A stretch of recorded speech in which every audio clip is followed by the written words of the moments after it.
is in our leaders. Leaders are so often seen as military personnel or prominent government figures, but leaders come in so many different forms. They're thought leaders, scientific and cultural prodigies, and many more. Each leader in Aura has a number of special abilities determined by their personality traits, as well as a powerful and unique leader trait, informed by their contributions to world history. With a diverse global roster, we know players will find leaders that they will want to play. And even a few that may surprise them with how fun it is when those leaders are handed the reins of power. For us at Oxide, player feedback is the only way to really understand what you're making. It gives us that priceless perspective from the people we're making Aura for, you. Building the game alongside real players has given us that critical player feedback. In the end, we believe this makes for a deeper connection between the players and the game. One of my favorite examples is when we first introduced the concept of dangerous wildlife to the game. It turns out, in our first iteration, it was maybe a little bit too aggressive or disruptive. We knew we should probably make a change when one of our insiders made a forum post that was just, Cougars, cougars, Cougars! I hate cougars! "Someone get these feline demons away from me." I'm happy to report, based on more recent feedback, that I think we ended up in a good place with the overall threat level of mountain lions to a player's citizenry. It's been years of hard work to bring you a strategy experience like no other. And we're so excited that we can finally see the finish line. We can't wait for players to get their hands on the game later this year. But the launch of Aura is only the beginning. We're going to maintain our insider program after the release date and continue to listen to players and support the game into the future. On behalf of everyone at Oxide Games, thank you for joining us today. We can't wait for you to play Aura and to create your own history.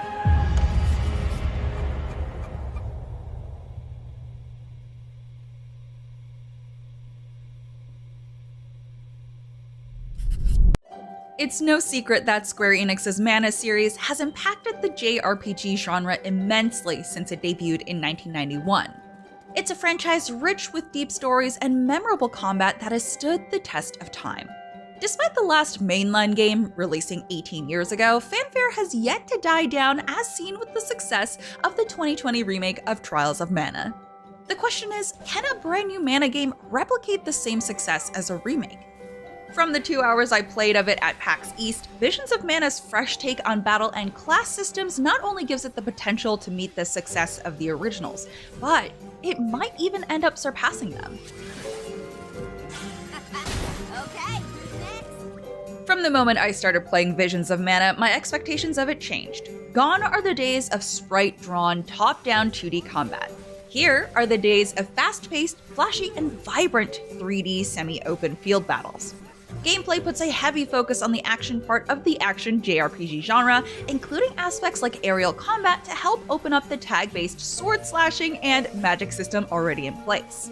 During each encounter, I could swap between the three heroes with a push of a button, using their unique abilities and strengths in accordance with specific enemies that were in the battle.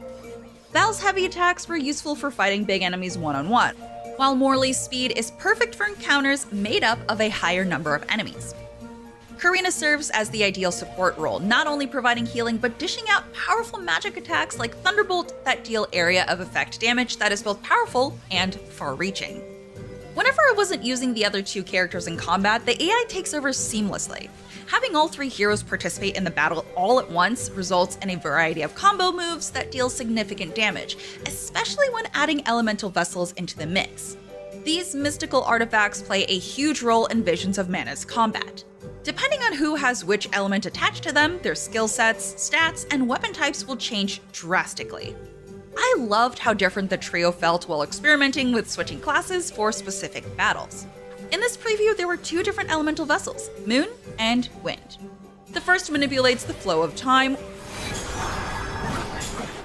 while the second controls air currents, lofting enemies off their feet while dealing damage.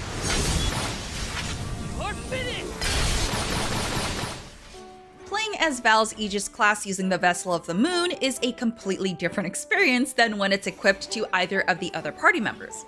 In this state, he uses a lance and shield while also having the ability to manipulate the flow of time, making for a terrifying 1-2 punch of slowing any enemy down to be able to dish out both quality and quantity with his damage. Nothing was more satisfying than using this on the Gem Valley Ochoro in the first area of the preview. This sturdy and fast enemy, who felt like a beefy Sonic the Hedgehog, was an absolute menace, featuring crazy speed and high defense that made for a long and drawn-out battle. That battle became much easier after switching Val over to the Aegis class. Thanks to the Luna Globe, a time bubble is created that slows every enemy trapped within it to a crawl, which is perfect for speed demons like the Ochoro. While it still takes a few attempts, trapping the Hedgehog in the bubble and wailing on it with a barrage of melee and magic spells resulted in a satisfying fight. Being able to approach battles by equipping different vessels to different characters beforehand makes for an interesting rock, paper, scissors combat mechanic. The longer each battle progresses, the more every character's special meter grows. Depending on what vessel is equipped, building this up to 100% results in a powerful onslaught that works on individual bosses and large crowds alike to deal some serious damage and inflict. This ability makes Visions of Mana's more challenging fights, like the time trial side mission, feel more manageable while maintaining its interesting degree of difficulty. The 2 hours I spent with Visions of Mana painted an image of how exciting it can be. While it may seem like a scary change, the action-focused combat and the introduction of gameplay elements such as elemental vessels might be what the series needs to bring it back into the modern-day limelight. For more on Visions of Mana, check out our game overview trailer and an introduction to the newest, cutest dog companion that'll help you travel through the world quickly and adorably. And for everything else in the world of video games, you're already in the right place, right here at IGN.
Finally, I found you. trampled by the one you trusted. Abandoned from your king. You thought you were a hero. Now, you are just one of us.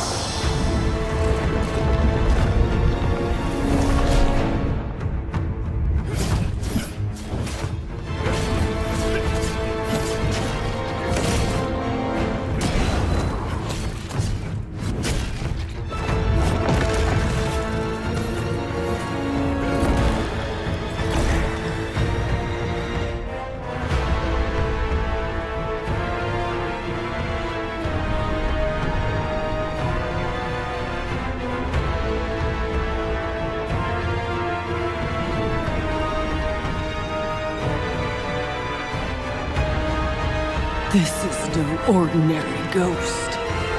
You'll have to risk your life.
Let me tell you what you are missing, Dr. Jones.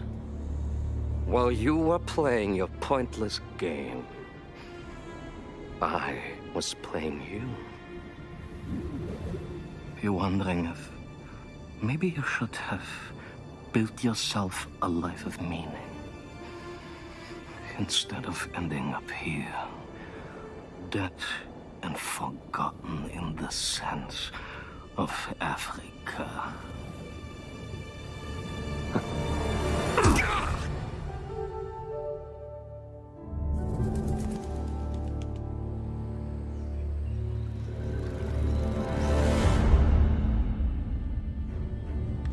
Myths. History. Just different ways to interpret the past. Thousands of years of humanity's thoughts and beliefs, scattered and buried. Just waiting to be found. You can't just run away from your problems, Indiana. Watch me.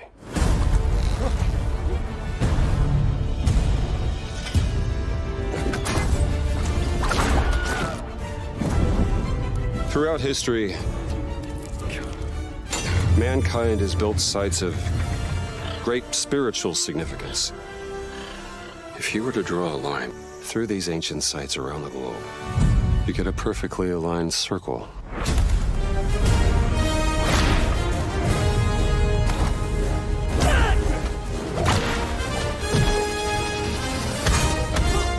I've had run-ins with these guys before. Trust me, it ain't a walk in the park. Okay, then. Let's see if you can keep up. What do you mean if I could keep up?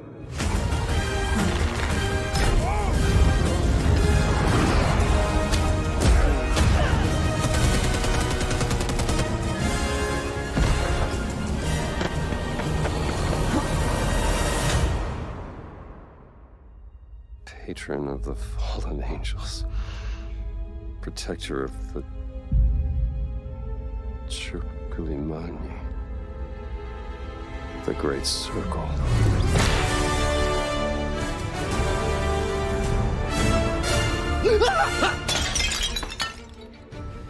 You have any idea how old that was?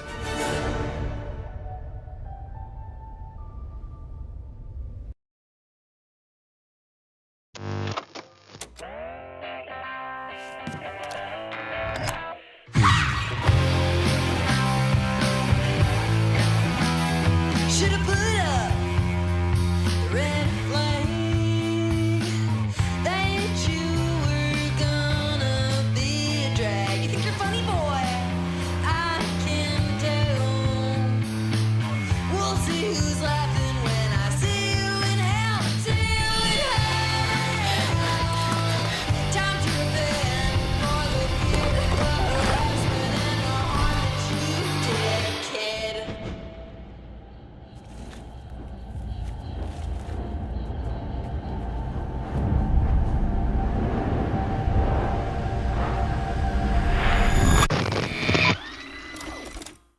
It's been 27 years, y'all. Why now? Because we made a promise.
Votre attention, le soleil est sur le point de se coucher. Tous les citoyens sont priés de se mettre à l'abri en intérieur jusqu'à l'aube. Attention, the sun is currently setting. All citizens are required to shelter indoors. Turn that shit up.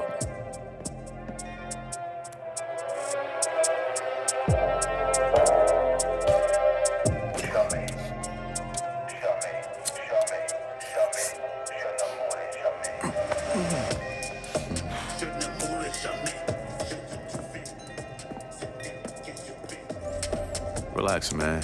I don't bite.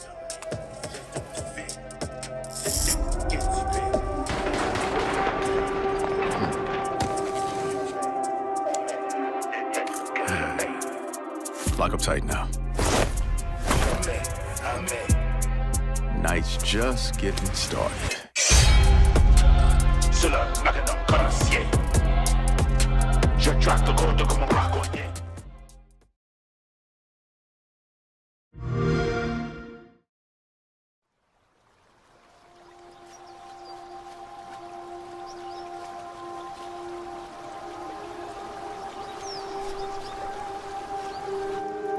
Our world has a rhythm. We all sense it. But only a few truly feel it. It is found in the smallest moments. In every step of a perilous journey. In the symmetry of ritual.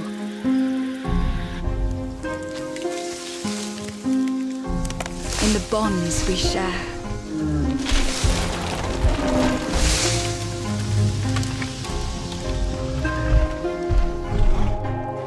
And in moments of stillness.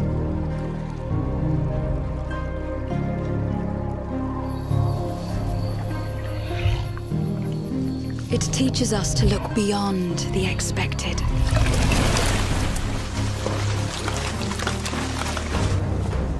To be a light in dark places. To seek answers.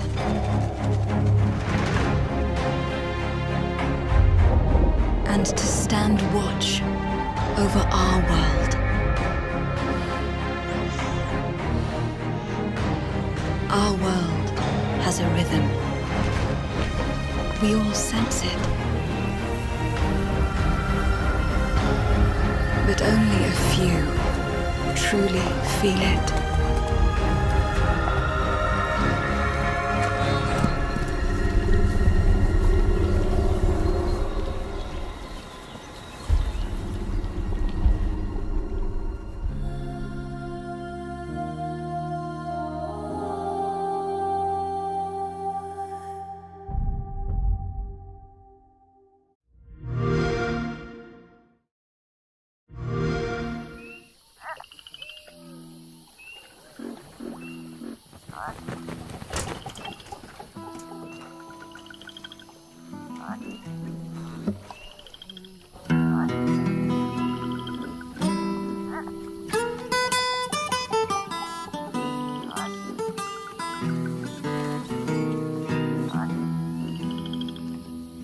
Death don't have no mercy in this land.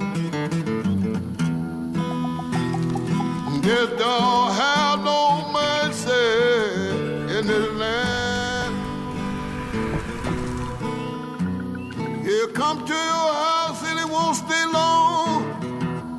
You look in the bed and somebody'll be gone. Death don't have no mercy in this land. Shaking bones. Been a while. So, you remember that favor you owe me? I'm looking for a creature. Huge, sneaky, teeth like knives.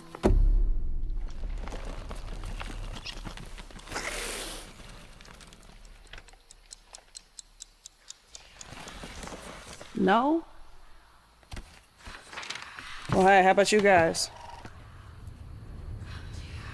No? Nobody? Not helpful.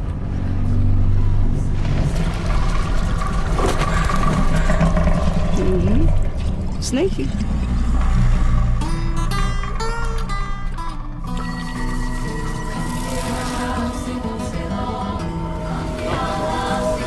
Well, they come to your house and it won't stay long. Well, you look in the bed and somebody'll be gone. Hell won't give you time to get ready.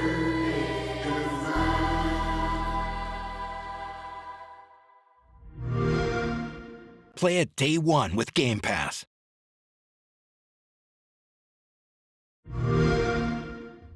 We begin by hearing an old, wise-sounding voice. And we see a quiet, peaceful setting. This will make our game seem big and important. Now, something must break the serenity. Will this creature be in the game? No. Say goodbye to it forever. Suddenly, and for no reason, people running. These pointless slow-motion shots make everything seem cool and should bolster pre-sale numbers. That wah sound can mean only one thing. We must gaze over an epic shot of a world and there should be lens flares. Now we see our hero, but only their silhouette, because the developers haven't finished the design, or finished the story, or finished any gameplay that's actually ready to show. In fact, the only thing they have finished is the title.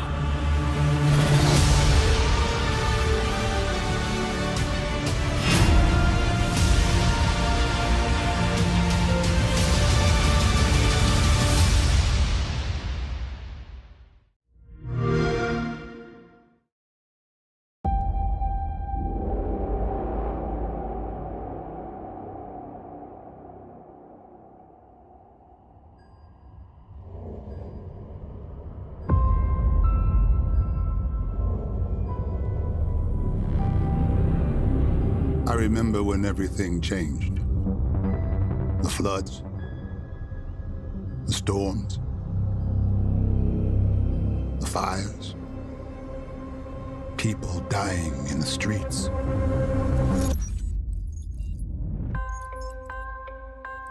The corporations gave us solutions. A better world.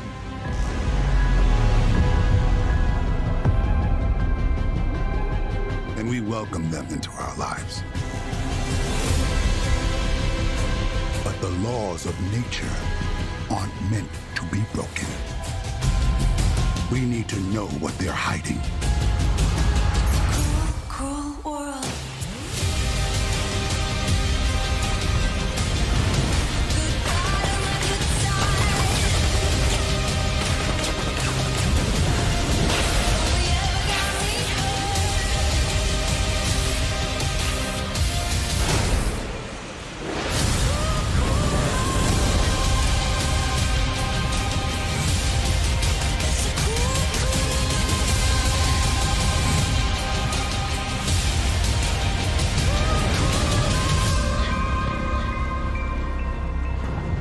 Did you find the answers you were looking for, Agent Dark?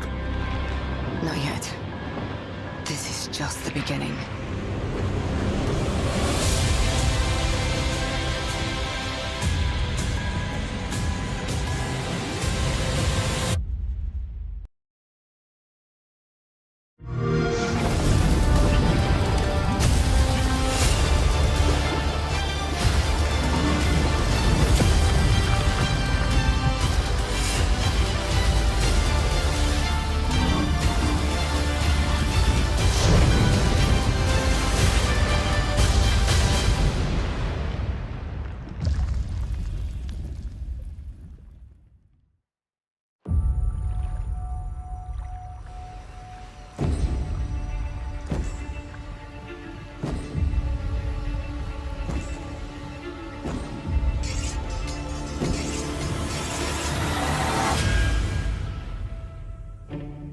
People don't like you very much, do they?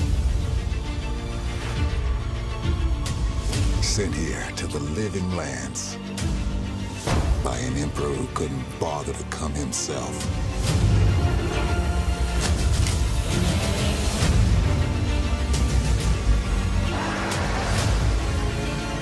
To investigate some plague that seems to be corrupting our very souls. You want us to trust you. But the truth is, you scare us.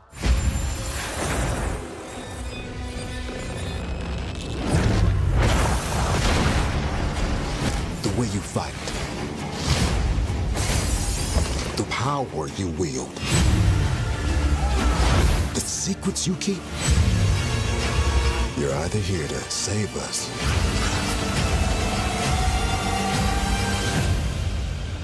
or destroy us.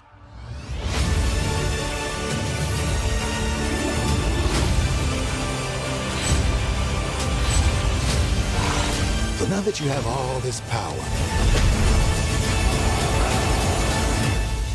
what are you gonna do with it?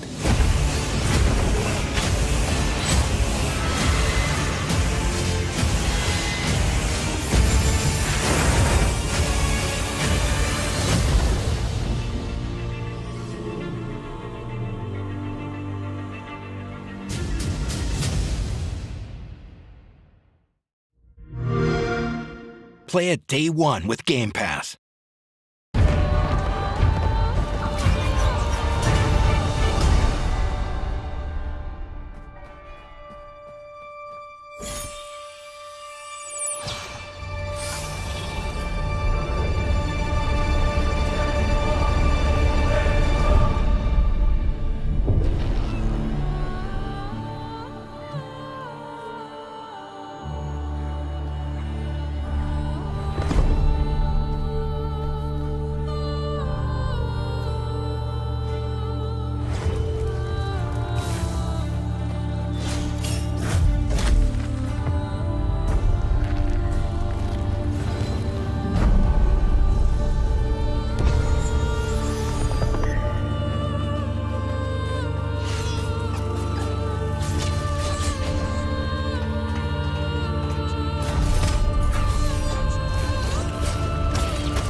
Every year in our showcase, there's one game that kind of pops for me, something I'm very interested in. This year, we got to announce 33 Immortals from Thunder Lotus. And I'm here now with Stefan and Will to walk through a demo of the game, which I've never played before, first time. We have 33 people online, incredibly excited about this. So we're gonna jump in? All right, let's jump in and start playing. 33 Immortals is a co-op action roguelike for 33 players. You play a damned soul who must rebel against God's final judgment. So there are 3 of us here today on stage, 3 upstairs, and 27 people joining us from Montreal in the studio. Hi, everyone. And we are ready. That's us. Everybody's spawning in. That's us. This is 33-player multiplayer. Yeah. Not a normal number of characters for a multiplayer game. Yeah. How did you come up with 33 players? We were searching for a significant number where we can all play on the screen. Yeah. We stay together on the screen, so 33 felt good. 32 felt good. But as the game is inspired by the Divine Comedy, the medieval poem from Dante Alighieri, written in the 14th century. And this poem has 3 sections: Inferno, Purgatorio, Paradiso. Each section has 33 chapters. And so we say, oh, let's do 33 players. I love it. 33 Immortals. And I love what you said, Will, that when you guys started this game, there weren't even 33 people at the studio, so you didn't have enough people in the studio to fill out the full roster of the game. Yeah. Which is such an awesome point. It's a challenge. It's a challenge when you're trying to do that. I love it.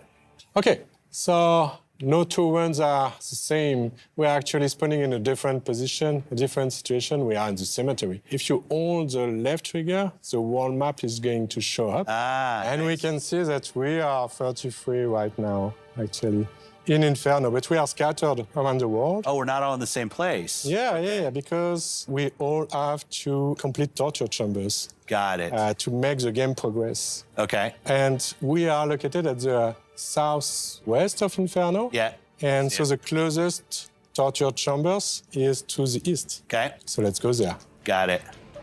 Okay, let's continue down south towards the first torture chambers. This one, I have a good feeling for it. The soundtrack, what's going on? The music's kind of cool. Oh, thank you. This is Max LL, who's actually done the music on all of our games. And you're in Montreal? We are in Montreal, yes. Close to one of our XGS studios in Compulsion. Yes. It's also in Showcase. Yes. I love the community of game creators in Montreal. Absolutely. It's always important to be well surrounded and all that, so. We didn't talk about your first game, Spiritfarer. Yeah. I thought it was fantastic. Thank you, It was great. Now, as you can see, this is not Spirit Fair.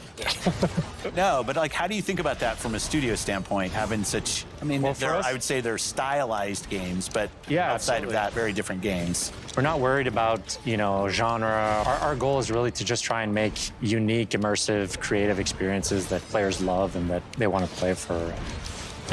Awesome, I love that. Yeah. This guy is getting out of my comfort zone sometimes. Okay. All right. What do we do? So we have completed a torture chamber, so we have achieved a first step in I got left behind. That's what you're saying. defying God, yeah. Oh, they're back on us. Whoa. Well, we gotta Okay. face the wrath of God. Careful. Oh no. Dash, dash, dash. Dash. Run away. Oh, I can't. I can't. I have like 0 health. New torture. No, I got to get out of here. Where are you? Well, why weren't they in the torture chamber Oh. trying to help us? Okay. Okay, these range. God is getting angry. Yeah. Whoa. We're getting hammered right now. Okay. Come on. Okay, here's a guy. Can you revive me? Revive me. Yeah. Just stop moving. That's good. One up. Yeah, I'm up. I'm up. Okay. Oh. Thank you. Oh no. Oh. Run. This is the holy fire. What is this? Oh, one The holy nurse. fire. One nurse. Now we're in holy fire? The wrath of God. Okay, I'm ahead of it. Okay, so we unlock the Ascension battle. So that's the last battle. Here, can we before get this? Can people jump in my heels? Yeah. I'm in. Oh. I tried to do the needs- heal. Don't mind me, the wandering soul. Save me, please. I'm like a zombie. Maybe someone. Did I mention I'd never played before? Oh no, I died too. Oh my. Oh. Okay, hopefully the team can carry us. But we are not alone. There's a lot of enemies in this small Yeah. space. Gonna try to not move. Okay. Don't move, and hopefully someone is going to be able to revive you. Okay, good. Oh, I'm in. I'm up. I'm in. Okay. Okay. Back. Okay, I'm back. Yeah, thank you. So this is the last step. I think it's my last. All right. Okay. Yeah. We did it? Yeah, we did it. Yeah. Well, yeah, we did it. Yeah. Yeah. So now we've ascended. Yeah. That was first chapter of first book. Is that how I should think about it? Yeah. It's the first world, so it's Inferno. Yeah. Each region has its whole big set of challenges and everything, And this is all on the map. and its final boss fight. That's what this is. Well, since we've basically come through unscathed so far, this should be easy.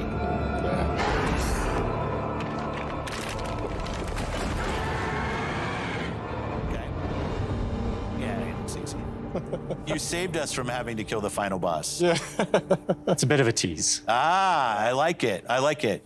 Well, best of luck to you and the team and everything that's going on. Can't wait for this game to come out. I won't ask for the date because I know that's unfair. But it was great to have in the show and great for you to come down and we got the opportunity to play. So thank you for that. Thank you so Phil. much. Thank you so much for having us. Thanks for watching Showcase Extended. I love these opportunities to show more about everything that you saw in the showcase itself. Thanks to everybody that supported us and have a great week. Thanks, everybody.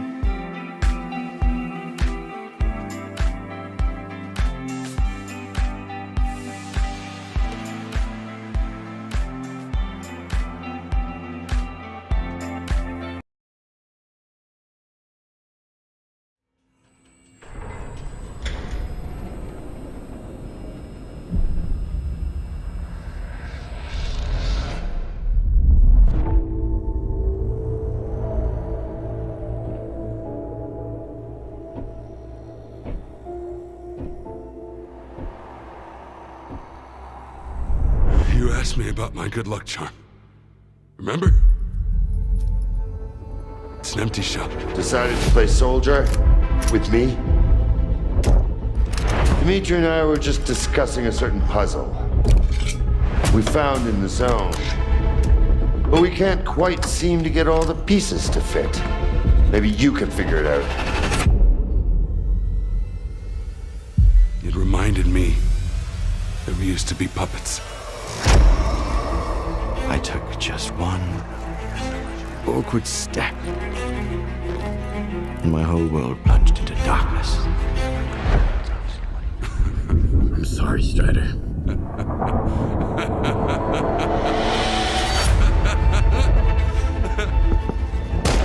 That was the day the psi fields were turned off. Suddenly, the voice of Monolith was gone. I felt as if I was awakening from a years-long coma. And through the scope, we saw the body of an unknown soldier fall. We had a simple choice. Sit back and just wait for another super emission, or take a chance and get control of the anomalous energy. Only I didn't choose that path. Unlike you.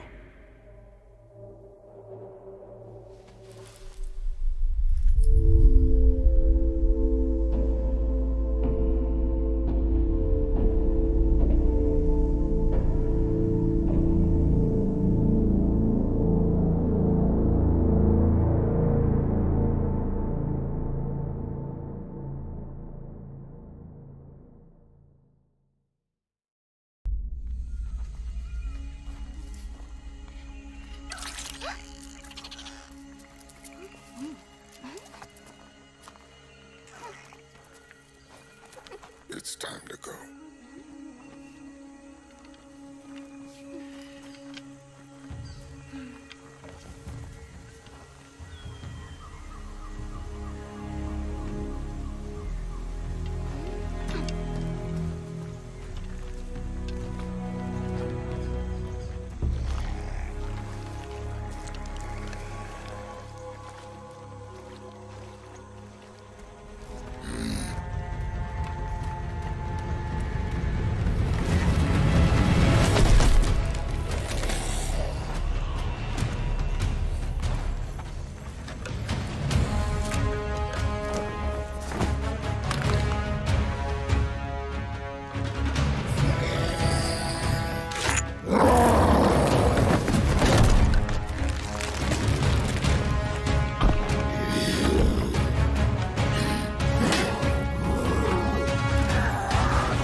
sir, old friend.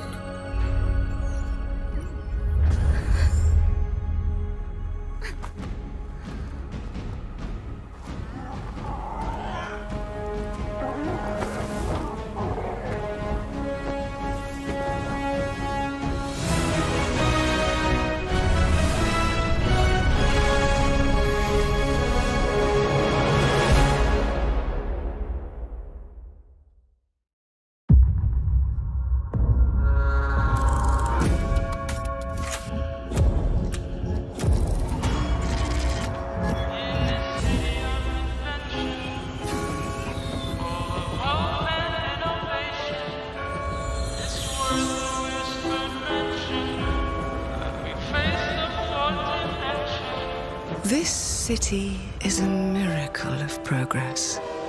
A finely tuned, delicately balanced machine.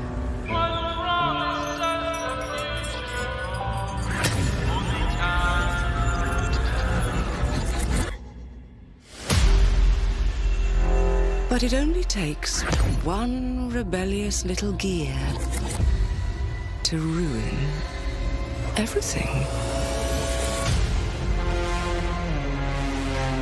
If you resist my rule,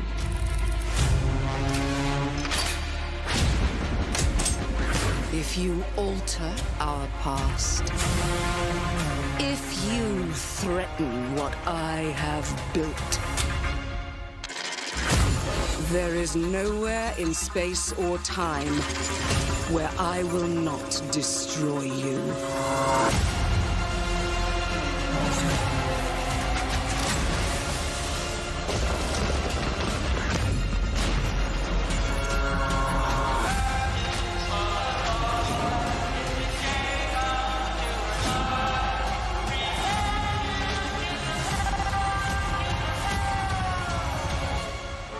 Oh no. What did I do? Any last words before my friend puts one in your scalp?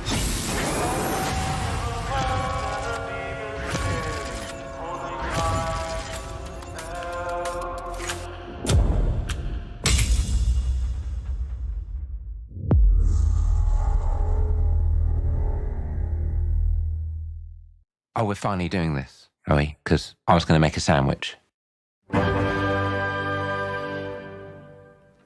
Okay. Let's do it. What do I think about heroes? Well, we've all seen them, haven't we? Swanning about the place with their disproportionately high cheekbones and comically massive weapons. Wanker. Roughing up bandits, because they like to rough up bandits, don't they? Living it up with the common folk every single night. On a day-to-day basis, I'd say the true hero is me, someone who's breaking new ground with fruit, with veg, on the agricultural side of things. Just look at them. Not wafting around mythical creatures. And that's what they are. Wafters. Yeah, well done. You see, I'm not here to slay legendary beasts. I'm here to conquer the vegetable, not a euphemism. Let's face it, the age of heroes is over. This is the age of innovation. This, if you will, is the age of death.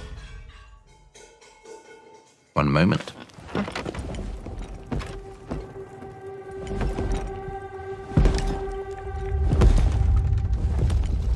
This is awkward. Yeah.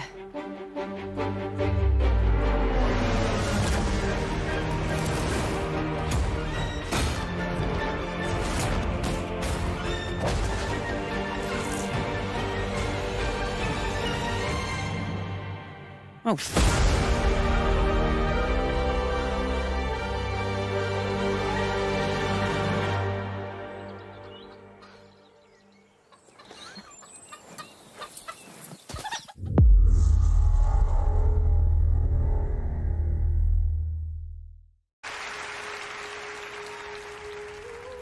I've dreamt of this.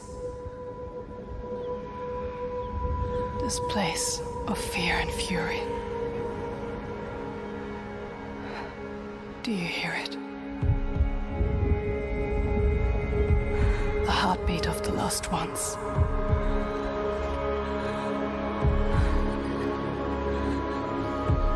I can feel them on my skin.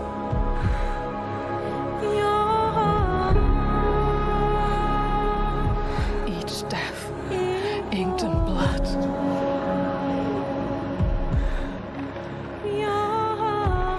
I won't stop fighting for them.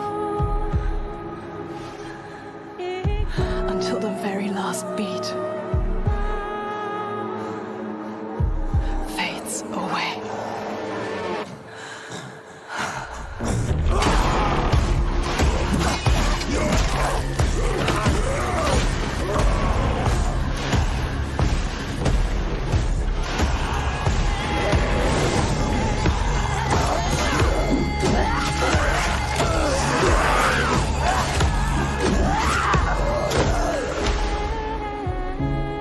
You want the truth? All the lives inside me tell me to let go. The shadow will always hang over me.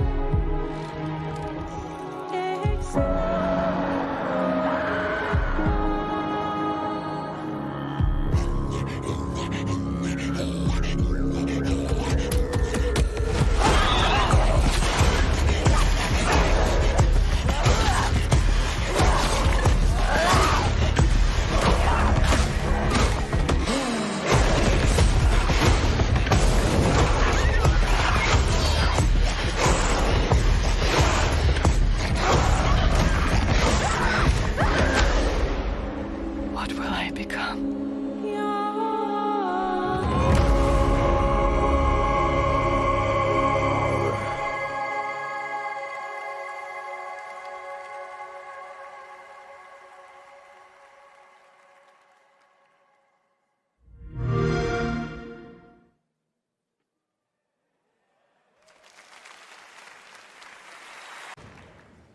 Test gone wrong leads to thousands of American lives lost in the last 2 months alone. Cannot estimate the spread of radiation. After the abolishment of nuclear power, old mining complexes were reopened across To reduce our international affairs and focus on our own country. Phoenix Corporation representatives assure the walls were built for our own safety.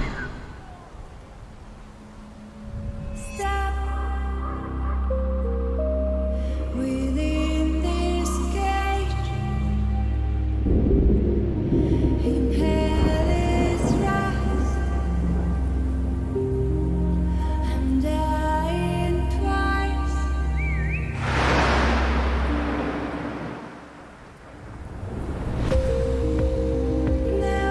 Never-ending nightmare screaming, counting down while you're still breathing.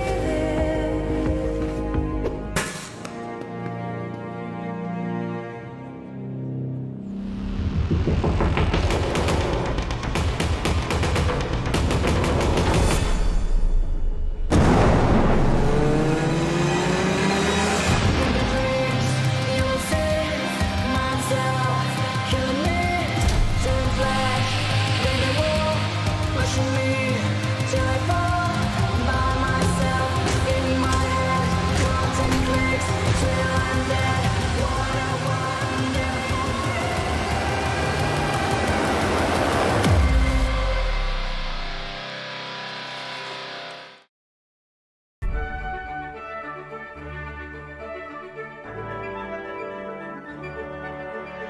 Hello, and welcome to Oxide Games. We founded the studio in 2013 with our decades of personal experience building some of the most beloved strategy games of all time, like Civilization V. We came together to create something new and innovative in a genre we all love. Ara History Untold is the game we've dreamt of making. Ara is an homage to historical gamers, strategy gamers, 4X gamers. It features all the depth and gameplay fans of this genre love, where you'll explore the world, expand your nation, govern your people, and engage with your rivals on the international stage. But it isn't just more of the same. With Ara, we wanted to challenge some of the preconceived notions about the genre, push it forward in a modern, empowering, and truly compelling and approachable way. For example, we have over 100 instruments on display in the office, which are all things that we purchased in order to add to the soundtrack and expand the game and make it really good.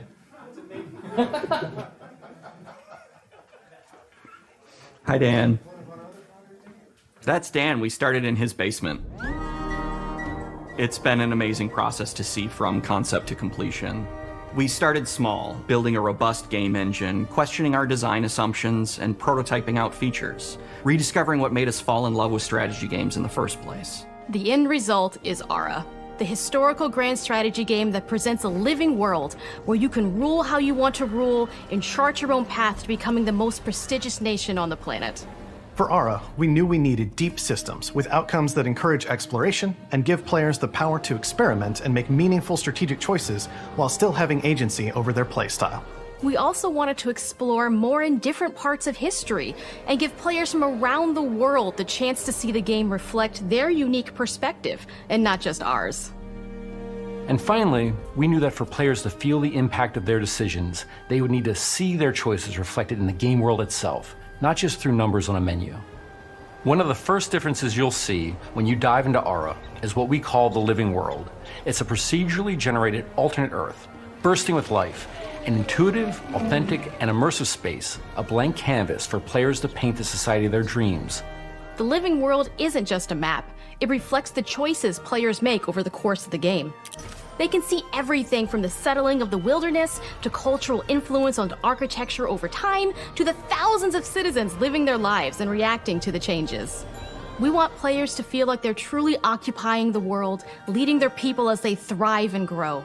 Core to the vision of Ara is our philosophy of rule how you want to rule. And no feature better exemplifies this than the prestige system.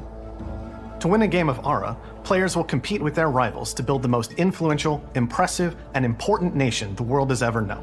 This is measured by prestige, the player's score that proves their worth as a leader. The prestige system gives players the chance to decide what kind of leader they want to be. Do they want to pursue great works of arts and culture? Military might? Scientific advancement? The choice is theirs. In Ara, there are no set victory conditions. Players get to decide what is most important to them and focus and prioritize on those goals while still being able to win the game. Personally, when I play Ara, I like to build triumphs. Triumphs are our collection of incredible monuments and architectural achievements from throughout human history. Like the Great Pyramid of Giza. They're hard to build, but worth it, giving huge prestige bonuses and game-changing abilities to the nation that constructs them. Another aspect of Ara that I'm personally excited about is our crafting system. The crafting system offers a unique challenge to the player that they generally won't see often in the 4X genre. Succeeding at balancing, gathering the right things, turning them into the tools that you need, and then finally getting to the outcome or reward of something like an important improvement or triumph just changes the challenge that exists in Ara compared to other 4X games. Crafting plays out in Ara at a national scale, with players honing and combining the natural resources they harvest into all manner of goods and components. Those are the foundation for everything, from international trade to improving their cities' and citizens' lives, and even manufacturing the weapons necessary to draft military units. The crafting system in Ara encourages thoughtful, advanced planning. It rewards players who can see the strategic outcome of all their collective decisions, and not just the individual ones. I'm proud of the work that's gone into our simultaneous turn system. Many strategy games have players alternate taking turns and reacting to their opponent's moves. In Ara, all players' actions are resolved at the same time. This rewards players' ability to navigate uncertainty, to predict and strategically plan for a variety of scenarios in the moment. This system makes Ara just feel more real. In a typical strategy game, once your turn is finished, you have to wait for a long time. With simultaneous turns, generally speaking, those times are very low. You get to keep playing the game and stay engaged rather than having those periods of downtime where you're not doing anything. It's not easy sifting through all of history and picking what to include. For Ara, we wanted to offer a fresh perspective, so we looked at cultures and societies throughout the millennia with the broadest lens possible. Where this approach really shines is in our leaders. Leaders are so often seen as military personnel or prominent government figures, but leaders come in so many different forms. They're thought leaders, scientific and cultural prodigies, and many more. Each leader in Aura has a number of special abilities determined by their personality traits, as well as a powerful and unique leader trait, informed by their contributions to world history. With a diverse global roster, we know players will find leaders that they will want to play. And even a few that may surprise them with how fun it is when those leaders are handed the reins of power. For us at Oxide, player feedback is the only way to really understand what you're making. It gives us that priceless perspective from the people we're making Aura for, you. Building the game alongside real players has given us that critical player feedback.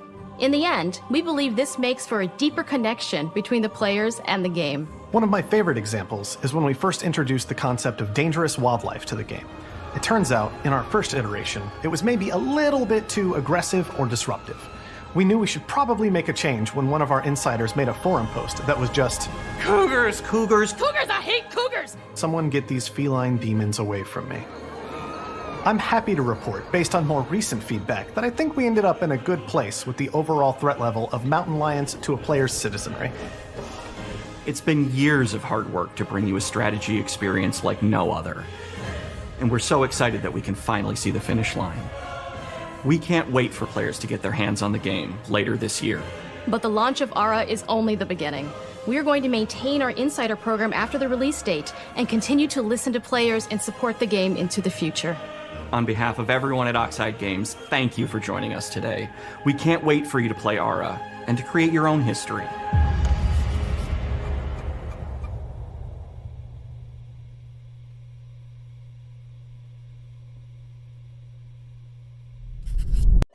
It's no secret that Square Enix's Mana series has impacted the JRPG genre immensely since it debuted in 1991.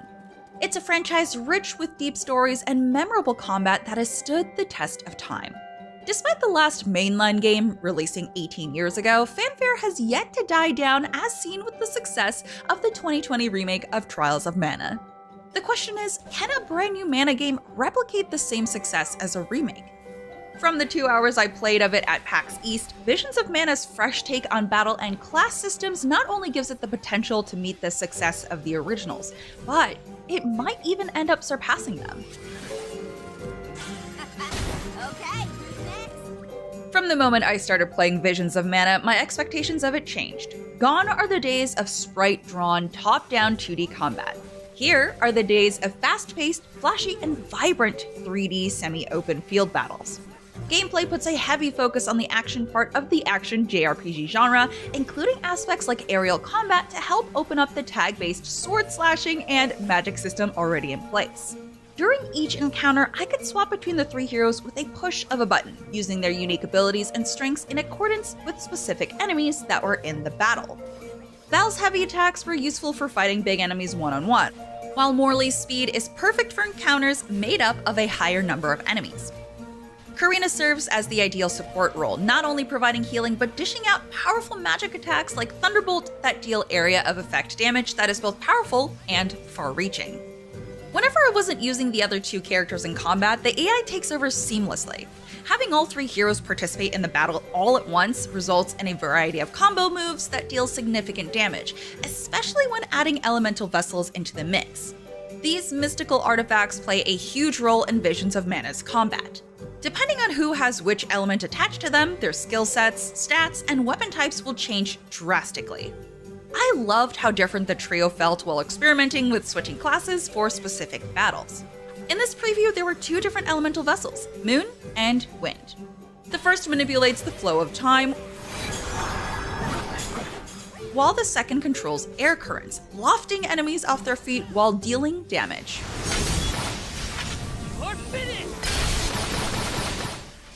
Playing as Val's Aegis class using the Vessel of the Moon is a completely different experience than when it's equipped to either of the other party members. In this state, he uses a lance and shield while also having the ability to manipulate the flow of time, making for a terrifying 1-2 punch of slowing any enemy down to be able to dish out both quality and quantity with his damage.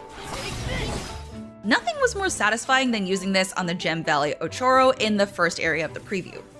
This sturdy and fast enemy, who felt like a beefy Sonic the Hedgehog, was an absolute menace, featuring crazy speed and high defense that made for a long and drawn-out battle. That battle became much easier after switching Val over to the Aegis class. Thanks to the Luna Globe, a time bubble is created that slows every enemy trapped within it to a crawl, which is perfect for speed demons like the Ochoro. While it still takes a few attempts, trapping the hedgehog in the bubble and wailing on it with a barrage of melee and magic spells resulted in a satisfying fight. Being able to approach battles by equipping different vessels to different characters beforehand makes for an interesting rock, paper, scissors combat mechanic. The longer each battle progresses, the more every character's special meter grows. Depending on what vessel is equipped, building this up to 100% results in a powerful onslaught that works on individual bosses and large crowds alike to deal some serious damage and inflict. This ability makes Visions of Mana's more challenging fights, like the time trial side mission, feel more manageable while maintaining its interesting degree of difficulty. The 2 hours I spent with Visions of Mana painted an image of how exciting it can be. While it may seem like a scary change, the action-focused combat and the introduction of gameplay elements such as elemental vessels might be what the series needs to bring it back into the modern-day limelight. For more on Visions of Mana, check out our game overview trailer and an introduction to the newest, cutest dog companion that'll help you travel through the world quickly and adorably. And for everything else in the world of video games, you're already in the right place, right here at IGN.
Abandoned from your king.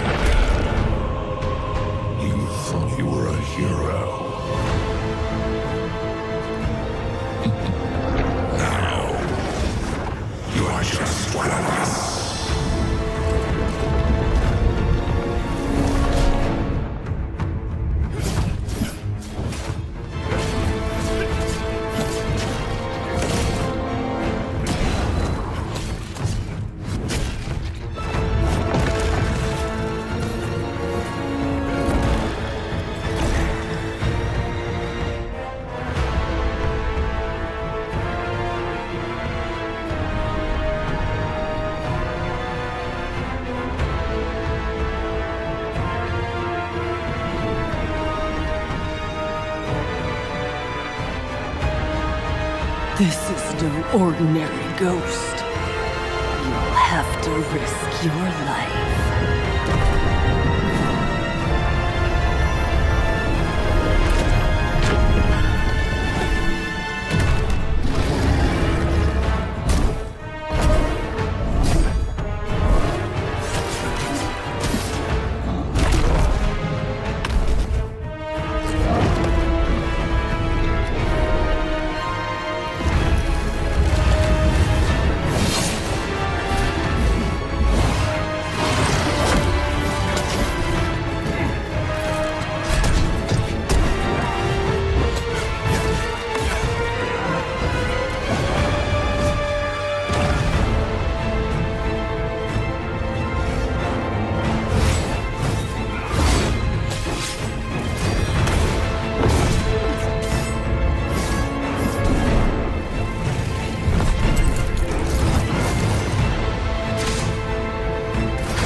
Let me tell you what you are missing, Dr. Jones. While you were playing your pointless game, I was playing you. You're wondering if maybe you should have built yourself a life of meaning instead of ending up here, dead and forgotten in the sense of Africa.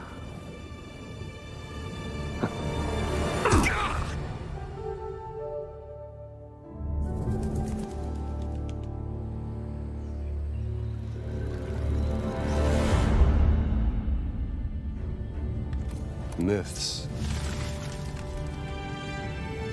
History. Just different ways to interpret the past. Thousands of years of humanity's thoughts and beliefs, scattered and buried. Just waiting to be found. You can't just run away from your problems, Indiana. Watch me.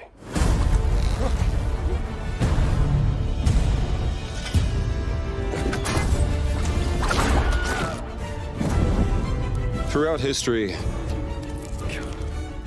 mankind has built sites of great spiritual significance.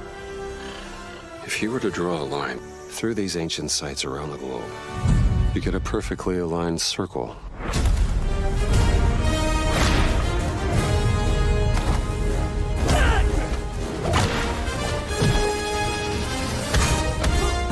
I've had run-ins with these guys before.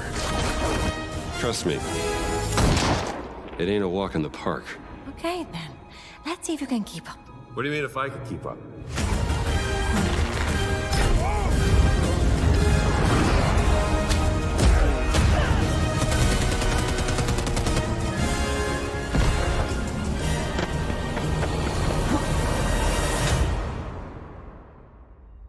Patron of the fallen angels.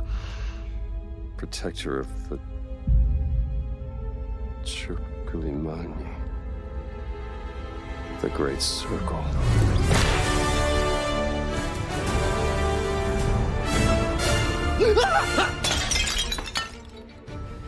You have any idea how old that was?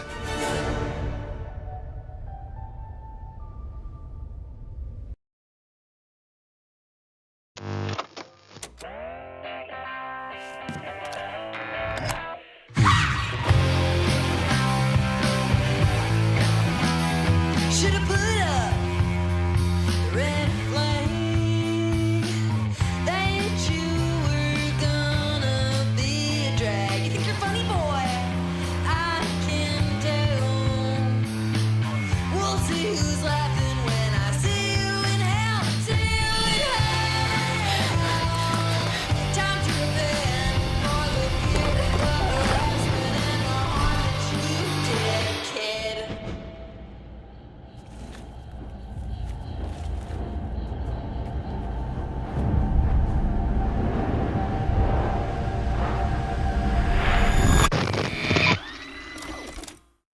It's been 27 years, y'all. Why now? Because we made a promise.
Votre attention, le soleil est sur le point de se coucher.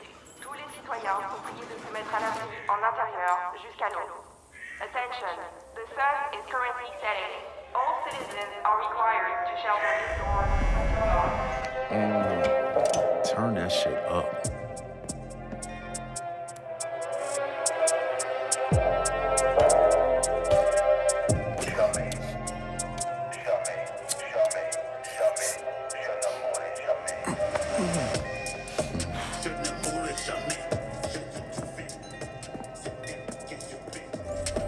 Relax, man. I don't bite.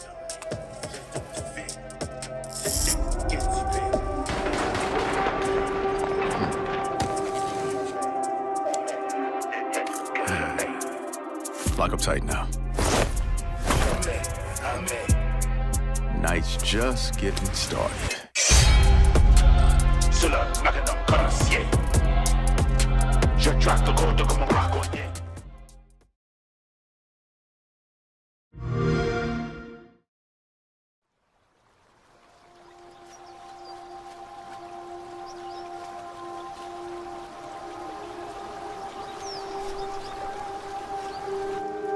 Our world has a rhythm. We all sense it. But only a few truly feel it. It is found in the smallest moments. In every step of a perilous journey. In the symmetry of ritual.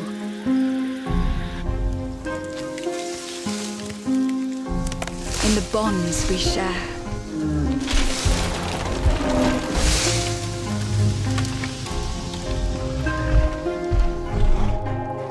And in moments of stillness.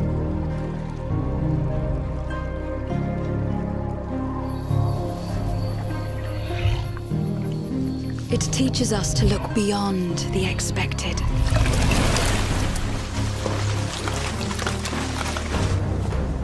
To be a light in dark places. To seek answers.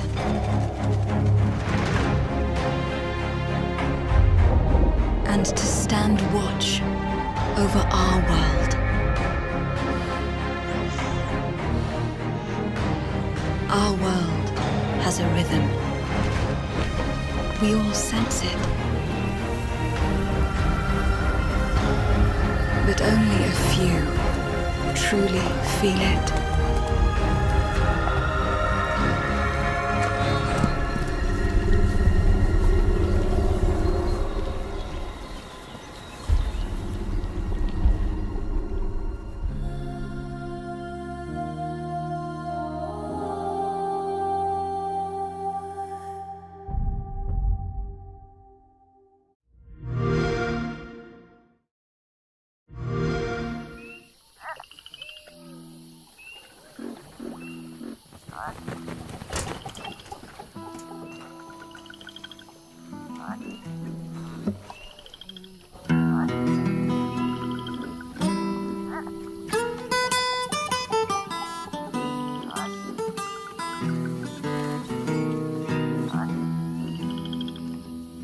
Death don't have no mercy in this land.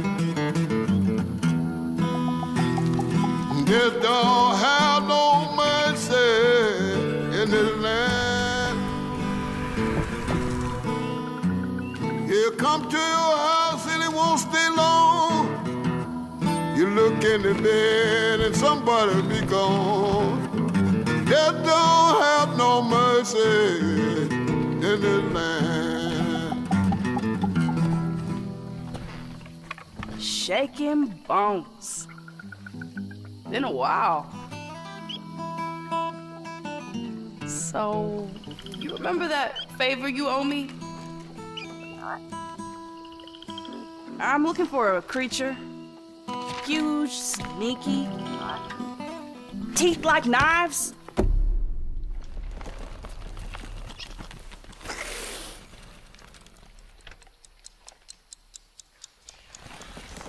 No? Well, hey, how about you guys? No? Nobody? Not helpful.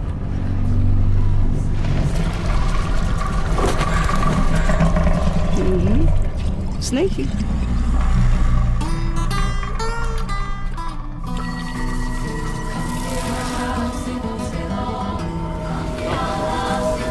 Well, they come to your house and it won't stay long. Well, you look in the bed and somebody'll be gone. Hell won't give you time to get ready.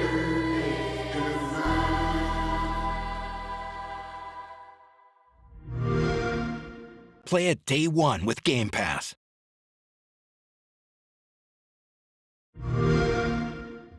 We begin by hearing an old, wise-sounding voice. And we see a quiet, peaceful setting. This will make our game seem big and important. Now, something must break the serenity.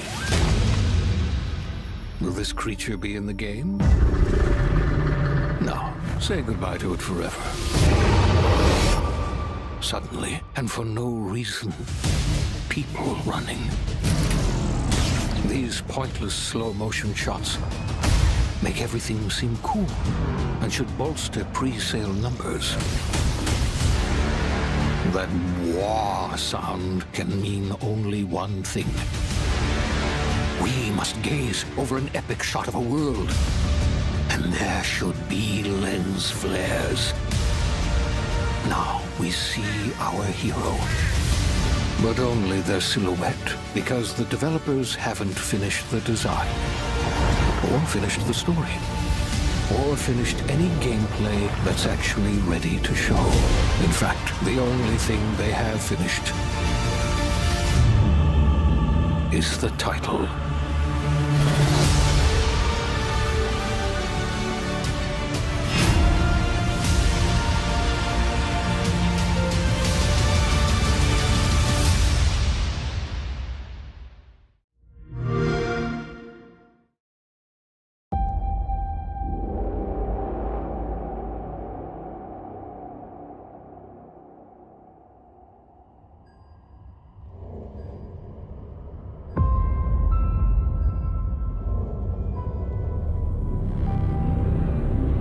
I remember when everything changed. The floods, the storms,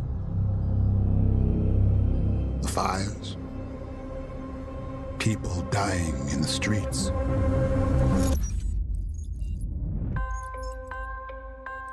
The corporations gave us solutions. A better world.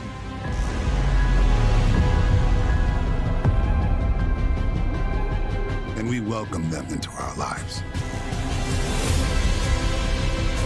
But the laws of nature aren't meant to be broken. We need to know what they're hiding.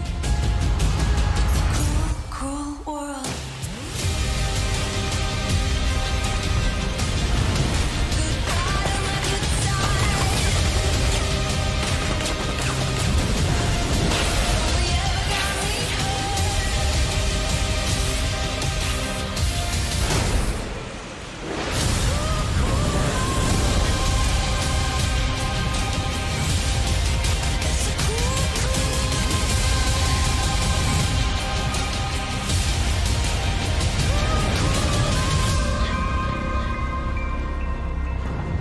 Did you find the answers you were looking for, Agent Dark? Not yet.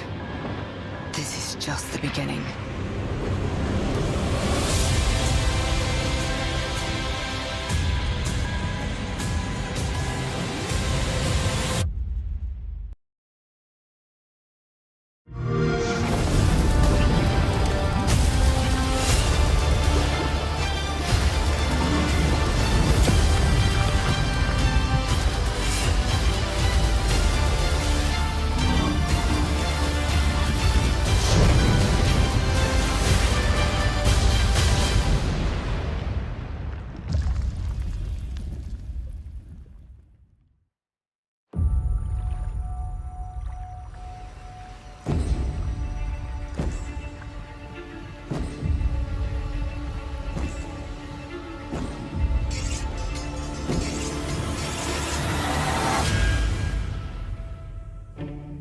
People don't like you very much, do they?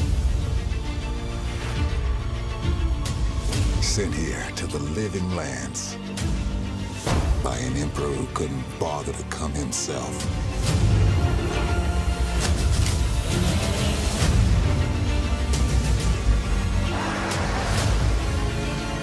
To investigate some plague that seems to be corrupting our very souls. You want us to trust you. But the truth is,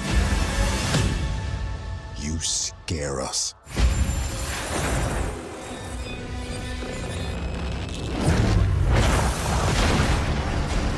The way you fight.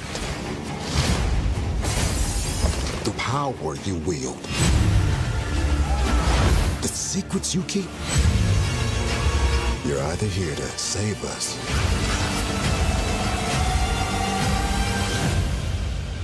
or destroy us.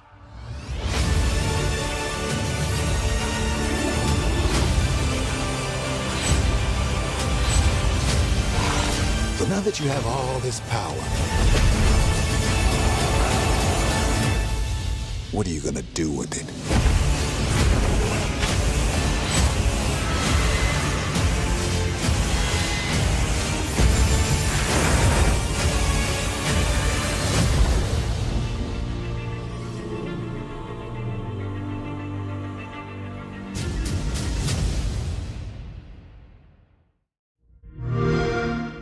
Play it day one with Game Pass.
Every year in our showcase, there's one game that kind of pops for me, something I'm very interested in.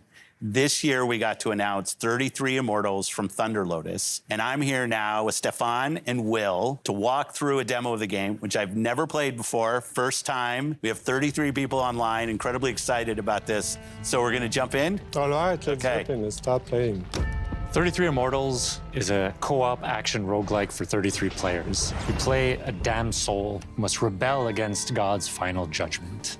So there are 3 of us here today on stage, 3 upstairs, and 27 people joining us from Montreal in the studio. Hi, everyone. And we are ready. That's us. Everybody's spawning in.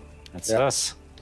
This is 33-player multiplayer. Yeah. Not a normal number of characters for a multiplayer game. Yeah. How did you come up with 33 players? We were searching for a significant number where we can all play on the screen. Yeah. We stay together on the screen, so 33 felt good. 32 felt good. But as the game is inspired by the Divine Comedy, the medieval poem from Dante Alighieri, written in the 14th century. And this poem has 3 sections: Inferno, Purgatorio, Paradiso. Each section has 33 chapters. And so we say, oh, let's do 33 players. I love it. 33 Immortals. And I love what you said, Will, that when you guys started this game, there weren't even 33 people at the studio. So you didn't have enough people in the studio to fill out the full roster of the game. Yeah. It's just such an awesome point. It's a challenge. It's a challenge when you're trying to do that. I love it. Okay, so no 2 runs are the same. We're actually spawning in a different position, a different situation. We are in the cemetery. If you hold the left trigger, the world map is going to show up. And we can see that we are 33 right now, actually, in Inferno, but we are scattered around the world. Oh, we're not all in the same place. Yeah, because we all have to complete torture chambers. Got it. To make the game progress. Okay. And we are located at the southwest of Inferno. Yeah. And so the closest torture chambers is to the east. Okay. So let's go there. Got it. Okay, let's continue down south towards the first torture chambers. This one, I have a good feeling for it. The soundtrack, what's going on? The music's kind of cool. Thank you. This is Max LL, who's actually done the music on all of our games. And you're in Montreal? We are in Montreal, yes. Close to one of our XGS studios in Compulsion. Yes. It's also in Showcase. Yes. I love the community of game creators in Montreal. Absolutely. It's always important to be well surrounded and all that. So we didn't talk about your first game, Spiritfarer. Yeah. I thought it was fantastic. Thank you. Yeah. It was great. Now, as you can see, this is not Spiritfarer. No, but how do you think about that from a studio standpoint, having such, I would say they're stylized games, but outside of that, very different games. We're not worried about, genre. Our goal is really to just try and make unique, immersive, creative experiences that players love and that they want to play for. Awesome, I love that. Yeah. This guy is getting out of my comfort zone sometimes.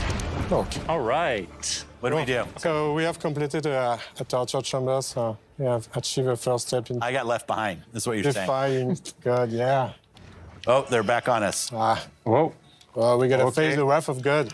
Careful. Oh, no. Dash, dash, dash. Dash. Run away. Oh, I can't. I have 0 health. New torture. No, I gotta get out of here. Where are you? Well, why weren't they in the torture chamber trying to help us? Okay. Okay, these range... God is getting angry. Yeah. Whoa. We're getting hammered right now. Okay. Come on. Okay, here's a guy. Can you revive me? Yeah. Just stop moving. That's good. One up. Yeah, I'm up. Okay. Oh. Thank you. Oh, no. Run. This is the holy fire. What is this? One holy fire. One nose. Now we're in holy fire? Yeah.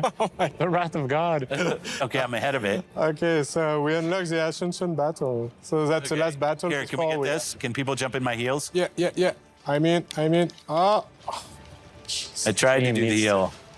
Don't mind me, the wandering soul. Save me, please. I'm like a zombie. Maybe someone... Did I mention I'd never played before? Oh no, I died too. Oh my. Okay, hopefully the team can carry us. But we are not alone. There's a lot of enemies in this small Yeah. space. Gonna try to not move. Okay. Don't move, and hopefully someone is going to be able to revive you. Okay, good. Oh, I'm in. I'm up. I'm in. Okay. Okay. Back. Okay, I'm back. Yeah, thank you. So this is the last step. I think it's my last. All right. Okay. Yeah. We did it? Yeah, we did it. Yeah. Well, yeah, we did it. Yeah. Yeah. So now we've ascended. Yeah. That was first chapter of first book. Is that how I should think about it? Yeah. It's the first world, so it's Inferno. Yeah. Each region has its whole big set of challenges and everything. And this is all on the map. And its final boss fight. That's what this is. Well, since we've basically come through unscathed so far, this should be easy. Okay.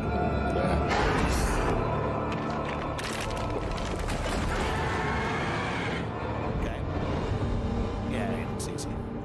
You saved us from having to kill the final boss. Yeah. It's a bit of a tease. I like it. I like it. Well, best of luck to you and the team and everything that's going on. Can't wait for this game to come out. I won't ask for the date because I know that's unfair. But it was great to have in the show and great for you to come down and we got the opportunity to play. So thank you for that. Thank you so much. Thank you so much for having us. Thanks for watching Showcase Extended. I love these opportunities to show more about everything that you saw in the showcase itself. Thanks to everybody that supported us and have a great week. Thanks, everybody.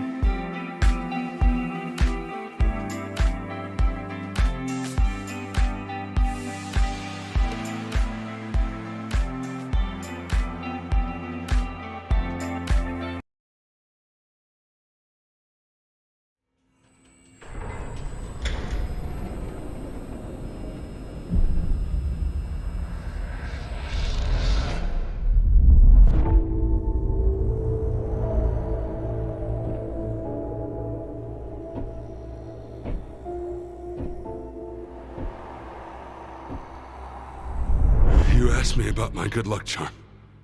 Remember? It's an empty shell. Decided to play soldier with me? Dimitri and I were just discussing a certain puzzle we found in the zone. But we can't quite seem to get all the pieces to fit. Maybe you can figure it out. It reminded me that we used to be puppets. I took just one awkward step, and my whole world plunged into darkness. I'm sorry, Strider.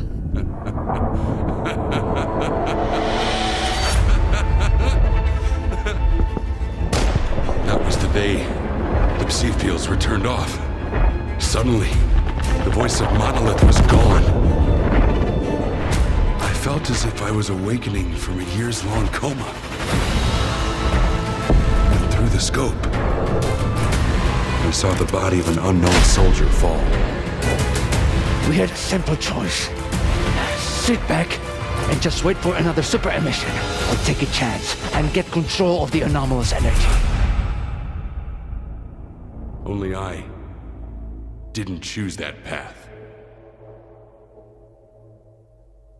Unlike you.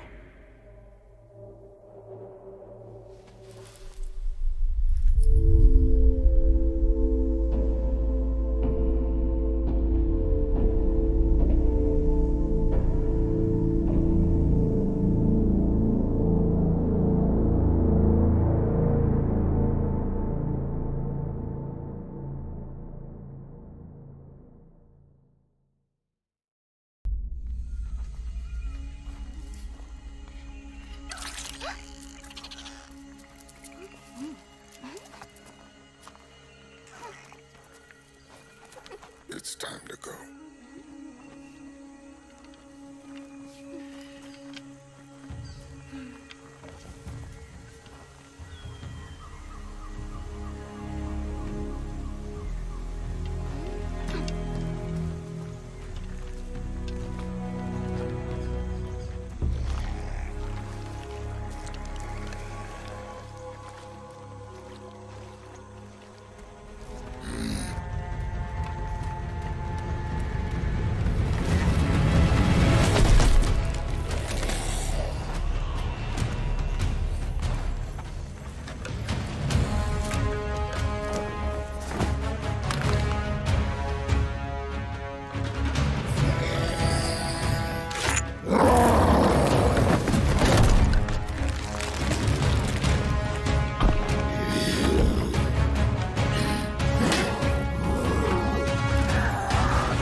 Lights out, old friend.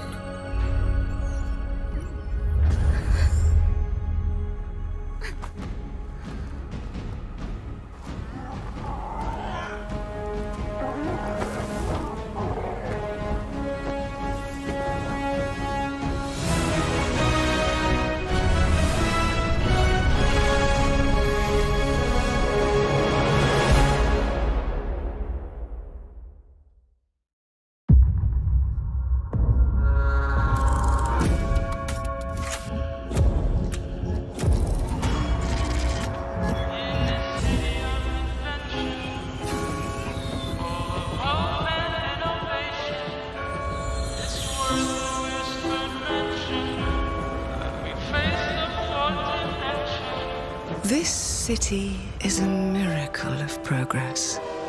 A finely tuned, delicately balanced machine.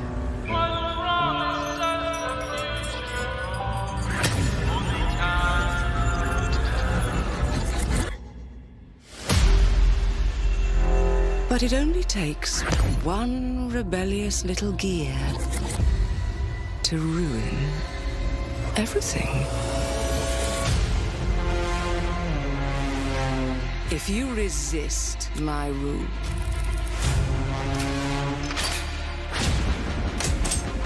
if you alter our past, if you threaten what I have built, there is nowhere in space or time where I will not destroy you.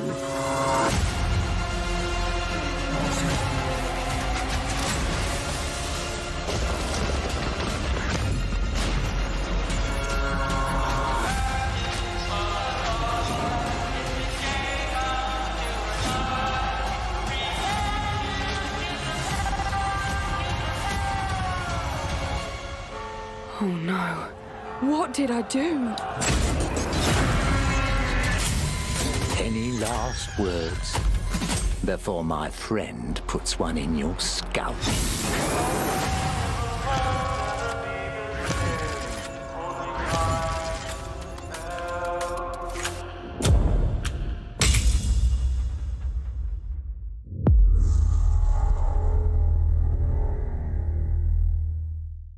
Oh, we're finally doing this, are we? Because I was going to make a sandwich.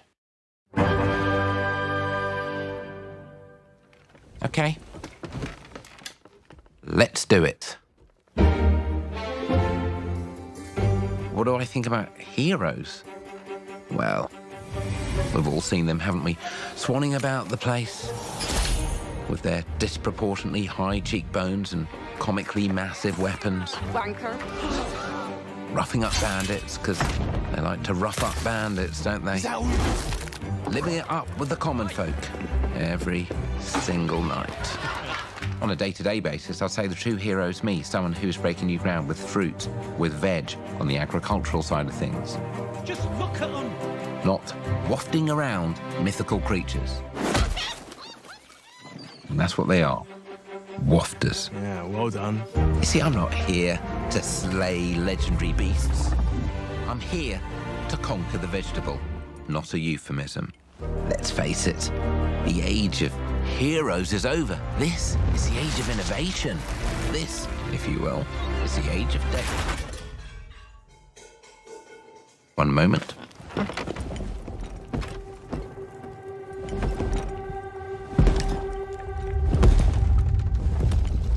This is awkward.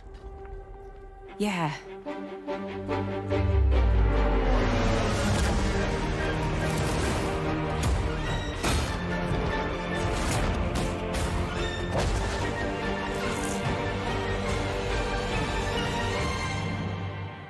Oh,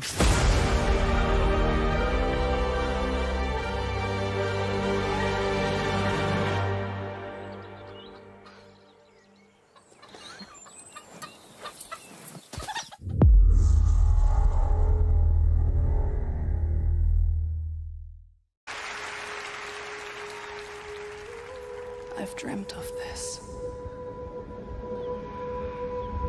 This place of fear and fury.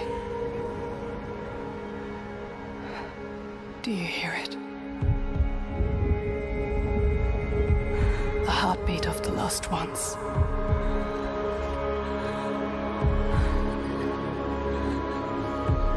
I can feel them on my skin.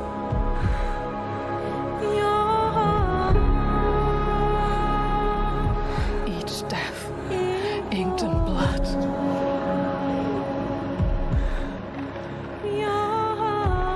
I won't stop fighting for them. Until the very last beat fades away.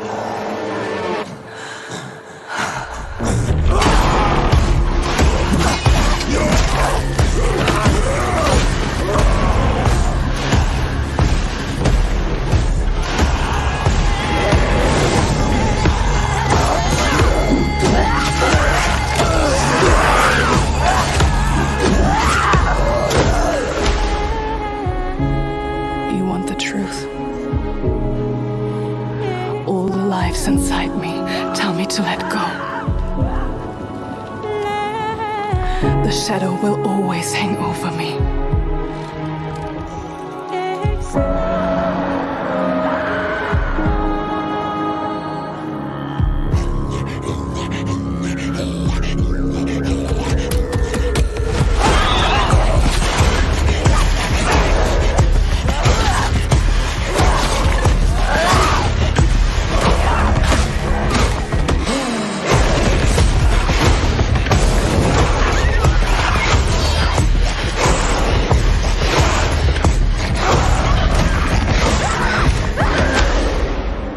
What will I become?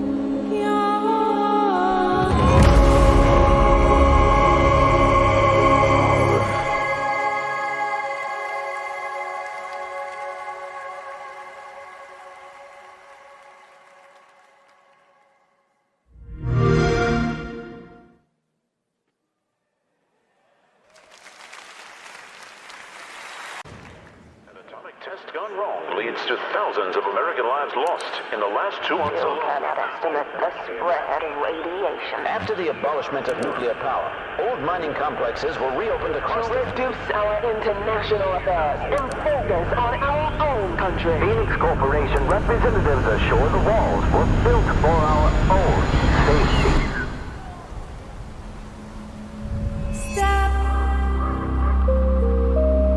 Within this cage, impale its rise, and dying twice.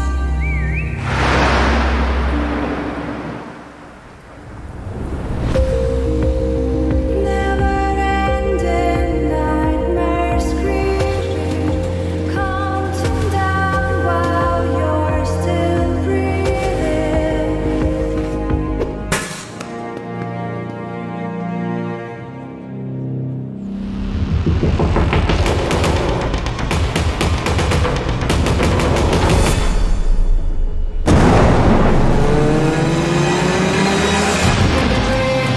You'll save myself, killing me, turn flash, then the war, pushing me till I fall by myself.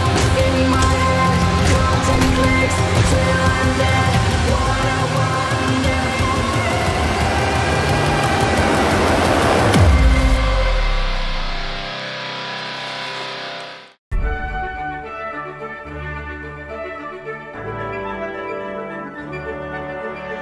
Hello, and welcome to Oxide Games.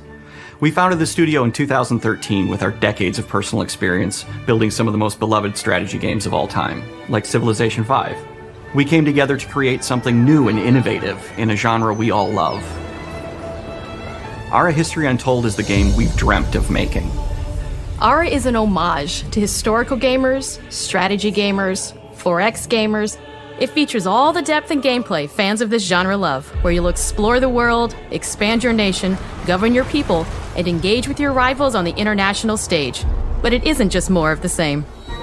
With Ara, we wanted to challenge some of the preconceived notions about the genre, push it forward in a modern, empowering, and truly compelling and approachable way. For example, we have over 100 instruments on display in the office, which are all things that we purchased in order to add to the soundtrack and expand the game and make it really good.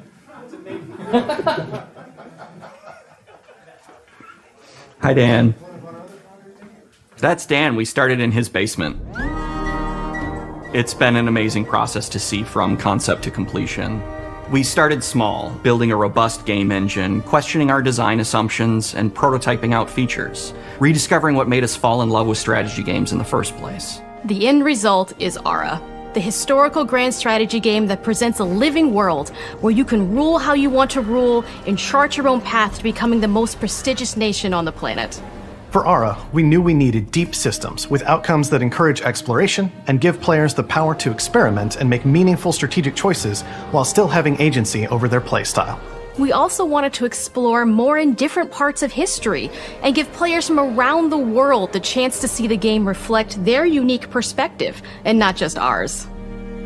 And finally, we knew that for players to feel the impact of their decisions, they would need to see their choices reflected in the game world itself, not just through numbers on a menu. One of the first differences you'll see when you dive into Ara is what we call the living world. It's a procedurally generated alternate Earth, bursting with life, an intuitive, authentic, and immersive space, a blank canvas for players to paint the society of their dreams. The living world isn't just a map. It reflects the choices players make over the course of the game. They can see everything from the settling of the wilderness to cultural influence on architecture over time to the thousands of citizens living their lives and reacting to the changes. We want players to feel like they're truly occupying the world, leading their people as they thrive and grow. Core to the vision of Ara is our philosophy of rule how you want to rule. And no feature better exemplifies this than the prestige system. To win a game of Ara, players will compete with their rivals to build the most influential, impressive, and important nation the world has ever known. This is measured by prestige, the player's score that proves their worth as a leader. The prestige system gives players the chance to decide what kind of leader they want to be. Do they want to pursue great works of arts and culture? Military might? Scientific advancement? The choice is theirs. In Ara, there are no set victory conditions. Players get to decide what is most important to them and focus and prioritize on those goals while still being able to win the game. Personally, when I play Ara, I like to build triumphs. Triumphs are our collection of incredible monuments and architectural achievements from throughout human history. Like the Great Pyramid of Giza. They're hard to build, but worth it, giving huge prestige bonuses and game-changing abilities to the nation that constructs them. Another aspect of Ara that I'm personally excited about is our crafting system. The crafting system offers a unique challenge to the player that they generally won't see often in the 4X genre. Succeeding at balancing, gathering the right things, turning them into the tools that you need, and then finally getting to the outcome or reward of something like an important improvement or triumph just changes the challenge that exists in Ara compared to other 4X games. Crafting plays out in Ara at a national scale, with players honing and combining the natural resources they harvest into all manner of goods and components. Those are the foundation for everything, from international trade to improving their cities' and citizens' lives, and even manufacturing the weapons necessary to draft military units. The crafting system in Ara encourages thoughtful, advanced planning. It rewards players who can see the strategic outcome of all their collective decisions, and not just the individual ones. I'm proud of the work that's gone into our simultaneous turn system. Many strategy games have players alternate taking turns and reacting to their opponent's moves. In Ara, all players' actions are resolved at the same time. This rewards players' ability to navigate uncertainty, to predict and strategically plan for a variety of scenarios in the moment. This system makes Ara just feel more real. In a typical strategy game, once your turn is finished, you have to wait for a long time. With simultaneous turns, generally speaking, those times are very low. You get to keep playing the game and stay engaged rather than having those periods of downtime where you're not doing anything. It's not easy sifting through all of history and picking what to include. For Ara, we wanted to offer a fresh perspective, so we looked at cultures and societies throughout the millennia with the broadest lens possible. Where this approach really shines is in our leaders. Leaders are so often seen as military personnel or prominent government figures, but leaders come in so many different forms. They're thought leaders, scientific and cultural prodigies, and many more. Each leader in Aura has a number of special abilities determined by their personality traits, as well as a powerful and unique leader trait, informed by their contributions to world history. With a diverse global roster, we know players will find leaders that they will want to play. And even a few that may surprise them with how fun it is when those leaders are handed the reins of power. For us at Oxide, player feedback is the only way to really understand what you're making. It gives us that priceless perspective from the people we're making Aura for, you. Building the game alongside real players has given us that critical player feedback. In the end, we believe this makes for a deeper connection between the players and the game. One of my favorite examples is when we first introduced the concept of dangerous wildlife to the game. It turns out, in our first iteration, it was maybe a little bit too aggressive or disruptive. We knew we should probably make a change when one of our insiders made a forum post that was just, "Cougars, cougars, Cougars, I hate cougars! Someone get these feline demons away from me." I'm happy to report, based on more recent feedback, that I think we ended up in a good place with the overall threat level of mountain lions to a player's citizenry. It's been years of hard work to bring you a strategy experience like no other. And we're so excited that we can finally see the finish line. We can't wait for players to get their hands on the game later this year. But the launch of Aura is only the beginning. We are going to maintain our insider program after the release date and continue to listen to players and support the game into the future. On behalf of everyone at Oxide Games, thank you for joining us today. We can't wait for you to play Aura and to create your own history.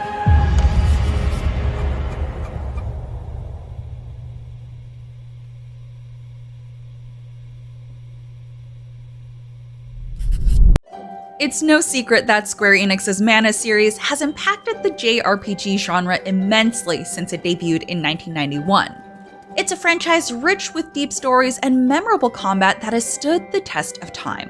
Despite the last mainline game releasing 18 years ago, fanfare has yet to die down as seen with the success of the 2020 remake of Trials of Mana. The question is, can a brand new Mana game replicate the same success as a remake? From the 2 hours I played of it at PAX East, Visions of Mana's fresh take on battle and class systems not only gives it the potential to meet the success of the originals, but it might even end up surpassing them. From the moment I started playing Visions of Mana, my expectations of it changed. Gone are the days of sprite-drawn, top-down 2D combat. Here are the days of fast-paced, flashy, and vibrant 3D semi-open field battles. Gameplay puts a heavy focus on the action part of the action JRPG genre, including aspects like aerial combat to help open up the tag-based sword slashing and magic system already in place. During each encounter, I could swap between the three heroes with a push of a button, using their unique abilities and strengths in accordance with specific enemies that were in the battle.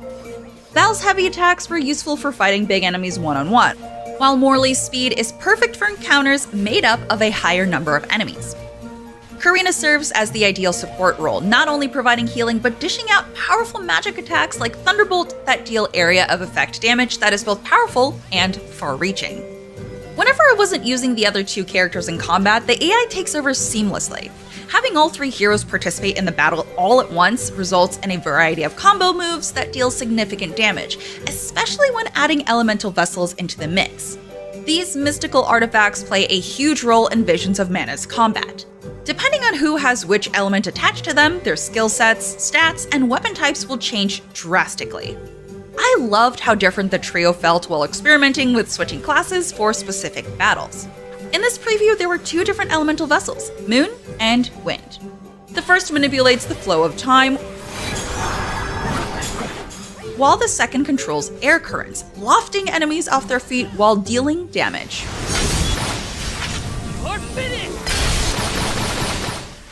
Playing as Val's Aegis class using the Vessel of the Moon is a completely different experience than when it's equipped to either of the other party members. In this state, he uses a lance and shield while also having the ability to manipulate the flow of time, making for a terrifying 1-2 punch of slowing any enemy down to be able to dish out both quality and quantity with his damage. Nothing was more satisfying than using this on the Gem Valley Ochoro in the first area of the preview. This sturdy and fast enemy, who felt like a beefy Sonic the Hedgehog, was an absolute menace, featuring crazy speed and high defense that made for a long and drawn-out battle. That battle became much easier after switching Val over to the Aegis class. Thanks to the Luna Globe, a time bubble is created that slows every enemy trapped within it to a crawl, which is perfect for speed demons like the Ochoro. While it still takes a few attempts, trapping the hedgehog in the bubble and wailing on it with a barrage of melee and magic spells resulted in a satisfying fight. Being able to approach battles by equipping different vessels to different characters beforehand makes for an interesting rock, paper, scissors combat mechanic. The longer each battle progresses, the more every character's special meter grows. Depending on what vessel is equipped, building this up to 100% results in a powerful onslaught that works on individual bosses and large crowds alike to deal some serious damage and inflict. This ability makes Visions of Mana's more challenging fights, like the time trial side mission, feel more manageable while maintaining its interesting degree of difficulty. The 2 hours I spent with Visions of Mana painted an image of how exciting it can be. While it may seem like a scary change, the action-focused combat and the introduction of gameplay elements such as elemental vessels might be what the series needs to bring it back into the modern-day limelight. For more on Visions of Mana, check out our game overview trailer and an introduction to the newest, cutest dog companion that'll help you travel through the world quickly and adorably. And for everything else in the world of video games, you're already in the right place, right here at IGN.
to the Summer Xbox Game Showcase. In just a few minutes, we're getting a brand new presentation from Xbox that will surely be packed with new trailers, game reveals, and who knows, maybe even new Xbox hardware? We'll see. I'll be talking about everything that we expect and hope to see today. But I can't do it alone. I never do. I've got my crew. Please welcome my Podcast Unlocked co-hosts, Miranda Sanchez, Dessa Ligari, and Stella Chung.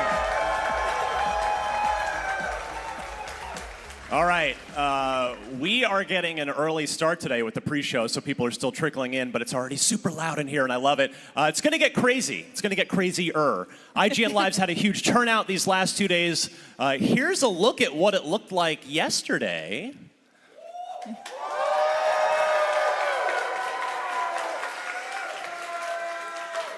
Now, if you want to join in the fun, if you're watching online, we're still here at the Magic Box in downtown LA until 6 p.m. You can grab your tickets at ign.com/live. All right, before we get started today, our friends at 3-0 are making some of the most impressive Fallout collectibles on Earth. I've seen them. They've got some on display here at IGN, including figures based on the T-51 Nuka-Cola Power Armor, the T-45 Hot Rod Shark Power Armor, and T-60 Camouflage Power Armor. They are extremely cool, so be sure to check them out. And if you're not here in person with us, head to store.ign.com to take a look and maybe snag one for yourself to protect your home or office from mutants and cockroaches. All right, now, Xbox time. My favorite time. It's Xbox Game Showcase predictions. This is an annual tradition. This year we decided to save it to do it live here with all of you. Let's break down some games that we think we are going to see today. There have been a few leaks and murmurings out there, so we'll kind of dance around that stuff as best we can. Miranda, we haven't seen you on Unlocked in so long. First of all, welcome back. Thank you. Thank you, guys. Give me, Miranda, your first prediction for what you think we will see in the imminent Xbox showcase. It's gotta be Gear 6, please! Please, it's time! Like, I will be happy with anything Gears, but it is time for at least a tease. I would love them to come out strong and have a tease with, like, gameplay and not just a cinematic, although I'd also be fine with the cinematic. Like, we got such a massive cliffhanger at the end of Gears 5. Like, please, my heart! Please, I need to know the drama. I need to know how certain people are feeling or not feeling. But so I'm very ready for us to finally get that reveal. And do you want to reveal who you chose in Gears 5? I don't want to spoil it. I don't want to enough. spoil it. But there's somebody new every time, and it's on Game Pass. That's so if you fair. guys haven't played Gears, please do yourself a treat and play all of Gears. Like, it's incredible. I actually took my twin sister through all of it recently, and I was like, you're coming with me, sister, and now she's a pro, so it's great. But yeah, I won't say. Destin, you handle our performance previews, performance reviews. You're really a tech-focused guy, which everybody loves because you do those great analyses for us.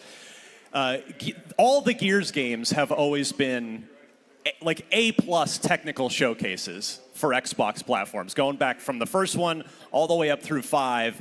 We know that whenever Gears comes around, hopefully today, it's going to be on Unreal Engine 5, and the Coalition teamed up with Epic to do that Matrix Awakens tech demo, which looked insane. You could play it. There wasn't, all you could do was kind of run around, but like, what are you expecting visually from Gears 6, should we see it today? Well, first of all, big shout out to Colin Penty, who tweeted out, wait until you see Gears 6. He works at the Coalition. He helped make the Matrix demo. And I am really, really excited to see whatever they end up bringing to the table. I think he took down that tweet, which maybe indicates that something could be shown at the showcase today. I'm sorry, I'm going to try not to be super I would love to see more Gears 6. I did it, but the first performance analysis that I did was on Gears 5 and how it really pushed the power of the Xbox Series X at the time. And it's really exciting about the potential that the Coalition has to develop a game that just knocks our socks off. How are we feeling in the crowd about Gears 6? Right? Agreed. I hope Phil Spencer's watching this before he stops by here later, because the people want their Gears of War. And we are the people as well. We want our Gears of War. I'm gonna cry. Okay, I'm ready. Are you gonna be okay? Like, are we gonna have to? I'm not gonna be okay. I'm gonna have to get my makeup artist back out. I'm like, I'm so sorry. I ruined what you did earlier. Like, do we need to do another co-op Hivebusters run to? Yeah. Later today, maybe just announcement or bust. We'll see. Yeah. Exactly. I'm with that. I'm with that all the way. Stella, let me go to you now for your first. We've got 3 each. Hopefully we have time to get through everything we want to talk about. And if the showcase starts, well, we'll shut up and we'll go to the showcase, of course. But Stella, what is something that you predict we will see, /hope that we will see today? Okay, wait, I don't want to go through my first one now because I feel like, well, okay. First one seems kind of like we'll probably see it, right? Okay. But something that I'm personally wishing for is another Banjo-Kazooie. Oh, Paris Lily approves if Paris is watching. There are dozens of us, okay? There are dozens of us. Yeah, because Yooka-Laylee just got a remaster announcement. So I'm like, hey, listen, it's time for my favorite bear-bird duo to come back.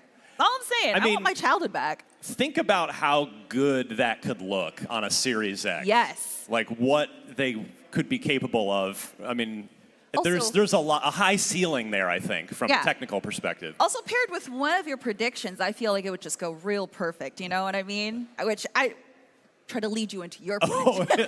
I appreciate that. Well, yeah, I'm going to save that one for later, though, because Fine. It's, we'll just let it. We'll let it be for now. But no, I mean, what's your personal history with Banjo? Do you have you? Oh my God! So I wasn't allowed to play games as a kid, right? Because I had really strict parents. So whenever I would go to my friend's house, we would break out their game machines, and I'd be like, "Oh, what's that?" And I would just see them playing this game. Which, by the way, the adult jokes just flew over my head. But when I played it, I was like, "Oh, I was into this!" So we would always play that game, and it was just so interesting to me because I was really bad with the control. I was like, "What am I doing?" But I loved it so much. And so I just have this really fond childhood memory of it. And yeah, so for me, it means a lot to me because it was the one game that I could sneak off to play. I mean, I am the resident old on the panel, and I have great memories of when Rare remade Conquer with Live and Reloaded. And going from N64 to original Xbox, they did the really cool fur shading. And that was 3 Xbox generations ago. What Banjo could look like now. And play are we gonna? We're gonna go to our resident Banjo hater. Here's what I hope they do. I hope they bring out a Banjo silhouette and then Conquer chainsaws it in half. That's actually a Conquer game instead of Banjo. I think we'd be okay with. And then we would get the Banjo later. But yeah. Oh my goodness. Well, Destin, that brings us to you. We've each come up with 3 predictions for things we think or maybe want to see today. Give us your first one. Tell the people. See if the people agree with you. All right. So for a long time, I have thought that they should remake the original Fallout. It was like a staple of the Fallout genre. Obviously, the original game, a remake from the ground up, probably using something newer than the Fallout 4 engine. I think that would be really compelling and introduce a lot of people to that excellent story that was told. And modernizing the mechanics would just bring it to another level, obviously. I mean, Fallout's, of course, bigger than ever. Do we have any fans of the Fallout TV show out there? Yeah, it's so good. They did such a great job.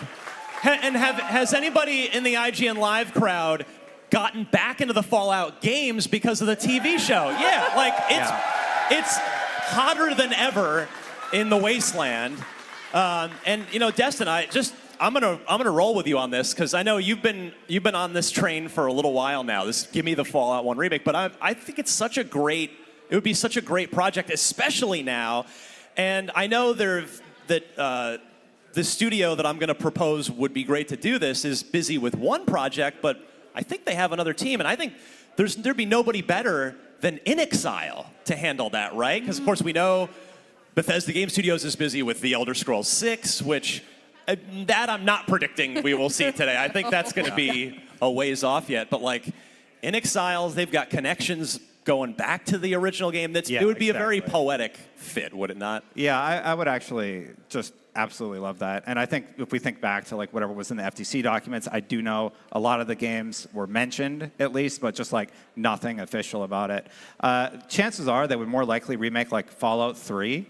But for me, I think they need to start at the beginning, modernize those original entries into the series. Yeah. And then by the time they get to 3, that game would need an update because they already have the free update. If you're playing on console, you already get the free update in terms of graphics and fidelity and everything. And if you're on PC, you already likely have access to all that stuff. So yeah, that's my take on how they should handle it.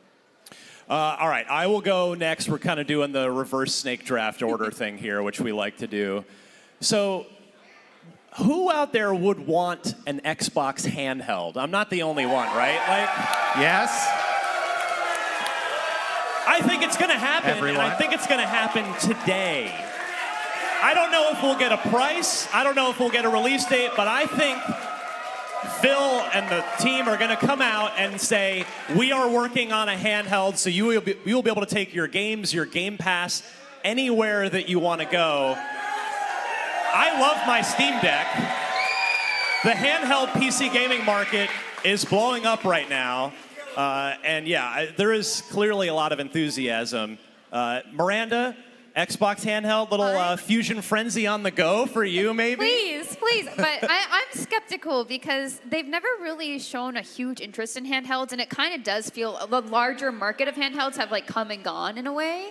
But there's still, of course, opportunity for them to develop there. And I say that as someone who loves handheld devices. Like, I have owned almost every Nintendo handheld. I have my Steam Deck. I had the other companies' handheld. I have all of them, and they're such a joy, and they're really important to me. So if they were to announce this, I'd want it to be more than just a Game Pass machine. Like, it has to have things that are developed specifically for it, and I think that's what makes it special. Otherwise, then it's just the same thing as a Steam Deck, right? It's just, well, now it has Game Pass specifically, which is great, but I already have a Steam Deck, so like, why couldn't you just work with them to make it work? You know, so that's the trade-off, right? It's like, how do you balance what makes this device special other than being another device for me to lug around? So that would be my challenge to them, of like making it something that does have a specific kind of attention to it being a handheld device, because there's a lot of really cool games you can have on there specifically for handheld, and I would like to challenge them to develop specifically for that, rather than just another thing to play a smaller screen of something you have, which we can do on our phones already too with cloud. So, you know. Stella, an Xbox handheld, if such a thing were to be revealed today, it would be another platform that you could kick my ass in Halo Infinite on. Oh, yeah, and that would be great. I could just bring it into work, and you have no excuse, right? Which is I'd great. be on a full mouse keyboard setup, and you'd be just dominating right from the handheld. Technically, to be fair, controllers where I'm a little bit weaker now because I did switch over to keyboard and mouse, so maybe you would have a chance. Is there anybody here that thinks they could beat Stella in a one-on-one match of Halo Infinite? No, I'm seeing it. Yeah, there's maybe a couple of volunteers out there. I saw one guy go. Destin, Xbox handheld. How much would you use it? Like, what would you want out of it should it be a real thing? Yeah, I mean, mainly a little bit more processing power probably than the Steam Deck currently has, because, you know, that's a few years old now. So like a little bit of a modernization there. But really where they could succeed is reducing some of the barriers that the Steam Deck has. Right now I have to like do a dual boot to get like a game like Destiny installed on it. Granted, it doesn't run great or anything like that. You have to like install Windows, then install those Windows games. Well, Microsoft could just make that organic. And if they're able to also allow you to utilize your Steam library on an Xbox handheld, that would be a huge selling point for me right away. I agree. Yeah. If we got those launchers, like Genshin launcher on Steam Deck, the biggest pain. I just gave up. I was like, I can't keep doing this download stuff. Same with Destiny. It's like, I don't want to break it. So if they figure that out, that would be... I'm backing you, Destin. That would be the sell. Who among us already has a handheld gaming PC? Anybody out there? Yeah, there's some cheers going on. But if Xbox did one, how many of you does that push over the top? Yeah, see, the desire is there. The market is there.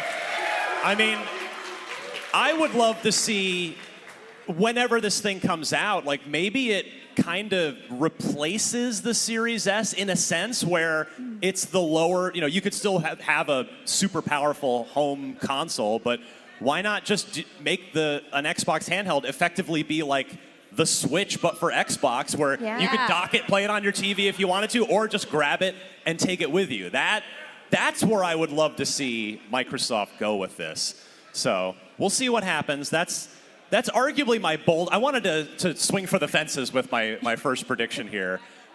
We've got another round of these to do. So let's do Miranda's next one real quick. I'm going to just come back to you. Miranda, Game Pass is great, but it could be better? Yes, so we have heard about the Game Pass Friends and Family plan for a while now. They are doing it in testing for a while, and they ended it in last July, I believe, and had nothing since. And I think it's time for them, and it'd be just like kind of a nice announcement to bundle with their like Game Pass announcements. You know how they do the reel, and then like, and also we're working on this plan. That's a really important thing. Like honestly, like financially, I think Xbox tries to be considerate. Obviously, offering the Xbox Series S, like that's kind of a big deal.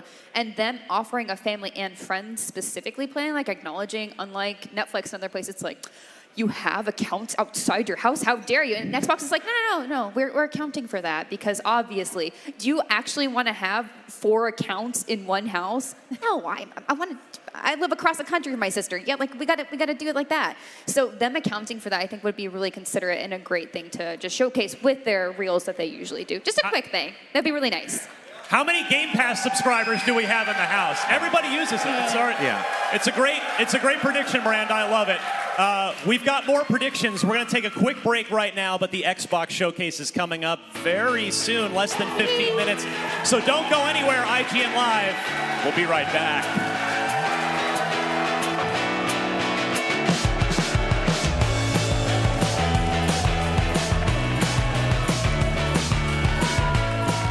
Hunter x Hunter is a beloved manga written by Yoshihiro Togashi and has sold over 84 million copies to date. And now, Arc System Works and Bushiroad Games present the first ever Hunter x Hunter fighting game titled Hunter x Hunter Nen Impact. Compose a team of your favorite characters and battle against others in an exciting 3v3 tag team fighting system. Different team compositions unlock new possibilities, and they're the key to victory or defeat. So whether you're a Hisoka main or a Leorio fan, there's sure to be a team that fits your playstyle. Let's take a look. やろうチーム戦受けて立つぜキルアが相手でも手は抜いてあげないよ負けた方がジュースおごりな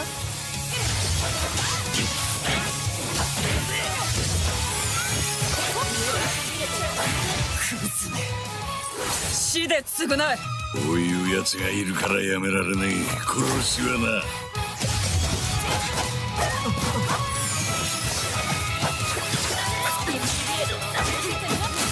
試験の時からあなたと戦ってみたかったんだやる気十分といったところかの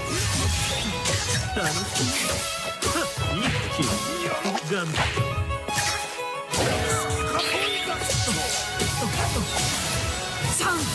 ケン悪いなゲームオーバーだいい加減にしやがれ捕獲する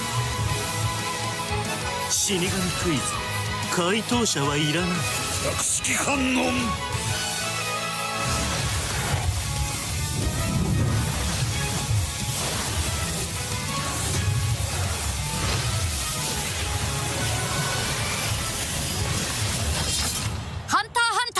ネンインパクト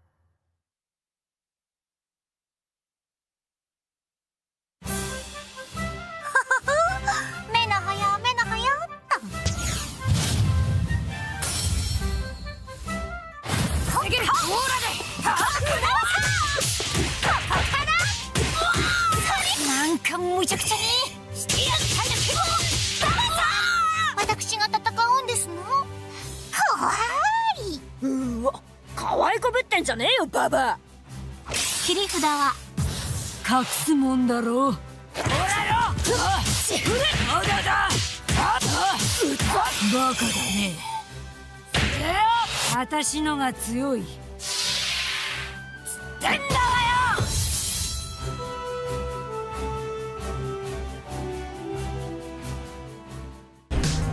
IGN Live is presented by Xfinity. Stay ahead of the game with Xfinity's blazing fast speeds and smooth low lag connection.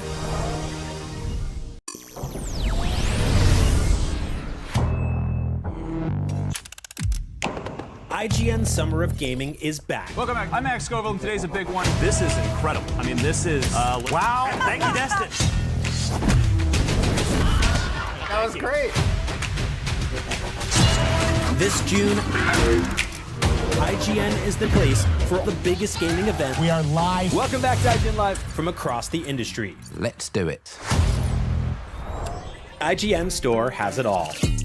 From clothes and collectibles to vinyl records, accessories, model kits, and action figures from the biggest and best franchises like The Legend of Zelda, Star Wars, Fallout, Dungeons and Dragons, and more. Whatever your pop culture passion, you're guaranteed to find something you love. There are new and exciting products hitting the store every week, like the Wasteland-ready Fallout Vault 33 hoodie, which pairs perfectly with the working wearable Pip-Boy. Plus, high-quality IGN Store exclusives like the powerful and spicy Star Wars Darkside Hot Sauce by Truff. We've even got merchandise for you to rock while tuning in to the IGN shows and podcasts you love. Or cap off a long day by relaxing to the soundtracks of your favorite video games, like Cyberpunk and The Last of Us. And the best part? You don't even need to leave the house to go there. Just head to store.ign.com and start shopping today. The IGN Store. You deserve it. The Cinefix Top 100. A list so secretive even we don't know what movies are on it or where they rank. What do you mean you don't know? Each episode will reveal one of the movies. Did I rush it? Felt like I rushed. That was good. I liked it. Talk about why it belongs and finally find out where it ranks. Are you not entertained? Are any of the movies we've shown here even on the list? I have no idea, and it drives me crazy. Join us as we find out on Cinefix, IGN, and wherever you get your podcasts. Why so serious?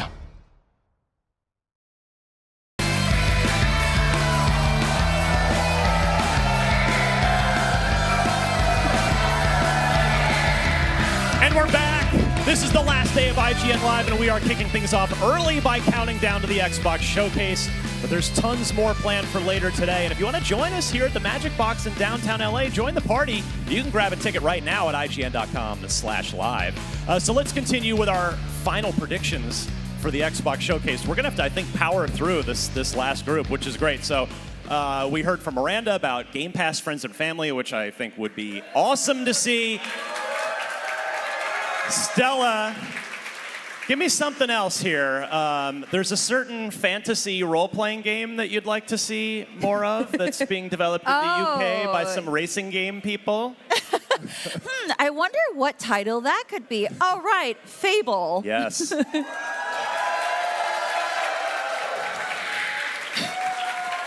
Yeah, I think it's about time we see some gameplay, right? I mean, we got a great cinematic trailer that shows story beats, but I want to see some gameplay, right? Yeah. Miranda, I'm not sure there's a game other than Elder Scrolls 6 maybe that has a higher ceiling for both like quality potential and arguably sales potential than Fable if Playground can nail this reboot. I want to see how pretty it's going to be. Honestly, like, just, it's Playground. So I was like, show me the weather. I know it's really, like, lame maybe, but I'm like, show me a nice rainy day in my cottage where I'm going to have 7 kids with the guy that I married, and we're going to run a kingdom, and then also, I don't know, murder some people, but it's fine. Whoa, hold on. I would have assumed Listen, you would... Fable is chaotic. Fable is chaotic, and we love it. And that was, like, my favorite thing in Fable 3. It was just like, I have my little homestead and my child, but then also, time to go murder. It's fine. I thought for sure you'd have the halo over your head in Fable that you were like pure good. No? Are you with me on the dark side? Because it's fun to be bad. Sometimes, like, hey, like just a little bit. It's like a little bit as a treat, you know. Sometimes you gotta kick the chickens. Destin. Halo has high potential. We know that. We've seen it. Halo Infinite turned out great, and it's really been on a great road here with the live service roadmap. But do you think we're going to see anything new from Halo today, like in a big way? Well, Halo has been constantly updated, at least Infinite has, and I just want to know what are they going to do with that franchise going forward? Are we going to get any really compelling, interesting content for Halo Infinite in terms of storytelling? They've indicated that's not going to be the case, so are they going to do a separate thing with the Halo franchise? You know, they've done it before with Halo Wars and Halo Wars 2, so maybe we find out more about what they're going to do with this amazing universe that they have at their disposal. Yeah. I love Halo. Yeah. Spin-off game, maybe? Something, because we know it's mainline Halo is down the road. Like, what's the spin-off? What do you want to see? Well, there was this rumor going around that they're going to remake the original from the ground up. And there's been this rumor going around that they're going to use Unreal Engine So maybe the original remade in Unreal 5 would be really, really interesting to me. Anybody out there want to rock Halo 1 one more time? Yeah. I mean, it's without Halo Combat Evolved. I mean, you guys might be here, but we're not here talking about X. There is no Xbox if Halo Combat Evolved doesn't exist. No, yeah. Like, yeah. That's just. I'll never back down from that argument. I don't think anybody would argue with me. No. So, yeah, I mean, I know, Miranda, you had a great idea on an Unlocked many moons ago about a horror game, a first-person, with the flood, right? I was thinking about this last night about how Microsoft does a really good job with its first-party properties of expanding beyond its primary characters. So even with Gears, you'll get Hivebusters. The main cast isn't there. It's just a different group. And with ODST, Chief isn't there, Right. Reach. It's a different story, and it makes these worlds that they have feel richer, and that there's something more important than just Master Chief. Oh, that's almost heinous to say, but it's no, but it's true. There is a world beyond him, and there's so much that they can do there, and I'd really like to see them continue to explore that with either Halo or Gears, of course, but specifically Halo, because I think that I'm concerned. I just want to know what they're doing. I'm is Chief okay? We got the end of Infinite, that was such a fantastic campaign. They're look at all the stuff we're going to do, and then nothing. Yeah. And then just, where are we going, basically? That post-credit scene was a weird one, too. So I'm really curious to see where they go. Where are we going? I'm concerned. I am curious to see where Undead Labs goes with State of Decay 3. So I had that on my list of predictions. And then some probably very apologetic soul at Undead Labs accidentally flipped something live that they weren't supposed to flip yesterday. And the trailer didn't leak, but the confirmation that a trailer would be in the showcase today. So this isn't it was a prediction until yesterday, and when they confirmed it. So I guess I was right. I'll take that. But you already won one You point? nailed it, Ryan. Perfect. yeah. How do we feel about State of Decay? Any fans in the audience? Yeah. I love this series. It's so fun. It's so good. It is the zombie game that I'd always wanted to play when it first dropped. The first one dropped, and then the second one, also launched a little kind of rough, but they've put so much work into State of Decay 2 over the years, and it's an absolute gem of a game now. If you haven't played it, go jump on Game Pass and do yourself a favor, and you will have, I promise you'll have fun with State of Decay 2. All right, we're going to power through this last round. We've each got one prediction left, I believe, here, if I've been keeping proper count. So, Destin, I'll go to you first on this one. Give me something. Whatever you think could be good. Well, or maybe perfect. You brought up State of Decay, and it's been so long since we've seen anything about State of Decay 3, right? We got that intro trailer, and it's the same story for Perfect Dark. Yeah. Perfect Dark, we heard a lot about the turmoil behind the scenes and the turnover and how they're adjusting their strategies for getting the game developed. We need to see it. We need to see what that gameplay is going to look like. What is the gameplay loop that we're going to be experiencing going to be like? Because we haven't heard a lot about it. We've been reassured by Booty on live streams, Matt Booty over at Xbox, but we need to see it. He said it was ready a year or two ago. Let's see it today. Do we have any Perfect Dark old school fans out there? Either the original or, dare I say, Perfect Dark Zero as well? I played the heck out of Perfect Dark Zero. Now, Miranda, we know that Crystal Dynamics, who'd done such a great job with those first couple Tomb Raider reboots, is co-developing Perfect Dark with the initiative. And it's apparently, per our own ace investigative reporter Rebecca Valentine's report last year, it's on a good path now. What do you want to see out of this long gestating Perfect Dark reboot? Puzzles, which is very silly, but when I think Crystal Dynamics, I do think of Tomb Raider, and so I think a good time with puzzles, and I think that's of course a good way to mix up your gameplay if you're doing shooter or stealth. It's a second for puzzles and just kind of engage a different part of the brain for a second. So I'd like to see a little bit of that. Stella, you got one more prediction in you? I do, but also for Perfect Dark, I want some parkouring like Titanfall. Oh, yeah. Or... Oh, yeah. There, now you're talking. Yeah, I'm on board with that. Listen, I have to bring up Titanfall any chance I get, okay? Oh, they're all after my heart here. But I really want another Doom because I started playing Doom Eternal, and oh my god, yeah, especially in the medieval setting that they've been teasing or that I've been hearing about. I'm like, that would be really cool. Yeah, I love Doom so darn much. We're 1 minute out, by the way. It is about time. It is about time. So, yeah, Doom. I might cry. Like if Miranda cries for Gears 6, Doom might break me. I love Doom so much. They've done such a great job with it. There's one more thing that I would cry for. Fusion Frenzy. So I gotta throw it out there before you end. I have to do it. All It's right. my thing. It looks like the Xbox Showcase is about to begin. We'll see you on the other side with our live post show, and I'll be talking later to Phil Spencer, who will be right here on IGN Live. Let's watch the Xbox Showcase. Wolves came in through the back door.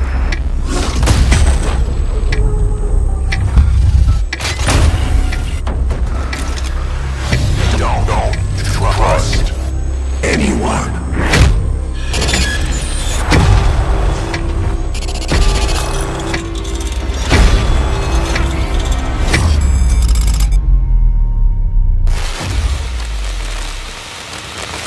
Good evening. The Soviet Union is no more. Despite a potential for instability and chaos, these events clearly serve our national interest. Free from the specter of global conflict.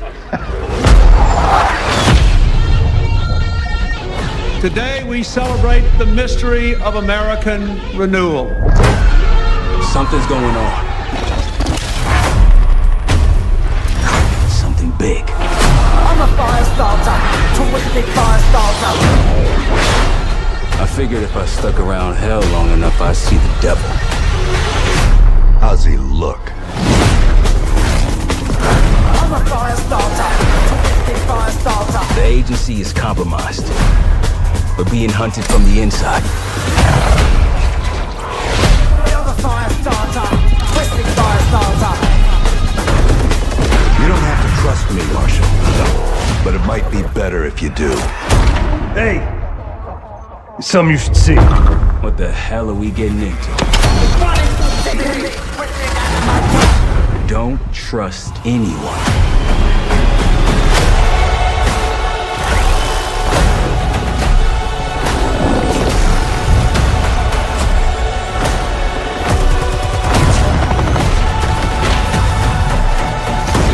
To a CIA black site. Are you out of your mind? Things got complicated.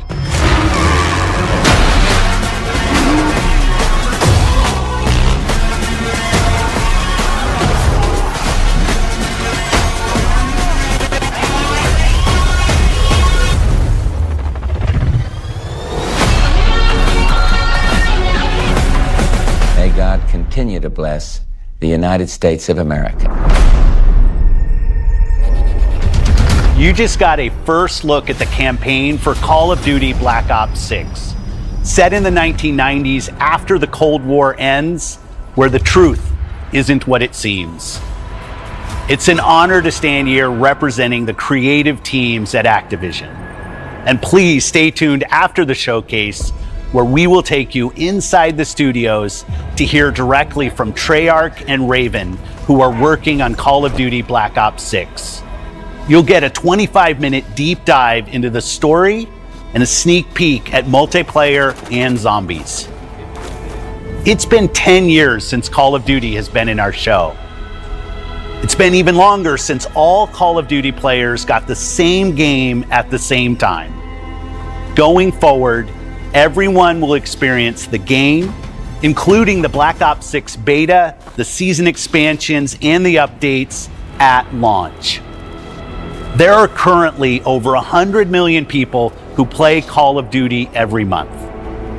We hope to grow that community by making Black Ops 6 the first Call of Duty game that will be available in Game Pass day one. So no matter where you choose to play, everyone is welcome to experience Call of Duty Black Ops 6 on October 25th. I'm incredibly excited for today's show. I'm standing here thinking about all the passion that has gone in to making this show what it is.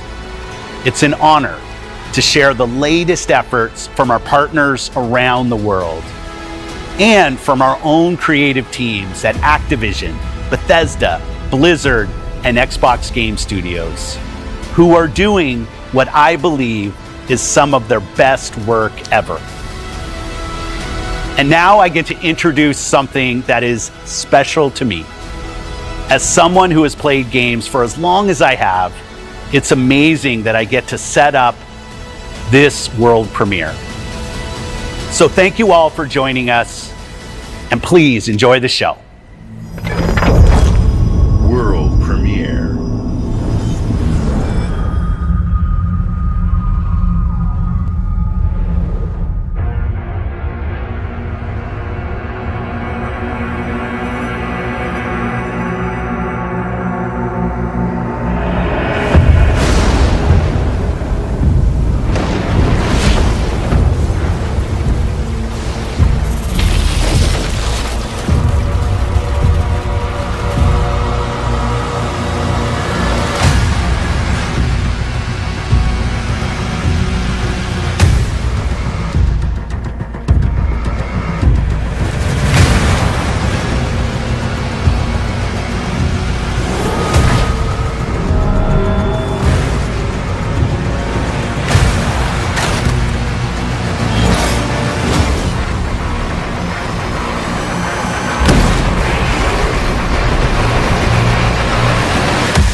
Who were you before? Who did you love? What did you believe?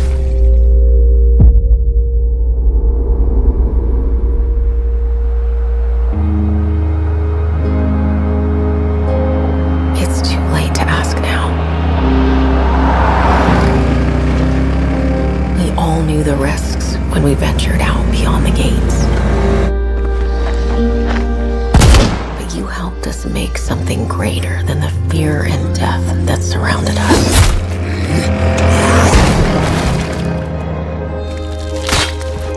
We found hope in each other. Help! I'm surrounded. They're everywhere. There's way more than I was expecting.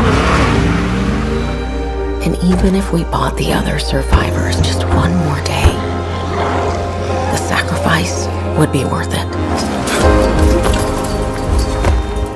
It would always be worth it.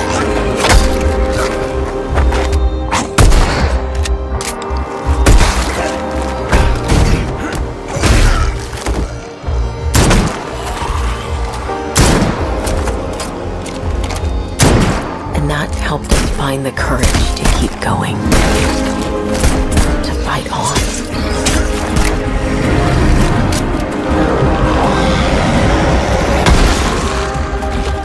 When we needed it the most.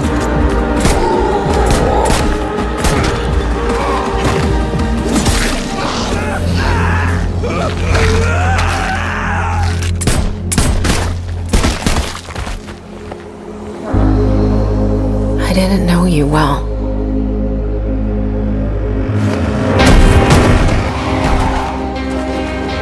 But we'll keep your memory alive.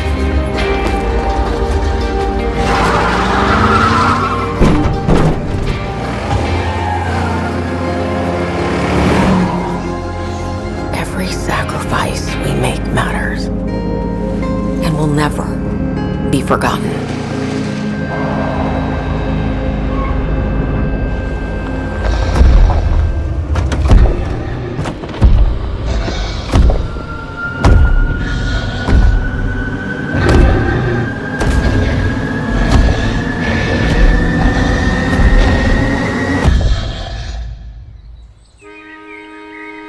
No one is forgotten.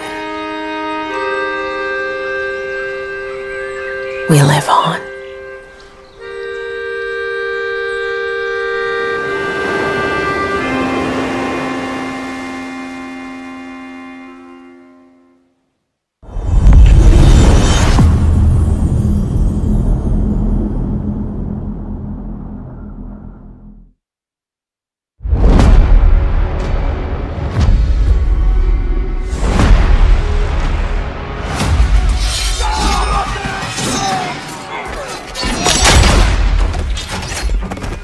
Not looking good, old friend. This'll take more than you and me. What are you thinking? We need someone to be our eyes and ears in the shadows. And someone to bring a little darkness to the daylight.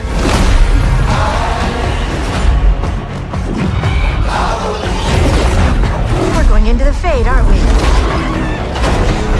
And digging up a lot of buried secrets.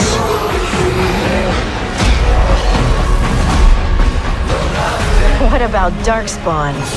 Yeah.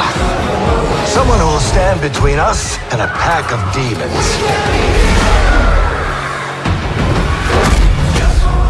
You know there will be dragons. Right. We'll need someone with fire in their blood. One more thing. This crew needs a leader. Someone we can count on. Someone that the world can count on.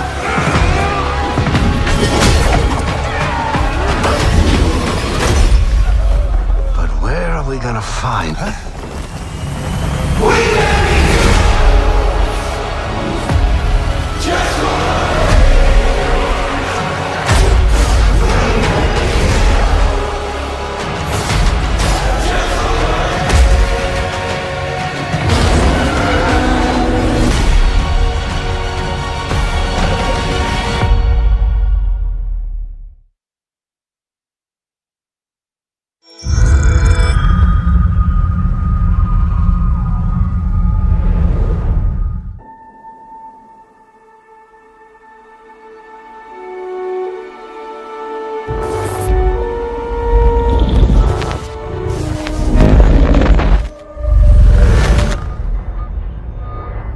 We have received a distress call of unknown origin.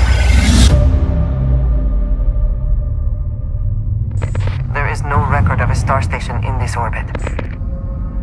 Something is not right.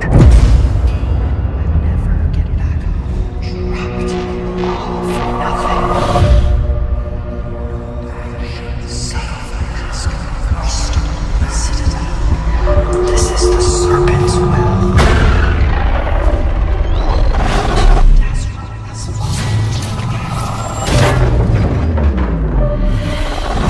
Coming aboard wasn't a thing. We need to run.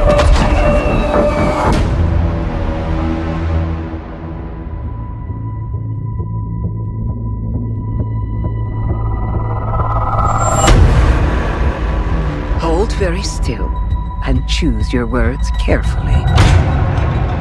They will determine how long you live. You trespass in the home of House Varoon. Your fate will be decided by the Great Serpent. Can you feel its embrace encircling your heart? Mr. restricting until there is no more you. Only us.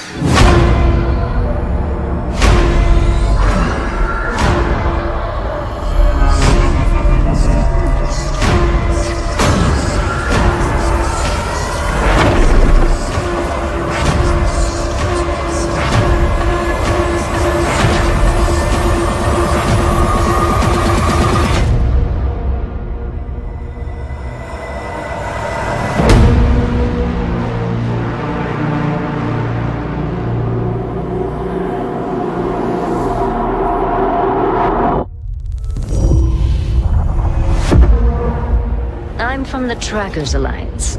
We have a proposal for you.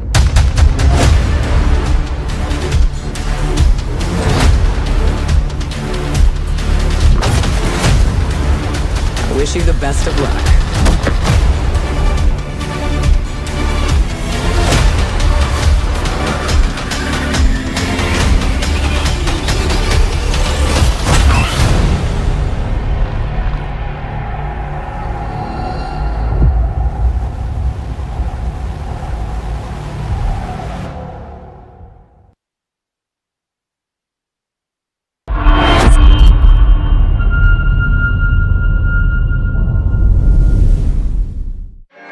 Vaultathon 76 is sponsored in part by Sugar Bombs Breakfast Cereal. Bombs away.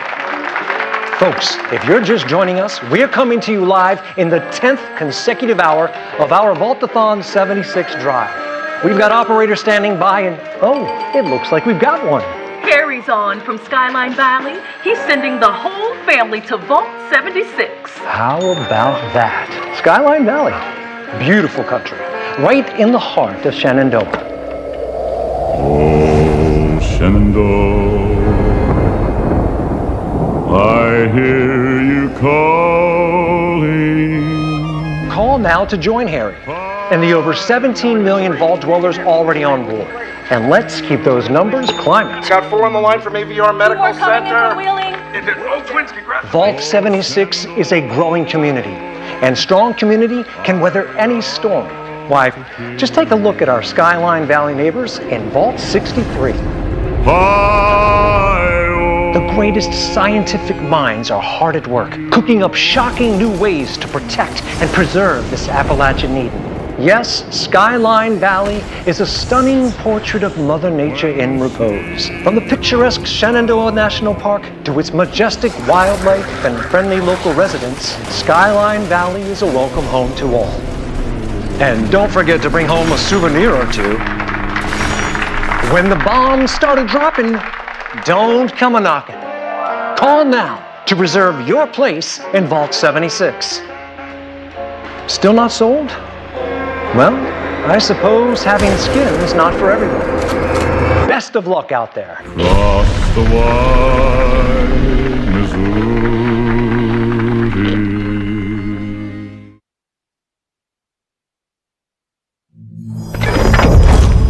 World premiere.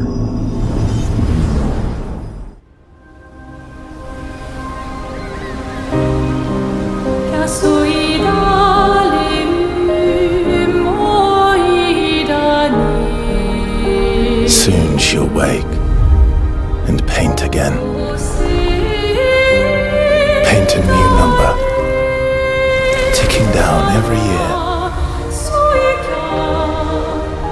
One stroke, and everyone of that age vanishes into nothingness.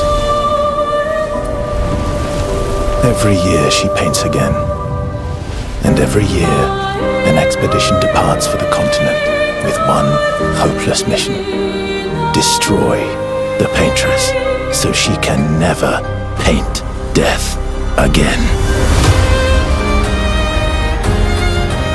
We'll break the cycle so she can't steal anyone else's future. This world is full of wonders. Yet everywhere we go, we walk with death. Do you mean we're the only ones left?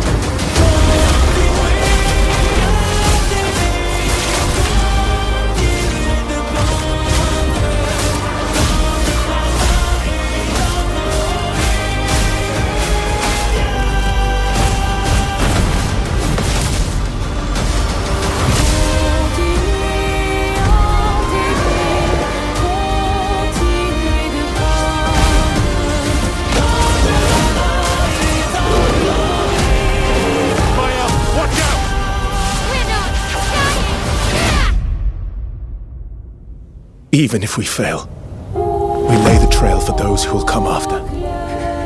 Right? We are Expedition 33.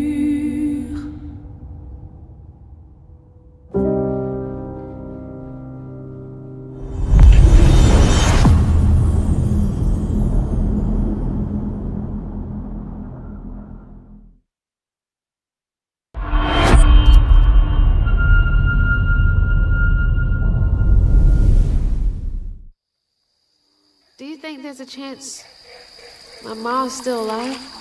If your ma's anything like you here, she'll keep fighting till we find her. I hope so. It's just hard to believe this is all really happening. You mean to tell me your mama never told you stories about critters and weavers? Oh, you're lucky I come along. What? Shh.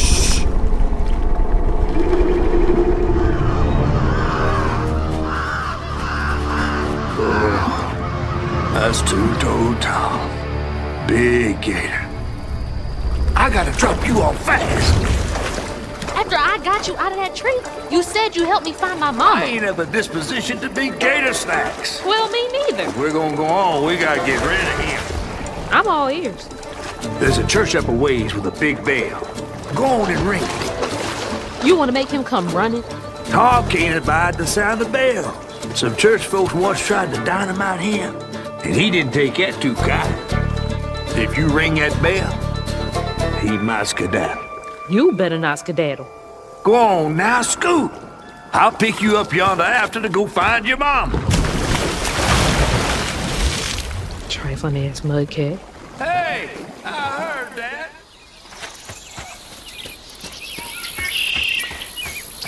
Gotta move quickly now.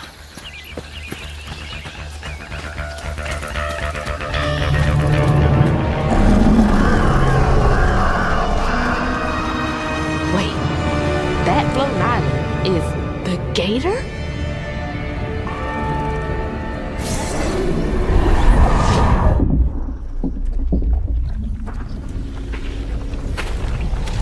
Oh, hell no.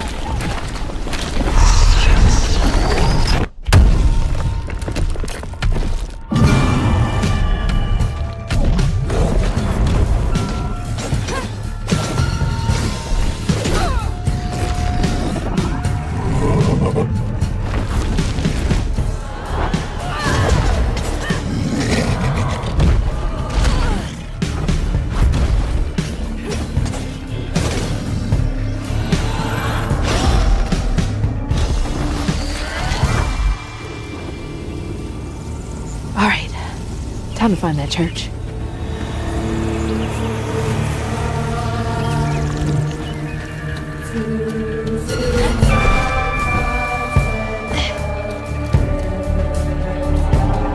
There it is.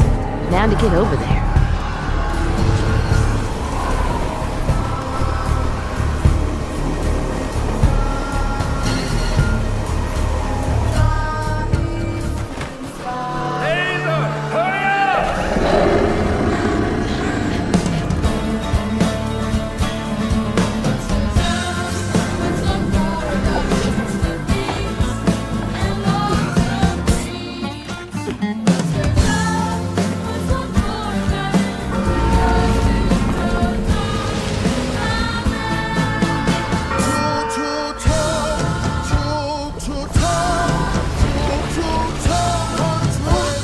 What the hell?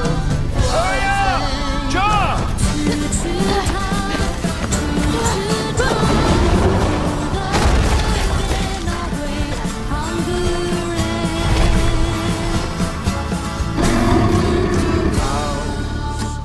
A boat and a church are just meals for Tom, they say. For Tom.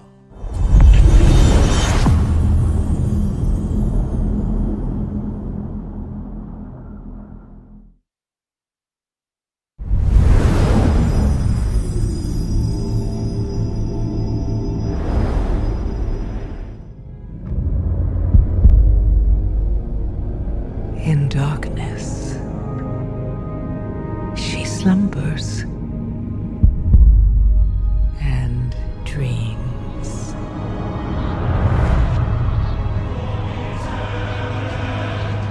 And for countless generations, mortal heroes have risen to defend her. They faced monsters, tyrants, and beasts of primordial horror.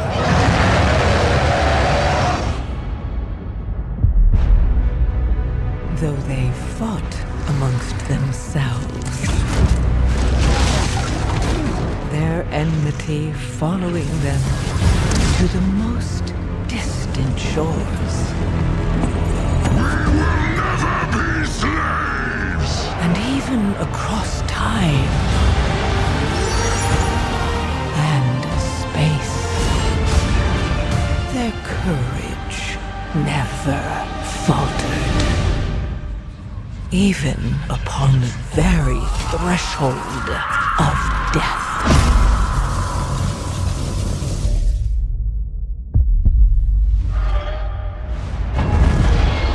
While new hope blooms on the horizon,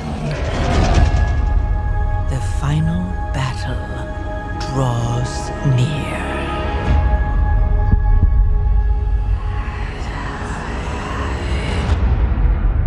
Now, in the darkness,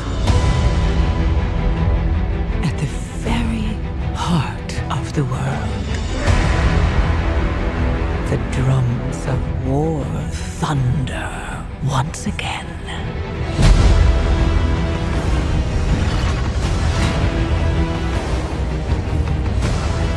And Azeroth at last awakens.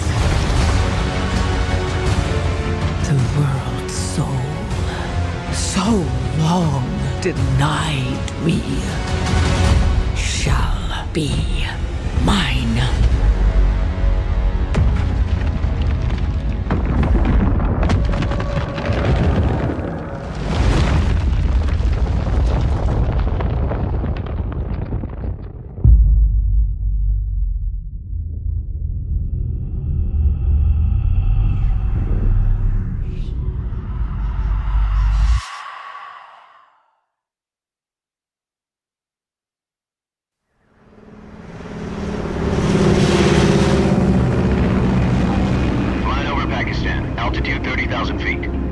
Approaching Soviet airspace. Listen up, Jack. Your mission is to infiltrate Selino-Yask in the Soviet mountains, ensure the safety of Sokolov, and bring him back to the west. Your codename for this mission will be Naked Snake. I'll be referring to you as Snake from now on. The clock is ticking. This will be a sneaking mission. You must not be seen by the enemy. You must leave no trace of your presence. Is that clear? This kind of infiltration is the Fox unit's speciality. In other words, weapons and equipment are procured on site. That goes for food as well. You're completely naked, just as your name implies. I have to find my own weapons and equipment? Whose crazy idea was this anyway? The mission rests entirely in your hands. A real one-man army.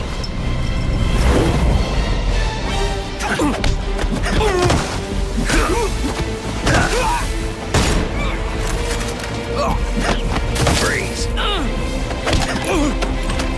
Speak.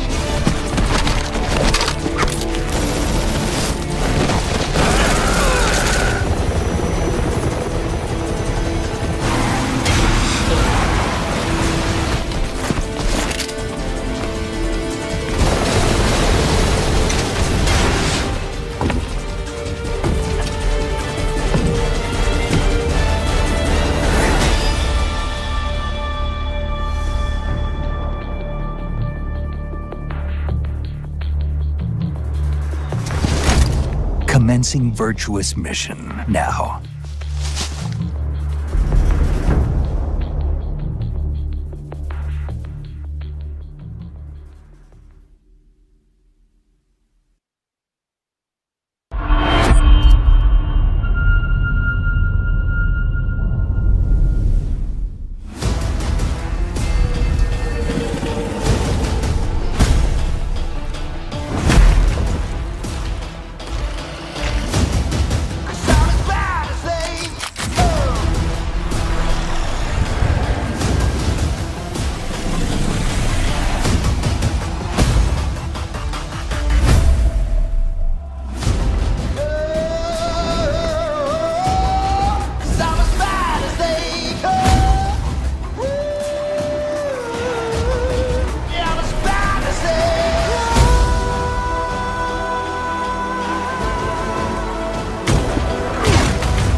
you shouldn't. As long as Ooh is free, your world is in mortal peril. And how is it that you know all of this? Because I am a god too. If you're a god, you're one of them. Why would I do anything to help someone I've sworn to kill? If it's vengeance you want, I'll give it to you.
We return to you now as the gods of mankind.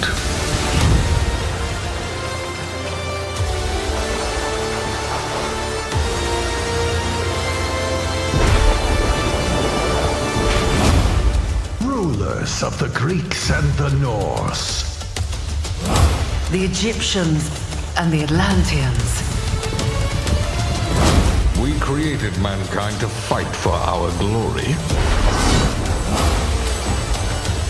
So rise and wield my wrath. Command beastly chaos. Rain down destruction. And unleash our fury. Worship me. Claim my power. And legend will be yours.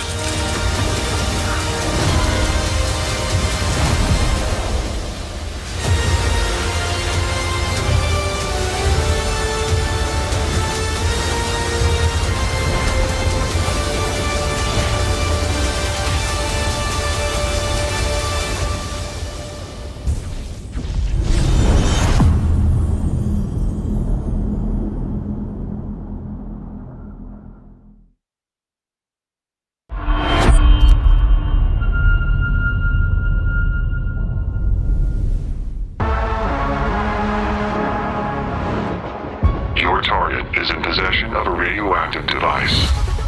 Stop Carrington's attack at all costs. Good luck, Agent. I always knew I had an instinct. I could see the world differently. I thought it would be like any other mission. I was wrong. Welcome to Garden City, where it's a pleasant 23 degrees all day, every day. How far to his last known location? Local forces are also tracking his whereabouts.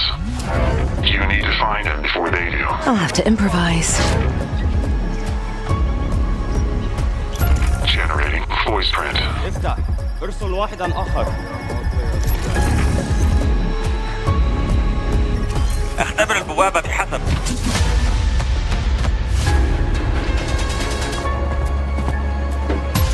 What readings are you getting? We are getting odd readings from your monitor. Can you confirm? I'm looking at the screen right now.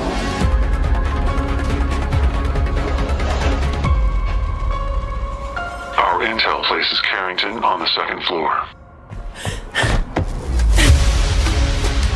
And the life we think we know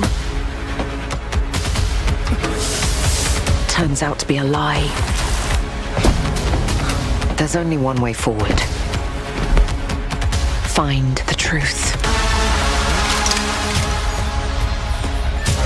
Scan's clear. I'm going in blind. Carrington! Damn it!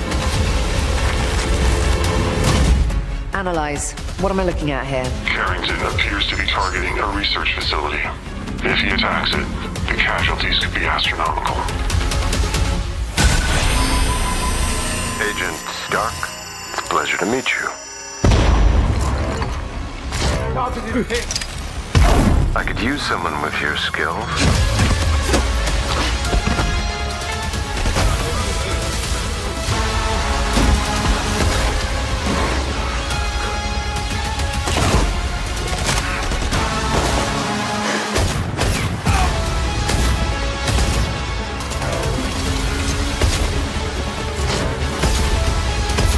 To lose everything before I could see.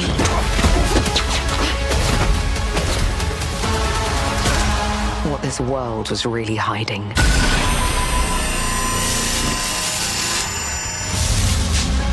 I hope you're ready, Agent Dark. Are you all seeing this? Once you open this door, there's no going back.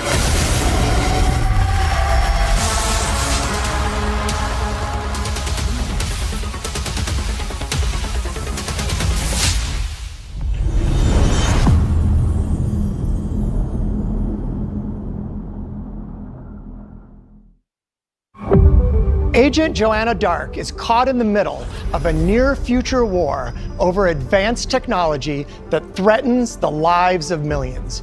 We hope you enjoyed the first look at gameplay, and we can't wait to share more from the developers at The Initiative and Crystal Dynamics as the game progresses. The creativity and talent of game creators are what make our industry unique, and I'm incredibly proud of our games and our teams. They are building a diverse lineup of titles, which includes new installments in beloved franchises like Doom, The Dark Ages from id Software, updates and expansions to our ongoing games like World of Warcraft, The War Within from Blizzard, handcrafted original concepts like South of Midnight from Compulsion Games, and blockbuster games with massive audiences like Call of Duty, Black Ops 6 from Activision. On behalf of our creative teams at Activision, Bethesda, Blizzard, King, and Xbox Game Studios, we thank you for your continued support, and we look forward to getting their ambitious games in your hands. Diablo is one of the most enduring and beloved series in all of gaming. We're thrilled to have Diablo 4 in Game Pass, where millions of you made it your favorite way to play. This October, Diablo 4 Vessel of Hatred expands the demon-slaying experience with an all-new character class, a new region, and of course, the next chapter in the acclaimed story. Here is the opening cinematic for the game. Let's take a look.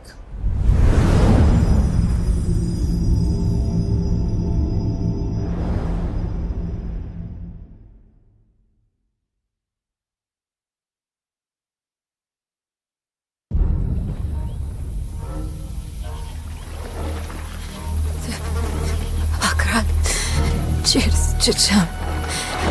Many the cheese. Many the Zukudo. Mart Solan. Akra. Cheers, Chicham. Many the cheese. Many. Boy, young one.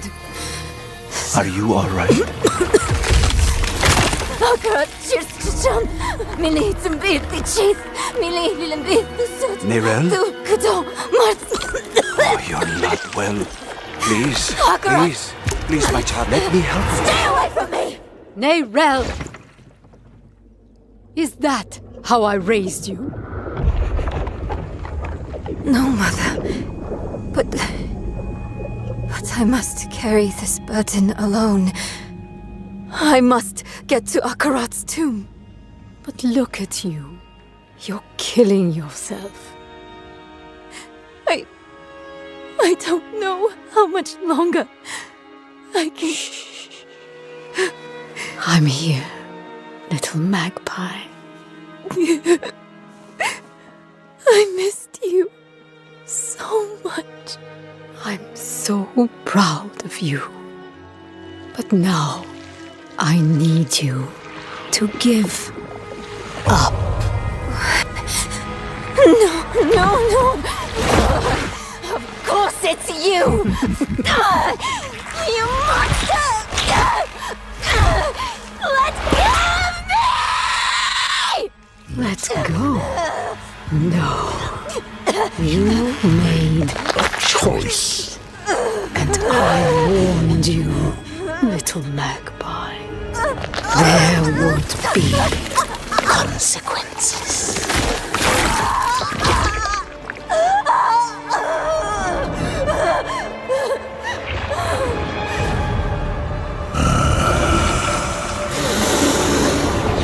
Surrender. No! I control the stone! You hold the stone. You control nothing.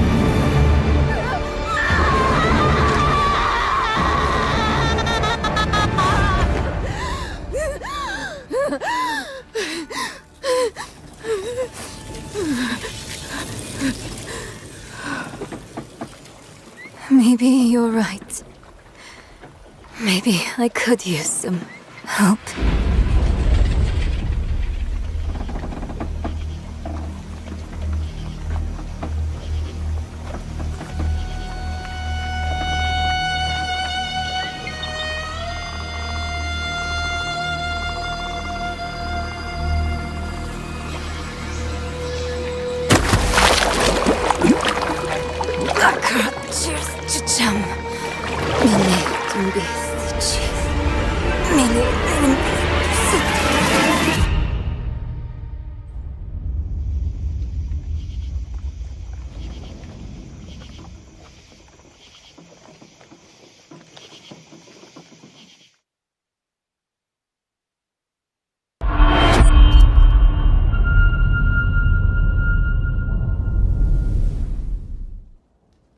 Oh, right, you. So, you want to know all about heroes, do you? Well, you have come to the right place. Because who better to tell you all about them than perhaps the greatest hero of them all? Yeah? There he is, in all his finery. Cheers.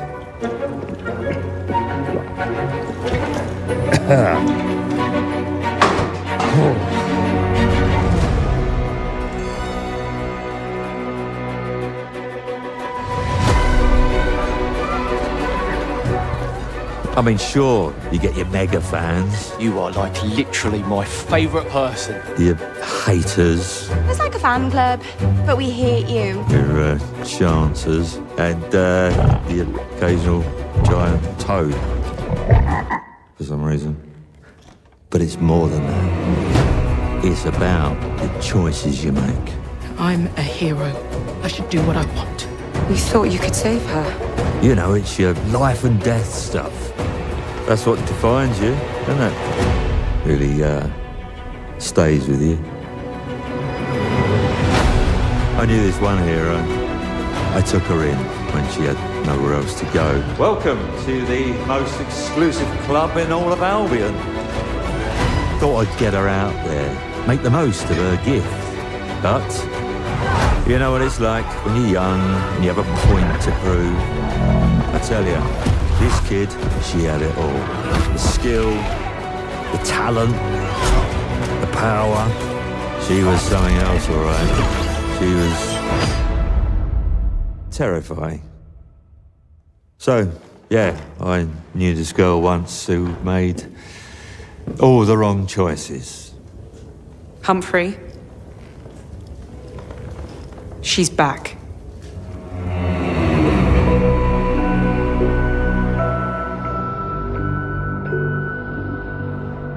I'm going to fix it. this place. And no one is going to stand in my way.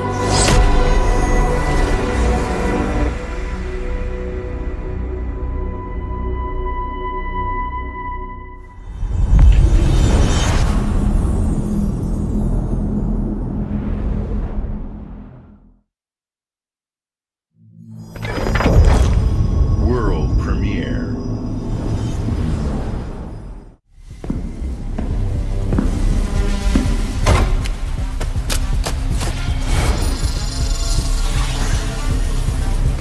Use this! Make your own rules!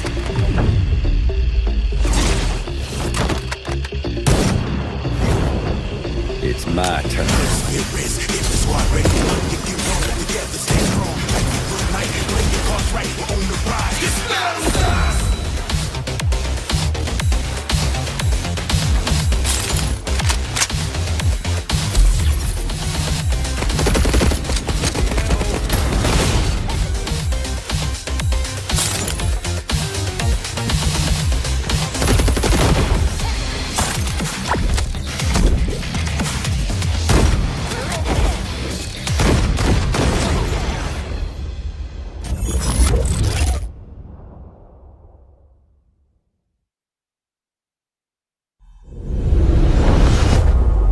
World premiere.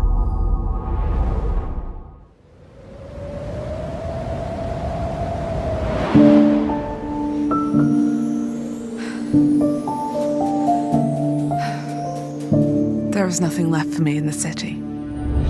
So, I have traveled back to where I grew up.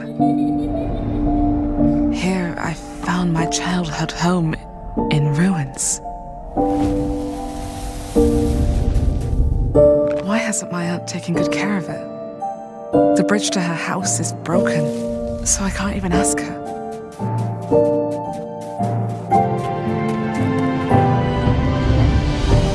I will make the tree stump a cozy home again, no matter what it takes, and no matter how hard it gets. I will fight and find meaning and beauty out here. Some will say that in the dead of winter, a small city mouse doesn't stand a chance. Maybe so, but I must keep believing that every winter leads to spring. Auntie, finally! No!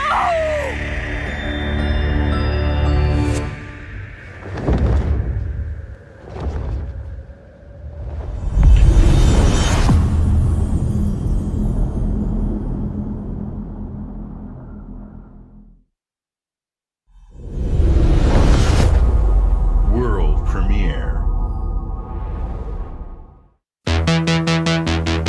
My mixtapes bend others to my will. It's a strange, almost cosmic talent.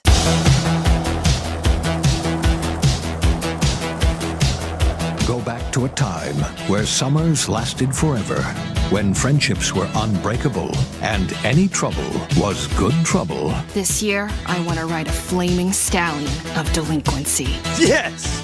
What's your name again? From Beethoven and Dinosaur comes an adventure a lifetime in the making. Experience the freedom of the teenage wasteland, sneaking out, making out, avoiding the law, and maybe something a little more. Hey, can I stand up? Yeah, little Rockford, go nuts! Set to the soundtrack of a generation.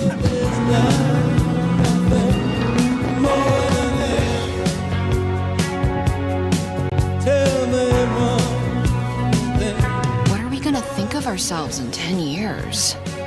I'll just remember to tell myself it felt important at the time. Your greatest memories are stored in music. You're invited to go back in mixtape. There have been noise complaints.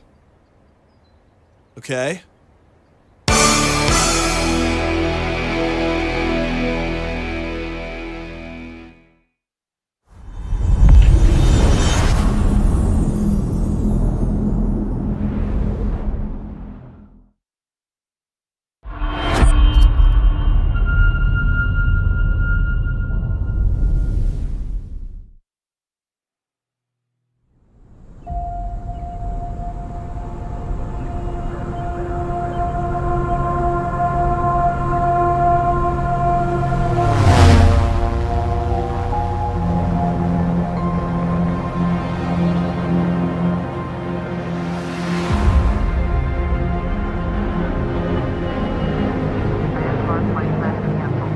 service phone. Dead without delay. Below flight level 120. Squad 1200.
I swore I'd never use my power again. But 2 nights ago,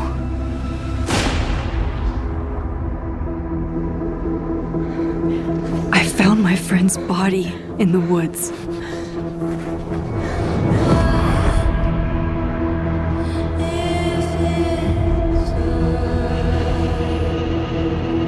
I don't know who I can trust, or who trusts me. But my friend Safi is dead. So why can I still hear her voice? Focusing my power, I somehow shifted into a parallel timeline. Here, Sophie is still alive. But danger stalks our every step. And only I can investigate both realities. Hang on. Parallel world? It's the same as this one, except you're dead. I can still save Sophie. If I can solve and prevent the same murder across 2 timelines.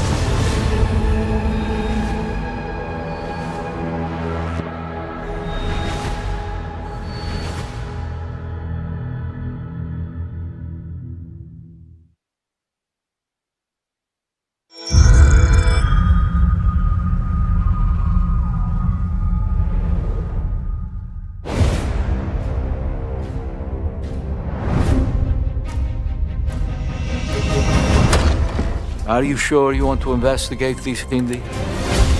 I can't let this go. It could be the best kept secret in history. What are you going to do, Indiana? These artifacts have a deep connection to something in the past. Boss believes they hold a kind of power. A discovery that could change the world. What were you doing out there? Fresh air!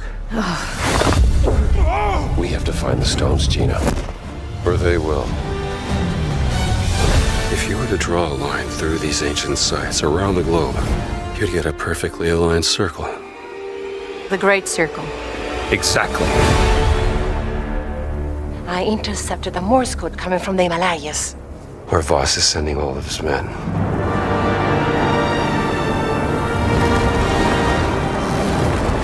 Is that a... Battleship? Yep. Let's get a closer look.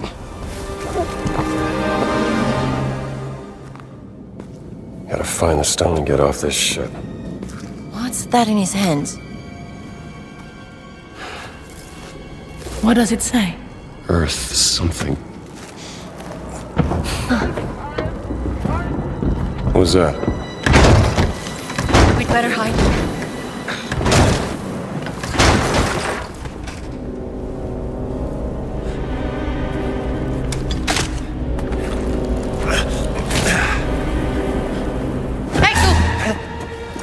Ciao.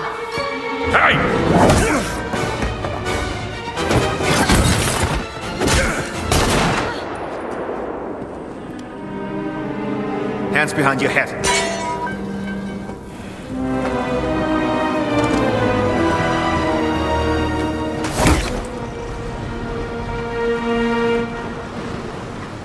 Where's the stone, you American rat? What stone? Have you ever heard of Höhenangst? Fear of heights? Yes!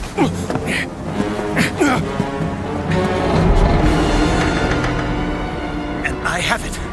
I endured this dreadful mountain even if my mind was screaming every step of the way. Because of a concept you narrow-minded Americans will never understand!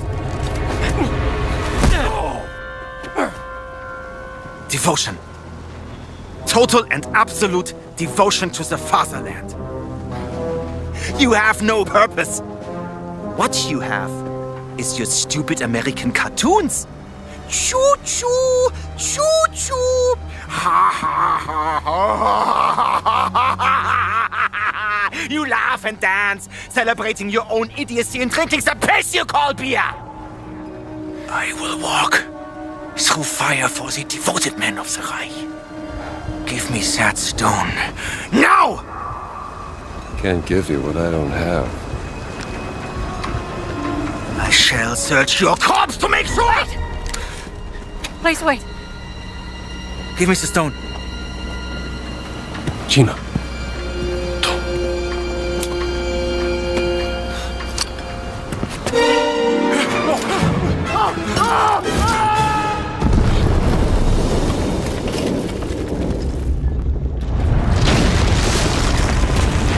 We gotta get out of here. Help me!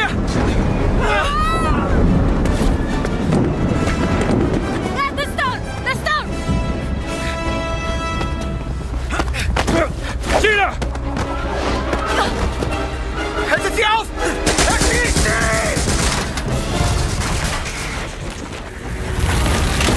hab dich.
You never know you are a monster until someone comes to slay you. The first signs are really subtle, but over time, it becomes clear. The gift changes you, slowly consuming every little part of your humanity.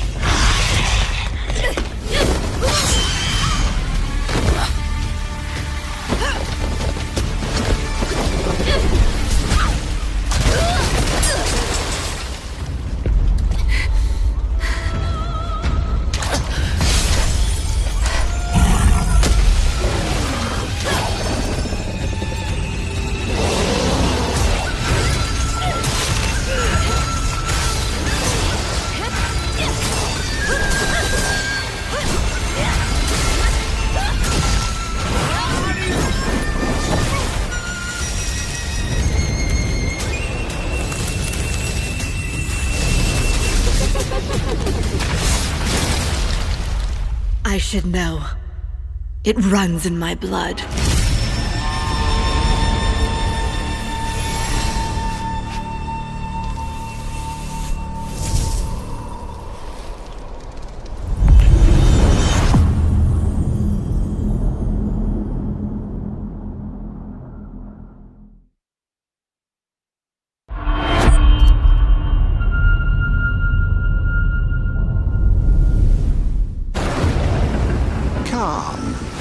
Your Emperor has chosen you as our envoy to the living lands. That wild frontier suffers from the dream scourge. Find the root of this terrible plague and put an end to it. He is wrong. The dream scourge is but a symptom of a deeper, more dangerous rot.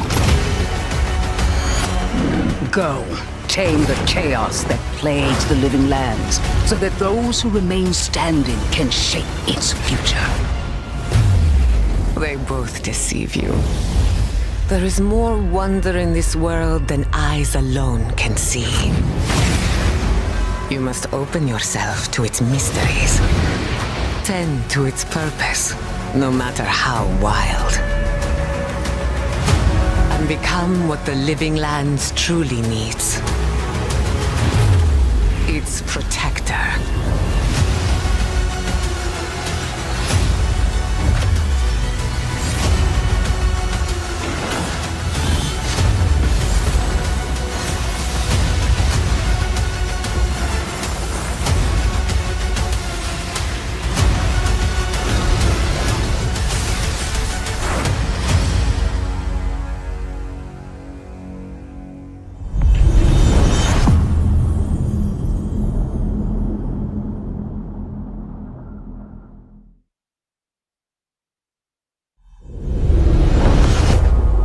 World premiere.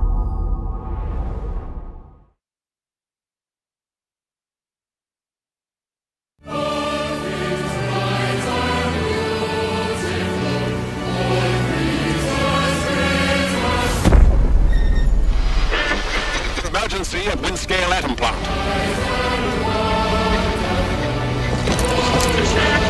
It's not emergency, but disaster.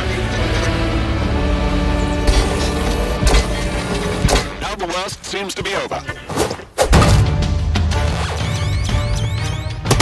Firing target.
Did your father ever tell you why my bones ache in the weather?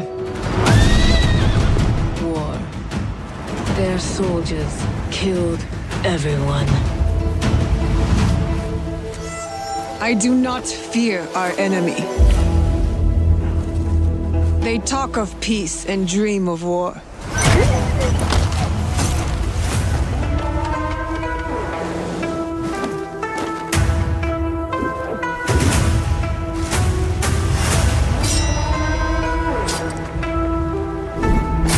Our people deserve to be freed of the oppressor's grasp. Vengeance is a lonely path now, eh? Believe me, there are other ways to heal.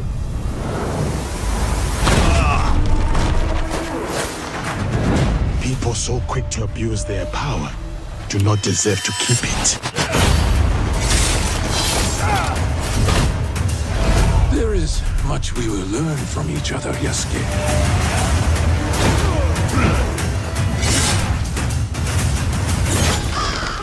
You can see when two people fit, when they will be better together. There is no honor in preying on the weak.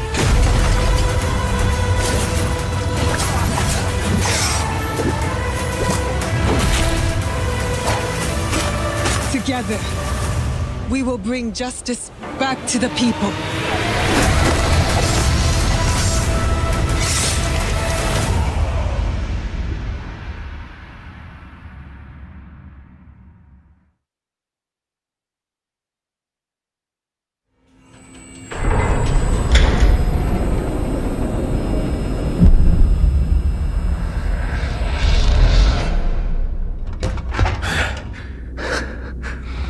Скіфе, радий тебе бачити, друже.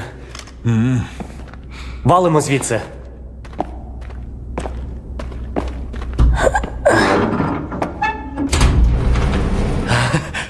Ви тільки погляньте на це. Край, чарівний край черемоша і прута. Ти моя любов, ти рідна матінко моя. Жива. Координати закинув. Поквапся.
Зараз час такий. Час можливостей.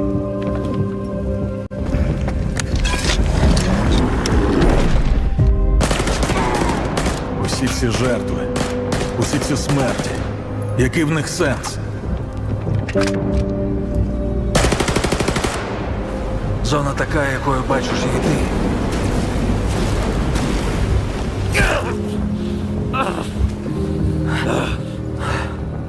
Я ж показав тобі, якою я її бачу. Іди своїм шляхом, і тоді ти зможеш побачити зону по-своєму.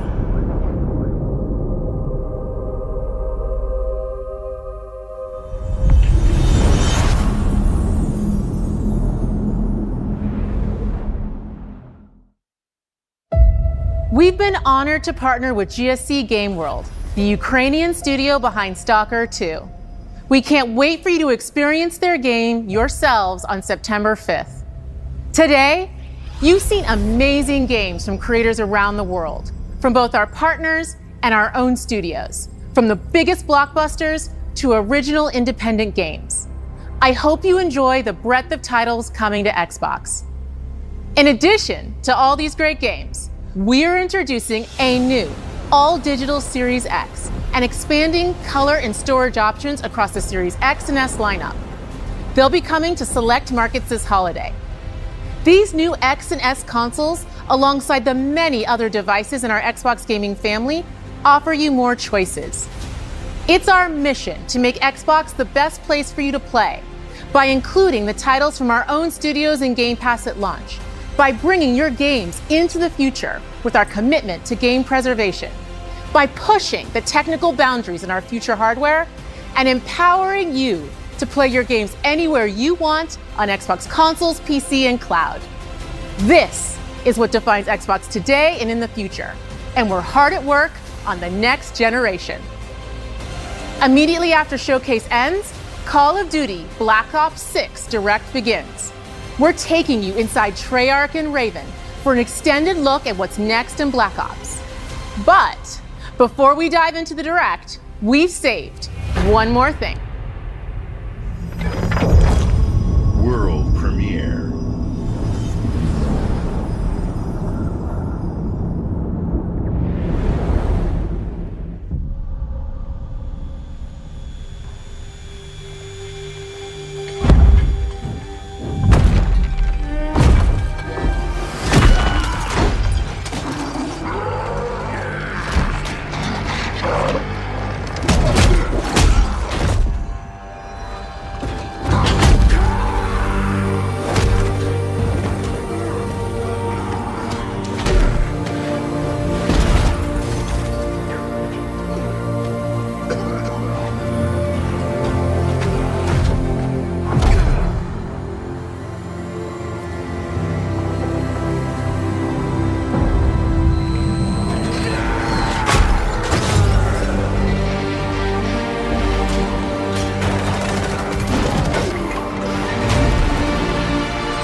Hello and welcome to Treyarch in Los Angeles, and thanks for joining us today.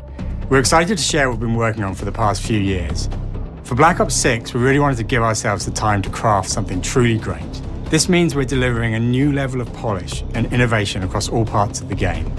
I've been working here for over 20 years, and I can tell you that we have something special on our hands with Black Ops 6. And I know that the team are excited to give you a deep dive into our campaign and global innovations across the entire game.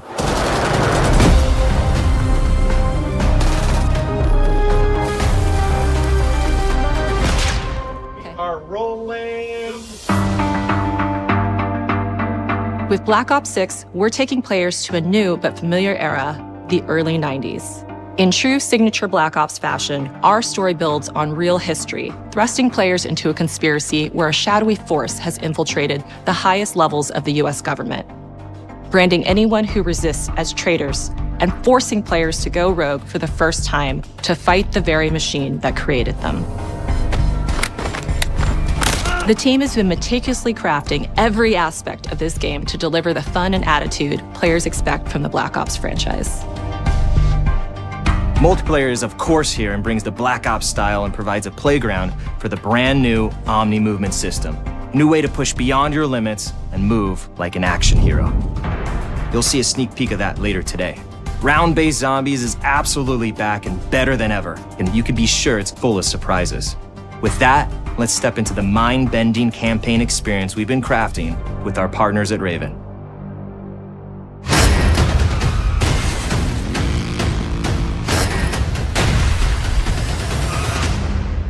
No turning back now.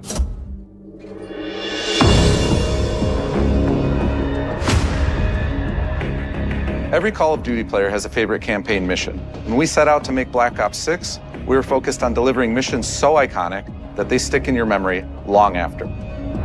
We are bringing that action-packed blockbuster feel to every step of the narrative. We are giving you more variety, more dynamic moment-to-moment gameplay, and more options to finish each mission. We can do this loud or quiet.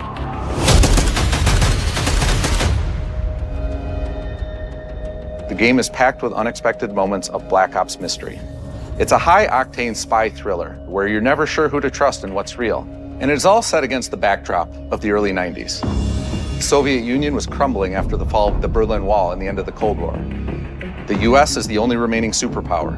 The Gulf War was dominating headlines everywhere, and there was a growing mistrust in government, reflected everywhere across the music, television, and pop culture of the time. When we talk about the Black Ops timeline, Black Ops 6 comes after the events of the Cold War, but is directly tied to the 1986 flashbacks in Black Ops 2, the aftermath of which has left our heroes in dire circumstances. Something you should see. Black Ops 6 blends the rich and gritty history of previous franchise titles with bold new characters, with veteran Frank Woods as our through line in our story. In this new chapter, we see a different side of Woods following his traumatic injury at the hands of Raul Menendez. He's been pulled from the field as he adjusts to a new role within the CIA, often behind a desk or on the other end of a radio. His protege is Troy Marshall, who's been making a name for himself in the field. Marshall is a reluctant leader driven by a strong moral compass. Marshall and Woods are working with another new face in Black Ops 6, CIA handler Jane Harrow. She's a born leader, fearless and brilliant, and helps manage their relationships within the agency. Woods' ability to operate in the shadows has always been hugely valuable to the CIA, whether they want to admit it or not. And Marshall has the ability to make tough calls in the field, ones that Harrow trusts him to make. But when an operation goes wrong, Woods and Marshall are suspended and ultimately forced to go rogue. They soon realize they have to trust each other to get to the bottom of what's going on. Without any of their usual resources, they have to build their own team, recruiting two exciting new characters in Felix Newman, a technical genius, and Savati Dumas, a mysterious assassin.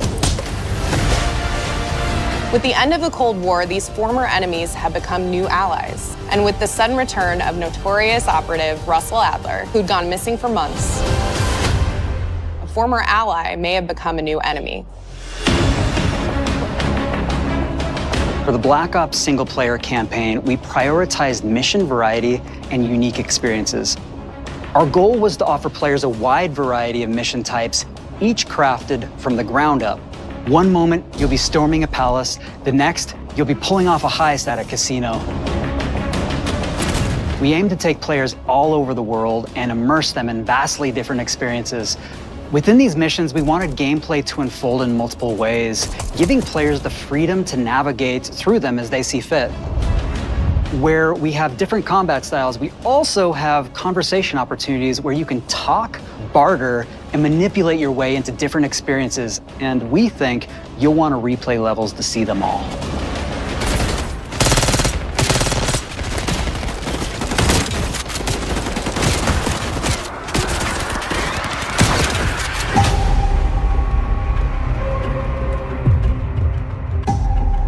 We are excited to offer a variety of different enemy types in the campaign. The goal was to provide different challenges for the player.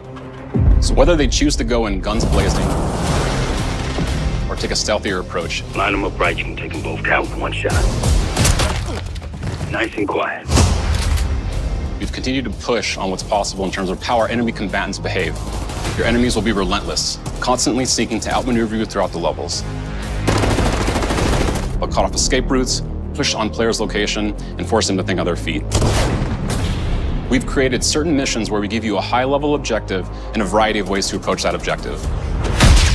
One mission in particular takes place in a vast desert in Iraq. You and your team are hunting down missile launchers with the SAS. It's one of the largest campaign maps that we've ever created. Look alive, people! They know we're coming!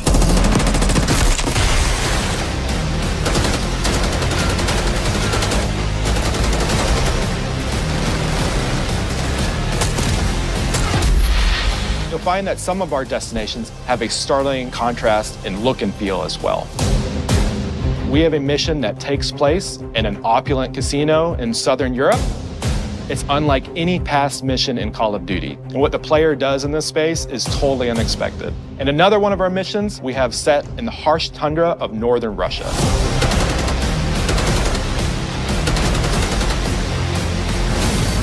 We are excited to offer an array of brand new equipment, as well as some favorites from the Black Ops universe. RCXD, Tranquilizer Trap, Adrenaline Stim, Homing Knife, Disruptor,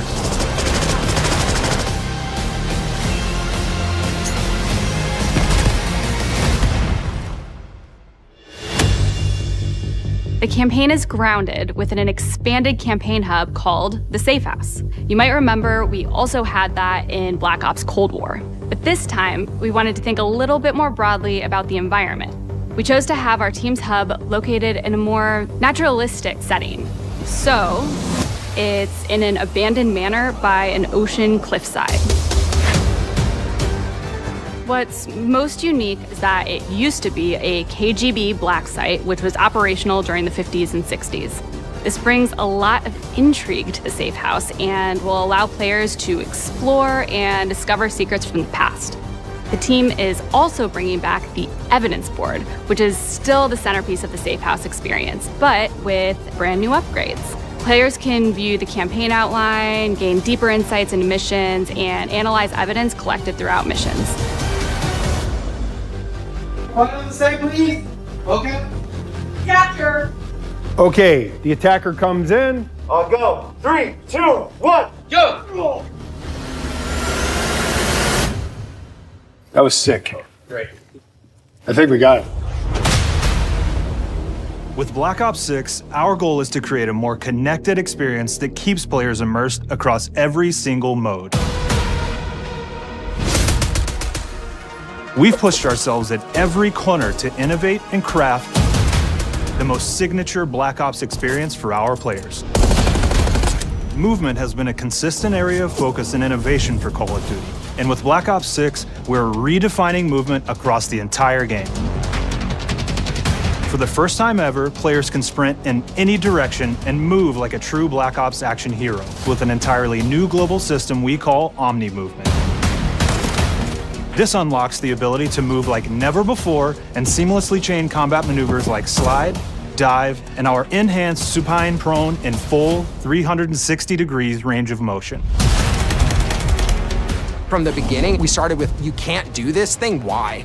and then realized people actually move that way. What happens if we get rid of that construct? And then instantly it opened up like, oh, if you can sprint in any direction, then you can dive in any direction, you could slide in any direction, which then led to all the on-the-ground movement and everything else chaining together.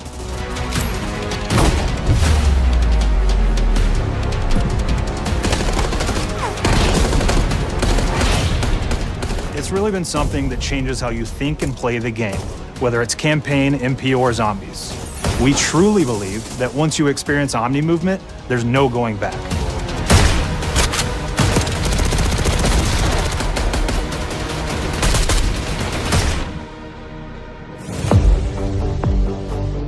We also have what we're calling intelligent movement, which is a set of features that drastically reduces how many buttons or keys you're pressing to perform various movements. These can be enabled in player options, and they're broken down into 3 categories: sprint assist, mantle assist, and crouch assist.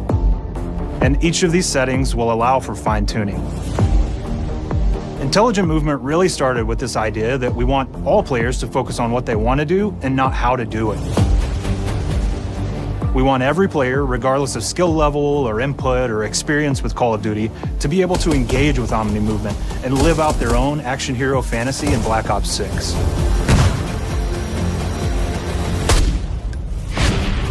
We looked at other genres like racing games, where they have these great assist settings that can be turned on and off. Things like traction control or assisted braking, and we really love the idea of taking that thinking and applying it to our own movement options. I don't think this is a one-size-fits-all thing, and I encourage players to play around with combos of these settings to really dial in their preferred setup. Hit zones are regions on a character that react when taking damage or dying. In past games, we've only had 4 regions. For Black Ops 6, we've actually increased that to 9 regions, so now we can determine if that enemy was shot in their left leg or right leg, and then we'll play a bespoke death animation depending on that location that they were hit. So world connectivity is this concept that players' movement and reactions are connected to the world based on their choices. A great example that really shines is a global feature we call corner slicing, where as you round a corner or go through a doorway, your weapon's gonna dynamically rotate in the direction that you're rounding that corner. And since it's dynamic, it'll be a bit more dramatic if you're slowly clearing a room, but won't affect you at all if you're barreling full speed around that same corner. We are constantly looking for opportunities to set the bar with movement and animations in Black Ops 6.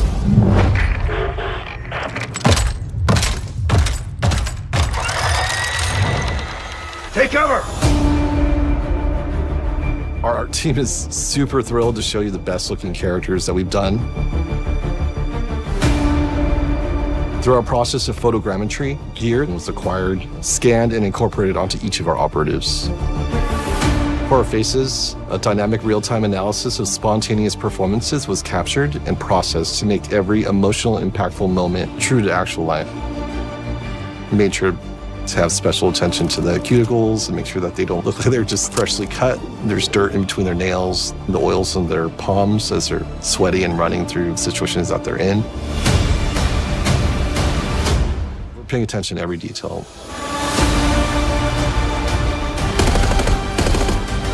The thing that I'm most excited about is the number of new weapons from the era that we've added, which includes many that are brand new to the franchise. Our heroes are rogue operatives, and they operate outside the normal playbook. That means they're procuring gear by any means necessary, and it allowed us to pull a unique mix of weapons. We made sure to deliver dozens of unique attachments for every gun, and this allows the players to create a weapon to match any playstyle that you can imagine, all while maintaining the feel and tone of the era.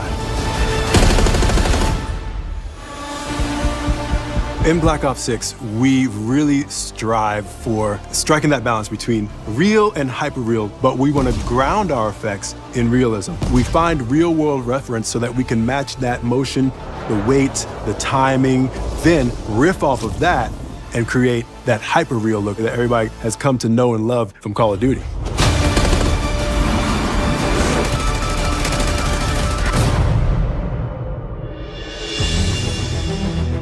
The Black Ops 6 user experience is all about focusing players on what they need when they need it, and our in-game HUD is no different. From the mini-map to the ammo widget to in-game notifications, The Black Ops 6 HUD combines some of our best designs in a clean, streamlined experience. For the first time in Call of Duty, players will be able to change their HUD in dramatic ways to suit their needs. For instance, streamers can choose a layout optimized for their setup, or maybe you want your HUD centered so you don't have to look away. Want to play hardcore anywhere, or finally put the minimap in the bottom left? Those are options as well. Not only does the HUD give players important status, it connects them to the world and helps them feel rewarded for being awesome. As players track that elusive challenge or target their next level unlock, Black Ops 6 delivers an end-to-end experience from the lobby into combat and back, where player progress and achievement are celebrated in a big way.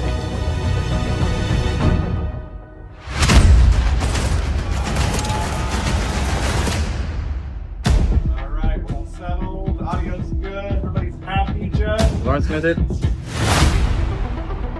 Early on in Black Ops 6's development, we set a goal to make leveling and XP matter more than ever. Looking back through the Call of Duty and Black Ops catalog, there's a lot of love, both internally at Treyarch and that we see in our community, for how we used to handle prestige. Traditional prestige is back in Call of Duty with Black Ops 6. We've pulled the best of the best from past Call of Duty prestige systems and are going bigger and more rewarding than ever. Players who reach max player level will have the choice to enter prestige, start fresh with relocked gear, and go through the leveling journey again. Black Ops 6 will have 10 prestiges, each with a valuable set of rewards to earn and equip to peacock your status. Players who make it through Prestige 10 aren't done. Instead, they'll graduate into Prestige Master with 1,000 additional levels to climb through and a classified reward to uncover for anyone dedicated enough to make it all the way to the end. The full Prestige system is available on day one in Black Ops 6.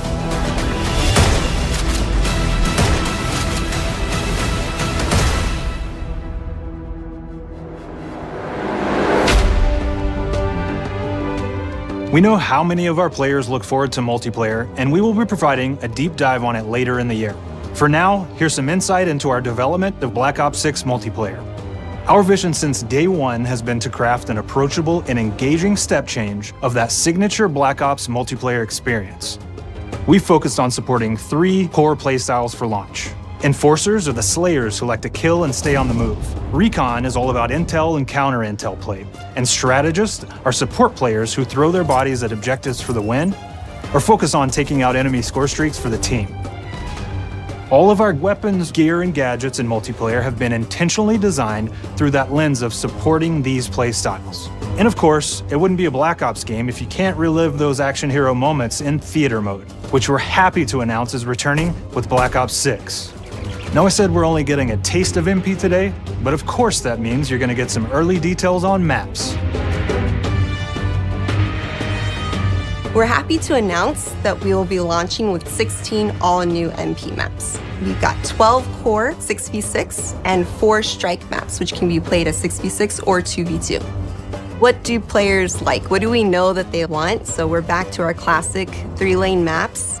We've got fast, frenetic experiences, and we have that balance with more medium-sized, like better for hardcore pacing to keep the action flowing, but still have meaningful decisions for the player to make. The maps have their own stories, and we have multiplayer taking place after the campaign, after you finish it. So don't want to get into too many spoilers there, but you'll experience some of those locations through the multiplayer lens.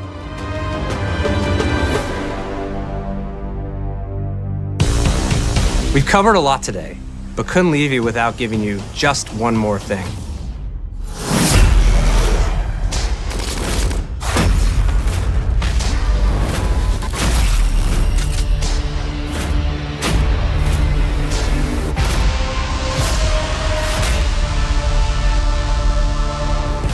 Round-based Zombies is back, and we're picking up the Dark Aether storyline where we left it.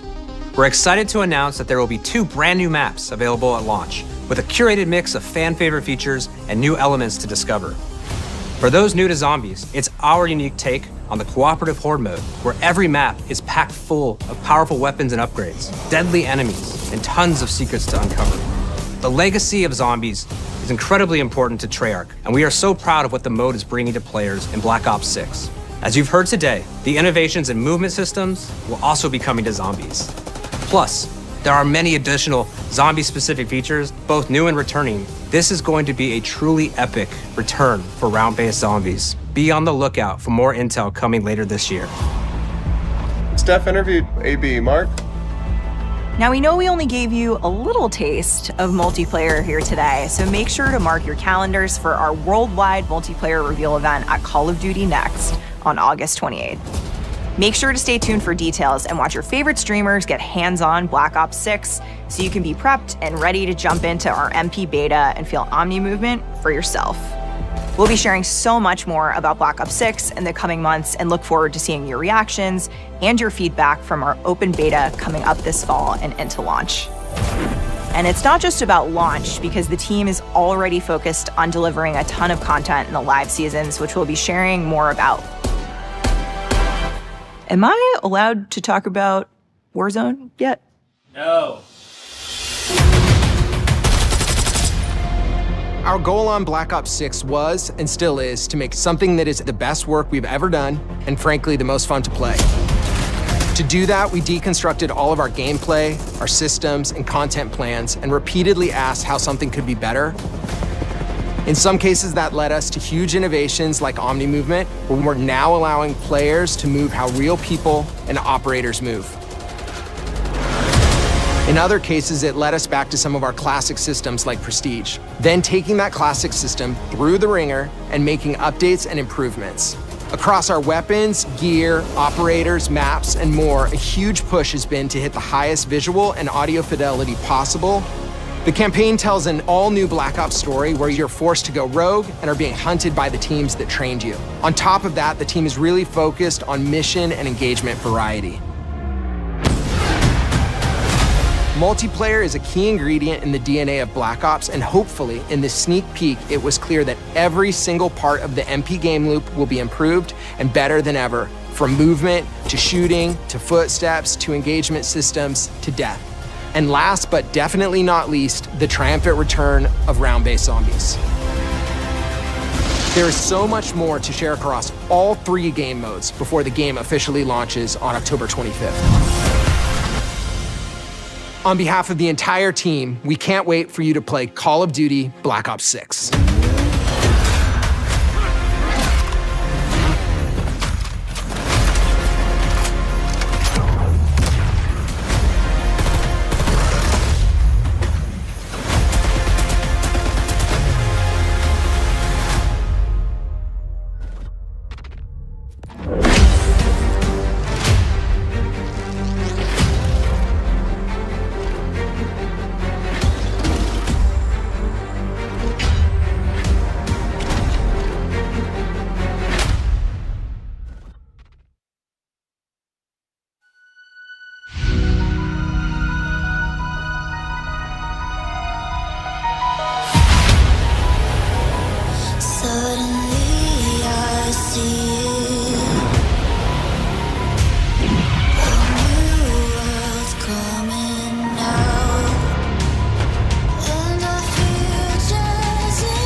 showcase just wrapped up.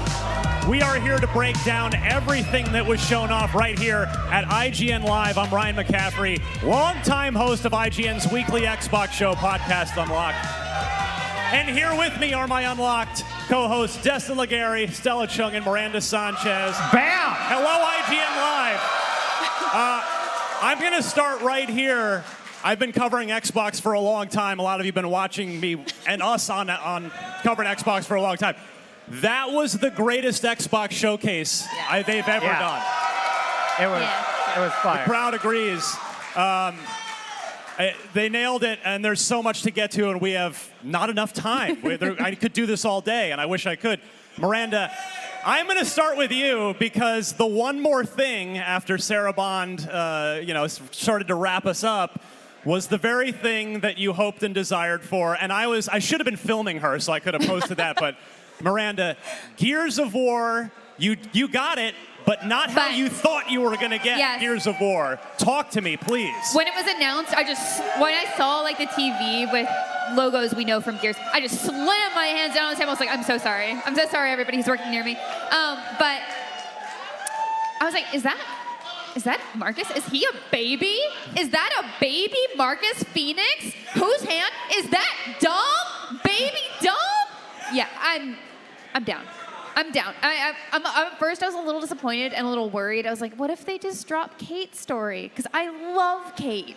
I love Kate and Marcus as a duo. Like, obviously, the cliffhanger from Gears 5 was, like, huge and really important. And I'm like, are you guys leaving this behind? And Microsoft put up a post on Xbox Wire kind of going in-depth a little bit more on why E-Day and why they chose to go back to this. And it's like, for fans of the mainline series, which very clearly states that this is in addition to what they do. So Kate's story will continue as far as I've read into this, which I'm like, yes. Then I was like, I'm not trying to get up because I don't want to disturb camera settings, but it's like, I'm sold. I'm just giving you We'll have to wait a number of years longer to find out which branch, the cliffhanger resolution I think it's going to be a while. That means to me that storyline's going to pay off in like a really cool way because I trust them to get that right. So I mean, the idea of the E-Day prequel has been floated for a long time. And I love that they're actually doing it because it means Dom is back. The return of our buddy Dom. Okay, I have to ask, who cried? Who cried when Dom? Yeah. I like every time. I'm just like. Anyway. And I love John DiMaggio back to the forefront as, of course, our fearless leader in Marcus Phoenix. Baby Phoenix, he's so little. It's awesome. Stella, your thoughts on going back to the beginning here with Gears? I think that's great, especially for new players, right? They're going to be like, ooh, I can enter in now. It's the perfect time. Also, I hope this means they bring back their esports because I want to see some competitive Gears, right? Oh, yeah. It's about time. So I'm personally very stoked on so many different levels. Yeah. Destin, you've been on the ride with the Gears crew, with the Delta Squad for a long time. Were you surprised that it wasn't Gears 6 continuation? I gotta be honest, I was just losing it while the trailer was going. I was like, it's Gears! They showed it! I was so freaking hyped. This whole showcase was basically Xbox saying, we're gonna do E3. They had reveals from across the industry. Yeah. It was just awesome. And capping it off with that Gears reveal, heck yes. Absolutely loved it. Yeah. We didn't get a year. We don't know when yet, but we know they've been working on it for a long time. So, I mean, I think it's maybe safe to extrapolate that it won't be next year, because otherwise they probably would have said 2025 like they did for a number of other games. But yeah, maybe, 26. Yeah. If all goes well, hopefully that's going to be the time that we're all playing Gears of War. They brought back the Of War. Of War! Of War to come back for a long time. Thank goodness. There can be 2 GOW franchises. It doesn't matter. They're both great. Yep. It's fantastic. So, I'm thrilled. I love, and Coalition's going to bring it on Unreal Engine 5. Oh gosh, it's going to look gorgeous. It's going to be insane looking. Yeah. So that was huge. So, a little quick inside baseball for the people watching at home. We had a watch-along upstairs in our panel room at this venue, and we were in our editorial area across the way, kind of hiding in a corner, and we could hear the crowd erupting. Losing. Oh, yeah, they're going Rightfully so. And the thing that had the most raucous reaction in that entire phenomenal showcase was Perfect Dark. That was the game that everybody was going nuts for, including myself. Now, Destin, I believe you had made that one of your predictions on the way in here, was Perfect Dark. So I'm going to start with you. What was your reaction to seeing gameplay of Perfect Dark? It looks freaking awesome. Yeah. It looks exactly like you were talking about parkour elements. Yes. They introduced parkour elements. The gameplay looks interesting in that Perfect Dark way where you're using like stealth mechanics. You can go loud when you need to go loud. There's some puzzle mechanics in there. I'm really, really interested to see how this plays out when you have the controller in your hands. But man, what a reveal. Well, everybody knows how much I love Mirror's Edge. Yeah. I'm a massive Mirror's Edge fan. And there is some Mirror's Edge mixed in to Perfect Dark with the first-person parkour. That part made me really happy. I saw some comments from some people online that little Deus Ex maybe in there. I can see a little of that. Also makes me happy. Stella, tell me, what was your reaction to seeing gameplay of Perfect Dark? I saw a ton of things I can't repeat on this stage, but I am so excited. It looks really good. Also, the HUD, I want to say it's so not invasive that it really looks so immersive. I love that so much. Also, the fact that it actually looks like you're wearing a visor, right? Because you're a super spy, you're helping, you're getting aided by tech now in this age. It's so good. And I know some people aren't going to focus on like HUD, but it really does impact your gameplay, and it looks so minimal. I'm so excited for this. So, I mean, it's clear after this showcase, in case there was any doubt, Xbox is reclaiming the title of we have the most cool first-person games on our platform. Yeah. Like, Sony might have the third-person thing, but Xbox has first-person on lock. Miranda, what did you think of Perfect Dark? I think it looks really cool. Like, I was not really sure what to expect. I've mentioned this a few times. I was a little too young to play it whenever it came out, so I just missed it entirely. And so I was like, I have no expectations for this other than to be impressed because this is supposed to be a quadruple A game, quadruple A studio. And it looks pretty dang cool. Quadruple A? I don't know. But cool. Absolutely. So I think it's going to be a pretty neat one to explore. I love that there's just, as you said, the parkour elements looked awesome. And so I'm interested to see like the hacking elements, like the overlays when you're on the screen. Obviously a little bit scripted there, but I'm excited to see how more of that expands in the future. Yeah, I was not expecting, honestly, I wasn't expecting to see Perfect Dark at all. No. Today, Yeah. Let alone a gameplay trailer. So I'm on cloud 9 after that trailer. That was phenomenal. So sticking to first-person greatness. Yeah. Doom: The Dark Ages. Yes. Oh yeah. That was so good. It was so good.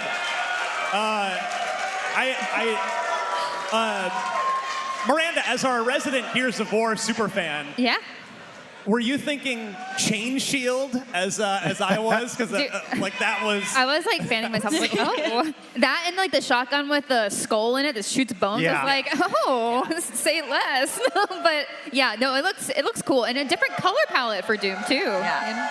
Are you guys hyped to get back into Doom next year? That game looks so good. That team is so talented. Doom 2016, Doom Eternal. I have no doubt they're going to absolutely just crush this. Destin, talk to me about Doom: The Dark Ages and your response to it. Yeah, that was like one of their opening assets too. So like to see that as the first thing, you're like, okay, are they going to have more stuff? They did. But this just looks awesome. It's exactly what you want from a Doom game. It's got over-the-top violence, all the crazy weapons that we're just remembering from this very short trailer. I cannot wait to get the shotgun and start killing some demons.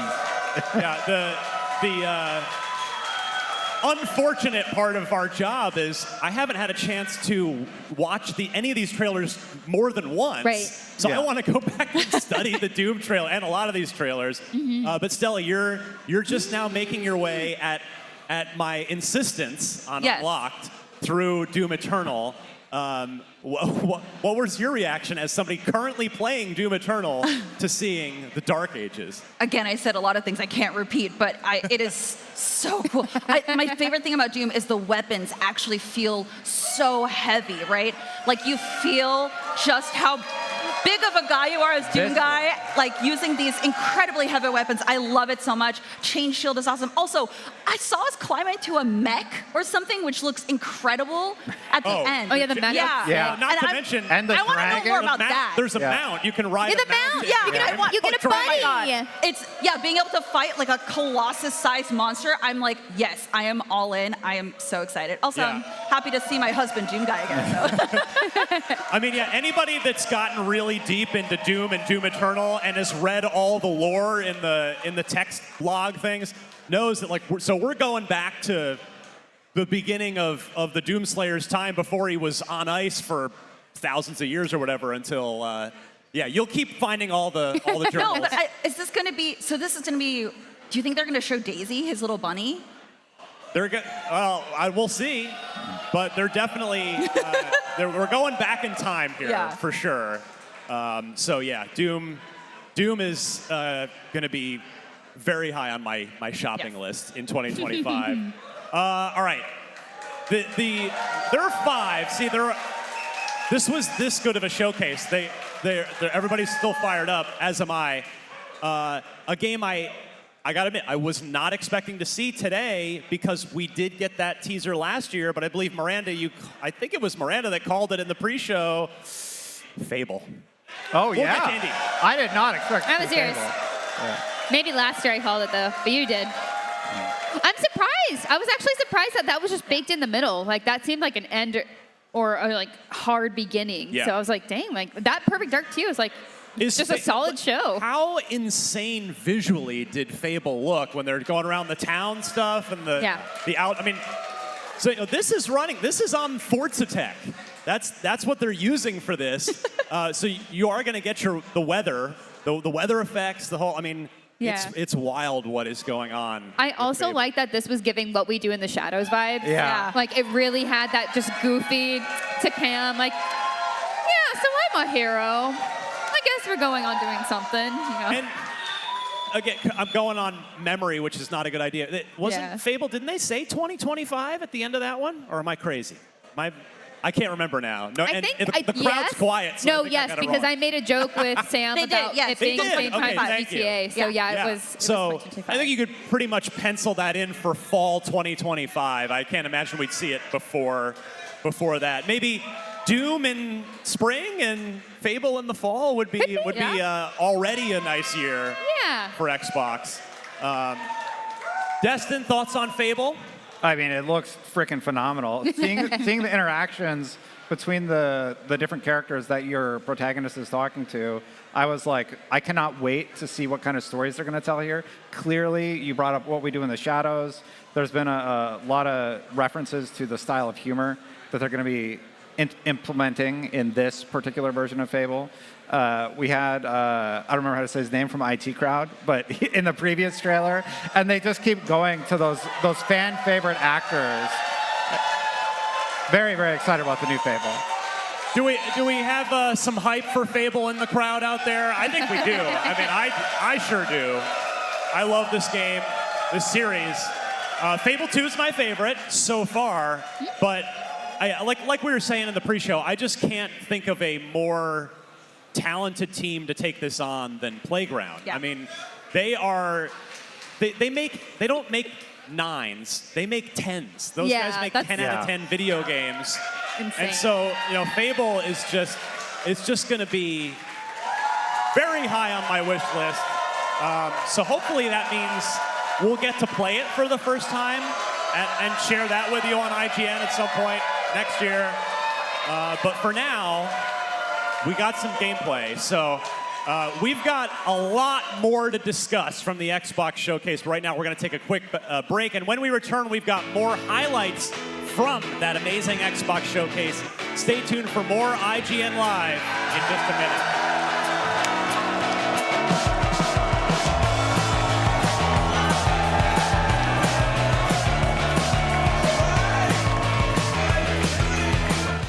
Since 1999, Futurama has captured the hearts and minds of countless fans. And now the hilarious sci-fi series from Matt Groening and David X. Cohen is set to return with another all-new season on July 29th. That's right, 10 new episodes featuring our lovable and occasionally heroic crew are back on Hulu. This time around, the Planet Express ship is taking us on new adventures involving birthday party games to the death, Bender's ancestral robot village, and the 5-million-year-old story behind the mind-altering substance known as coffee. And yes, the next chapter in Fry and Leela's romance. Let's check it out. Good news, everyone. We're back, baby. Let's do it. We're back. Leash. We're back, and I will destroy you. All right. This is the best day of my life. Good times. Good times. ign-live is presented by 5 Hour Energy.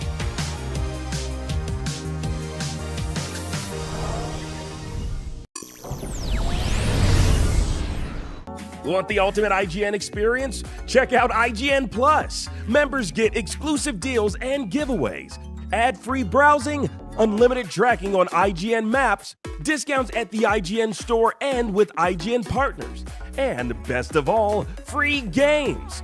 Get 30 days of IGN Plus for just $1. Head to plus.ign.com. IGN has the most thorough, easy-to-use, and high-tech maps out there, period. And by high-tech, we mean it. We've recently added features like personal notes that save to your IGN account and a region selection tool that lets you cruise around the biggest maps with ease. IGN maps load faster with more markers than ever and are built for your phone as your constant companion to the biggest games. So start checking off markers for the games you are playing for free at IGN Maps today. Have you ever been stuck on the same quest for just way too long? IGN strategy guides and interactive maps are here to help. IGN guides are trusted by millions, easy to use, and of course, free. You can even track your progress with handy checklists if you go for 100%, just like we do.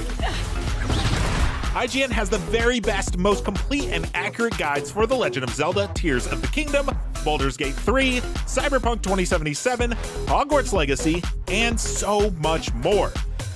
Every guide is tested and verified for you by experts. Just search for IGN.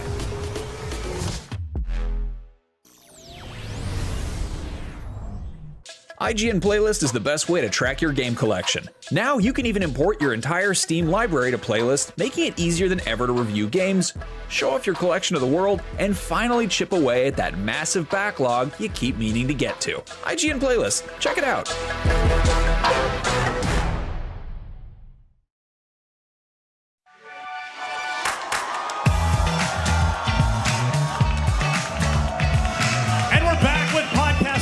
Covering that fantastic Xbox showcase right here on IGN Live. Let's keep this recap going and talk about another huge one from today. We'll dip into third party for a minute here. Metal Gear Solid Delta. That looked awesome.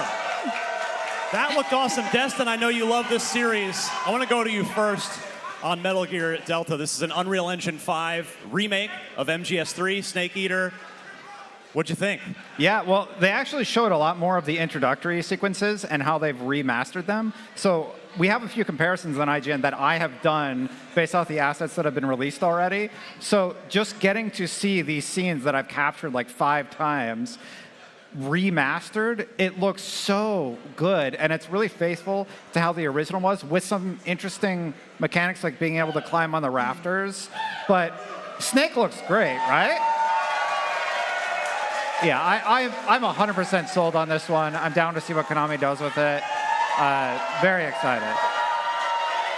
Miranda, any love for Snake? You gonna choke some guys out in that game? I can do that in real life. Oh, but yeah. Yeah, I know. I took judo for a while. But I don't know Snake personally. Like, we're not pals yet. But I'm excited to be introduced to him in this when he gets to be in the mud and disguised a lot. that's kind of what I've taken a lot. It's like, oh yeah, do you like disguises? Do you like the mud? That's just what I remember from this. Yeah. But yeah, I'm interested. Stella, you diving into the mud with Snake on this one? I'm Well, everyone knows I'm bad at stealth, but I would try it for this. But it's so funny because when he jumped out of the plane, I was like, oh, it's like Tom Cruise doing his own stunts, and he's doing like the survival and everything. The survival aspect is so interesting. He has to find his own guns. He has to find his own food, which I felt so bad when he popped up in front of that deer. I'm like, oh, I'm so sorry, guys. Your lunch. Yeah, but it looks really interesting. I'm so curious to see how that works out in Metal Gear. Well, like the camouflage plays a huge part. So seeing him, the mud scene in question, is like really, really interesting because that'll up your camouflage rating, and the CQC stuff has changed. I could go on about Metal Gear. Well, a game I want to go on was one I heard it called out from the crowd earlier, and we'll go back to first party here. I cannot wait. We didn't get a date, interestingly, so we'll see when in 2024. But this year, Indiana Jones and the Great Circle. Yeah. That is Machine Games. Those guys have never missed, not once. Even when before they were Machine Games, that group of developers made The Chronicles of Riddick: Escape from Butcher Bay one of the greatest original Xbox games ever made. Phenomenal game. Then they leave and start Machine Games, and they do the excellent Wolfenstein games that we've had since. And now, again, the home of awesome first-person games on Xbox, Indiana Jones and the Great Circle, a first-person game. Miranda, how, like, it clearly looks like Machine Games is going to have an awesome story here. There was a lot to chew on in this trailer. I wanted popcorn to chew on while watching the trailer because it was so cinematic, right? Like, I think they're trying to, and they've said that they're trying to like walk the line of having that cinematic enjoyment experience because it is Indy's adventure, but you get to be part of it. So balancing that out. And I think it had exactly the kind of humor and tone to it that I would have expected. And so it was almost like a confirmation check on that. Like, hey, this is exactly what you're probably expecting from the story. And that's a good thing. We do like throwing Nazis off ships and into pits. So that's great. Stella, how'd you feel about first-person whipping? Amazing. It was, I can't wait to slap some cool people gameplay mechanics around. with that, yeah. It looks so fun. I can't wait to slap some people around. I am very curious about the platforming and everything because I'm really bad at that. But also the puzzles. I mean, Miranda, we're gonna be doing so much in Guys, just figuring out like all the different puzzles and secrets. I'm stoked. So yeah, I'm really excited. Destin, Harrison Ford making some money just for his face off of this game, which great. But Troy Baker is doing a really good job on the VO side for this. Like, it's right. Don't you think he sounds pretty young Harrison Fordy in this? Yeah, he's nailing that Harrison Ford vibe, and this really focused on the storytelling and interactions between the characters and their mannerisms and how the one actor is making fun of American cartoons. I really like that, and I like how they sort of vilify that character, but also add a little bit of that campy humor in there. It's really feeling like Indy. I'm going to be curious how they implement puzzles and gameplay on top of that, the storytelling, and how that all comes together. I'm really still intrigued about. And again, like this is a AAA top shelf Indiana Jones game. It's day one on Game Pass. Like I know that's like almost a meme at this point, like a cliche, but you don't even have to do anything. You just download it and you pay that monthly subscription and you're good to go. But man, yeah, I am so pumped. I have probably more confidence that Indiana Jones and the Great Circle is going to be good than anything else. Like, there was a lot that was great, but given Machine Games' track record, there's just nothing. I have less than zero doubt that they're going to knock it out of the park. And the pitch comes from somebody that loves the franchise and loves Indiana. Yeah, Todd Howard executive producing this game, too. Yep. So that is, they're bringing it in for the home stretch. If I had to guess, just having done this for a long time, I'll bet Gamescom we get a release date trailer. That would be my guess. If they didn't give us that date, they still reaffirmed 2024. Right, I was for going to now. say, I mean, there's a lot of games in the showcase that didn't have a date. It's just 2024. So I think it's kind of continuing with the trend we've seen since the pandemic kicked up, with that people, instead of just declaring a release date, they just wait until they're ready to actually announce it and stick with it instead of having to keep pushing stuff back. Yeah, So I think that's safe.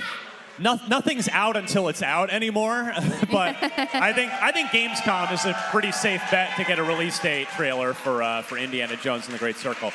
So a game that has been highly anticipated for, at this point, many years, and we finally got a pretty cool look at it, was Dragon Age the Veilguard. Yeah, what a surprise. That looked great. It did. That looked great.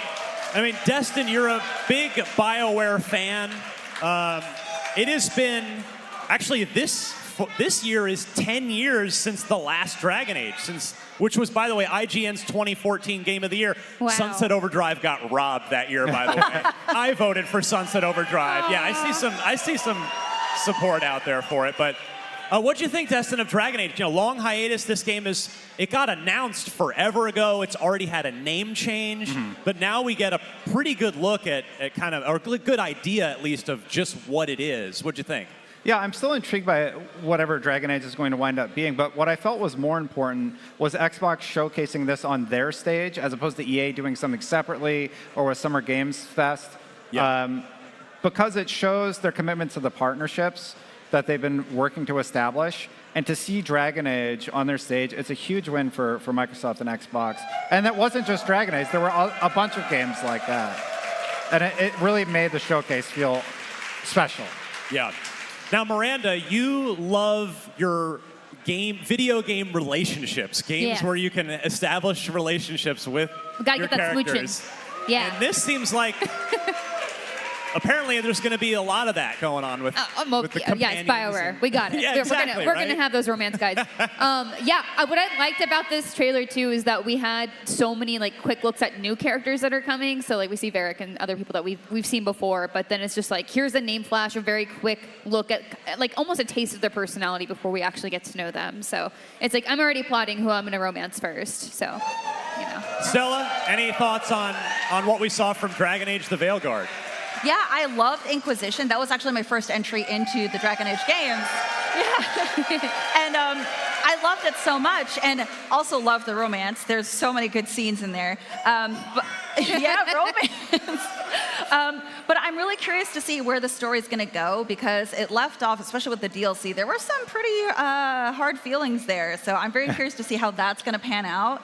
But it looks great. I love that the trailer was kind of formatted like it's a heist. Oh, we're getting a crew together, you know? So very curious to see what the story beats are. Yeah, is anybody else pleasantly surprised that had a 2024 date on it? Like, that means in the next few months. I'm a little bummed we didn't see gameplay because it is a 2024. Like, we still got perfect dark gameplay, but we couldn't get Dragon Age gameplay. Like, I'm guessing, well, they're going to do some more stuff later, though, so I'm sure that's when we'll get that, and then hopefully release date soon after, too. Yeah, suddenly the back half of 2024 is looking pretty packed. We're going to be really busy. There's going to be no shortage of video games to play, and hopefully what seems like really, really good video games. There's so much on the list. How about, let's go back to another first-person game and another first-party Xbox game. Avowed was in there. We didn't get a release date for that, which I found a little surprising at this point.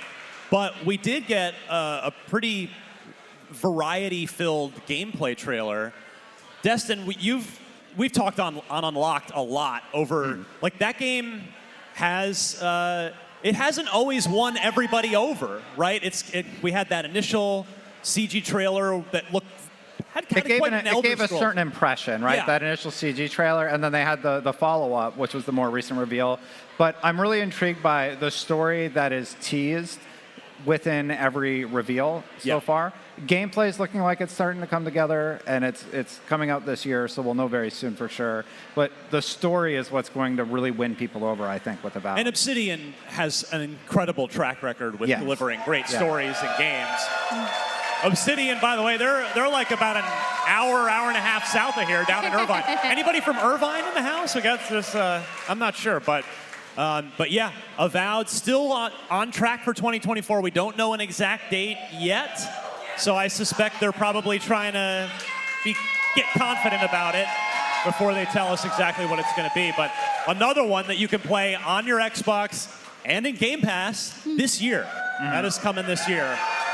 So we've just got a couple minutes left. I want to get through a couple of more games. I'm going to skip down, again, because this is a game that we got a very cinematic, non-gameplay reveal of it last year's Xbox Showcase. But we got to see some gameplay of South of Midnight. Yeah, from yes, from Compulsion Games. The art style on this is stunning. The art style is beautiful on this game. Yeah, Stella, what would you think of watching that South of Midnight trailer? Well, also the voice acting was great. Everything about it was just so perfectly done. The movement is what really caught my eye. The movement looks so fluid, and I love the different ability effects that you see when she was fighting that one monster. But the movement thing is going to be huge because I saw her walking, and I was like, oh, great, we're going to have another running simulator, but it's not. You have so many different powers. So I'm really interested to see what exactly her backstory is, what we're doing here, why we're like in Florida because it's got this giant gator. I'm like, no, I'm good. But yeah, I'm very excited. Miranda, thoughts on Avowed now that we've gotten a South of Midnight, now that we've gotten a proper look at it? Yeah, I love the catfish friends. Like, I'm very curious to see what other kind of critters that we get from down south and featured in this in like a really cool way. And very imaginative too. Like, you kind of feel like the magic of it. And I really liked, as Stella, you were saying with the combat, like I like the white highlights, and it contrasts so nice against like this blight that's obviously starting to infest areas and infect the critters around too, it seems. So I'm curious to see a little bit more of the story as well and see where we go with it. But I'm definitely looking forward to this one. It looks great. I'm not sure. Go ahead, Destin. Yes, props to Compulsion, like love South of Midnight. I really just want to make sure we get time for 33, Expedition 33. And you're just hijacking the final segment, I see. Typical Destin move if you watch Unlocked on a regular basis. Go ahead. I saw a teleprompter. I'm like, I really have to mention Expedition 33. Oh, no. Go for it. Yeah, so obviously, South of Midnight looks great, but there were a lot of games like that that really subverted expectations, right? And one of them was Expedition 33. And it seems to be like a turn-based RPG. Very, very beautiful looking, available on Game Pass Day 1, new IP. So, like, we got a bunch of that, and that's another thing that really had me excited. Quickly, let's do everybody's game of the show. Everybody's game of the show. No, because I know what you're going to say. Oh, well, yeah. Destin, I'll start with you. Oh, man, putting me on the spot. I am putting you on the spot because you just hijacked the segment from me. No, I'm kidding. Perfect Dark. Yeah. Perfect Dark. I think Solid it's pick. easily the game of the show. Solid pick. Yeah. Stella, I see you reviewing your notes, trying to make a decision. They're all on your so game good. of the show. You know what? It's Doom. Doom? Yeah. Doom. Yeah. I was torn Hell between. yeah. Hell yes. Yes. Literally, hell yes. All right, Miranda. Just go ahead and say it. It's Gears of War EJ, obviously. But I also liked what it's called, something 33. I also really like that. That seems cool. For me, I went in probably expecting Doom to be my game of the show, but I have to say, for me, Perfect Dark stole it for me. Yeah. Perfect Dark stole it for me. What a phenomenal showing. That game is, we know it's been in development for so long. Like, it's been through a lot. And it is really coming together based on that gameplay trailer. So I'm going with Perfect Dark. This showcase was so great. You could have easily picked 10 games and been right. Yeah. There was no real wrong answer to game of the show on this phenomenal Xbox showcase. We didn't even mention Call of Duty. Well, the Call of Duty Direct that felt like Black Ops 6 looks great. Yeah. Black Ops 6 looks awesome this year. I'm really stoked to get back into the campaign for Call. I've skipped the last couple Call of Duties, but this one, not going to be skipping this one. Black Ops 6 looking great. So that'll do it, everybody, for our post-show wrap-up of the Xbox Showcase. Thank you all so much, but we're just getting started today here at IGN Live. In just a little bit, I will be back in this chair talking to Xbox boss Phil Spencer for an exclusive interview later on today. We've also got Star Wars Outlaws, X-Defiant, Assassin's Creed Shadows, and a live episode of IGN's Game Scoop podcast. But right now, it's time for the IGN Expo, a brand new showcase packed with tons of awesome game trailers right here on IGN Live. Check it out.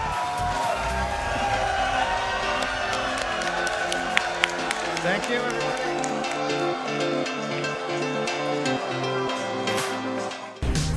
IGN Live is presented by Xfinity. Stay ahead of the game with Xfinity's blazing fast speeds and smooth low-lag connection.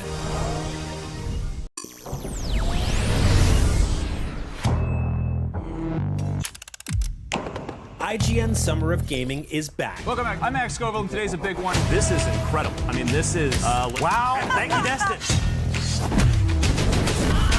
That was great. This June, IGN is the place for the biggest gaming event. We are live. Welcome back to IGN Live from across the industry. Let's do it. IGN Store has it all. From clothes and collectibles to vinyl records, accessories, model kits, and action figures from the biggest and best franchises like The Legend of Zelda, Star Wars, Fallout, Dungeons and Dragons, and more. Whatever your pop culture passion, you're guaranteed to find something you love. There are new and exciting products hitting the store every week, like the Wasteland-ready Fallout Vault 33 hoodie, which pairs perfectly with the working wearable Pip-Boy. Plus, high-quality IGN Store exclusives like the powerful and spicy Star Wars Darkside Hot Sauce by Truff. We've even got merchandise for you to rock while tuning in to the IGN shows and podcasts you love. Or cap off a long day by relaxing to the soundtracks of your favorite video games, like Cyberpunk and The Last of Us.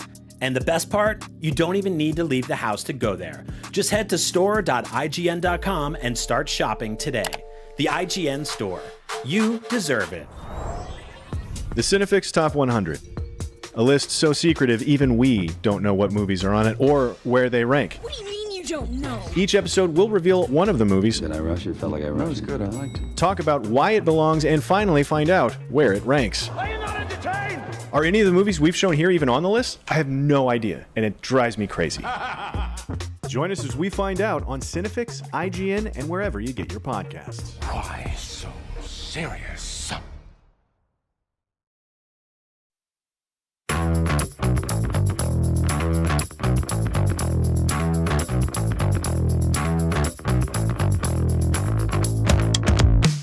Hello and welcome to IGN Live, which you're watching live on IGN. Though I guess that part was pretty self-explanatory. It's the dawn of the final day of IGN's first ever in-person fan event. And whether you're here watching in person or you're hanging out at home, we've got plenty of cool stuff in store. Today is the IGN Live Sunday Showcase, and we'll be checking out more awesome upcoming games, movies, and shows, giving you brand new trailers and inside looks. Well, are you ready?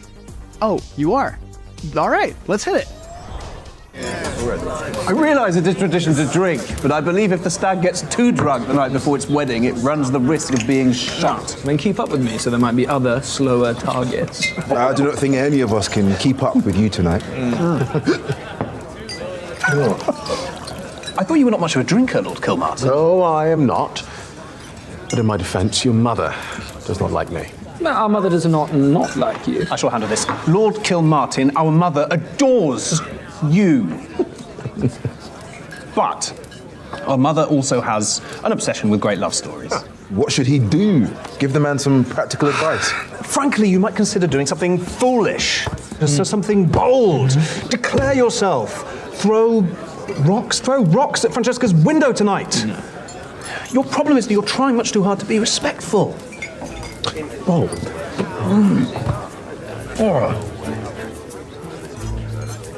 Well, if I am to be bold, I shall need some time to think about it.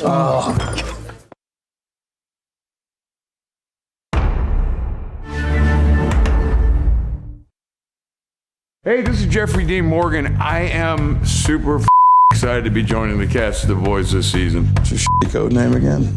The Boys. Oof. Who came up with that shit? A lot of people have been asking me, Jeff, tell us about the role you're doing on this show. I'm playing a guy named me and Butcher. They go way back. They're old buddies from their days doing some real at this.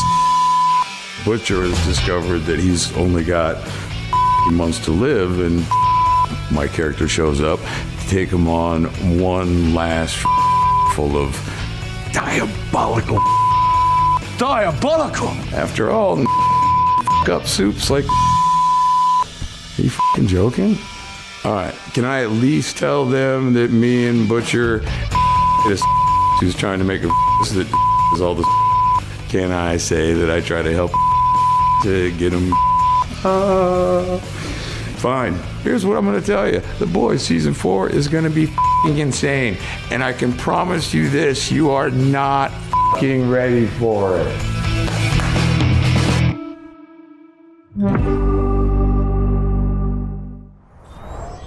And that was a look at some awesome stuff coming to your television this year.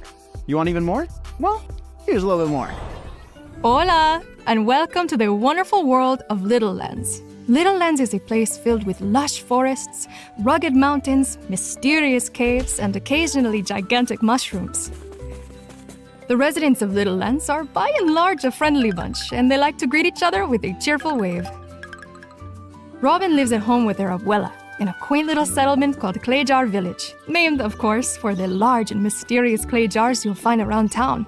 Now, Robin enters the local museum, where rocks and fossils will soon be on display. It seems Robin has decided to break one of the curator's pots. They are then quickly kicked out of the museum. Let's follow along now as Robin ventures outside of the village. It appears that Robin has discovered a robust tree branch, a very useful item in the world of Little Lands. And now we see Robin defending themselves in combat. Well done, mi amor. Robin has just learned that mischievous goblinettes have raided the farm of local resident Stuart Farmer and stolen his favorite hat. They appear to have left a trail of droppings in their wake. Now we see Robin walking through a mysterious cave. If Robin could solve this puzzle, they might discover a sword. Perfect for an adventure. We see now that Robin has discovered the goblinettes' hideout and begins to battle them. When they are defeated, they disappear into a charming puff of smoke, teleporting back to their homes unharmed. Well, except for their pride. The residents of Little Lands love farming, where they will clear their fields, dig a plot of soil, and sow seeds for whatever berries or vegetables they want to grow. The giant Wandia berries are considered a local delicacy. The residents of Little Lands also love to fish and catch bugs. And for this purpose, they've created a very handy multi-purpose tool called the catching rod. You can cast it into the water to catch fish, or you can cast it into the bushes and catch bugs. One tool for bugs and fish. What will they think of next? We hope you've enjoyed this sneak peek into the wonderful world of Little Lands. We hope you'll come visit, adventure around, meet the locals, and embark on a cozy quest. You can wishlist Little Lands today on Steam.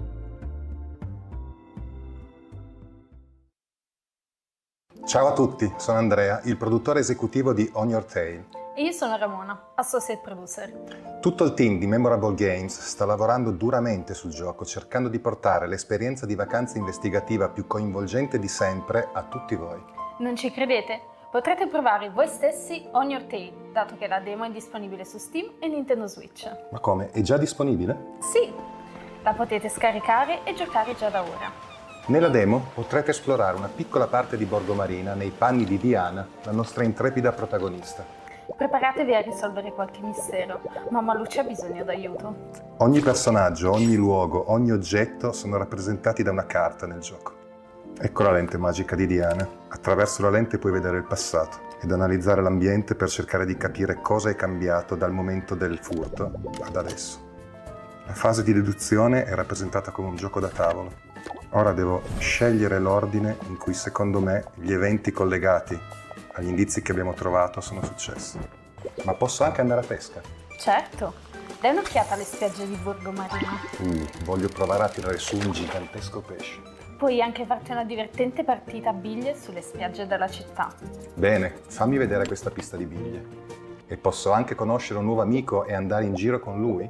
Certamente, e non dimenticarti di parlare con gli abitanti di Borgomarina, perché potrebbero avere cose molto interessanti da dirti. Ogni abitante ha una sua personalità e le sue storie da raccontare, quindi assicuratevi di esplorare ogni angolo e parlare con tutti. Non vediamo l'ora di sentire i vostri feedback e di condividere con voi ulteriori aggiornamenti man mano che ci avviciniamo al lancio del gioco. Continuate a seguirci sui nostri social per tutte le novità e le sorprese che abbiamo in serbo per voi. Grazie per il vostro supporto e ci vediamo a Borgomarina. Scaricate la demo di Undertale e non dimenticate di aggiungere il gioco alla vostra wishlist. Ciao! Welcome to Crab God, an atmospheric underwater strategy game where you must take a journey to hatch the egg of the new Crab God.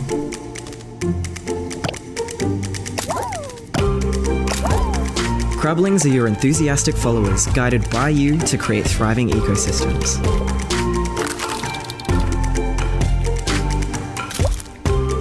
See how they form personalities as you complete levels and they gain traits.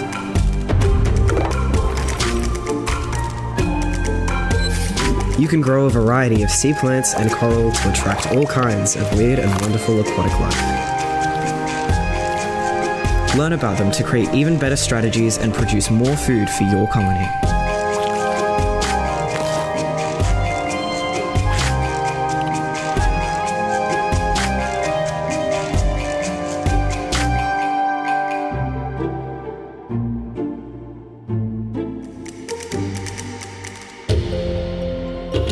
As you explore deeper into the depths, levels become more complex, the needs of your colony growing with every step. Your time playing will allow you to make a real impact on our own oceans.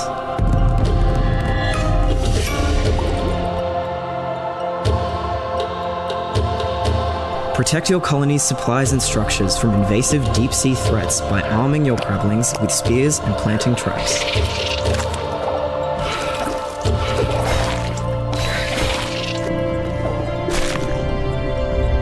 Their faith in you can give you the power to help them survive.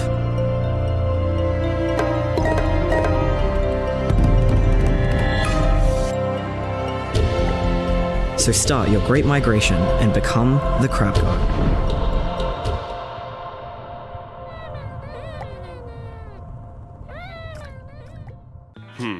That guy could use a sandwich. Okay, the plan is simple, so try to keep up. Step 1.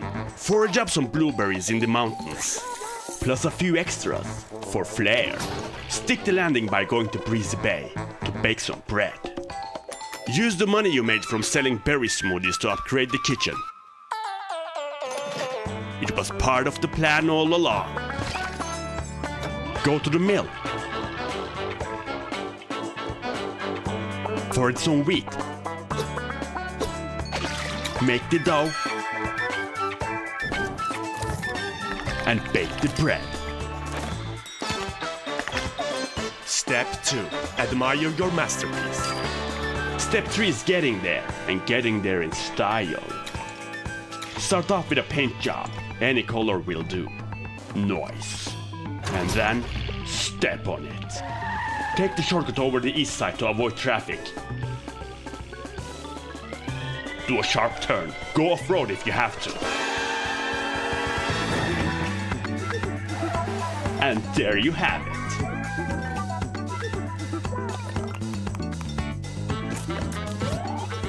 I told you it was simple. Okay, seems like we attracted some more hungry customers. But I think I have a plan.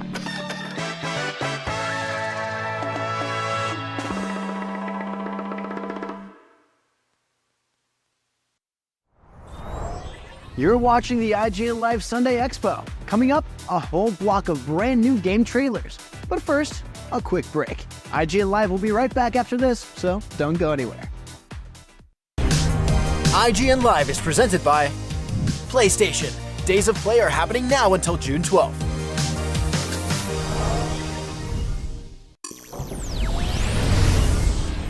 Behind every game, movie, and TV show you love is a wild, crazy, and sometimes unbelievable story. No one is just black and white. From revealing the secrets behind your favorite franchises to solving a legendary video game mystery, I'm coming for you. IGN Inside Stories gives you a peek behind the curtain. If people come to the game now and see what's going on there, I think they'll be surprised.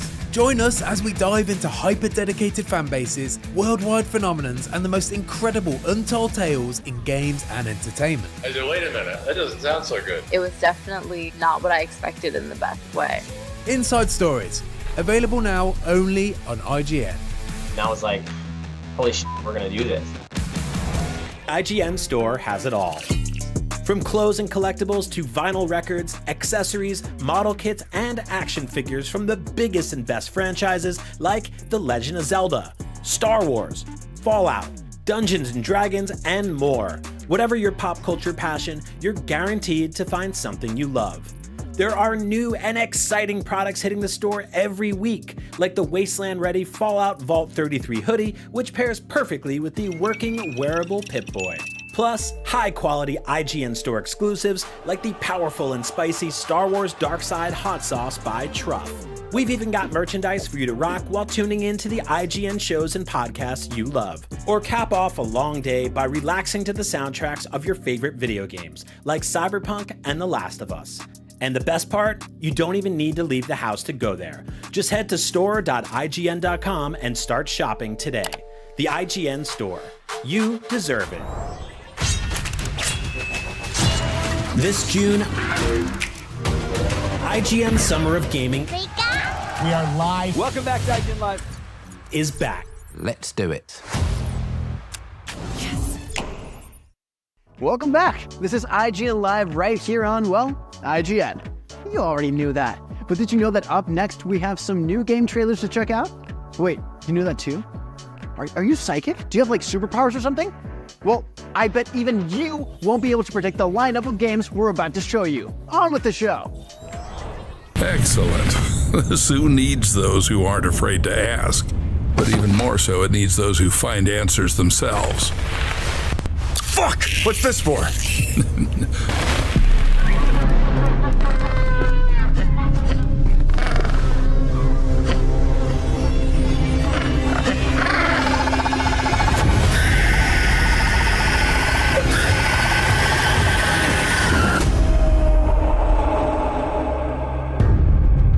Oh, are you finally awake? Good. Get up. It's time to get to work. So I got the job? The job will be yours if you make it through the night. Let's go. I still have a lot to show you.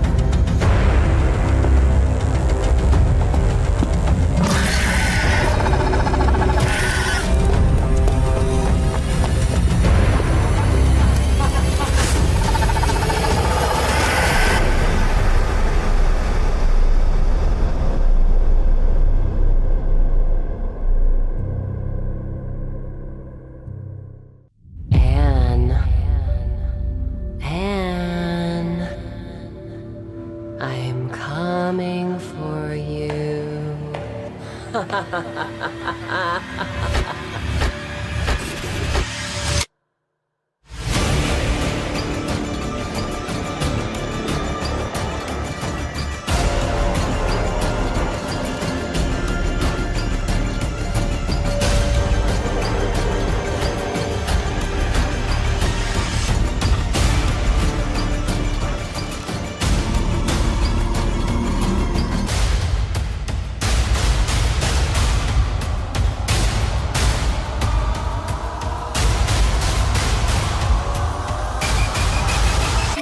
All out, or I can just keep pushing.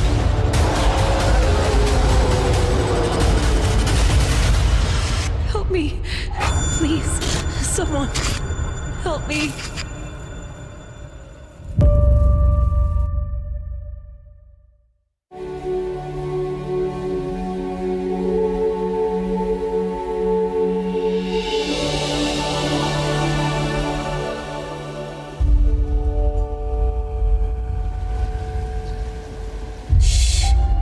Stay right here.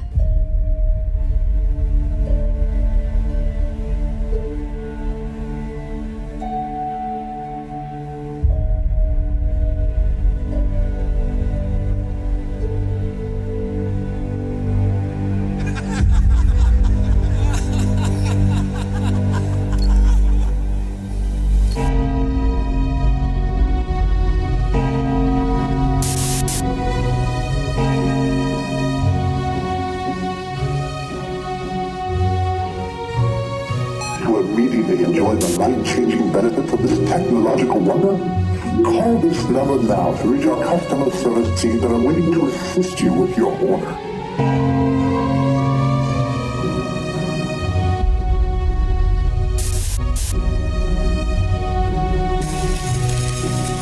Your newborn social ID is 8490. Begin roam.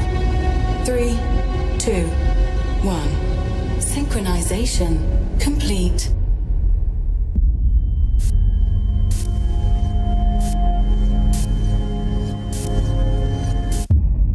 If I serve.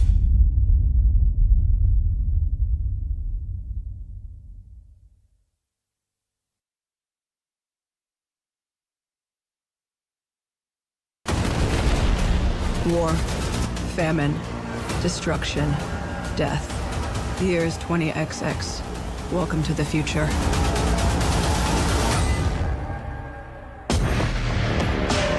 The Forever Winter is a 4-player sci-fi tactical survival horror shooter that takes place in a future where massive armies are skinning the bones of our once beautiful Earth.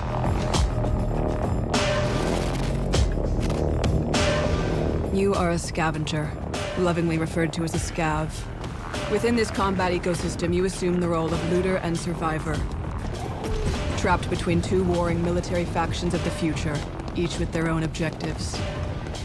Outgunned, undersupplied, and constantly under attack, you must rely on cooperation and cunning to survive even minor enemy contact. Situational awareness is key in this world. Stop, look, and listen. Trigger discipline will save your life. A target missed is a bullet wasted, and not every battle is one worth fighting. Only kill what you can loot and get away with. Every time you open fire, you are ringing the dinner bell. Make it worth it.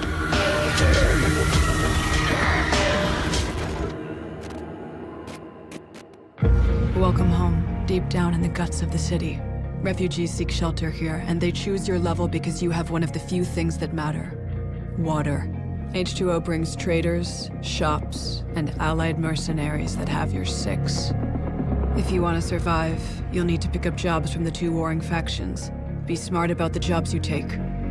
The more a faction controls a sector, the more heavy units they will deploy, and the more dangerous it becomes. The more jobs you do, the more jobs you'll get, and the longer you'll keep everyone alive. No one gets by in this world all on their own. So don't be afraid to help others when you can. Donation stations are made available where high-level vets can share gear with low-level baby scavs. You were in their shoes once too.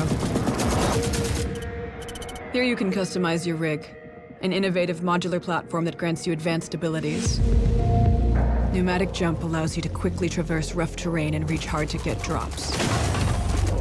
Turrets allow you to shred, at least for a short time.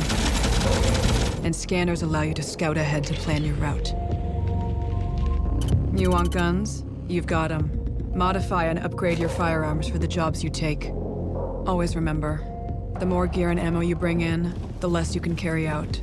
So spec accordingly.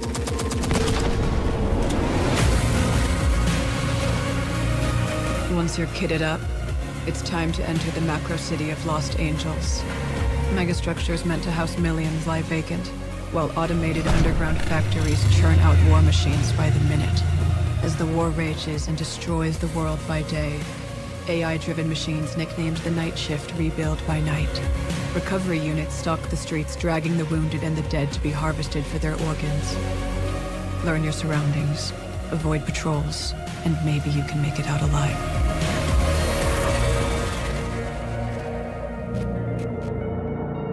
Every job has rewards and consequences. The details matter. Make sure to dig into the intel thoroughly before heading out. Missions may include sabotaging faction facilities, collecting debts, and good old-fashioned MDKs. No matter how easy you think the job is, don't get complacent. Things can change at the drop of a casing.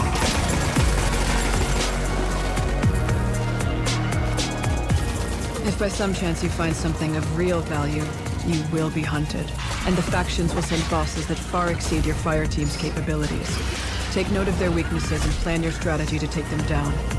even fully geared, it will require coordination, teamwork, and a bit of luck. There are only 3 types of scavs: the fast, the smart, and the dead. So don't be ashamed to retreat if the fighting gets too hot. Remember, there are no heroes here. Just a few men and women running around in the dark with half-empty magazines. Forever.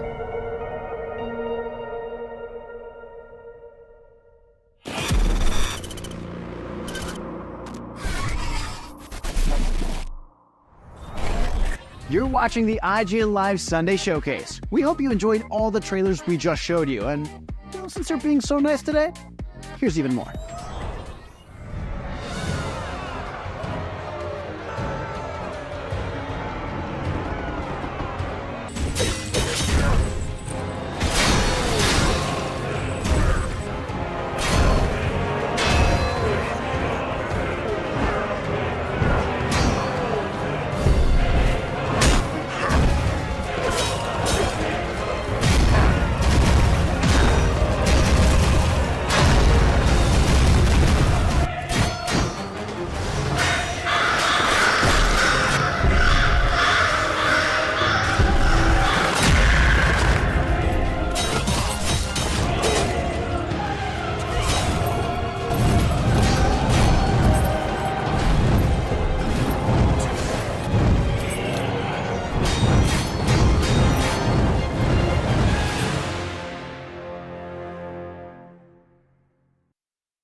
The lonely heart cries out to be heard, careless of the ear it finds.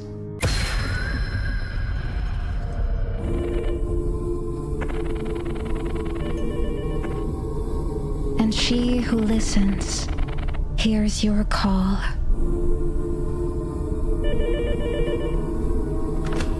And seeks new friends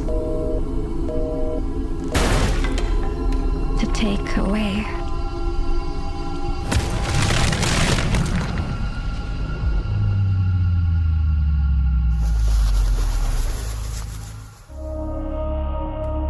Away awaits love. And love is to have.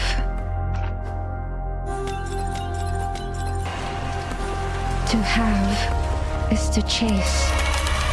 And chase you she shall, through stones made of scorn, and the bricks of old pain, through dark tunnels, dogged on paper-thin wings, till shelter is sealed absolutely around you.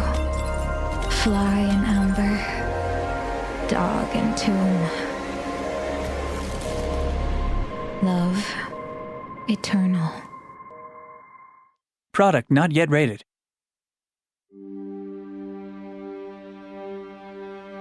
In the heart of the sleeping forest, a murmur spreads. The first rays of sunlight awaken a community ready for action. The ants. With the end of hibernation comes a new set of challenges. Collect resources, secure outposts, fortify our queen's territory, and follow her plans for this new season. Welcome to the fascinating empire of the ants. Play as 103683, an inquisitive ant in a world of unsuspected dangers. Your mission? Defend your colony against rival kingdoms and expand the borders of our queen's empire beyond known lands. But remember, the strength of your people lies in unity and strategy. In this exciting strategy game, every decision counts. Research technologies, train the right legions, and choose which one to send into battle first. New threat is on the way. Gather your forces, plan your strategies, and defy the dangers that threaten your home.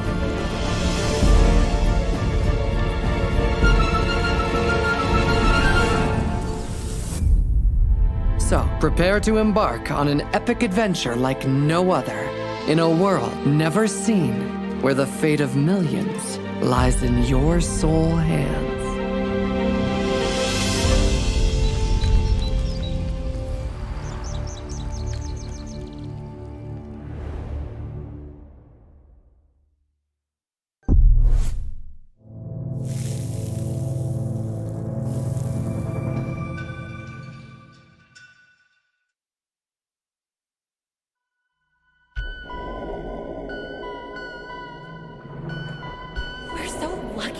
a mansion like this.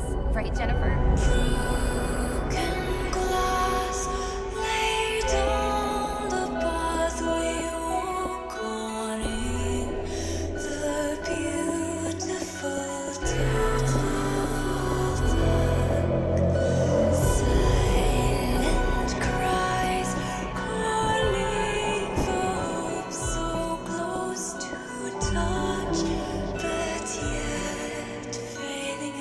Where did everyone go? Is anyone here?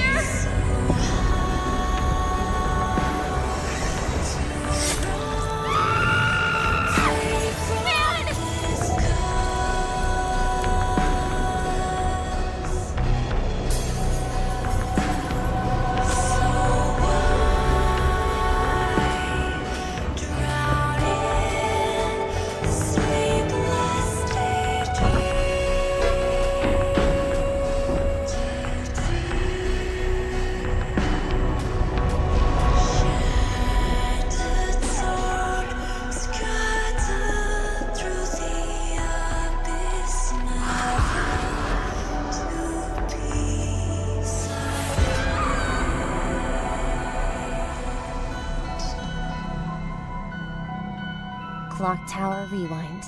Coming soon on PC, Switch, PlayStation, and Xbox.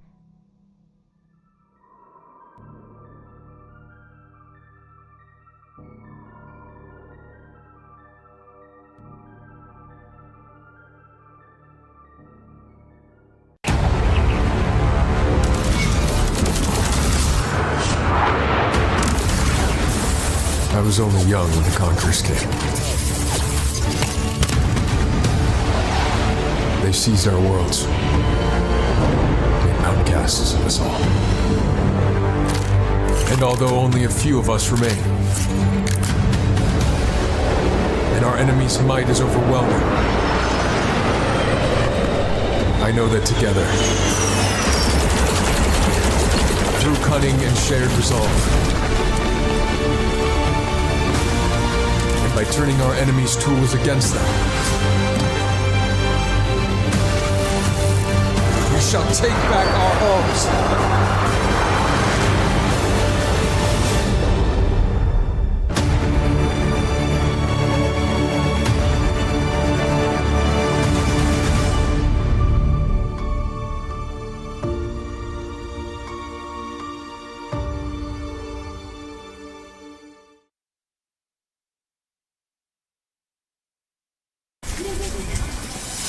Emmy, you read me?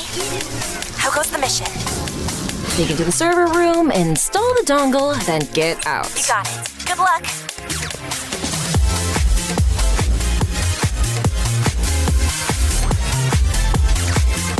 Whoa.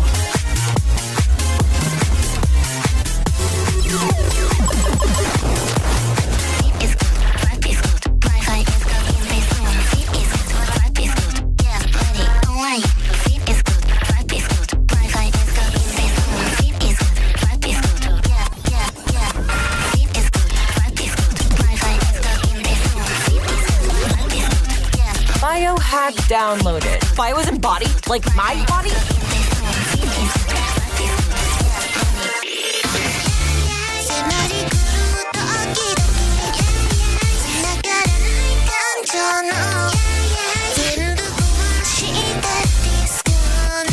Goodbye, you robot.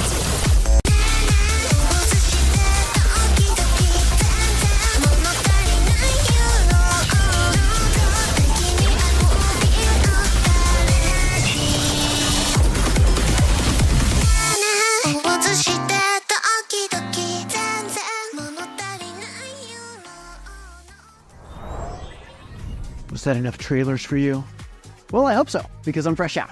But there's a lot of other very fun stuff coming up right here on IGN Live. And if you want even more live coverage of the biggest upcoming games, movies, and shows, IGN will be live all summer long covering things like Comic-Con in San Diego, Gamescom in Germany, and so much more. We hope to see you there, or just to see you hanging out at home on the other side of the screen. Thanks for watching.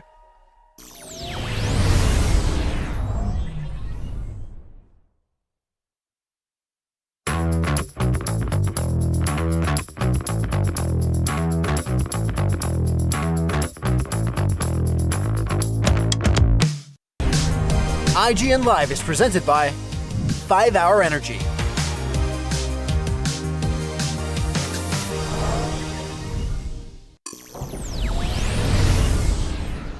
Want the ultimate IGN experience? Check out IGN Plus. Members get exclusive deals and giveaways, ad-free browsing, unlimited tracking on IGN Maps, discounts at the IGN store and with IGN partners, and best of all, free games.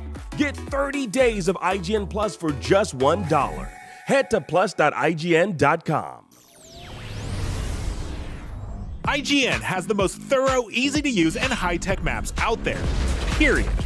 And by high-tech, we mean it. We've recently added features like personal notes that save to your IGN account and a region selection tool that lets you cruise around the biggest maps with ease. IGN maps load faster with more markers than ever and are built for your phone as your constant companion to the biggest games. So start checking off markers for the games you are playing for free at IGN Maps today. Have you ever been stuck on the same quest for just way too long? IGN strategy guides and interactive maps are here to help. IGN guides are trusted by millions, easy to use, and of course, free. You can even track your progress with handy checklists if you go for 100%, just like we do. IGN has the very best, most complete and accurate guides for The Legend of Zelda Tears of the Kingdom, Baldur's Gate 3, Cyberpunk 2077, Hogwarts Legacy, and so much more. Every guide is tested and verified for you by experts. Just search for IGN.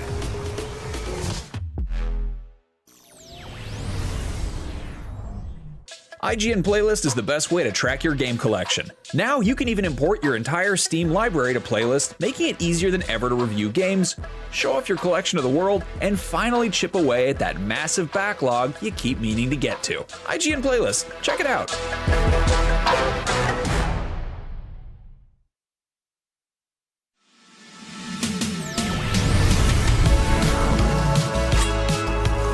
This is IGN Live. Today, IGN's having me on. We'll be chatting with Xbox head Phil Spencer. It's awesome to be here. And getting some more insight on what Microsoft revealed during the big summer showcase. What's the sort of overall philosophy for those guys? What's the goal? And we'll also have some deeper dives on Ubisoft's major upcoming games ahead of their event next week. Plus, Marvel Snap, League of Legends, and so much more.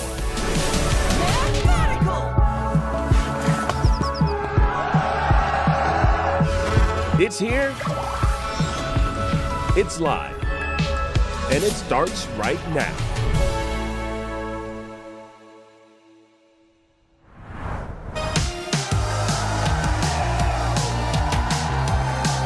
Yes, what is up, IGN Live? The dawn of the final day is upon us. Now who's ready for this? The last 2 days have been a blur of energy and excitement, but it is time to bring it all home for day 3 of IGN Live. Are you excited? That's what I like to hear.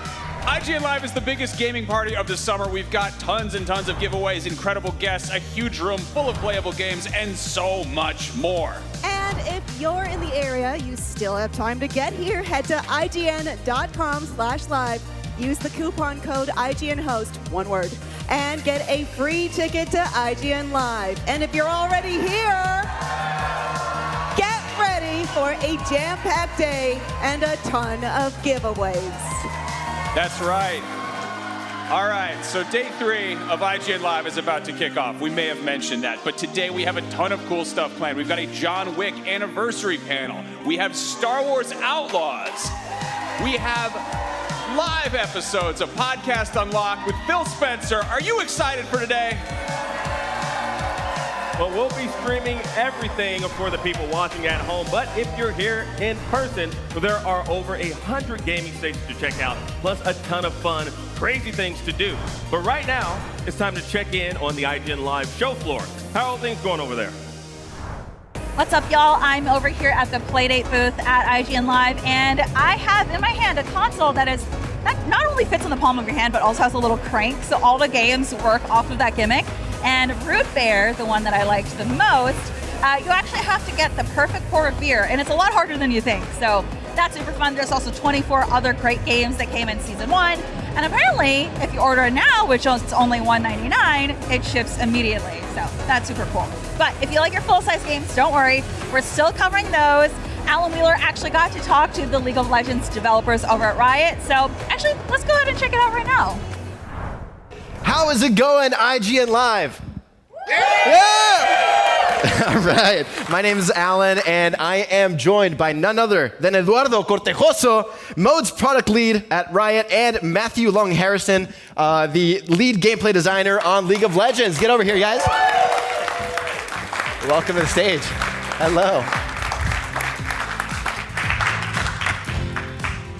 All right. So, first of all, I need you guys to do some quick intros. What do your roles mean? What do you guys do on sort of a day-to-day basis? Sure thing. Hello, my name is Eduardo. I am the modes product lead in League of Legends. So essentially, we're responsible for creating these new game modes and novel experiences in League, everything ranging from things like Earth or Summoner Spellbook, all the way to things like Arena and our upcoming PvE game mode that we'll be releasing this summer. Cool. I'm Matthew Long Harrison. I'm the lead gameplay designer for League. I've been at Riot almost 10 years, and I've worked on everything from Summoner's Rift map changes to item changes, champion changes, you name it. Yeah. Amazing. Now, talk to me about sort of your day-to-day workflow. What do you guys do on a daily basis, and how does the game modes team sort of work? Sure thing. So essentially, we're responsible for always incubating and looking to create new ideas that could excite our League of Legends players. This answer has actually changed a lot over the years. This most recent iteration of the team is very much focused on creating very drastically different departures from what you're used to in League of Legends. Arena was our first example of this, where you can see these 2v2 round-based combat that doesn't quite look like a MOBA, and that's exactly what we're trying to look to do. So again, the team is responsible for mostly incubating these ideas, doing a lot of R&D compared to most of the other League teams, and trying to cook up some weird and zany things for players to enjoy. Yeah, so Modes is a place where we try and bring players' dreams to life, right? You know, as Eduardo said, we're trying to push the boundaries on things that we can experiment with in gameplay, and Arena is a perfect example of that. We try and, from the design perspective, start with a set of goals of things that we're trying to achieve. So, for example, for Arena, you know, the previous runs had gotten pretty stale, and so we'd start with a set of design goals like, hey, we really want to focus on replayability and what it means to embrace the wacky, zany combos that you can get in Arena. And every day, the designers and the team will be putting in iterations to try and achieve those goals, and we'll approach it iteratively, and we'll regroup with the team every so often, be like, hey, is this working? Is this not working? Maybe we need to change some goals. And every day, we'll iterate towards trying to achieve those goals as we're moving forward. Yeah. Amazing. Now, we're talking about Arena. Can you talk to me a little bit about some of the reflections that you've had around the development about it? Are there any lessons that you've learned since the first iteration? Yeah, I think the big one is creating not League of Legends is tough in League of Legends, and our players have very clear expectations about what that is and isn't. So Arena has introduced a lot of things like randomization, kind of these zany, wacky combos that might feel particularly broken. In a game where players care so much about balance, that can prove a very challenging line to try to strive for. So one of the big things that we're trying to look for is looking for that balance between a healthy meta and a good variety of picks and things of the sort, but also really trying to strive for just have fun and really explore League of Legends and look forward to Arena as something where you can always look forward to a new emergent experience that you've never really seen before. You might see a Master Yi spam Q endlessly, or you might see a Garen one-shot you in a full crit build, which might not be as fun for someone on the receiving end, but are the type of combos that we really want to have players explore and have fun with. So players have responded pretty positively to it, and one of our big learnings is to really try to find ways to continue to give them these very different experiences than what they've normally been able to expect out of League. Yeah, one of the things for Arena is we've historically, throughout the course of League of Legends, just heavily catered to the competitive-oriented player. And what we noticed was that Arena, given its 2v2 theming and the whole idea of you're in the arena and you're fighting an opponent, it's a very competitive, kind of gritty feeling mode and motivation. And so with this run, we wanted to try and see what it looked like to branch out a little more to serving some of that casual audience, serving some of the motivations where you're just getting a build that clicks together and works and honestly doesn't really have that much gameplay, right? You picked an on-hit combo and you had crazy on-hits and it was resulting in very fast combat times, but that felt great for that player. And that's something that we wanted to take a risk with this run and experiment and see what player tolerances were going to be for that type of gameplay. Because we've tended to cater towards the competitive audience very heavily in League of Legends, and we really feel that we wanted to find some ways to serve those novelty, more casual-oriented player audiences this time around. Absolutely, yeah. I feel like I can really sort of play out my League fantasies in Arena, so that's super fun. We've talked about Arena. We've talked about modes like URF. There's been obviously a ton like Doombots, Odyssey. We've had PvE modes. We've had PvP modes. We got a little sneak peek about a Bullet Heaven mode coming to League. Can you tell me any teasers about future game modes? Sure thing. So I'll start with that. Definitely. In the summer, we're reintroducing PvE into League of Legends, but unlike previous iterations, we're exploring it through a new genre, which is going to be a Bullet Heaven Survivor PvE co-op game mode. So if you've played other games like a Vampire Survivors or Survivor.io, you'll know a little bit behind what the inspiration behind something like this is. Our goal here is very much to create this type of experience that is particularly different from League, and we really want to start setting the expectation with players that League isn't only a game in which you're going to be coming in and trying to try hard and compete and look at the esports experience, which, don't get me wrong, are very exciting, but it would be really cool if League of Legends can do more and really cater to a more diverse and wide array of what players want to get out of League of Legends moving forward, and hopefully people who have not been thinking about League for a long time, I mean, we're a 15-year-old game, can start to see these new modes that we want to develop, both in our upcoming PvE Summer Beat and with everything we're really planning out for the next 18 months, trying to see these very divergent and new experiences that they would have never expected out of League of Legends. So you mentioned, new players, and the game has been around for 15 years. Was the primary sort of goal for this PvE mode to sort of attract a new player base, or was it to sort of hook the player base that has been around for a long time with something new and exciting? I think new players is definitely something we're always looking at, and having different ways to get into the experience is definitely something we really want to reinforce. But it's not just about that. We have players who've been playing this game for 15 years, 10 plus years, like very dedicated fans. We owe them, honestly, a little bit more than what we've given them. And that's a little bit where this is coming from, that we really want to pour our passion into these big, exciting beats as well. So whether you're a new player who's looking to maybe check out what the League ecosystem has to offer, you've watched Arcane and are like, hey, what's kind of happening here? Or you've been someone who's been playing League of Legends for 10 plus years, we think that not only does this upcoming mode, but a lot of the work that's going to be coming up soon for League of Legends should be able to find a home for a lot of our players. Well, hey, as somebody that's been playing for 14 years, that sounds like music to my ears. Speaking about new audiences coming to League, what does this new PvE mode mean for League's future? Yeah, so again, on the PvE side of things, it's very much us being intentional about, hey, we are not just that competitive game. We are not just go grind out rank, play 100 plus games per season. Again, I do that and unfortunately can only hit gold and platinum, but not everyone's really up for that anymore. And in this day and age, a lot of motivations and expectations that players have behind how they want to spend their gaming time has changed. So we're being very intentional about recognizing that reality and making sure that League can adapt to kind of that new future and a lot of these built up expectations that these audiences had for a long period of time, and find a new home in League of Legends as well. I think we can do that, and we're really striving to do that.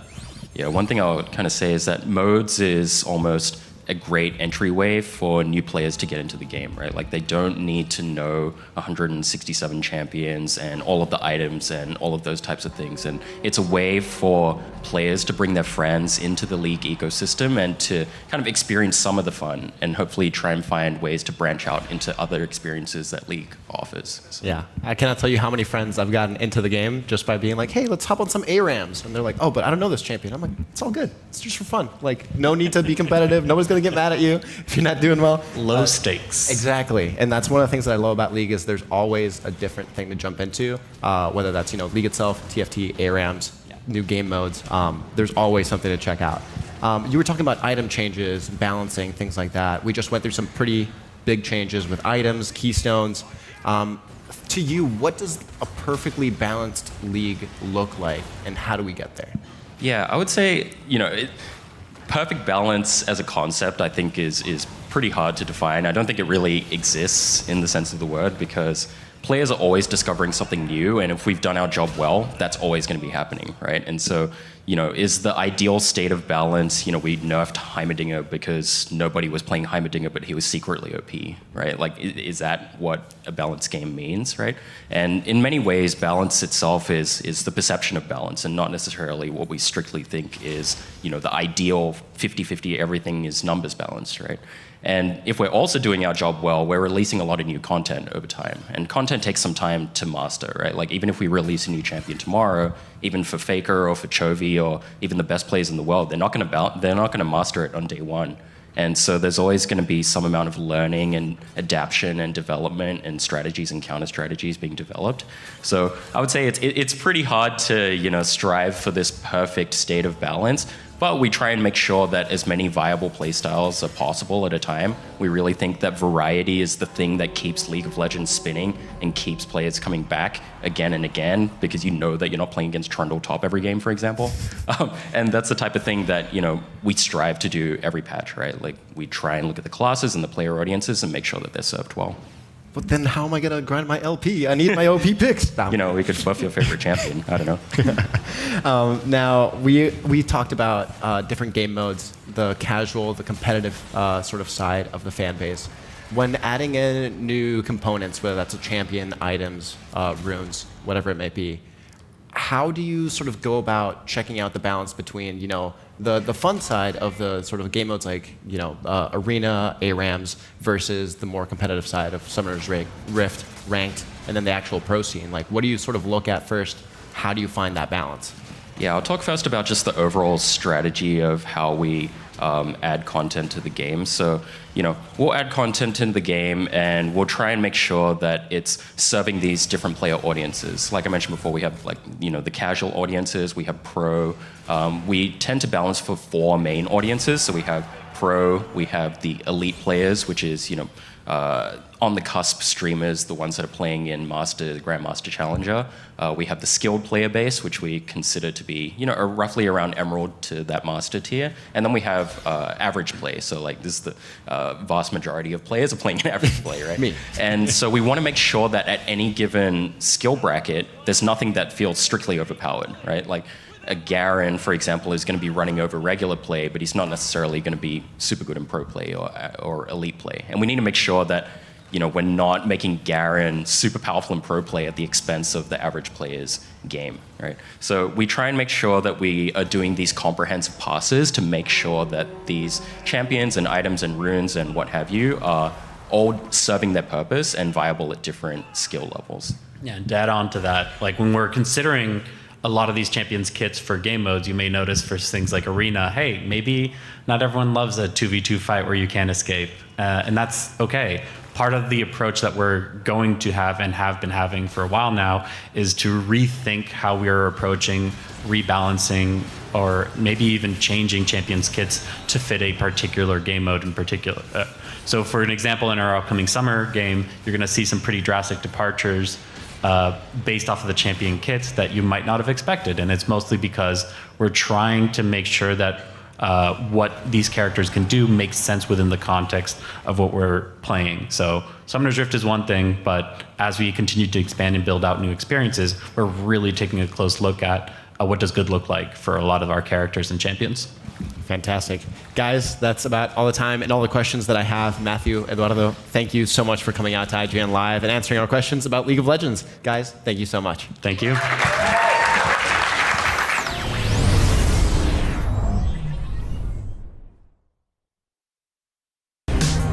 IGN Live is presented by Xfinity. Stay ahead of the game with Xfinity's blazing fast speeds and smooth low lag connection.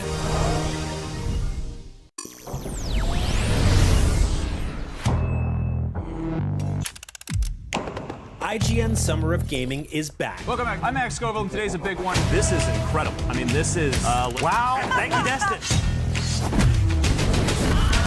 That was great. This June, IGN is the place for the biggest gaming event. We are live. Welcome back to IGN Live from across the industry. Let's do it. IGN Store has it all.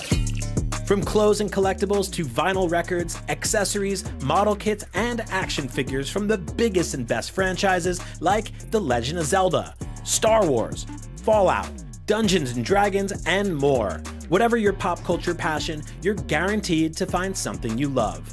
There are new and exciting products hitting the store every week, like the Wasteland-ready Fallout Vault 33 hoodie, which pairs perfectly with the working wearable Pip-Boy. Plus, high-quality IGN Store exclusives like the powerful and spicy Star Wars Darkside Hot Sauce by Truff. We've even got merchandise for you to rock while tuning in to the IGN shows and podcasts you love. Or cap off a long day by relaxing to the soundtracks of your favorite video games, like Cyberpunk and The Last of Us. And the best part? You don't even need to leave the house to go there. Just head to store.ign.com and start shopping today. The IGN Store. You deserve it. The Cinefix Top 100.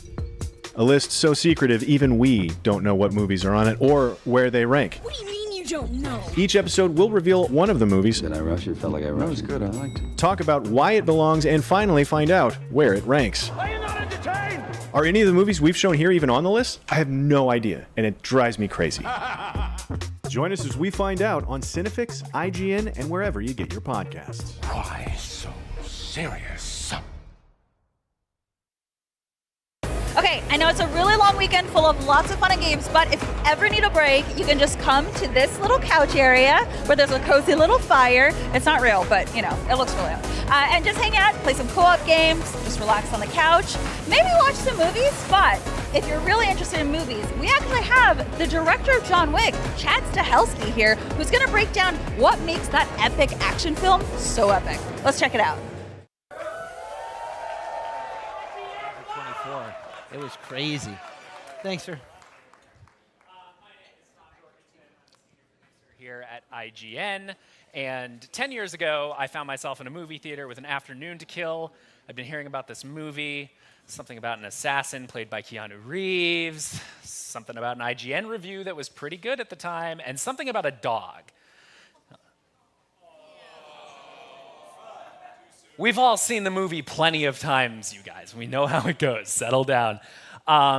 In the decades since, John Wick has become a global phenomenon, and I am so excited to be celebrating the 10-year anniversary of this franchise today with the man who sits above the high table. Ladies and gentlemen, Mr. Chad Stahelski.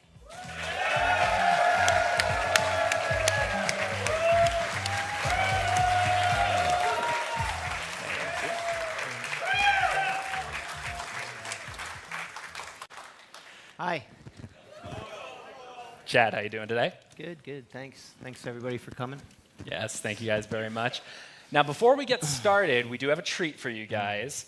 We are going to be breaking down a scene from the John Wick franchise in a little bit, and we're going to let you guys pick which one we're going to watch. So, can we pull up that graphic?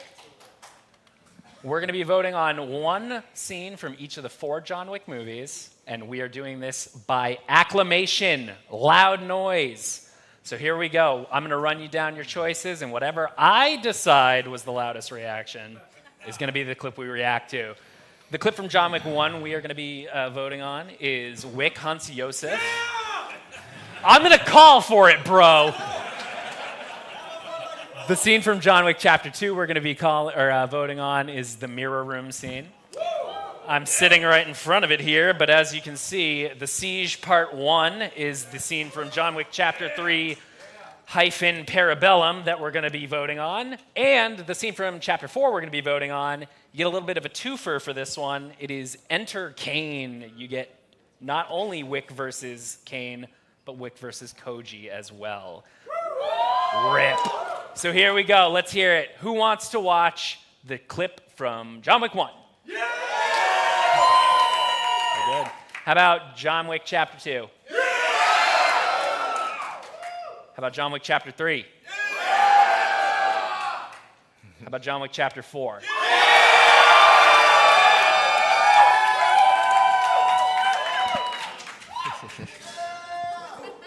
Probably number 4. I think we're watching number 4. All right, back room, let's get Enter Kane ready for the end of the panel, please. But we have much to discuss before that.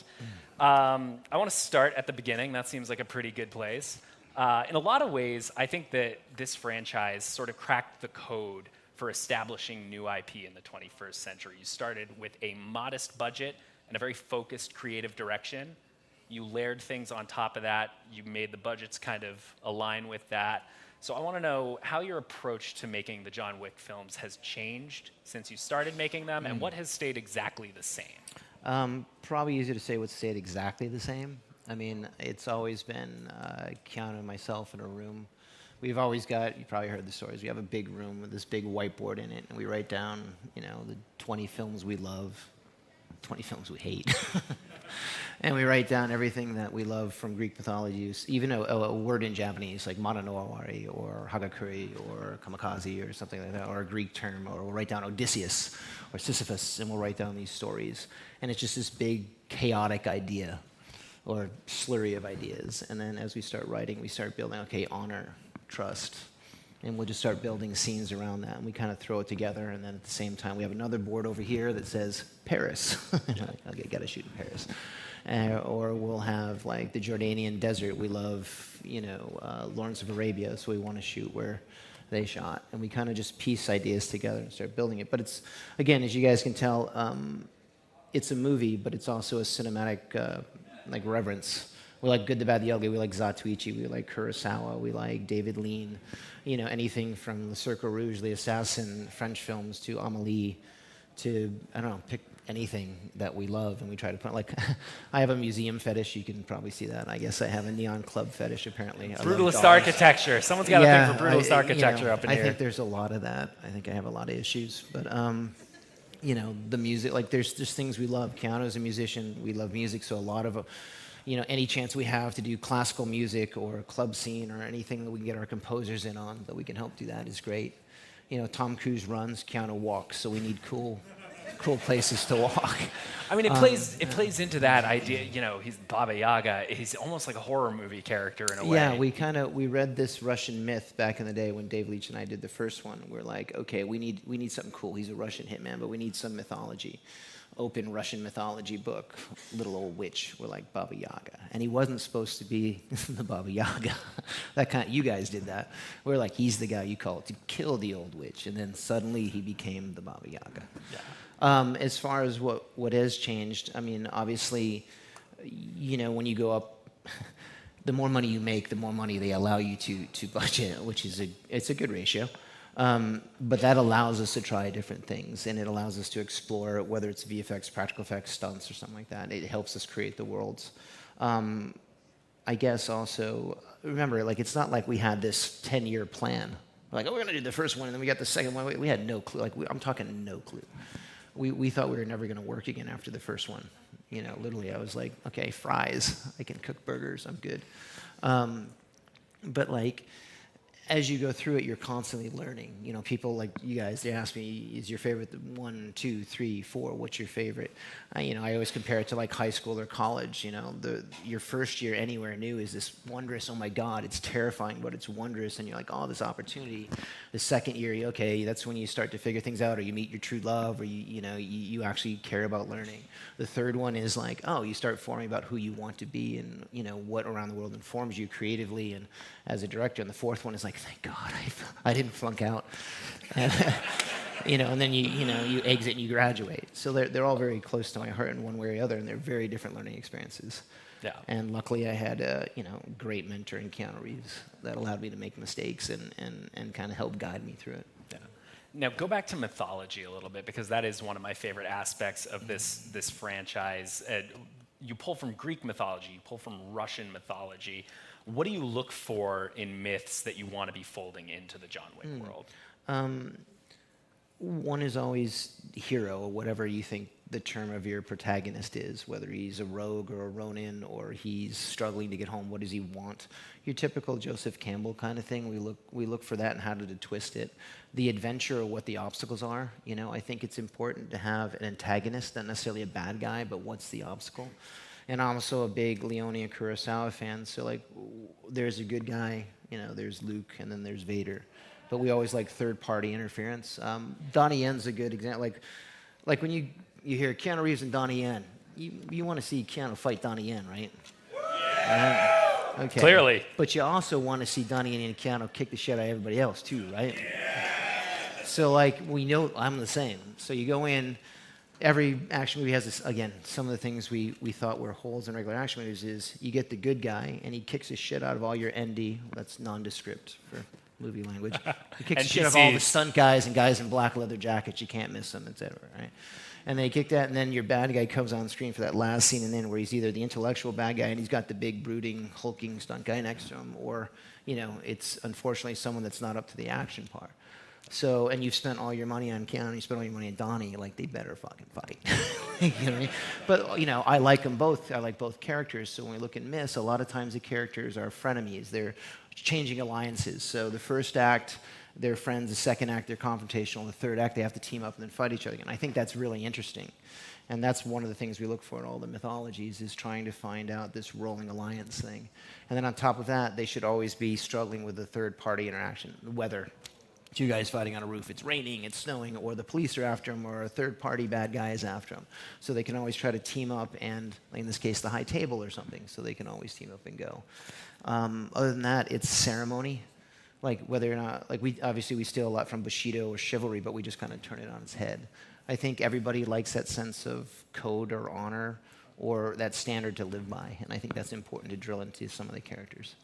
Now, on the topic of sort of mythology and deities and all this, I have kind of a serious one here for you. Is the TikTok man death?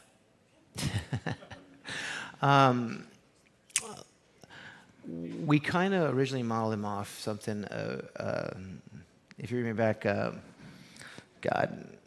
in a way, yeah. I'm a big Jim Henson fan. I don't know if you guys seen the documentary. Okay, right? It's awesome if you like Jim Henson. But he did this little documentary about time. Yeah.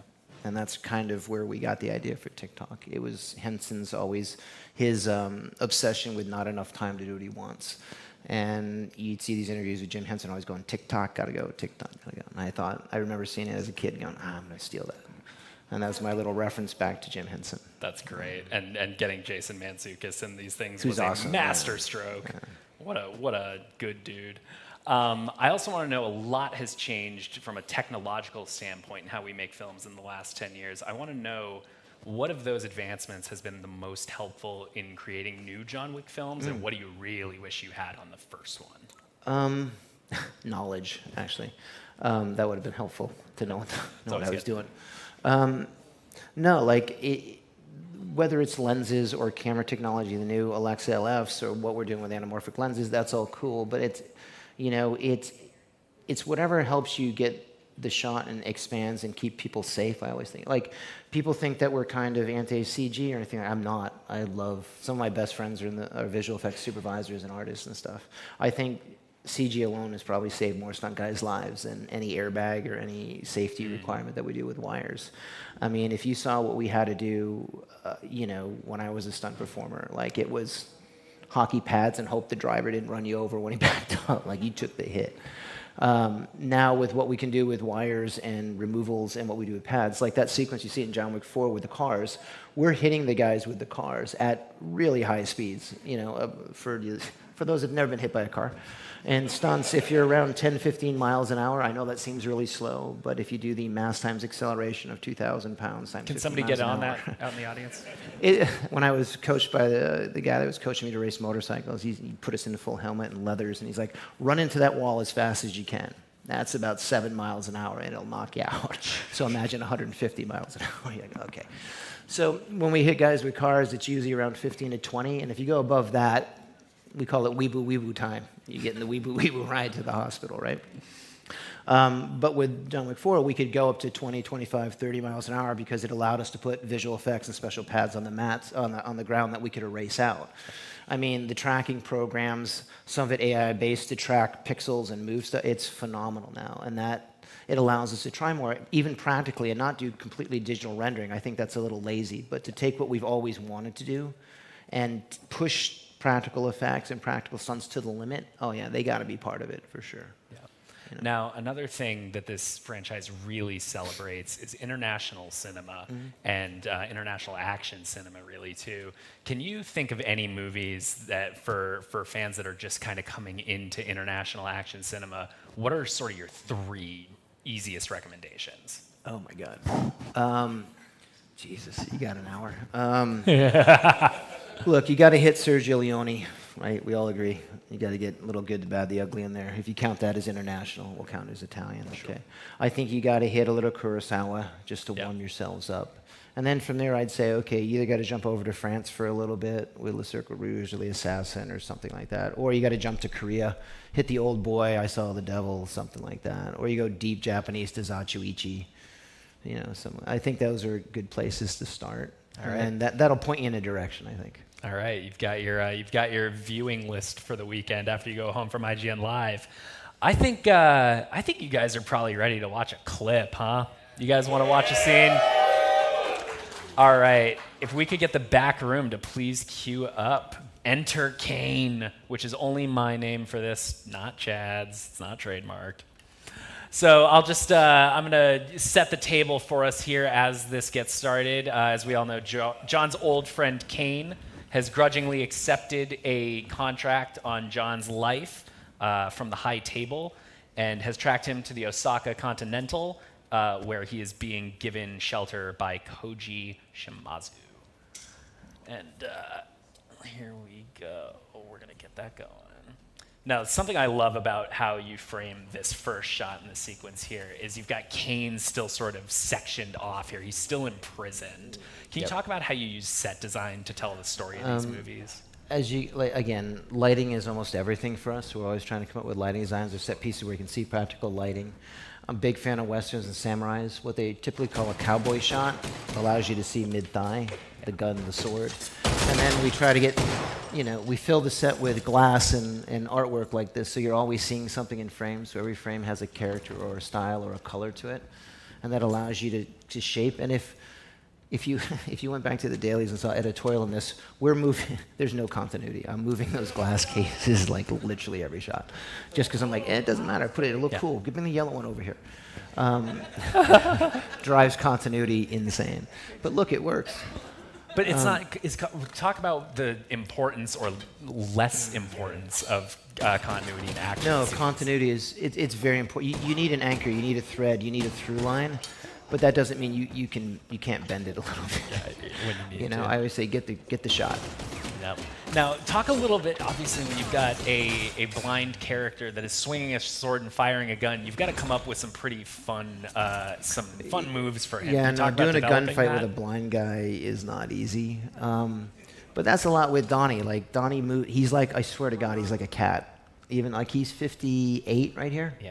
And he's like a cat. Like he's so fast. Like I got to work out with him a couple times. He's amazingly quick twitch. Now, was there any hesitation on your part to cast him, because like we know Donnie Yen appeared in Rogue One as a blind, not a Jedi quite, but a blind Force user, Force follower.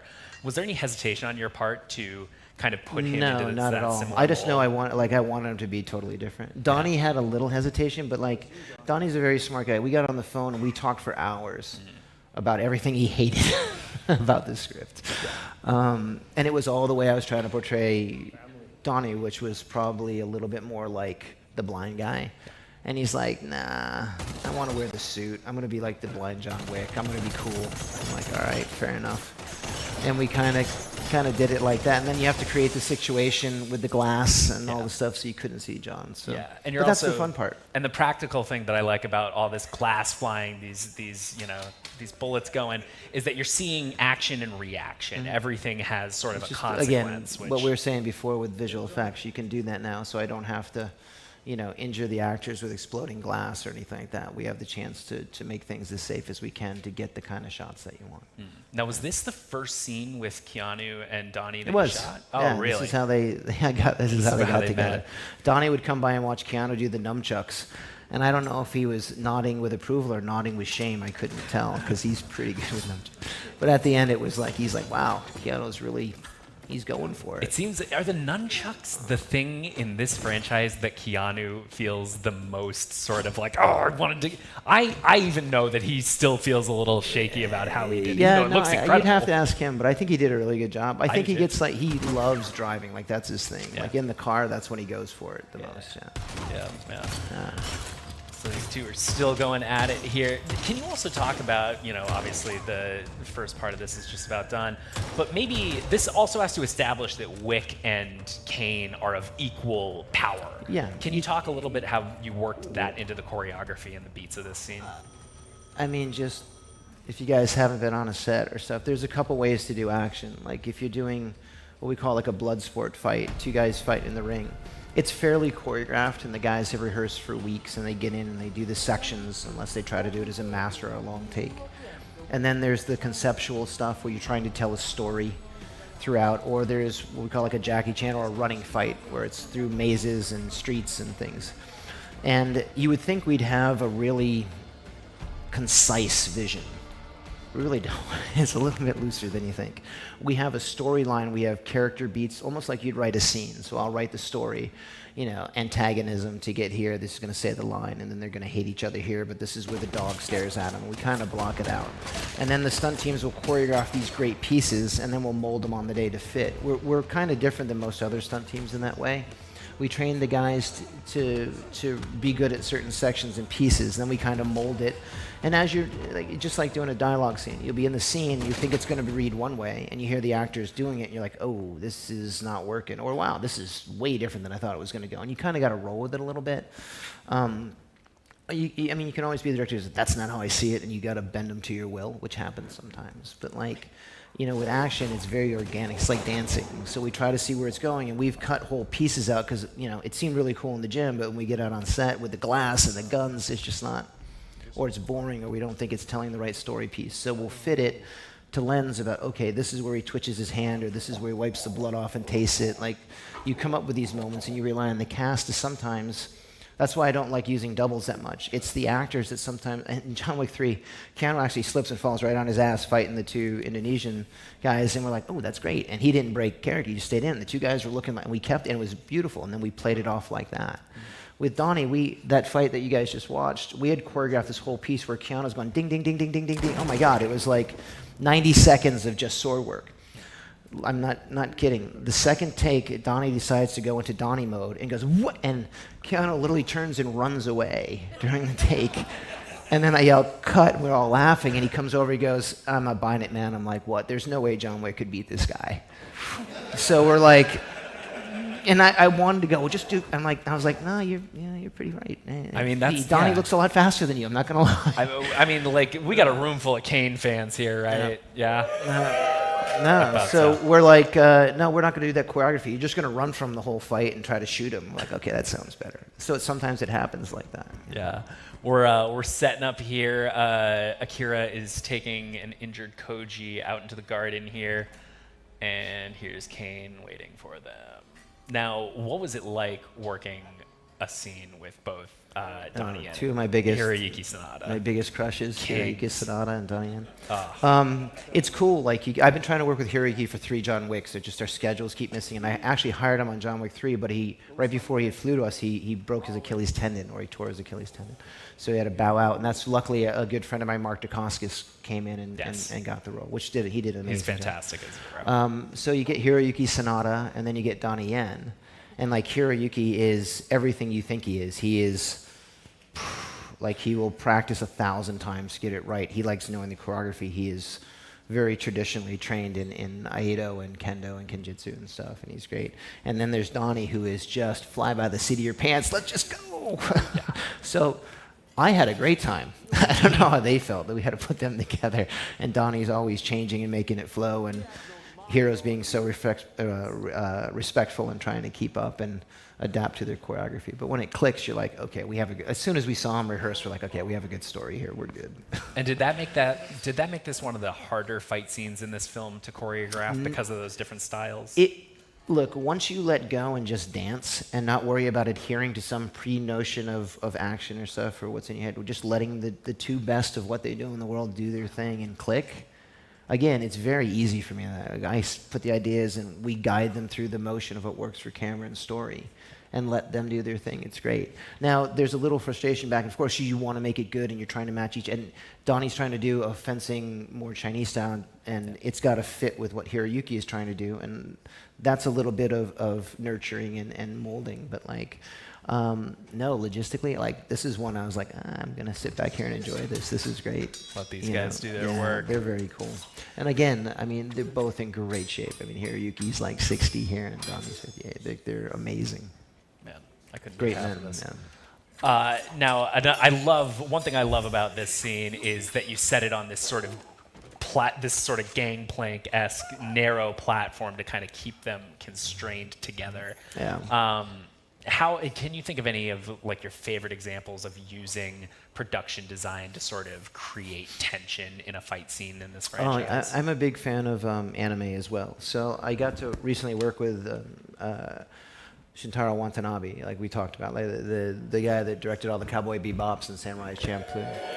I'm a big fan. He heard I was a big fan, so I got to work with him 2 years ago on his new anime. Got to be the action director for him on something called Lazarus. But if you go back to Cowboy Bebop, like, I don't know, you guys know Cowboy Bebop? Yeah. Like it's you know, all right, Spike and Vicious, you guys with me on that? All right, cool. Like, no comment. I have friends at Netflix.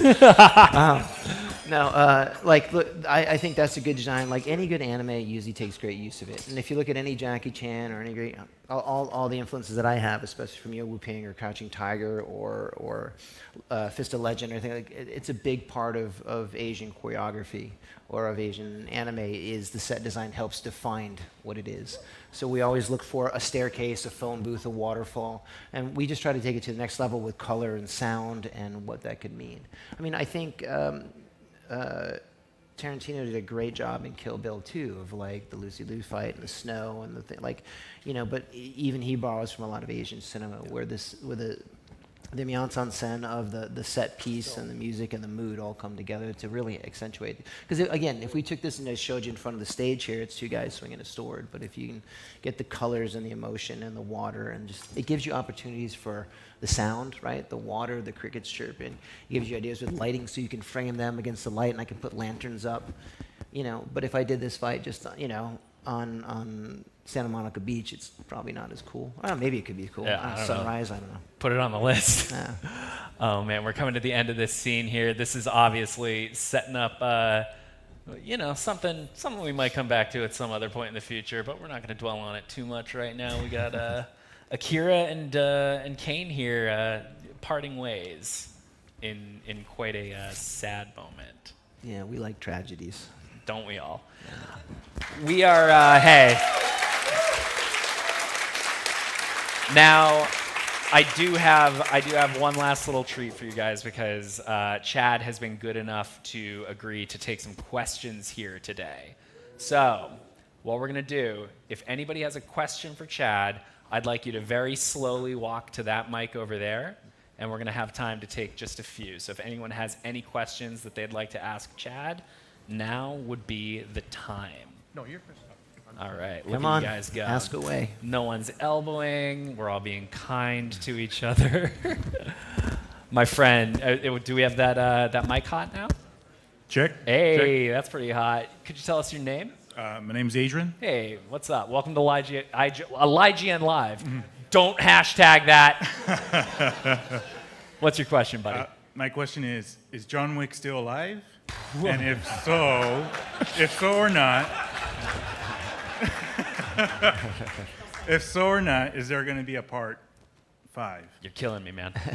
I'll give you the aesthetically pleasing and artistic answer, and then I'll give you the realism. Look, it's supposed to be a myth. You're supposed to read into it however you want. Did John die or did John Wick die? Keanu's always kept it apart as two different characters, two different sides of a coin. So in order for one to be free, the other one's got to go, right? So you could take it like that, mythologically.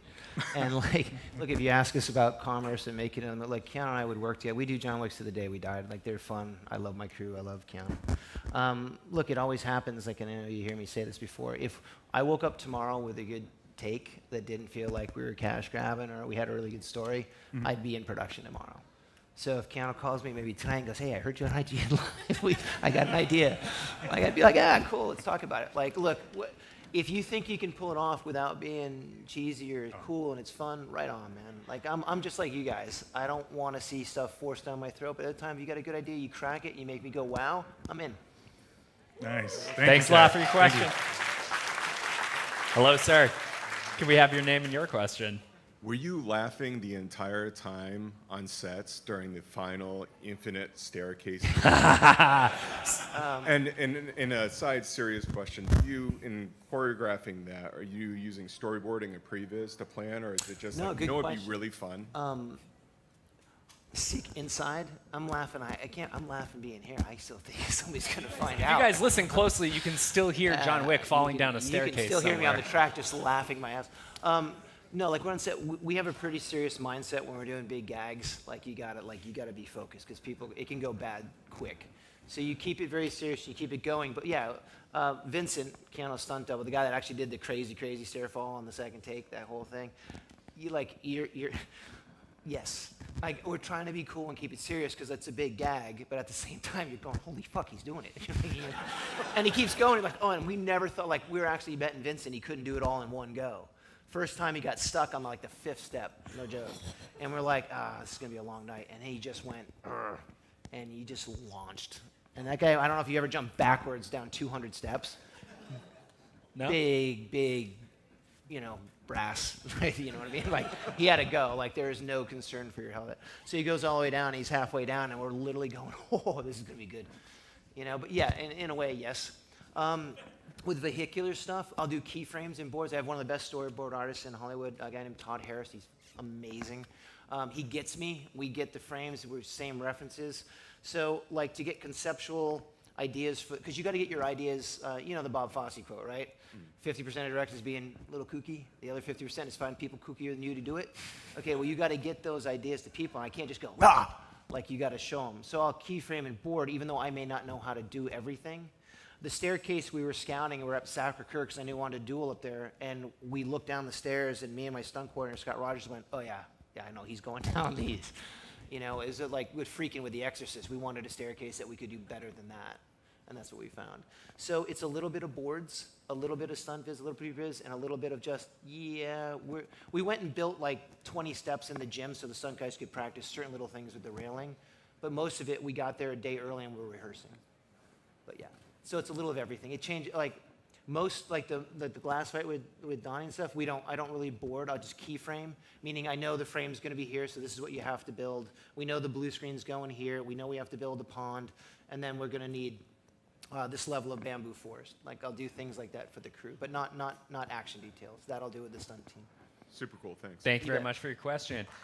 Unfortunately, this is going to be the last one. So, Xbox shirt, could we have your name? And your name's not Xbox shirt. Yeah, my name's David. I'm here for The Win Gaming. And Chad, I love the movies. Once before. My question is, they actually are not just like pure action movies. There's moments where I'm like laughing hysterically, and then there's like really moving moments when he's looking at pictures of his wife and stuff. And I guess my question is, how do you manage to make those swings where it's like 1 second, this is the sickest action I've seen in my life, and then the next second I'm like almost crying, and then the next second I'm laughing hysterically because there's just like a beat and then like a funny line, and I'm like, this is the best. How do you manage to do that? What's kind of the process there? It's, I wouldn't, you know, there are people, there are writers, and there's crews that somehow, I'm sure there's writers and directors far better than me that have an algorithm for that, or they know they need to laugh. Look, you got to hang out with Keanu Reeves a little bit to get the inside scoop. And not to speak out of turn, like I'm spent a lot of time with Keanu, like being his double, and we came through the matrices together and stuff. I don't know. Sometimes I see you as the kind of like you're supposed to be the tough stunt guy. I watched Up 2 nights ago. Just cried on the couch with a bottle of scotch. Yeah. I consider that kind of fun. Like, you know, I don't mind. Yeah. You know, so Keanu's kind of the same way. He likes being moved. Like, he crying to him, laughing to him, or going, holy fuck, that was awesome, like in a Die Hard movie. Like, those are all equally pleasurable to him. I think we're very secure in our entertainment masculinity to enjoy all that, and we like the swing. So when we talk, and with the stunt teams of film, like just like everyone else, we've all had our share of losses, wins, heartbreaks, and all that stuff. It's just when you're in a group where you can be creatively open, it's okay. Like there's not a time where, like in the first John Wick, you know, where Helen, Bridget Monahan dies in the hospital bed, and Keanu walked over and said, "No matter what, don't cut. I'm going to go to a dark place, you know. But don't cut. No matter what happens, it's okay. I'm going to be okay.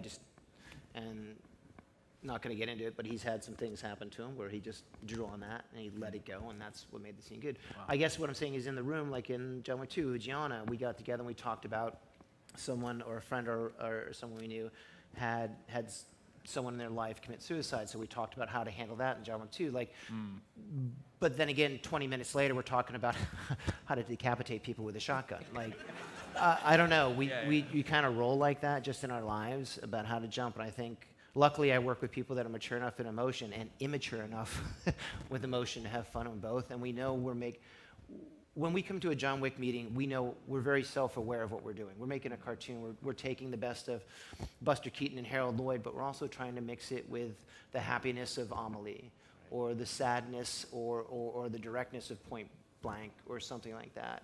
And I think that's what's fun, right? Because like we don't do it as an overall plan, but we do it per scene. Like we know this is a scene, and we're like, Keanu. Literally, when you're writing with Keanu, he stands up, he starts acting it out, and this is where I'm gonna cry, and it's gonna be so awesome. Like, what are you talking about? Like what?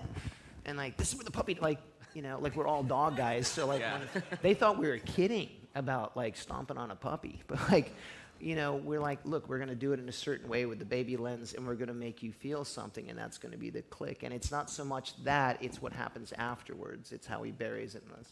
And a lot of that is who Keanu kind of is. And like he's, you know, when you direct, your lead actor, that's your anchor. Like he's kind of, like you guys always know, like whether it's a superhero movie, action movie, tone is always the hardest thing. There's always two things when we were fixing second unit movies, right? There's always tone, because it felt like 2 or 3 different movies, right? You're like, am I supposed to laugh? Am I supposed to cry? What do they want me to do here? Like, and then it's pacing, right? Sometimes it's really fast, and then they go, okay, exposition scene, exposition. Those are always the two things that plague action movies, right? Oh, it's really shitty action, but like besides that, like you try to infuse it. So if action's not, it's like a good Godzilla movie. Godzilla -1. I'm prepping. I think it's awesome. Right? So if Godzilla's not on the screen, what am I watching? Right? Some other studio should be listening to this. Like, you got to keep it going. And if it's not just exposition, is it happy? Is it sad? I don't care. Just move me. Do something. So it's action. It's fine. Like, have that bromance between Hiroyuki and Keanu. Have that sadness of burying a puppy. Have that thing of losing somebody. But then whiplash me in, because by the time I show you that, you're going to love the action. You're going to be like, yeah, let's chop some heads off. You know what I mean? So I just like slingshotting emotion like that. But also, like, I don't think I'm a good enough director to do this straight, hardcore, emotional, rip your heart out love story. I wish I was, because I think that's awesome. But like, I know I can bend you a little bit to help you appreciate the action more, and that's kind of what I focus on. It's like a good anime, right? Yeah. It can kind of tweak you a little bit. I don't know, does that answer your question? Yeah, no, it's awesome. Thank you. Okay, All right. Unfortunately, that is all the time we have. If you asked a question, please find us at the back. We got a little thing we got to have you sign real quick. That is all the time we have for today. Chad, thank you so much for coming out. Thank you, Have guys. a great time at the rest of IGN Live. Have a nice night. Thank you, guys.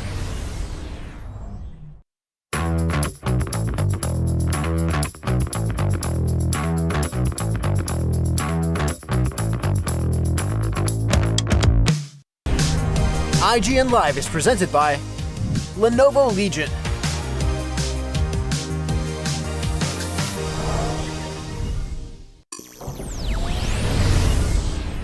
Have you ever been stuck on the same quest for just way too long? IGN strategy guides and interactive maps are here to help.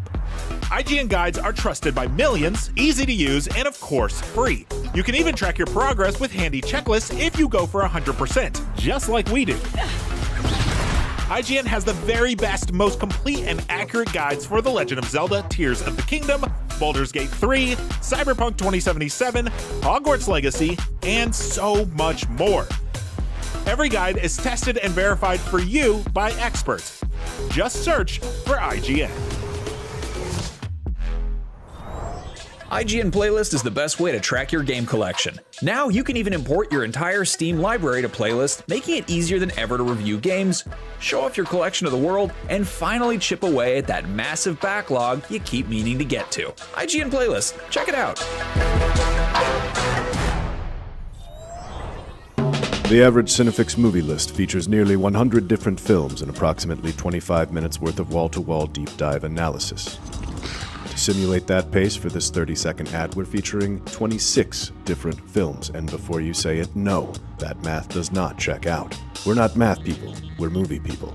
We can't even count down from 10 without ending up at, like, 96. Subscribe to IGN Movies and TV for more Cinefix movie lists. Bad at math, great at movies. IGN Summer of Gaming is back. Welcome back. I'm Max Scoville, and today's a big one. This is incredible. I mean, this is, wow. Thank you, Destin. That was great. This June, IGN is the place for the biggest gaming event. We are live. Welcome back to IGN Live from across the industry. Let's do it.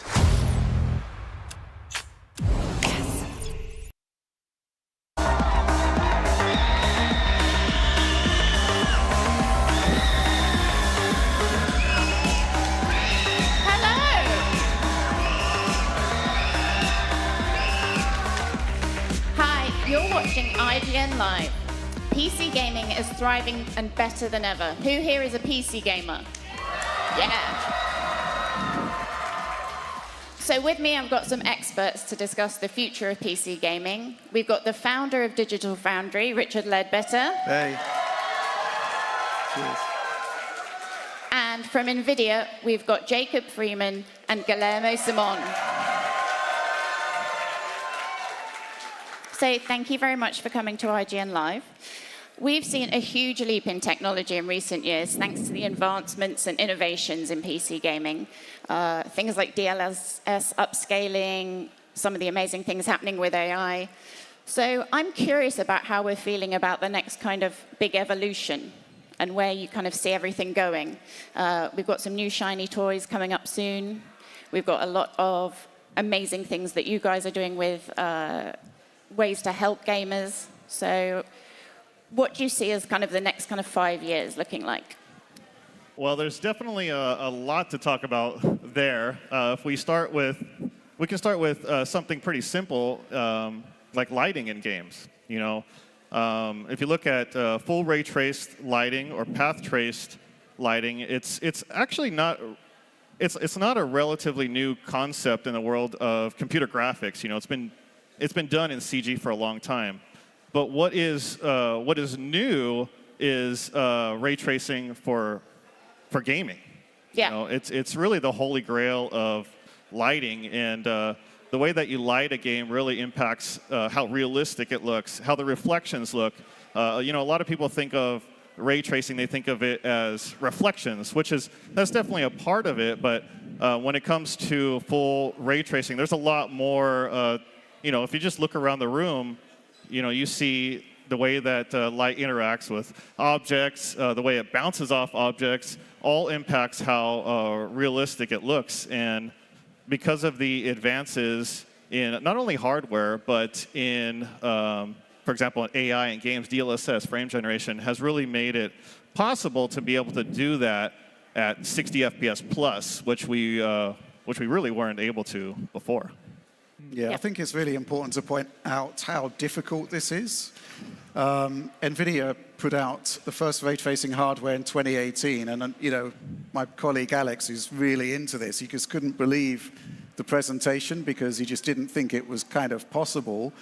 But since then, it's just kind of come on leaps and bounds because developers just really love the technology. And there's a huge amount of research being done that just makes it faster and faster. So in 2018, we couldn't believe that ray tracing was going to be on a consumer-level graphics card, right? But in, now we've got like path tracing, which is like the ultimate form of ray tracing running in a game like Cyberpunk 2077, which I just couldn't quite believe that it was possible even at that time that happened. I mean, I heard some rumors from you guys that possibly something might be happening to get excited about, but I couldn't quite conceive that was happening. So there's a lot of stuff that's going on in the future of gaming, whether you're talking about ray tracing, whether you're talking about AI, whether you're talking about stuff like upscaling and frame generation, where we're in the Wild West now. This is like, the astonishing thing is we're kind of like in first/second gen stuff. So this is just the beginning, really.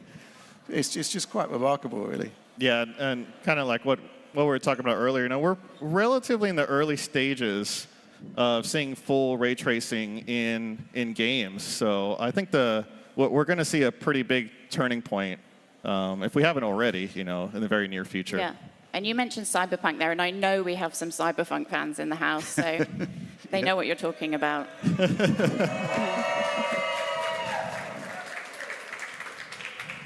As a bit of a nerd, I'm fascinated by AI, and I know you revealed G-Assist at Computex. So from the outside, that just looks like, oh, this is going to help gamers. It's a new way to get game help. But I know there's more to it. Could you explain that?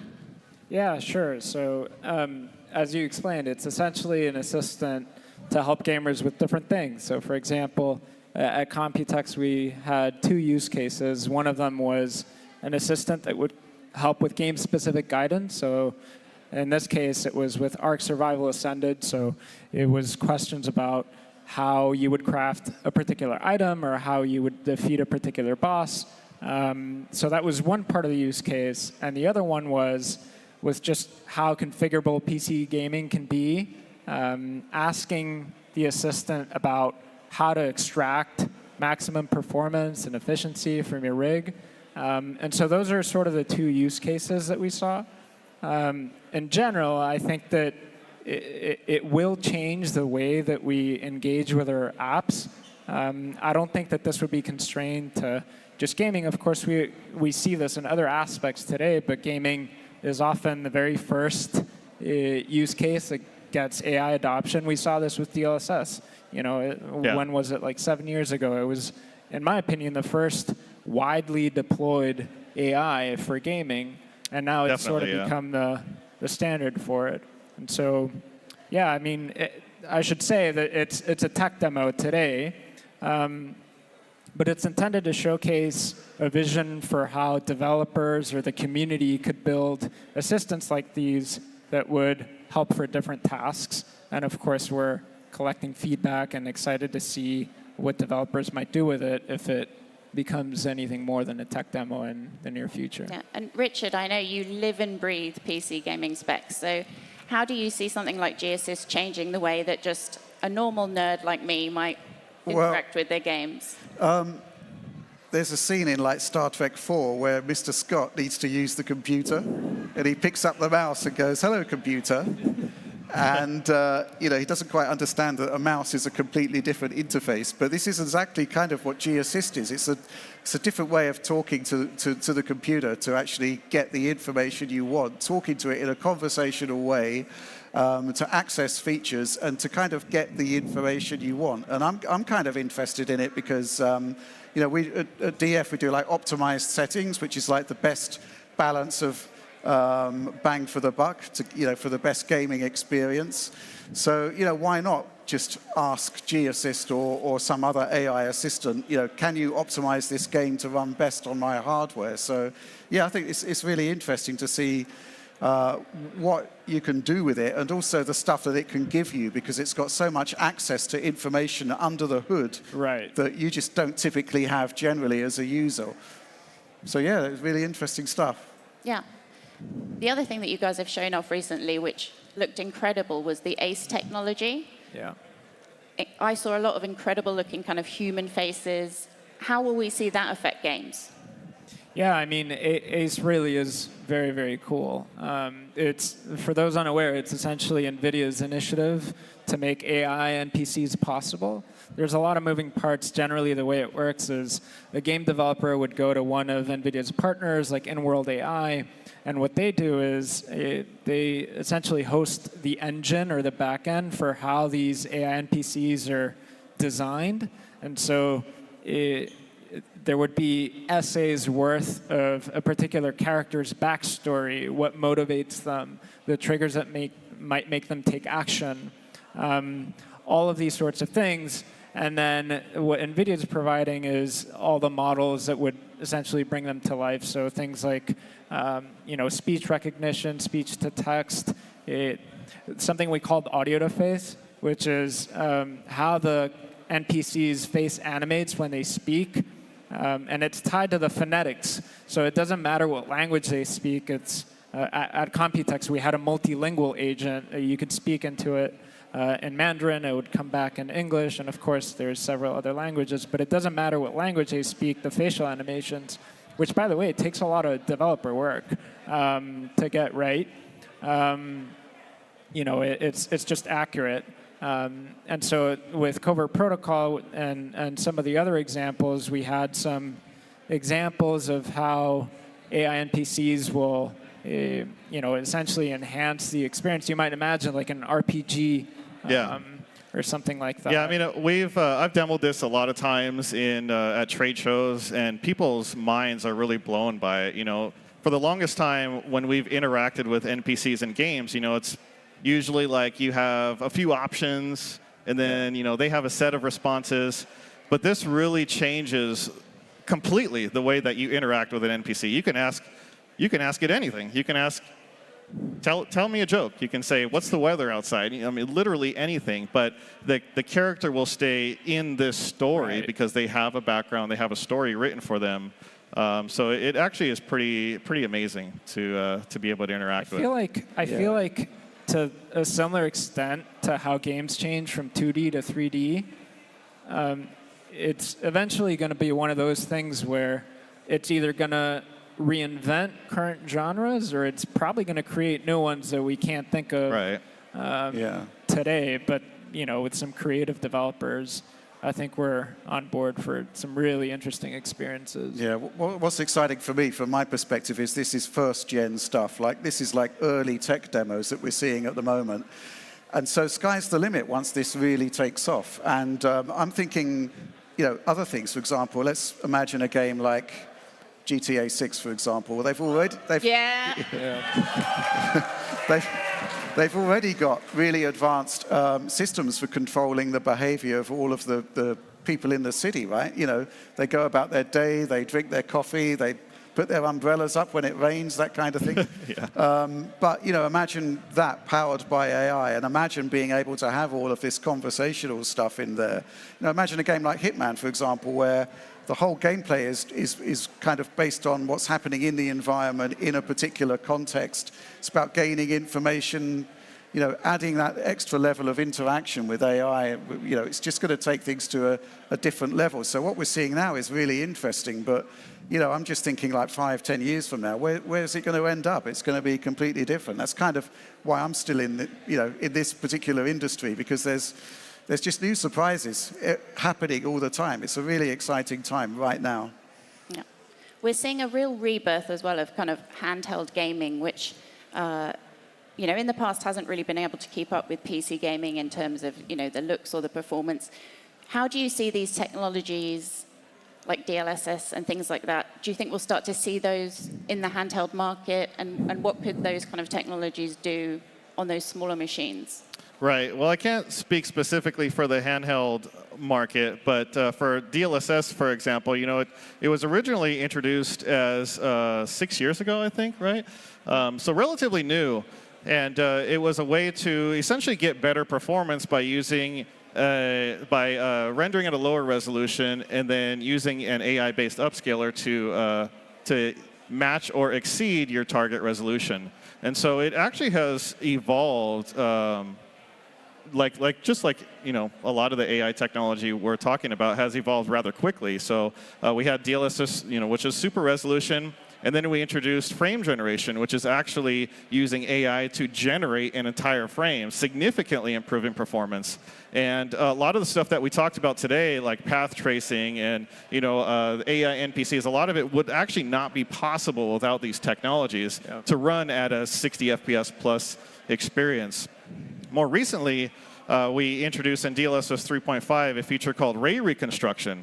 And what that does is essentially improve the image quality, once again by using AI, improve the image quality of a ray traced image by replacing the denoiser in the game engine with an AI-based denoiser with virtually no performance impact whatsoever. So not only is DLSS improving the performance of games, adding more visual features, enabling things like ray tracing, you know, it's also making the image quality look more realistic and better as it's doing that. Yeah. I mean, handhelds switched to. These guys can't talk about it, but you know, it's going to be coming. And if DLSS isn't in it, I'll be very surprised. So yeah, I'd expect to see deployment of all AI technologies, like everything from super high-end to handhelds, you know, when the time is right. Yeah, so again, I mean, I guess the great thing about all of this is how scalable it is. You know, you don't expect like 4K super high-end visuals on a handheld, but you know, technologies like DLSS can definitely play a part. The lower down the stack you go. Yeah, so these guys can't talk about it, but would you guys be interested in a Nintendo Switch that could do kind of real high performance? Just so you know. Got it. And tell me as well a little bit about DLAA, because I think people confuse that in DLSS a lot, and it's, yeah. You know. So like I mentioned before, DLSS is rendering the game at a lower resolution and then using AI-based upscaler to render it at a 4K-like or even better in a lot of cases than the 4K native image. DLAA is taking the native resolution and then applying AI-based anti-aliasing on top of it. So basically, it's the ultimate in image quality. If you don't like to see a single jagged edge in your game, then DLAA is the best way to basically eliminate all of that. Yeah, basically, yeah, anti-aliasing, right? I mean, if you don't have anti-aliasing, you have this really sort of horrible jagged image. Yeah. And DLSS actually is an anti-aliaser as well as an upscaler. Right. But you know, if you can devote all of its resources to just anti-aliasing image at native resolution, you get like super pristine quality. So it's basically, you know, the nature of PC gaming is how inherently scalable it is. So if you've got the performance, you know, sitting in your GPU, and you want to use that for like better image quality, higher levels of anti-aliasing, as opposed to, you know, going above the refresh rate of your monitor, you've got that GPU power to spare to just make the games look a lot better. So yeah, and that's one of the great things about PC gaming. You know, as you you know, upgrade, or if you want to play older games, you know, you can apply things like DLAA to older games. If you have great performance already, and get even better image quality than you had a few years ago. So yeah, that's one of the many things that's great about PC gaming. And just as a last question, because we are running out of time, even though I know we could talk about this stuff for hours, is just kind of, if each of you could give me kind of one of the technologies and which part of it you're most excited about in the games you play. Who wants to go first? I'll go. So for me, I would say it's lighting in games. We talked a lot about path tracing and full ray tracing, and actually I credit lighting in gaming as what initially got me interested in and into this industry was seeing Quake 2. They call it colored lighting back then, I think. In 3D accelerated mode, and I was just blown away. And I really feel like we're at that point again with full ray tracing or path tracing. That personally gets me very excited because I really feel, lighting is how we see the world. It's the best way to emulate our real world is by more realistic lighting. So yeah, for me, I'm excited about all the path traced and full ray trace games coming. I don't know where to begin. I can't put it down to one. The path tracing, the lighting, it's just totally transformative, but it's incredibly heavy on resources. But the cost of that is getting lower and lower the further we move on with new technology. But equally, how well developers are using that technology. There's a thing called Restir, which is for path tracing, which has made stuff like cyberpunk path tracing possible. It's just like quite astonishing, really, when you see it. I mean, there's so much going on. Unreal Engine 5, for example, obviously that's scalable across a lot of technologies, but stuff like nanite, this ultra-high detail, and obviously, the better the hardware you've got, the more scalable it is, the better results you get, the higher the performance. That really excites me. There's so much going on, and Well, I'm going to have to let Guillermo have a go because I know you could absolutely. go. I could be here all day.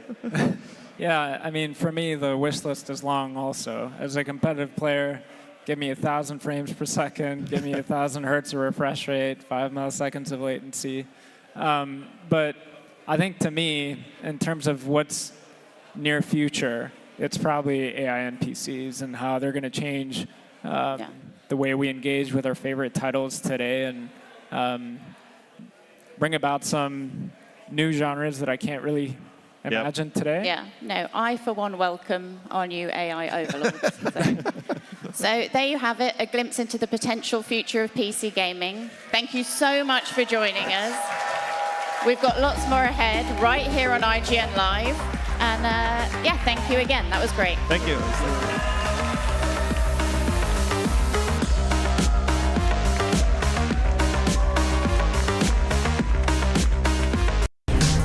IGN Live is presented by Xfinity. Stay ahead of the game with Xfinity's blazing fast speeds and smooth low-lag connection.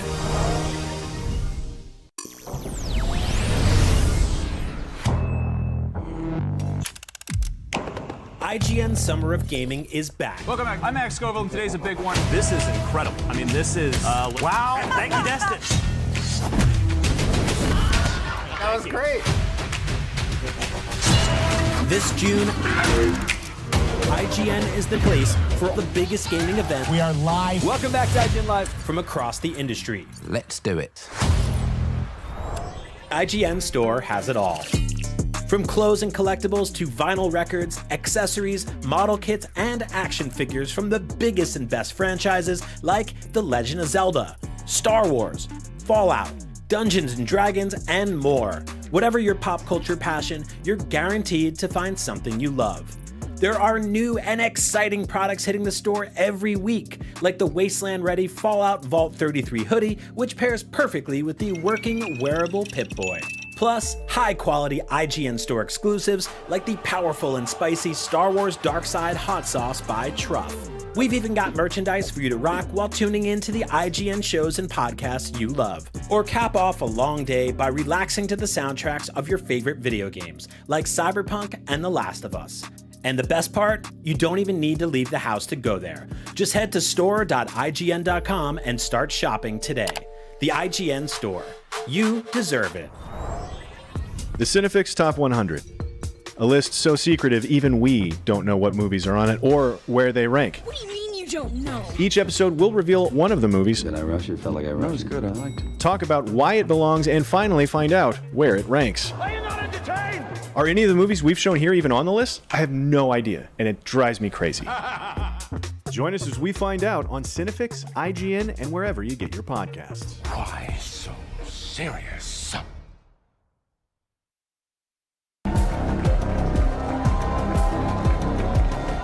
This is IGN Live. I'm Kim Horsher, and we have an incredibly exciting announcement. It's time to reveal the latest Magic the Gathering set And if you love video games, oh, do you like video games? What a question. You're gonna want to see these. Here to tell us more is senior game designer of Magic the Gathering, Corey Bowen. Hello, hello. But guys, first, I've got a problem. You see, I've got some packs that I need cracked.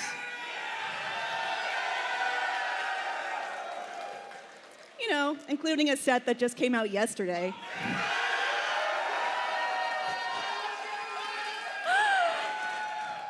But I don't have anyone to open them.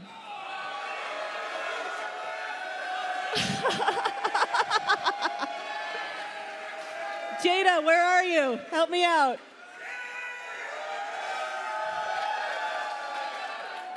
Where is she?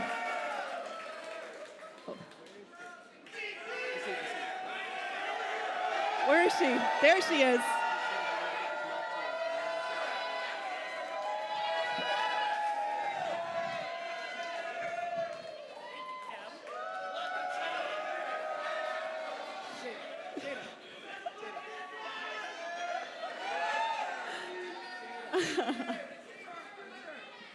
Thank you, thank you. Sorry.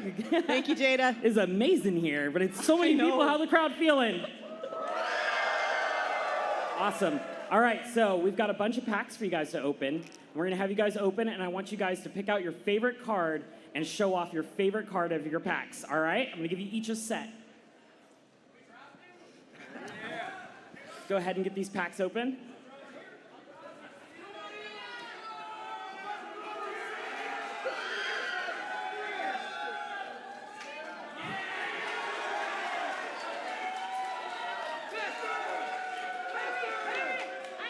Oh yeah, by the way, those are collector's packs. All right, my friends? Happy cracking. Keep your favorite card aside for us, and Jada will check back in with you a little bit later. We do have that announcement to talk about, don't we? So, Corey, would you please tell our fans a little bit about the latest Magic set? Ooh, I have a little thing. I mean, what's this? Yeah, so we're doing a new Universes Beyond Magic set with Assassin's Creed. An awesome universe. It's a good thing I wore this necklace for no reason. Totally a coincidence. So what about Assassin's Creed, the franchise, made it a good fit for Magic? Yeah, well, Assassin's Creed has a lot of action, a lot of fantasy. Generally, a lot of video game universes fit quite well with Magic. And with Assassin's Creed, there's so many different assassin characters that we get to realize in Magic cards. Maybe you want to play them in your competitive 60-card decks. Maybe you want to take an assassin and play it as your commander, which is just awesome. That's what I like. How does Magic the Gathering adapt the mechanics of Assassin's Creed? You know, there are mainstays to the franchise, like Leap of Faith, Synchronization. Oh, who's that? Yeah, it's a great art piece from our set. So yeah, Assassin's Creed is this kind of meta-narrative, right, where you're diving into the Animus to relive these historical periods. And so the Magic set has a huge emphasis on history as a reflection of that, and has a lot of these cards that are showing off all climbing and doing all these acrobatic maneuvers as assassins as well. So there's a lot of mechanics that care about getting your assassins to do combat damage to your opponent as an analog of climbing and acrobatics and free running in general. And there's a lot of mechanics that will reference history and really appreciate your recognition of history throughout the catalog of games. I love to hear that. And are Templars as groups incorporated into this? Is it just assassins? What are we looking at here? Oh, the Templars are a huge part of Assassin's Creed. So, you know, there's a little bit of Templars, a little bit of Abstergo entertainment. Our focus is certainly on the assassins, but if you're a fan of the Templars, we've got cards for you. Well, I mean, on that subject of Abstergo, the conspiracy card seems to confirm the cult of Cosmos, so let's talk about that a little. Yeah, I mean, so this set will have a bunch of new cards, but we're also getting a bunch of reprints in this set too. And so we look through Magic's history and trying to find cards that really feel like they fit well in the universe of Assassin's Creed. Conspiracy made a lot of sense. the whole franchise. You're constantly battling against the conspiracies of these Templar Knights, how they're pulling the strings. We thought it was really fun to bring that card forward, a card that we haven't seen print in quite some time, and show it off in this universe's take. Well, I mean, I did look at this art right now. There are some fan favorites, like, let's say, Ezio of the Assassin's Creed community. Can you tease how you'll be adapting that character's story and skill set into Magic the Gathering? Yeah, I mean, Ezio is such a big character for this universe.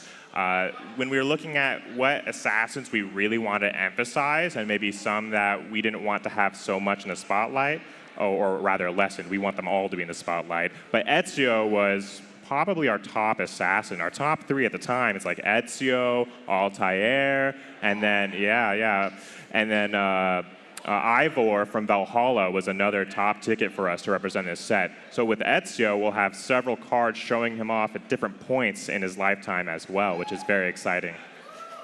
It definitely seems that way. I mean, I have the same question. Oh, I love that art.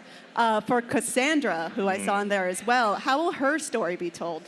Yeah, so Cassandra is the protagonist of Assassin's Creed Odyssey, kind of the Greco-Roman universe or age of Assassin's Creed. So for her card, in this game, you really have the one weapon, the Spear of Leonidas, with all these upgrades. And for her, we really strongly attached her to using that weapon, which will be a separate card in this set. So her card will find that equipment, bring it into your hands, and then her ability will greatly benefit you for using that equipment or any other legendary equipment if you wanted to find other stuff. And here's the spear itself. As you see, we make the horse, Phobos, which I just think is so cute, to actually make a token. That's the horse. I like it. It works. Yeah. All right, well, let's check back in with Jada. You've had a chance to open your collector's packs. Let's see the favorites. All right, who we got here? I'm Dara. Dara, what card do we got? Let's show it to the camera. Ophelia, Exuberant. All right. All right, next up we got? We have Eli. All right, Eli, what you got? I have a classic Birds of Paradise. All right, and last but not least, who do we have here? Kayla. Kayla, what you got? Hellkite Tyrant. The Hellkite Tyrant. That's fire, literally. All right, we got some good picks in here. All right, well, thanks for joining us again, Corey. And to the Magic the Gathering fans out there, be on the lookout for these Assassin's Creed cards very soon. We've got tons more ign-live ahead, so stick around. Thank you so much. Thank you.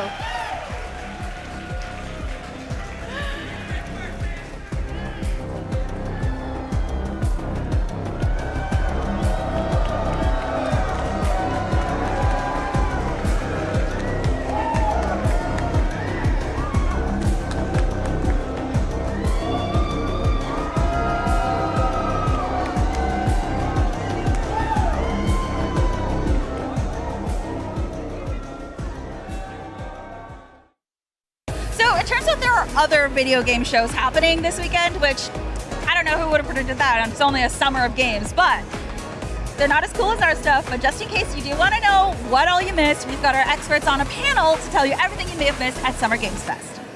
I'm Ryan McCaffrey with IGN here at Summer Game Fest, and I just got done playing a game that I was really looking forward to coming in, and now that I've played it, I only really want to play more, and it's behind me. It's Replaced, which is an upcoming Xbox exclusive, also coming to PC. This demo is comprised of 3 parts. There's sort of a story prologue part that sets up what's going on in this kind of cyberpunk crazy futuristic world. You're in Phoenix City, which I don't think has anything to do with Phoenix, Arizona, but we'll have to find out when we actually get into the whole thing. But then there's an exploration part of the demo, and then a combat part. And so the exploration part is what surprised me the most about Replaced, because those initial trailers that got me so interested in the game in the first place made it look very much like a Limbo Inside kind of, 2D side scroller with some combat, but that would be kind of the extent of it. It was always beautiful, and by the way, playing it now, it's obvious it's even more beautiful than I originally thought. There's so many great lighting effects, so much great camera work in this game, but getting back to the exploration part, that's what surprised me, because there's a whole town with people to talk to and side quests to take and missions to go on. There's a lot more depth here on the gameplay side than I initially expected. So it seems like it's probably not going to be a tiny little 3-4 hour game. Like, I think there's probably going to be some meat on the bone here. And then I did the combat section to finish off, and that took a minute to get the hang of. They just kind of throw you into a brawl, basically, where a bunch of guys are attacking you, but you've got to counter a heavy attack that has to charge up. You've got a regular attack, and you can dodge as well. And that starts to feel really good. Once you get the flow of the combat, and you're dodging guys, you're dodging the heavy attacks, you're countering, it gets really good. It's a little light, kind of a light version of Batman Arkham Asylum, where you'll get a yellow indicator above their head, and that's when you can hit Y to counter. A red indicator above their head means you need to dodge with the A button. So I just came away incredibly impressed with Replaced, and I had very high expectations for it going in. We'll see when it's going to come out again. Don't know if there will be a release date for it by the time you watch this video, but for the time being, I am very, very high on Replaced. Can't wait to play more. So for more on Replaced, for more on all the games here at Summer Game Fest, keep it locked right here to IGN.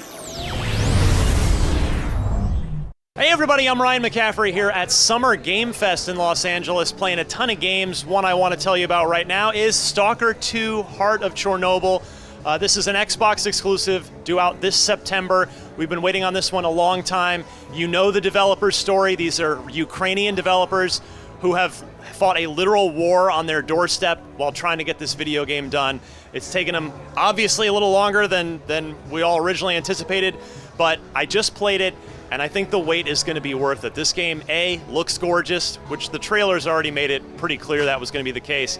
I played on PC, and this is very clearly going to be a deep, deep game. This is not just a run-and-gun first-person shooter, although if you played the first one, you already knew that, but I just started outside the zone. Starts with a huge cutscene, beginning of the game. Won't spoil it for you, but things get pretty intense pretty quickly. Even the weakest first enemy you happen upon is not a joke. So this game is, it's kind of got some survival stuff to it. You have an inventory system. There is a lot going on. There's crazy monsters. There's other humans to worry about. And again, visually, it is awesome. So the story here, I didn't even really get to scratch the surface. I just cannot wait to play more of it. The wait is not too much longer, and just wanted to give you some first impressions here because we have all been waiting quite a while to play this one.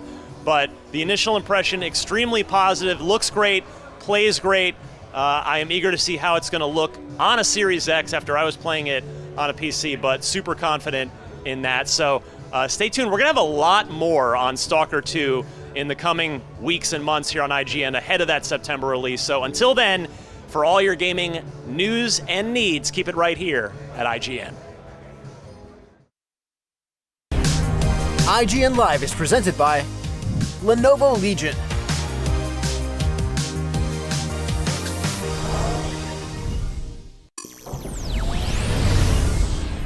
Have you ever been stuck on the same quest for just way too long? IGN strategy guides and interactive maps are here to help. IGN guides are trusted by millions, easy to use, and of course, free. You can even track your progress with handy checklists if you go for 100%, just like we do. IGN has the very best, most complete and accurate guides for The Legend of Zelda: Tears of the Kingdom, Baldur's Gate 3, Cyberpunk 2077, Hogwarts Legacy, and so much more. Every guide is tested and verified for you by experts. Just search for IGN. IGN Playlist is the best way to track your game collection. Now you can even import your entire Steam library to Playlist, making it easier than ever to review games, show off your collection of the world, and finally chip away at that massive backlog you keep meaning to get to. IGN Playlist, check it out. The average Cinefix movie list features nearly 100 different films and approximately 25 minutes worth of wall-to-wall deep dive analysis. To simulate that pace for this 30-second ad, we're featuring 26 different films, and before you say it, no, that math does not check out. We're not math people, we're movie people. We can't even count down from 10 without ending up at, like, 96. Subscribe to IGN Movies and TV for more Cinefix movie lists. Bad at math, great at movies.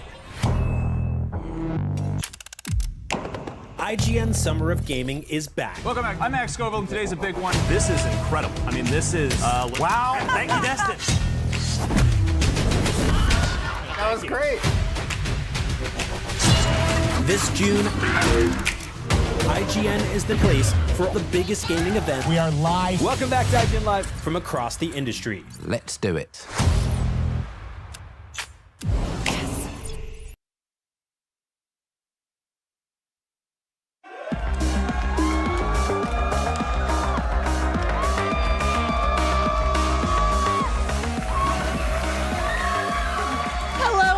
Live! I'm Kim Horcher, and today I'm joined by some of the devs behind one of the hottest mobile games around, Marvel Snap.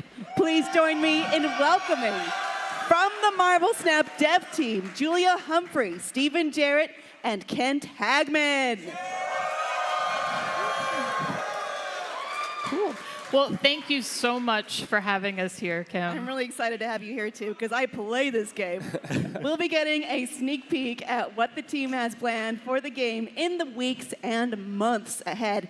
And we've also chosen a few lucky members of our audience to get a chance to win not only a season pass for Marvel Snap, but you'll also get one of the devs' favorite variants added to your account. You guys ready? Pretty good. Get those player IDs ready. But without further ado, Julia, let us know what's next for Marvel Snap. Yeah, well, thank you so much, Kim. Yeah, we're really excited to be here today to talk about some of the upcoming new features for Marvel Snap. So one of the things that's really important to us on the Marvel Snap team is to regularly communicate with our players through our development roadmap so we can provide some transparency about what's coming up next into the game. So today, we're going to take a sneak peek into two of our upcoming features that we're really excited about. We're going to talk about alliances, and we're going to talk about Deadpool's Diner. Yeah! But before they're very excited for Deadpool. That's awesome. Do you think they like Deadpool? Yeah, I think they do like Deadpool, yeah. But really quick, before we jump into that, I want to give a shout out to something that's a little bit further deeper into our roadmap, which is draft mode. And draft mode is a classic card game mechanic.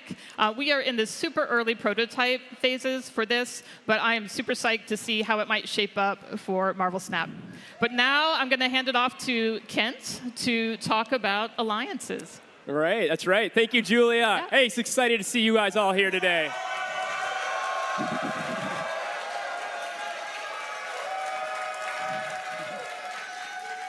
Now, I'm excited to talk to you guys about alliances. Now, what Julia didn't tell you is just how divisive it was on the team over what we were going to name it. Man, we had dozens of names up on the proverbial whiteboard, and we were battling them out, kind of whittling it down to 2 names until we presented it to you guys, our players, who helped us vote for what to name this feature. And it was really close, even with the players, until we finally settled on the name Alliances.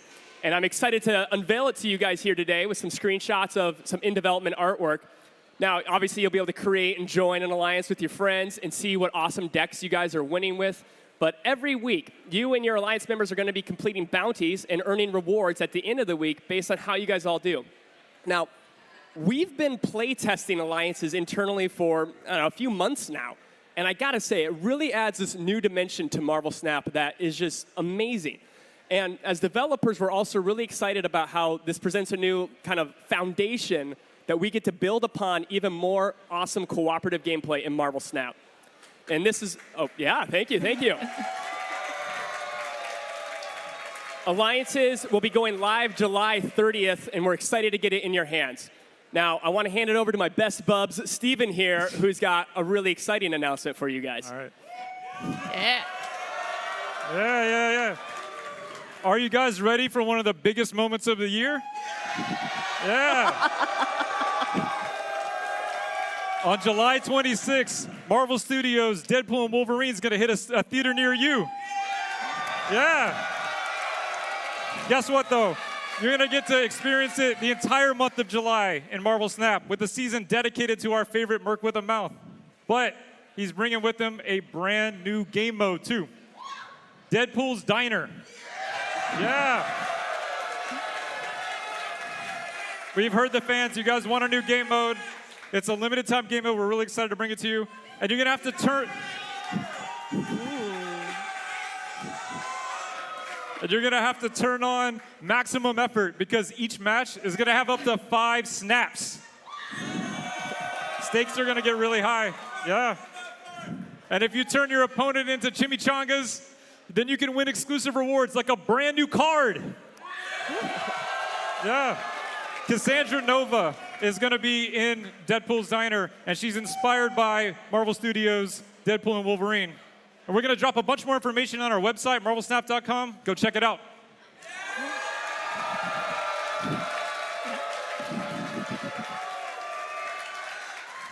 So if I'm understanding this right, if players collect 2 million bubs, they get to hear a toilet flush.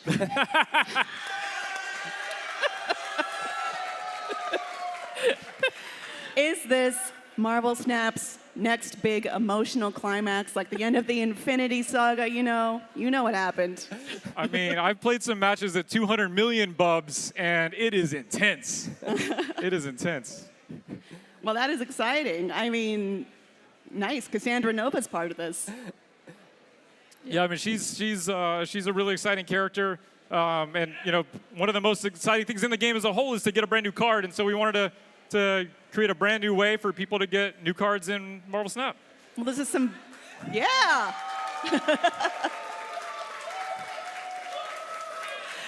This is some very exciting stuff to look forward to. And speaking of exciting stuff, our friends from Second Dinner here have brought along their favorite variants from Marvel Snap. And the first 3 of our assembled Snap fans to answer a question correctly will have one of them added to their account along with a code for a season pass. And all you have to do is be the first person who answers correctly. Right now we have our friend IGN's own Jada Griffin out there ready to rock out with us. Jada! Oh, thank you guys. You guys are too kind. You guys having a good time? You guys like some Marvel Snap? That's what I thought. All right, I've got 3 lucky contestants here that are going. All right. What? Who do we have here first? My name is Caden. Nice to meet you all. Nice to meet you as well, Caden. All right, what's our first question, Kim? Julia? Yes. Do you have the first question? Oh, my first question, yes.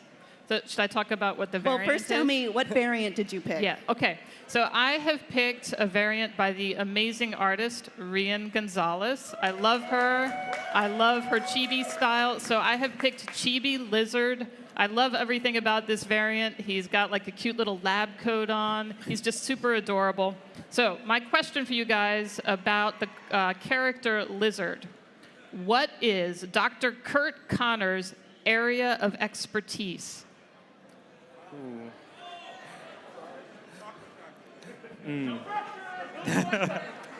Is it? Oh, Lord. I know. I'm gonna say physics. It is not physics. Super sorry. So close. All right, we're gonna move on to our next. Do we want to give everyone a chance at the same question, right? Is that how it goes? The Yeah? next Do you have person another can try? question? We have other questions. We can move on to the next question. Next question. How many fingers does the lizard usually have? All right, you're going to give you a second shot here. Oh, Lord, second shot. I'm going to say it is definitely most 100%, without a shadow of a doubt, it is 3 fingers. What was it? I'm sorry. 3 fingers? No, it is not 3 fingers. Oh. I have one more question. If we want to ask one more, give one more shot. Everybody's got multiple questions, right? Yeah. All right, yeah, okay. Look, you're getting third shots, man. 2 strikes, 1 more, you're out of here. Okay, last question. What supervillain group has Lizard been known to be associated with? Okay. If I miss this, please keep me out of here. I'm gonna say the Sinister Six. Yes. There we go. All right. Thanks, Julia. Yeah. So, Kaden, you're going home with one of these exclusive little prints. You've got a code for Marvel Snap's season of Marvel Snap. And as she said, she picked Chibi Lizard, so that's going to be added into your Marvel Snap account just for winning that. Yep. How you feeling today? I'm feeling great. Thank you very much. All right. We now have. Should we do Steven? This looks like me next. Mockingbird. Okay, I can go next if that would be good. Sure. All right. So, who's our next contestant? My name is Parker. I just moved here. I just moved LA last year, and I'm really excited here. All right. What's the question you got for him? Well, first of all, the variant I picked is for Mockingbird, one of our newer cards that just came out. So these questions are about Mockingbird. Could you name either compound Mockingbird was injected with to save her life and give her superpowers? Give you a hint. Other people have been injected with this same compound. I'm being told we're running out of time. Uh-oh. Got a timer. I don't think Can I have we an can do 3 option? strikes Can I have, anymore. I think 3 this has got to be it. What do you say? No answer. Do you have some? Let's give him. Do you have 2 options? Give him I got a quick backup question. Which human Avengers was Mockingbird married to for a short time in the comics? Think birds. Think birds. Birds. 2 birds of a feather. Faltix? What was it? Say it again. Focus. Falcon? Oh, close. It was Hawkeye. Hawkeye. All right, I'm sorry. We have to move on to the last one. Only All one right. shot, though, okay? Okay, only one round? One All right, question. one question. All right, who we got One. last up? Your name? I am Lance. Nice to meet you guys. All right, let's get that question. Rapid fire. Let's All go. right, I got you. This one's easier. I got you. All right. What's the name of Deadpool's canine variant?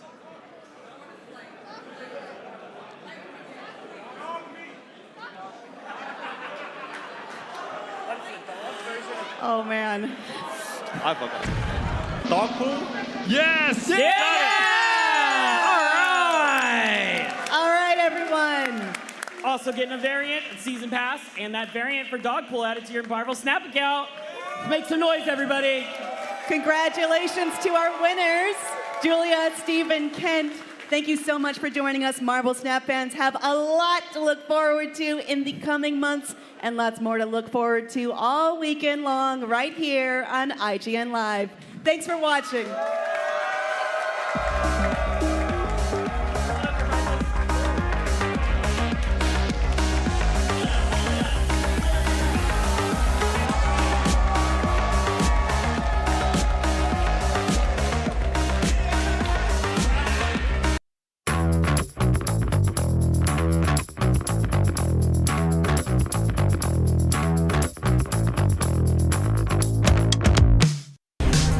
IGN Live is presented by 5 Hour Energy.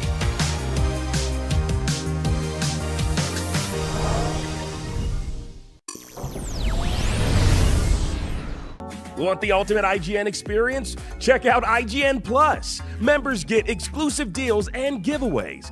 ad-free browsing, unlimited tracking on IGN Maps, discounts at the IGN store and with IGN partners, and best of all, free games.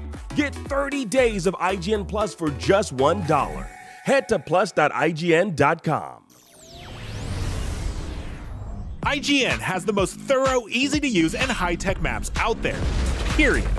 And by high-tech, we mean it. We've recently added features like personal notes that save to your IGN account and a region selection tool that lets you cruise around the biggest maps with ease. IGN maps load faster with more markers than ever and are built for your phone as your constant companion to the biggest games. So start checking off markers for the games you are playing for free at IGN Maps today.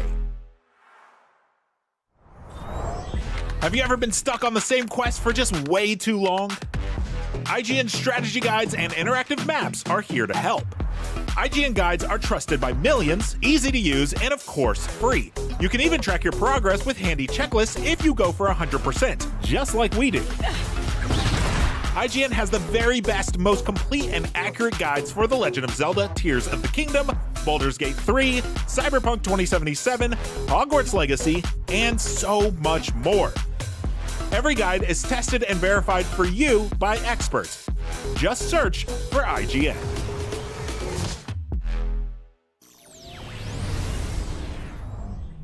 IGN Playlist is the best way to track your game collection. Now you can even import your entire Steam library to Playlist, making it easier than ever to review games, show off your collection of the world, and finally chip away at that massive backlog you keep meaning to get to. IGN Playlist, check it out.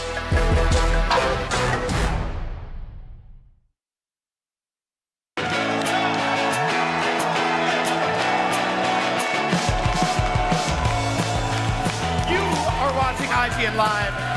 Razer has been making fantastic peripherals for PC and console games for ages.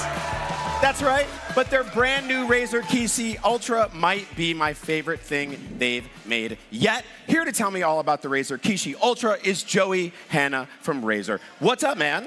How's it going? Good to be here. So, this is one of the coolest controllers I've ever seen for a phone, a tablet. Hold this thing up, because I want the people to see this thing. How cool is this?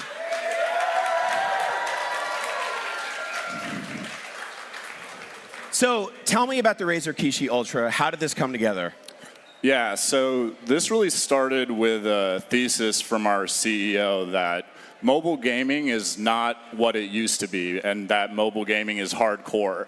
We've seen massive developments from the mobile community, like iPhone, for example, introducing Resident Evil, Death Stranding, and a lot of direct console games over to mobile for the first time ever.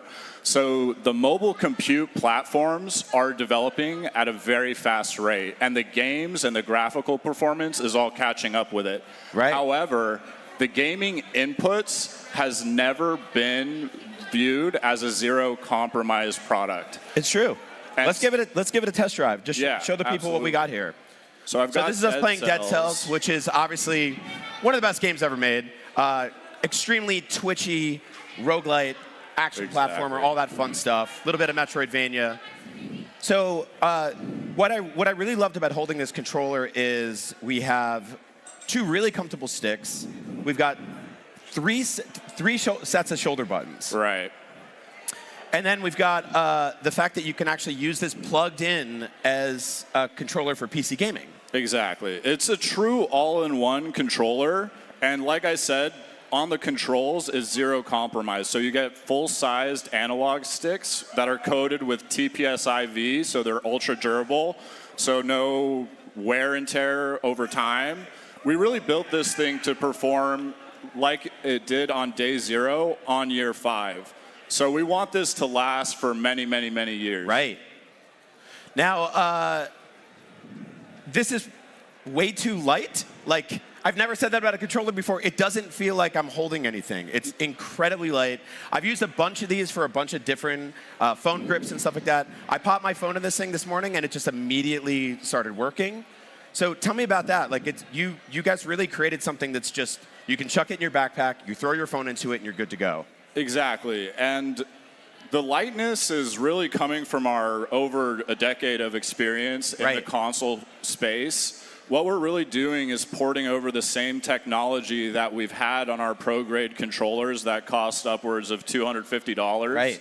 And bringing that, feature for feature over to mobile, because we don't view mobile anymore as a space full of compromise. We want it to have the best gaming input to match the technology and the games available. Yeah, and the fact that you can use it as a PC controller is awesome. It's not just it's not just for phones and iPads. Exactly. At Razer, we started in PC gaming. We've obviously branched over to all gaming now. So we had to do something for our PC gamers out there. And they're happy about it. They're happy about it. Very happy about it. Tell me about the sticks. I really like the analog sticks on this. Yeah, so oftentimes on mobile controllers, they put little tiny nubs. These are full-size pro-grade analog sticks. They're Alps analog sticks, and there's anti-friction rings around the edge of it. So you can really blast this thing, and over time, you're never going to get issues developing with friction.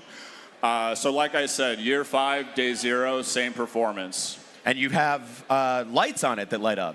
Yeah, like RGB. Right? Is there any RGB fans? Any fans of RGB? Okay. Give it up for RGB. So, well, dude, thank you so much. I seriously, I need one of these in my life.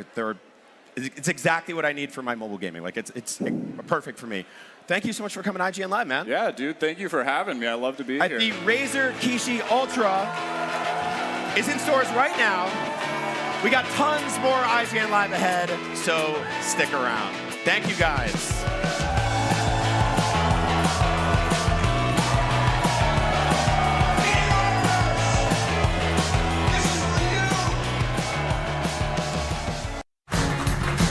Hello, everyone. This is the first panel in this room for IGN Live, so thank you all for coming here, starting your convention here. I heard it was hard to find, so extra thanks to all of you who put in that effort to do that. We've got a lot going on today. Of course, we know what you're here for, Alien Rogue Incursion, but then we'll have a Demon Spore demo, and then a screening of Transformers Earthspark, and then this one I'm going to do again. We're going to play Borderlands with the Borderlands cast and see how good they are at that. But let's get to what we're here for today. Of course, if you thought Alien games were terrifying and spine-tingling enough, which I did, think again, because Alien Rogue Incursion is the first ever Alien game to come to VR directly and completely envelop players in the terror of the Alien universe. Alien Rogue Incursion is proudly made by Alien fans for Alien fans. We're going to bring up one of the creators here. Please welcome Chief Product Officer TQ Jefferson from Survios.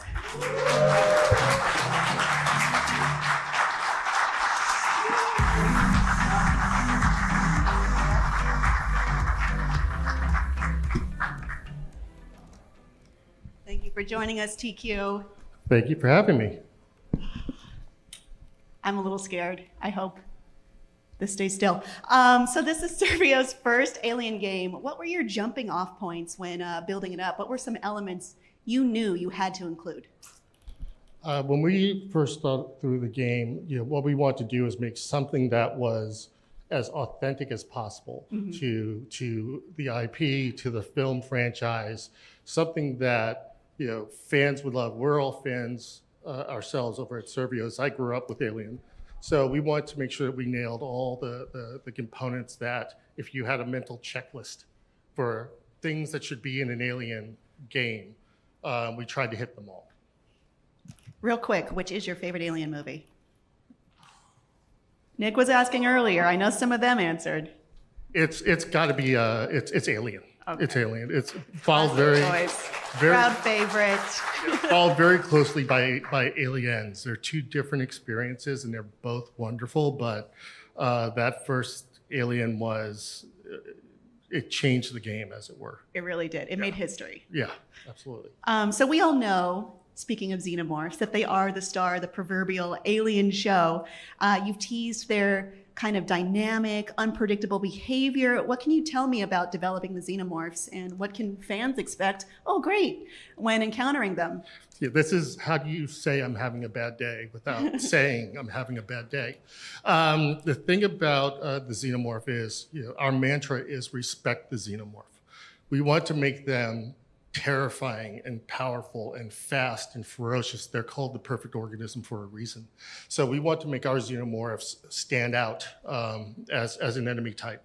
So we've created a dynamic spawning system that works in the game that responds to what you're doing as you're moving through the world. So if you're clumsy, if you want to knock into stuff, or if you don't really care what you're doing, you're going to start calling more and more xenomorphs to you.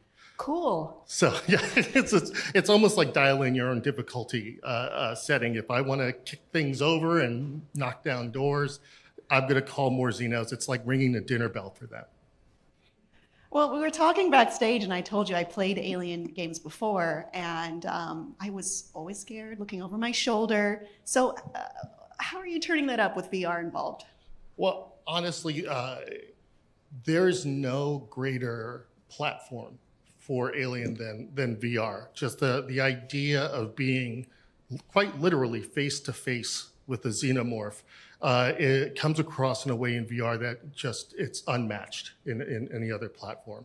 So having these Xenos be smart, having them being very hard, xenomorphs being smart, being very hard to kill, being very fast, they also can move anywhere in the 3D space, and they're always trying to get to you. So they are using the environment, they're coming out of the walls, the floors, the ceilings, they're traversing multiple surfaces. They're very crafty, they're very intelligent, they're very intent on getting to you. I mean, I expect it. I don't love it, but I expect it as someone who's scared of scary things. How can players fight back? Can they leverage the environment? We saw pulse rifles previously in footage. We're going to talk a bit more about in detail later on, but what I can say is that the character that you're playing as, and we've hinted at it in the first trailer, with the presence of the pulse rifle, you can see that you have the ability to push back. So it's not a sneaking stealth, hide and seek sort of experience. This is more kinetic. This is more pushing back against the dark is, I guess, the poetic way of saying that. So it's a much more like dynamic and active experience than maybe I've been conditioned to expect.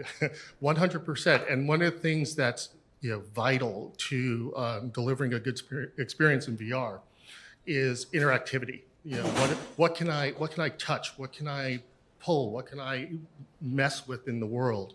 So we're layering that in as well with you in your environment, creating a sense of presence by being able to pick things up, by being able to open up doors in a way that's like, I reach out, I press grab, and I open the door. That's a physical gesture in VR, and not just not a button press. Mm-hmm. So everything is almost, you're acting it out. There's so much potential here for me to break things. So what situation will players find themselves in as the game begins? Oh gosh, well that we're gonna the story is original. That I can say. It's an original story crafted by Servios, working closely with Disney and 20th Century Studios.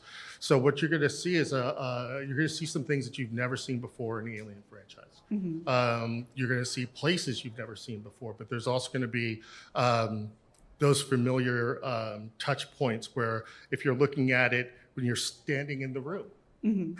you're going to get that feeling of, oh, I'm in the world of Alien. It's VR, so you're literally in the room in a way that you've never been before. Tell me if you can, any moments or maybe items in the game that could be of particular interest to Alien fans. We have a few. Well, there's not much I can say, and I'm sorry if I sound like I'm being coy, but there are PR people that are watching me very closely, make sure I stay on message.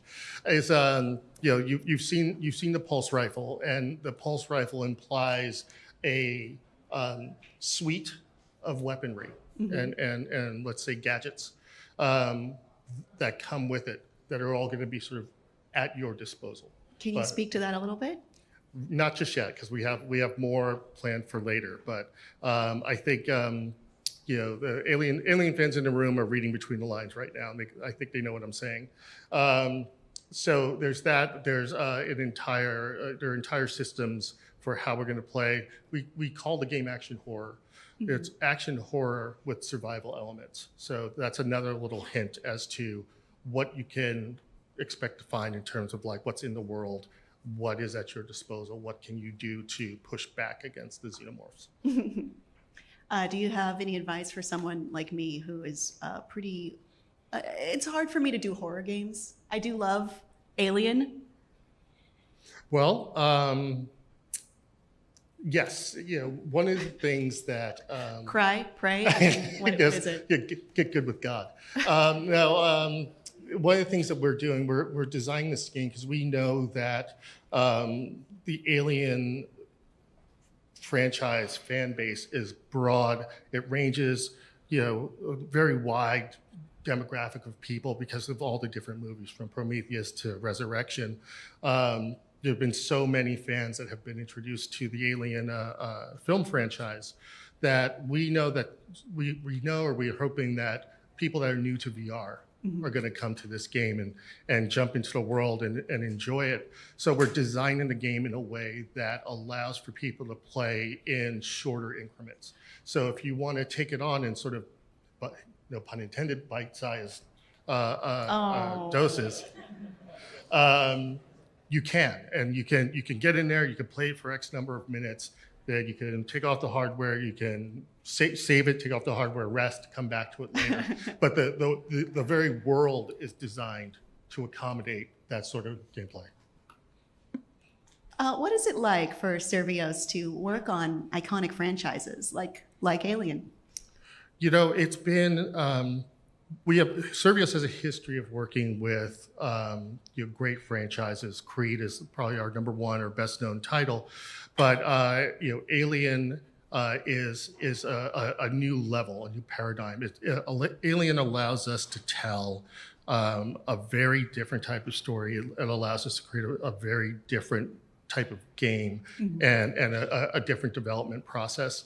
And the collaboration or the work we've done with Disney and 20th Century Studios has been really amazing on this franchise because they're just so welcoming of new ideas. So one of the things that we really enjoy doing is finding our little space, a little section of the sky, and creating something original, creating something compelling, creating something authentic, and trying to add things to the overall franchise rather than just take what was already there and recycle it. So having a partner that lets you do that doesn't want you to just adapt this or just work on that, is liberating. It lets our designers feel free. It lets our designers design freely. It lets our engineers think up new and cool things to make. It lets our writers find a story that is not just servicing the gameplay, but really is drawing on something deeper. Mm-hmm. You told me you had a goal for what you want players to do with their headsets. I did. In making this game. So one of the many levers that we're trying to play with in the game is fear, tension, anxiety. We want people to creep through this game not because it's a stealth game, but because they're terrified of what's coming next.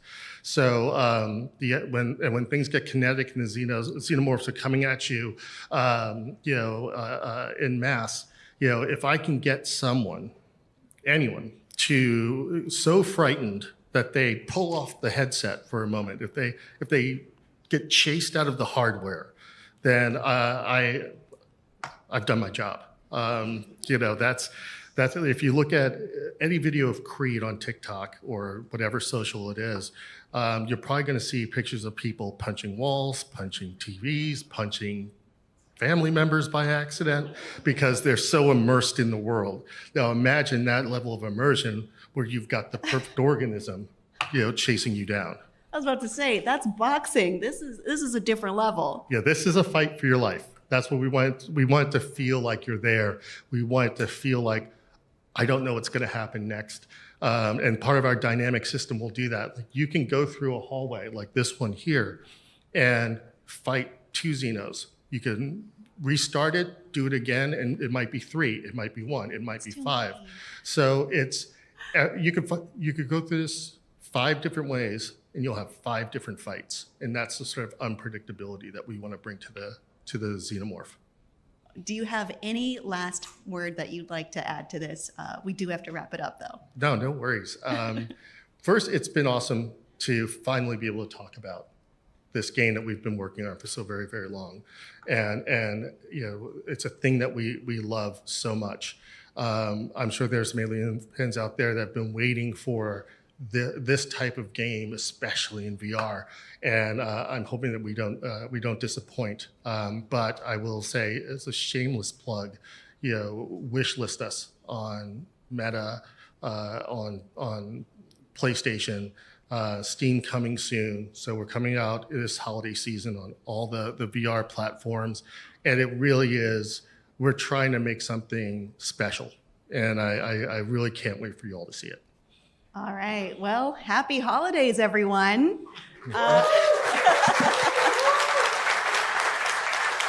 As an Alien fan, I am thrilled, and as a scaredy cat, my day is ruined. Thank you so much, TQ, for joining us, and thank you for telling us all about Alien Rogue Incursion, which, again, available this holiday season. Thanks so much. Thank you all for coming. Thank you.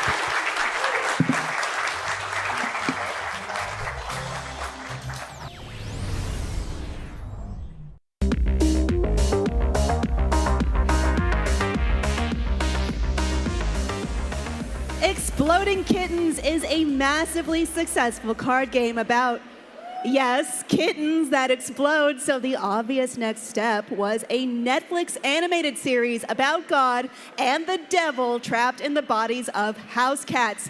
If you're confused, don't worry. Joining us now on IGN Live are Tom Ellis, the voice of Godcat, and Matt Inman, showrunner, co-creator of the card game, and creator of the hit webcomic, The Oatmeal. Welcome!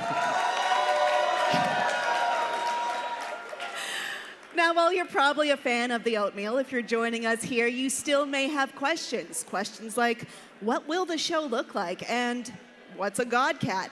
Well, Matt and Tom, you brought us a video to answer those questions a little more, right? Let's do it. All right, let's have a look. This is the big fight. Good versus evil. It's go time.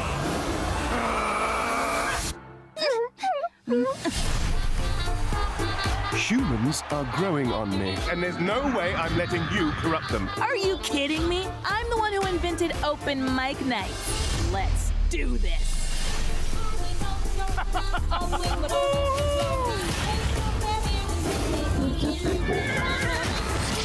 It's gonna be lit.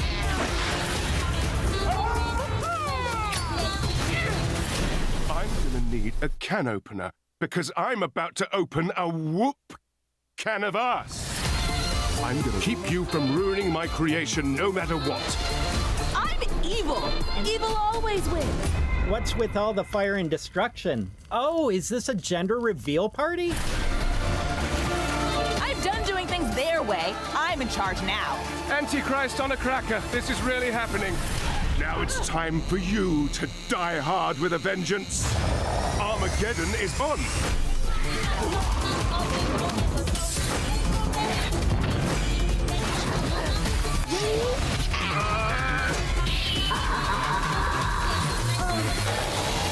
Yippee-ki-yay, mother...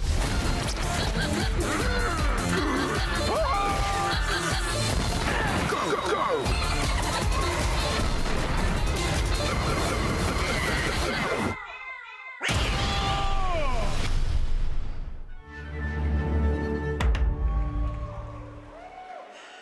Oh, that's fun.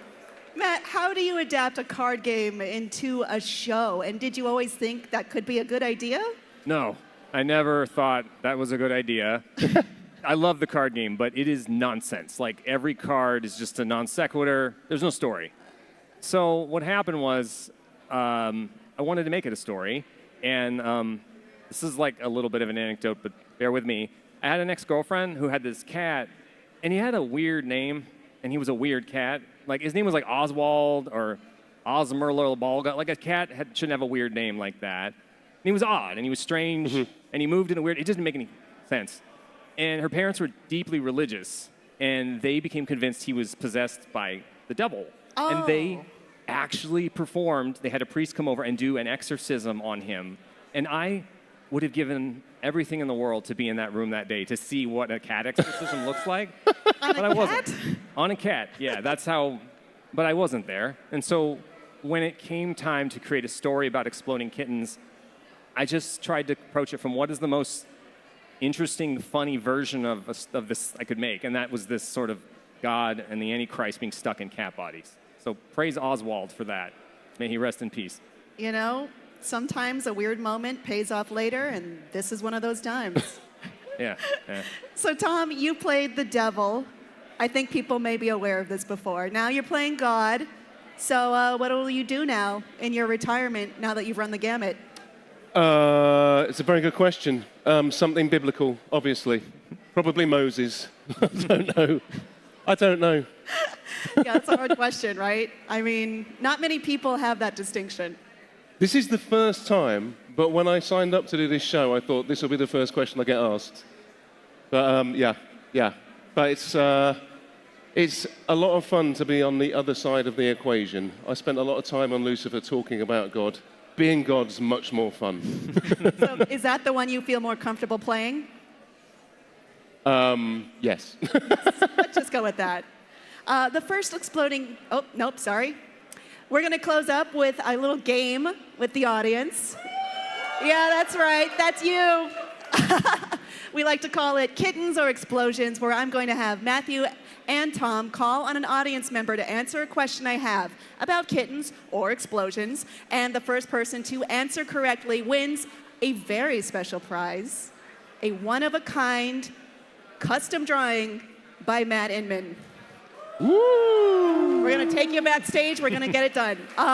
So do we have any volunteers? You want to call on someone? Okay. Do you want me to go ask? Do it, yeah. Yeah, call So it, Tom. I asked that first question. At the front here in your mask, what is C4 made of? Thank you, Seth. This gentleman. This gentleman here? Oh. Where are they taking him? What's... Okay. They're escorting him off the premises right now. Where did they take them after they've answered the question? This is Live quite events worrying. fun. They're, you know, it's always a surprise. Made of? What's C4 made of? Gunpowder? I'm sorry, the answer is RDX, disodosebacit, polyisobutylene, and mineral/motor oil. And the ratios do depend on the source of manufacturing. Sorry. All right, sorry. The first question was pretty hard. Thanks for playing. But do we have another volunteer? Who else we got down here? Seth, Who else we got? I'm coming through. Right here. I'm right behind you. Hi. What's your name? Amy. Amy's ready. Don't worry about it. All right. Bring it on. Which movie holds the Guinness World Record for largest explosion in cinema history? Ooh. Can I just say Mission Impossible? I'm sorry. Oh. It's a James Bond movie. It's Spectre. Really? All right.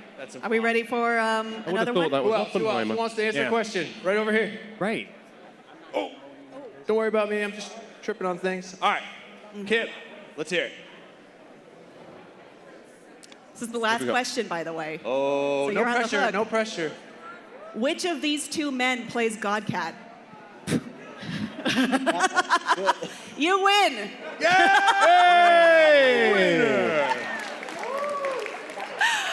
Oh boy, Seth, can you help him? But we'll meet you over here, and we'll get Come your with me, custom we'll drawing get you the straight prize away.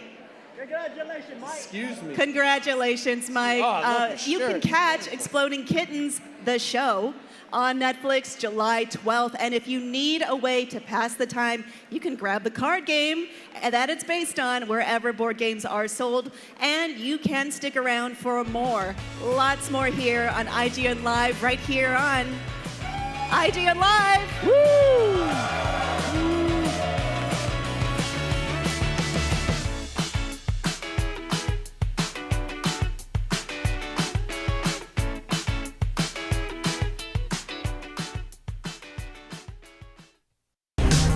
IGN Live is presented by Xfinity. Stay ahead of the game with Xfinity's blazing fast speeds and smooth low-lag connection.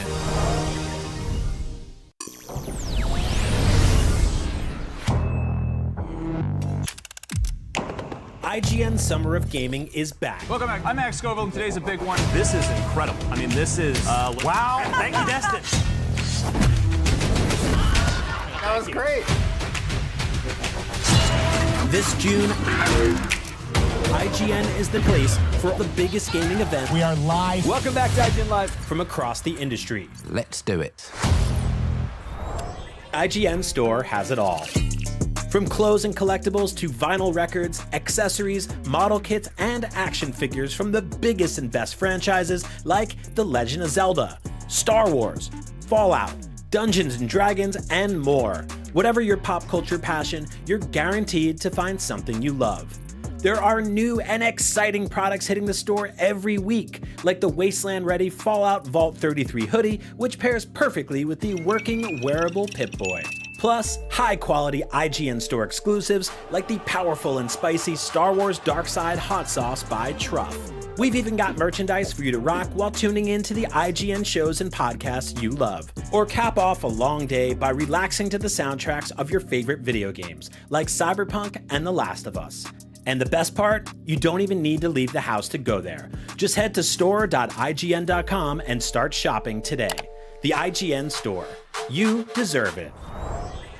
The Cinefix Top 100.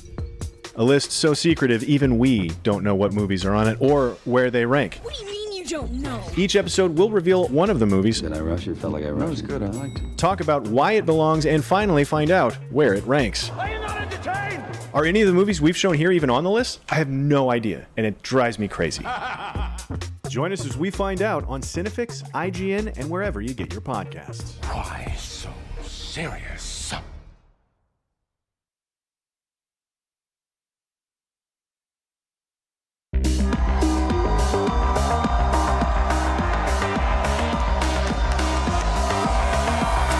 Bring it in. Hello there. You're watching IGN Live. This August, that beloved galaxy far, far away is coming a little closer to home with Star Wars Outlaws, the brand new open world Star Wars game that we are so excited for. Now, here to tell us all about it and hopefully answer our annoying questions about Bib Fortuna and Rancors is the creative director of Star Wars Outlaws, Julian Garrity. Give it up for Julian Garrity. Thank you for joining us. Thank you. Hello. Now, Julian, as you know, here at IGN, editorial and journalistic integrity is some of the most important stuff in the world to us. Don't laugh. So we have to know, why is the robot wearing a coat? Why not? Perfect. Do you want to see a droid? There you go. A naked droid? Is this what you want to see? I mean, does that mean the other droids are naked? Maybe. It depends. Depends where your imagination goes. To be serious, I think the coat adds so much personality. It does. Something that you've never seen really before, which is a droid whose pose suggests that he has a huge amount on his shoulders. Yeah. And he's wearing this long trench coat. It's evocative. It's provocative. It's it makes you want to find out more. I think it's awesome.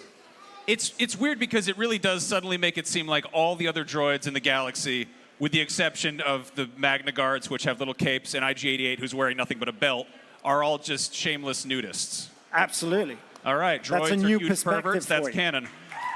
Give it up for nude droids. Julian, I promise we will not just talk about naked droids the entire time you're up here. But on the subject of big cloaks and fashion and all sorts of good stuff like that. We got to look at Lando in the trailer. That's Is that right? Yes. We can do a round of applause for Lando, I think. Yeah. Now, this takes place between Empire and Jedi. What is Lando doing playing Sabacc instead of hatching a plan to rescue Han? What's he doing in this game? What's his role? Tell us about it. His role, he's an expert. He's one of these elusive characters that we've peppered across the open world. Right. That can bring new skills, new abilities, upgrades to your speeder, to your ship, to your blaster in the open world. So he's one of those experts. And it's our take on making progression really different from just putting points in a skill tree or something like that. So you actually go and try and find people who are going to teach you how to do something new. So it's our little spin on making progression a little bit more fun and grounded in the open world and grounded with characters that we hope that you'll get to know and love. It's awesome. It's awesome. Speaking of progression and upgrades and stuff like that, Kay's grappling hook. Yes. You got to look at that. It's super cool. Is that something she's going to start out with? Something you can upgrade? You start out with the grapple. All right. You start out with a blaster, but the blaster you can really upgrade, and it becomes extremely versatile as a tool. So you can stun shot people. You can get a blast charge to blow things up. Hell it's yeah. a little bit more powerful. There's ion to deal with droids. So it's a really versatile tool. Now, I feel like there's a lot of jumping, a lot of traversal there. I'm kind of curious about the exploration and how it unfolds, because like the Jedi games have had almost a Metroidvania DNA to them. Obviously, you want to have a big open world for people to explore, but you got to hide some stuff behind certain things. Tell us about sort of how players get out into the galaxy. So Metroidvania is also something that we've explored within our open world. So that gives you a real reason to go back to a planet, even if you've done the main Golden Path quests in it. You can always go back once you've found that blast charge for your blaster, because you've seen some walls that you know that module can actually destroy. Right. And behind that rock face, there'll be treasure, there'll be some good stuff for you. So it's a real motivation for you to go back. Now, Julian, you love Star Wars. Yes. Our audience loves Star Wars. I love Star Wars. Do you love Star Wars? A little bit. I mean, here and there. When did you know you had nailed the feeling of Star Wars when you were working on this game? What was the thing that you were like, we have to get this right for it to feel like Star Wars? It's a great question, because we started a few years ago, and I think I've said this before, but you think you know Star Wars. Right. But before you have to start designing a new droid, a new species, a blaster, a spaceship, then it gets, okay, you really have to know Star Wars. But I think when we started bringing Nix, which is Kay's companion, to life, to give it a personality, a gameplay value as well, Nix represents all of these attributes, and nailing that, giving it this personality and making it fit within Star Wars, within that original trilogy, that's when we knew that we'd leveled up and we'd understood what makes Star Wars Star Wars. It's beautiful. Now, if anyone hurts Nix, I will kill them. In our contract, we cannot hurt Nix. Good. So no cheap emotional points by hurting the little creature. Thank you. We're not doing that. It's precious cargo. Nix will be there at the end of the adventure. Beautiful. Now, I do want to talk about Nix a little bit. There's something that fascinated me. You guys did like a developer diary, and it showed a little behind the scenes. And Nix was mocapped. Nix was a puppet, which is so weird because like we're used to, in Star Wars, it's either practical or it's digital. But you made a puppet and you mocapped it and you made it digital. Tell us about that process. Were there ever other alternatives? Whose hand is that in the like? So it's true, and this is a while ago. But every scene with Nix that we mocapped, we had to have a puppeteer on set that was playing Nix. And there was a real interplay between the actress who played Kay, the actor who played ND5, and Nick's on set because there's somebody there. And true story, the last day of shooting, the person who was the puppeteer was crying because she was saying goodbye to Nix at that moment. So it was a really, really touching moment. We didn't even cue them for that. Everyone's going to cry. Whoever cries the loudest gets a prize.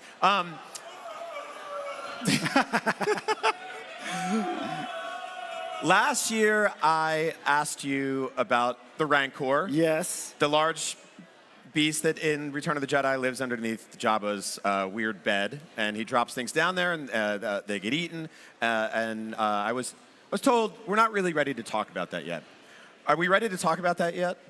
Well, what I can say is one of the missions in the game will take you into Jabba's fortress. Yes. Yes. I love it so much. You're going to have to sneak inside. You're not a guest. Jabba hasn't sent you an RSVP. No, no, no.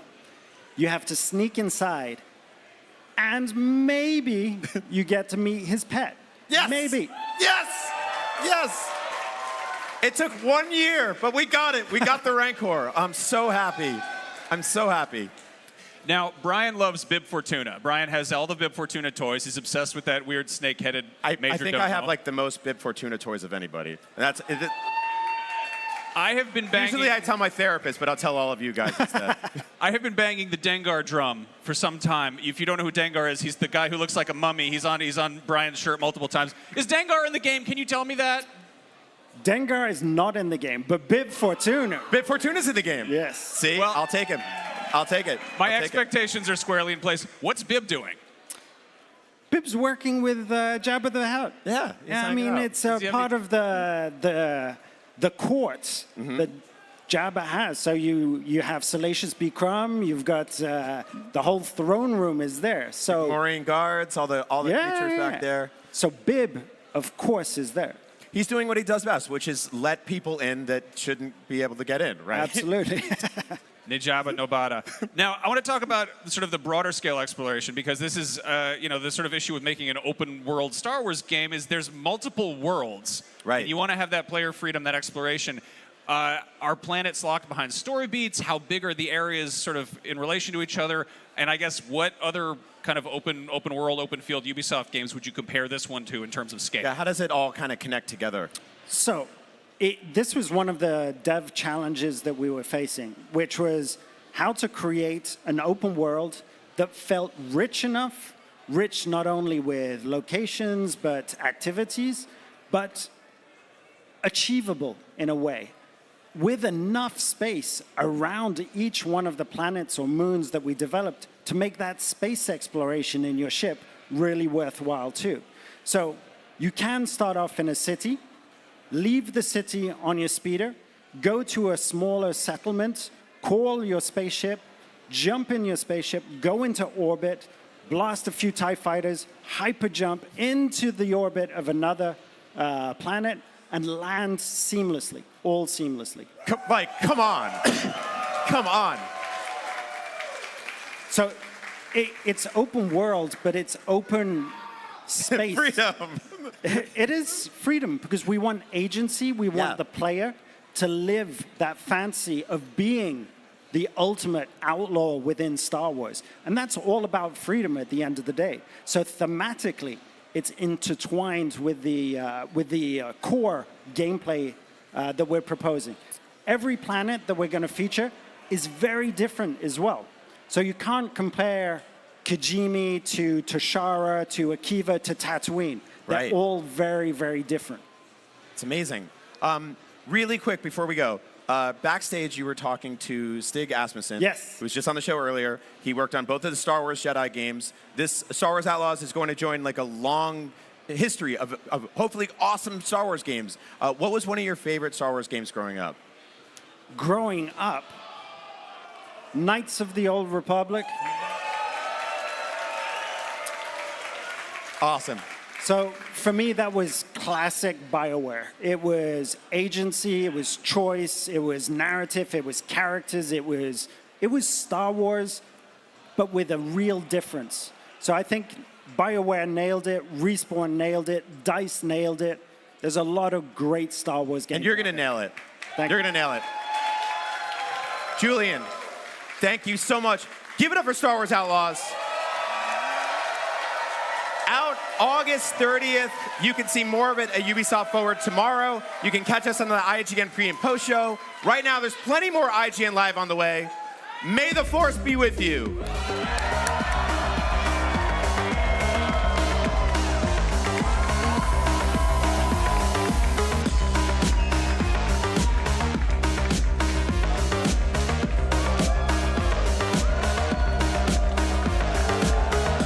I hope y'all like Ubisoft games because we've got a ton for you, and I'm quite literally surrounded by it. Specifically, the Rogue Prince of Persia, which is the latest Prince of Persia game to drop, and it's a 2D platformer roguelike, which means I'm really bad at it. But anyways, let's get back to the fact that we have more Ubisoft games for you. Let's head back to the stage.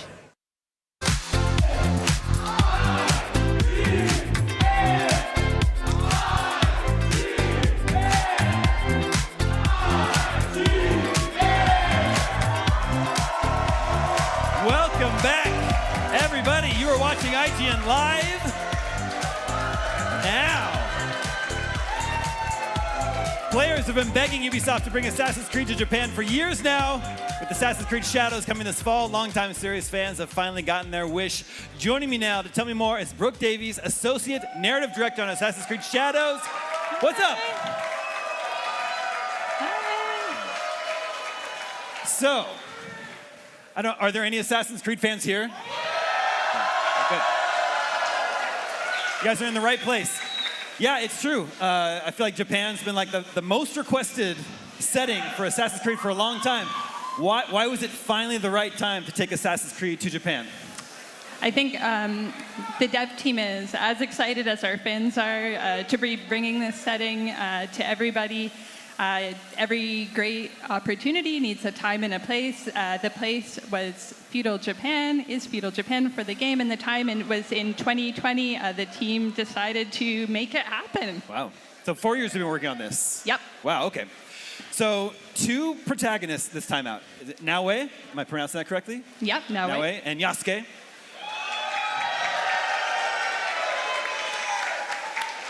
Very different characters. What can you tell us about each of them? Naue and Yasuke are an incredible duo and very different people. So Naue is our shinobi. She's a young Egan woman, Iga being the province, the birthplace of the shinobi. She's the daughter of Fujibayashi Nagato, a legendary shinobi, so she comes by her amazing shinobi skills very honestly. She's an intense person. She wears her heart on her sleeve. And we see this in many instances in the game. Her intensity is as brutal against her enemies as it is compassionate against the people who she's fighting for justice for. Yasuke is a terrific, steady, level head to this. Really helps bring some balance to her.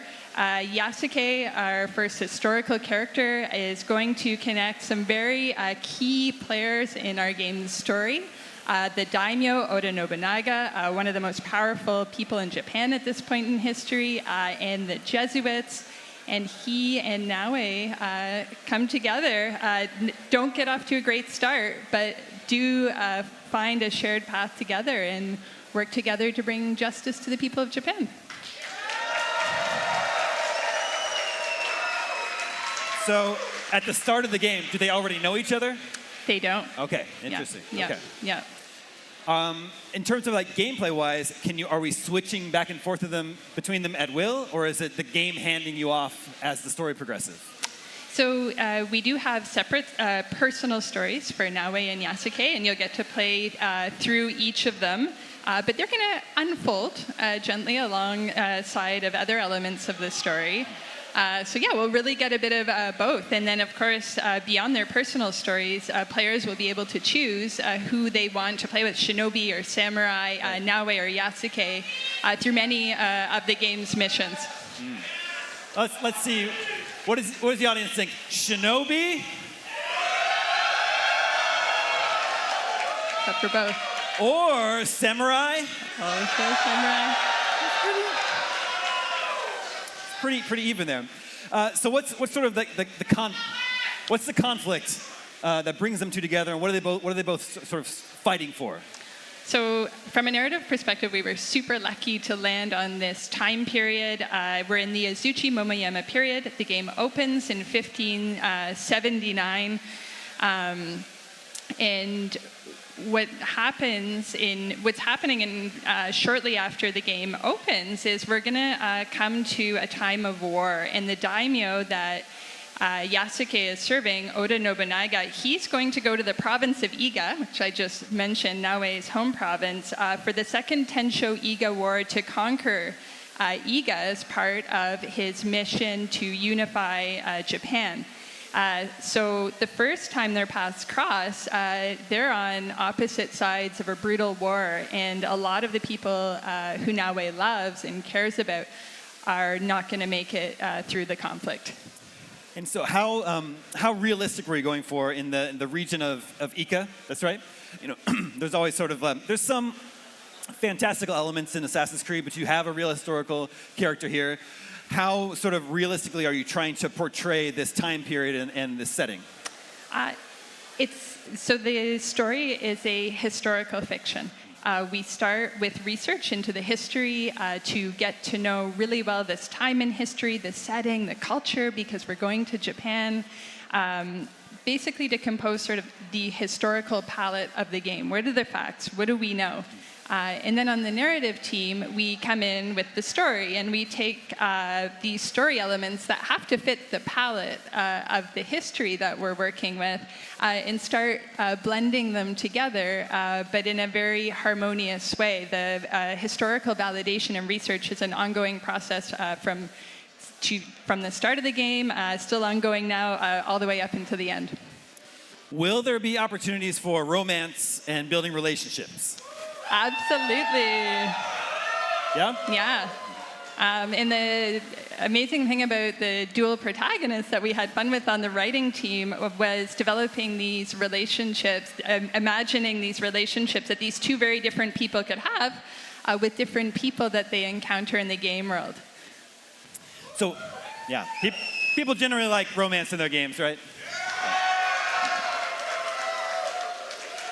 So where is the Brotherhood at this time period in terms of their organization? And are Naoe and Yasuke members of the Brotherhood? So I don't want to give away any spoilers, but I can say you may have noticed Naoe wearing the hidden blade, and this blade is a super powerful symbol of the destiny that Naoe is sort of brutally pushed into at the moment of this war in Iga.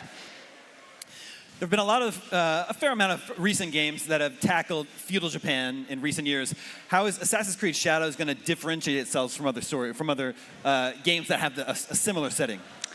We've got our dual protagonists. We've got our amazing shinobi and samurai pair that not only do they go well together, but in coming together, they become so much more than the sum of their parts.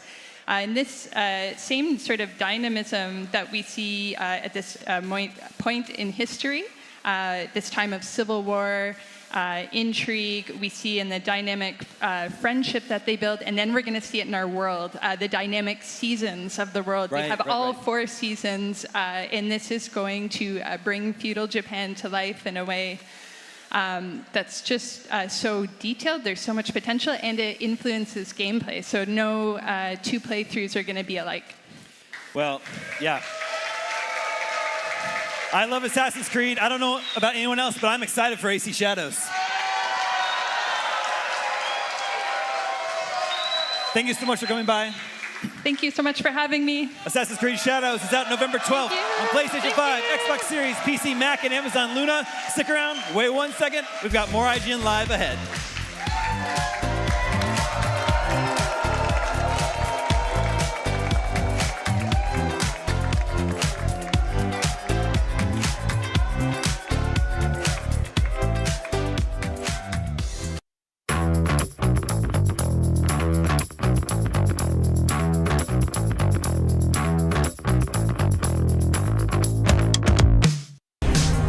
ign-live is presented by Lenovo Legion.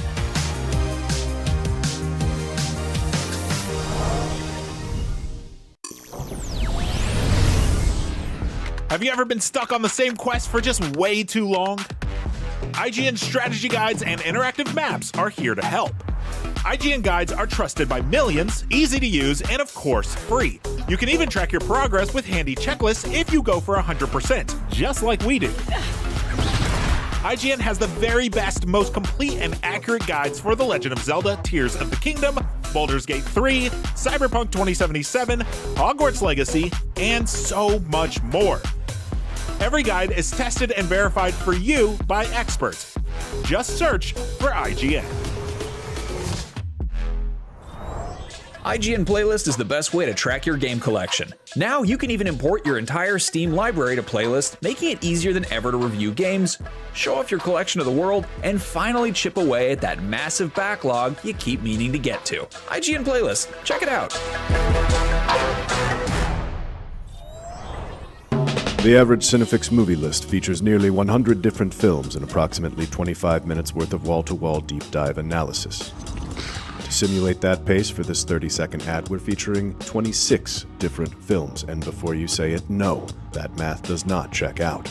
We're not math people, we're movie people. We can't even count down from 10 without ending up at, like, 96. Subscribe to IGN Movies and TV for more Cinefix movie lists. Bad at math, great at movies. IGN Summer of Gaming is back. Welcome back. I'm Max Scoville, and today's a big one. This is incredible. I mean, this is, wow. Thank you, Destin. That was great. This June, IGN is the place for the biggest gaming event. We are live. Welcome back to IGN Live from across the industry. Let's do it.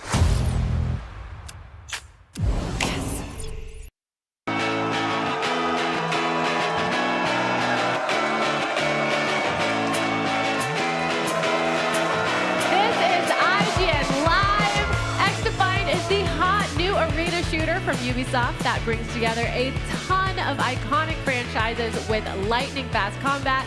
Here to tell me more is Mark Rubin, executive producer, and Seifi Seda, creative director. Hello.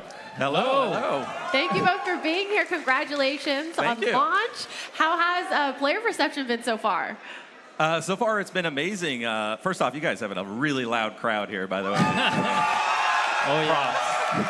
Yeah, they've been bringing the energy. Yeah, they are. No, the reception has been amazing. You know, we've been kind of keeping the game kind of low-key, right? Like, we're not spending $250 million on crazy trailers. We're a low-key game. We're just here for the fun, for the fans, and building it with the community. You know, the game's been out for less than 3 weeks now. And the reception has been extremely positive. We hit way bigger numbers than we expected. We love that. We were 1 million in an hour. We were hitting 10 million within less than 2 weeks. So the numbers have been absolutely amazing. I think the important thing, though, for us is we're not concerned about winning the sprint. We're concerned about winning the marathon, right? This is a long-term game. And we want to be committed to these guys. And that's what it's about. So. Well, and I'm so glad you said that, because how do you plan to keep that really healthy player count going for years to come? So I would say that, X-Defiant is a place for arcade shooter fans first. And I think there is some here. And basically, we want that place to grow and evolve with its community. And we are super lucky to be able to bring all Ubisoft IPs in the mix in order to refresh the formula over and over and make it grow. So that's really something we're excited about. And we're confident we can do that, yeah. Amazing. Well, Mark, what can you tell me about X-Defiant's approach to building the community? We have been community first since day one. Literally, when we wrote up our first deck, it was like the pillars were be good at shooter, be good with the community. that was it. That was our deck. And we were like, this is the game we want to make. And I think if you guys see me, I'm on Twitter every single day, answering questions, doing tech support, whatever it is. I'm here for the community. And we listen to the community. We get their feedback. We make changes. We've made plenty of changes along the way during our development. One of, for instance, the things that players have been asking for in the two and a half weeks that we've been live is a TDM mode. And so we'll be seeing that in a couple weeks. Announced here that in a couple weeks we'll be seeing TDM. So that's where we focus. It's on these guys. Mm-hmm. How do you determine maybe player feedback and decide, okay, this is a great idea that we want to implement, or maybe this is a great idea but not for our game? That's a challenge. I mean, as always with player feedback, it's first hard to compile all that, but we have great tools and great teams to do that. But then we have also a data team that is allowing us to look at all the data that is coming from the game that is played. And then we try to combine all those things to see really what makes sense to change. Then we exchange, as Mark mentioned, on Twitter and other channels with the community. And we know if a change is not good, we can re-change it after. Again, it's a game that is there to evolve with its community. So, yeah. And I think to add on to that a little bit, one of the big focuses for us has always been transparency. Mm-hmm. So, I'm planning on sharing the data that we collect, and not just saying, well, the data says we're not going to do that. I'm going to show the data, and we'll talk about it with our community and make decisions together. Yeah, I love that, an open dialogue. Yeah. So what would you say the purpose is behind XDefiant, and what does your team want to deliver to players? I think the purpose is simple. We knew that arcade shooter is something that first we didn't have at Ubisoft, so we really wanted to get a game there. But then something that installs for the long run, as Mark mentioned, for the marathon. That's really our main objective, which is why we want to listen so much, because that's the way I think we can stay for the long run. So yeah, it's really that first step also of having a great feel of the game that has been the top priority from the beginning. So having the fluid gameplay as the first step. And so far from the feedback, it seems like we are tracking on that. We're still going to improve, obviously, but it's really what we want to do. Mm-hmm. So how does XDefiant cater to both FPS pros, the sweats, and casual players? Well, the way we've been handling it is by mixing them all up in the same playlist. We don't have skill-based matchmaking, so players, you get in the game old school, OG style. If you're not good, that's your opportunity to get better, and you should see yourself improve and get better. So, that's been a huge part of our sort of our goal and our platform for this game. We will be adding, right now we're only in preseason. It's sort of a warm-up to get to the real game. Tomorrow at UB Forward, we're announcing what we're planning to show for Season 1. But one of the things that's coming is ranked mode. So we do have that sort of play casual, do whatever you want, play with weird guns that you're not used to playing with, enjoy yourself, have fun, play with your buddies. And then ranked mode is there for people to sweat if that's what they want to do, and grind those ranks. Yeah. So yeah. I love that, because what I love about non-skill-based matchmaking is the games are so dynamic and it's not as repetitive, right? And you can just kind of go in, like you said, mess with some new guns and have fun, which is great. Yeah. So can we expect to see any updates pulling maybe more personality from the individual games into XDefiant? Yeah, I mean, the plan is to really have a game celebrated at each season. So as Mark mentioned, tomorrow at UB Forward, we'll reveal what Season 1 will bring to the game. Cool. So a new faction coming from that game, 3 new maps, new weapons. So all that will, start that grow and expand principle I was talking about earlier. So yeah, each season will really celebrate a Ubisoft IP, basically. Yeah, I think that's important. We promised to the community early on that we would deliver a map a month. So one new map every single month. And again, the thing that people sometimes doesn't click is Ubisoft has a huge portfolio of IP that has nothing to do with shooters. And they will make it into the game at some point. Okay. It's going to be cool. For sure. It's going to be fun. That must be fun on the developer end as well. You're playing some Ubisoft game and, this might make a good map for us. Absolutely.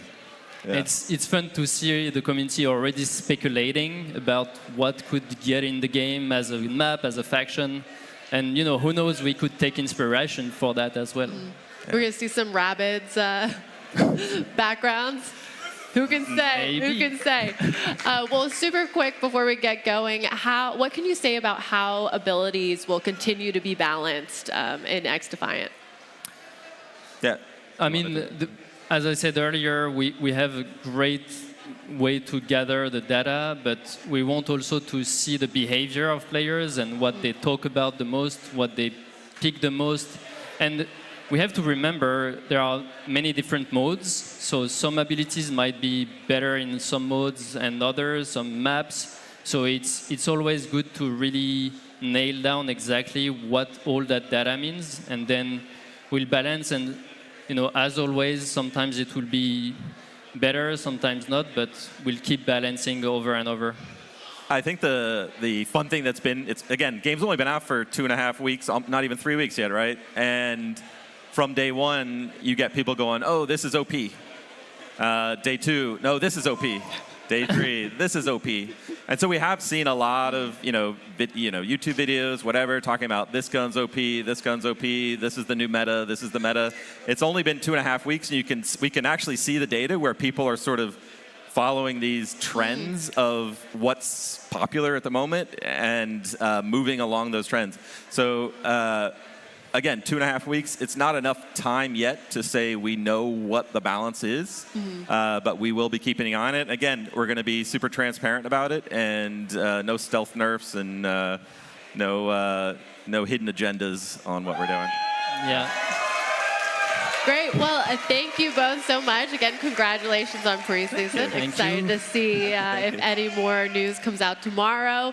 X-Defiant is out for free right now, so go get it. We've got plenty more IGN Live coming up, so don't go anywhere.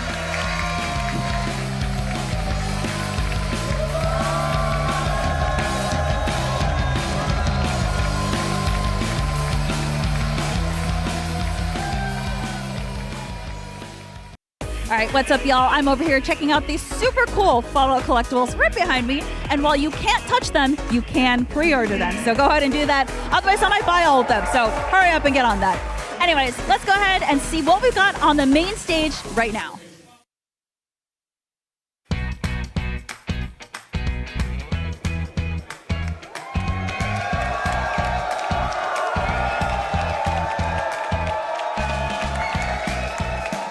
Earth is home to many myths and legends, but where do they come from? In Mythwalker, you'll explore Earth's parallel world, Mythra, using your geolocation. Here to walk us through this mobile geolocation fantasy RPG is executive producer Mike Madden and principal artist Andrea Daly from Nant Games. Guys, welcome to IGN Live. Welcome. Thanks for having us. Now, before we start this, I hear you guys brought us an exclusive reveal trailer. We did. Let's dive in.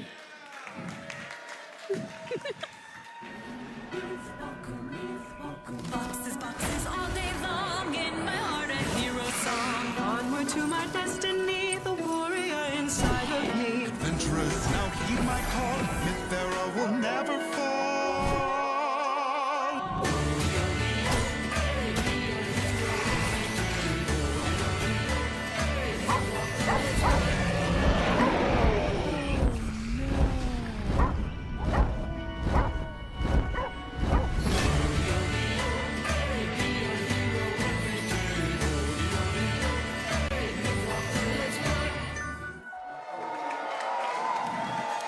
All right, guys, so I need to know more. What is Mythwalker, and why was it key to make the game a geolocation-based RPG? Mythwalker is a geolocation RPG where we turn the real world around you into the game space and allow you to adventure and progress your character and interact with the world's myths and lore that we've grown up hearing about. So you describe Mithra as a parallel world to Earth. What does that look like design and art-wise? So basically, if you're at the beach, you're going to encounter like giant crabs, like you saw in the commercial there. Pirates. If you go to a swamp, you're going to see rodents of unusual size. God, I hope I'm not too old for that reference. But yeah, so basically, you're going to kind of see the same parallels of wherever you are. Also, we have weather in the game, too. So if it's raining outside, you're going to see it raining in the town hub, and you're going to see it raining on the world map as well. Now, we see a lot of creatures in these trailers. Now, talk to me about some of the creatures. Who are they? What are they? What makes them unique? Some creatures? Mm-hmm. Oh, man. I don't know how many I can talk about, because, like, some of them are pretty under wraps right now. Oh, gotcha. A little bit under wraps, yeah. No worries. But goblins we have a lot of goblins in the game. We have so many species of goblins, actually, from all over the world, using, world myths. My favorite goblin? Oh, man, I think the hobs are my favorite. So, yeah, hobgoblins, guys. We got them. They're actually the only goblins that can use magic, and they do it very poorly, so it's hilarious. The VFX are kind of like crayon drawings, and they're just really fun-loving. And then we do have very scary goblins, too. We've got red caps, and you don't want to run into those guys. Gotcha. Now, what sort of myths are the basis for Mythwalker? Walk us through sort of like some of the creatures that we're going to be facing in the game. Let's see, which one's going to talk about? So actually one of our species, the Anu, are based off of the Anunnaki, which I think some people are familiar with through conspiracy theories, mostly. But there are actually a lot of feathered, like winged people in myth all over the world. So design-wise, I lost my corgi. Oh no, I gotta put him right back here. Oh, sorry, guy. So sorry. Stick around, we're gonna give these away later. Yeah, I know, right? So they're so cute. Now, walk us through the gameplay loop. What does it look like when you log in and start playing? Sure. So it's meant to be part of your day, not to eat up hours of it. So if you're going out to grab a coffee or have lunch with some friends, it's something you can boot up and play along the way. You fight some battles. There's mini games in there like forestry and mining, so you can grab resources that tie into a really deep crafting system that you would expect from an RPG. Now, you mentioned combat. What does the combat system, how does that look in the game? How does that work? Sure. So combat is as you're walking down the street and you're on your phone, you'll see different encounters that you can interact with.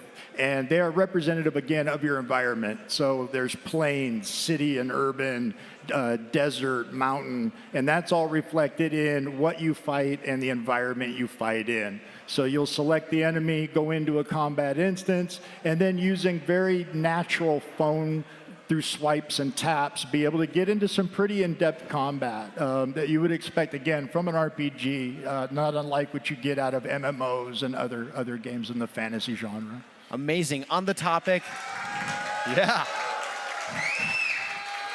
On the topic of RPGs, what sort of classes are available and what are your favorites? We have the Spell Slinger, which is my favorite. It's a kind of a Western-themed magician where instead of just using a wand, your wands are kind of your six-shooters, your staff is kind of a shotgun, and that's depicted in all the animations. We also have the Warrior, and then we have the Priest. The Priest, yes, and I love the Warrior because I am not very strategic person, so I just like to go in and hack and slash away at enemies. Yeah. Why not, right?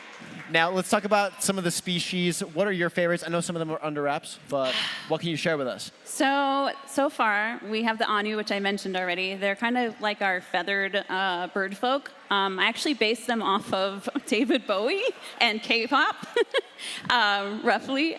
So they're very colorful and very proudful species.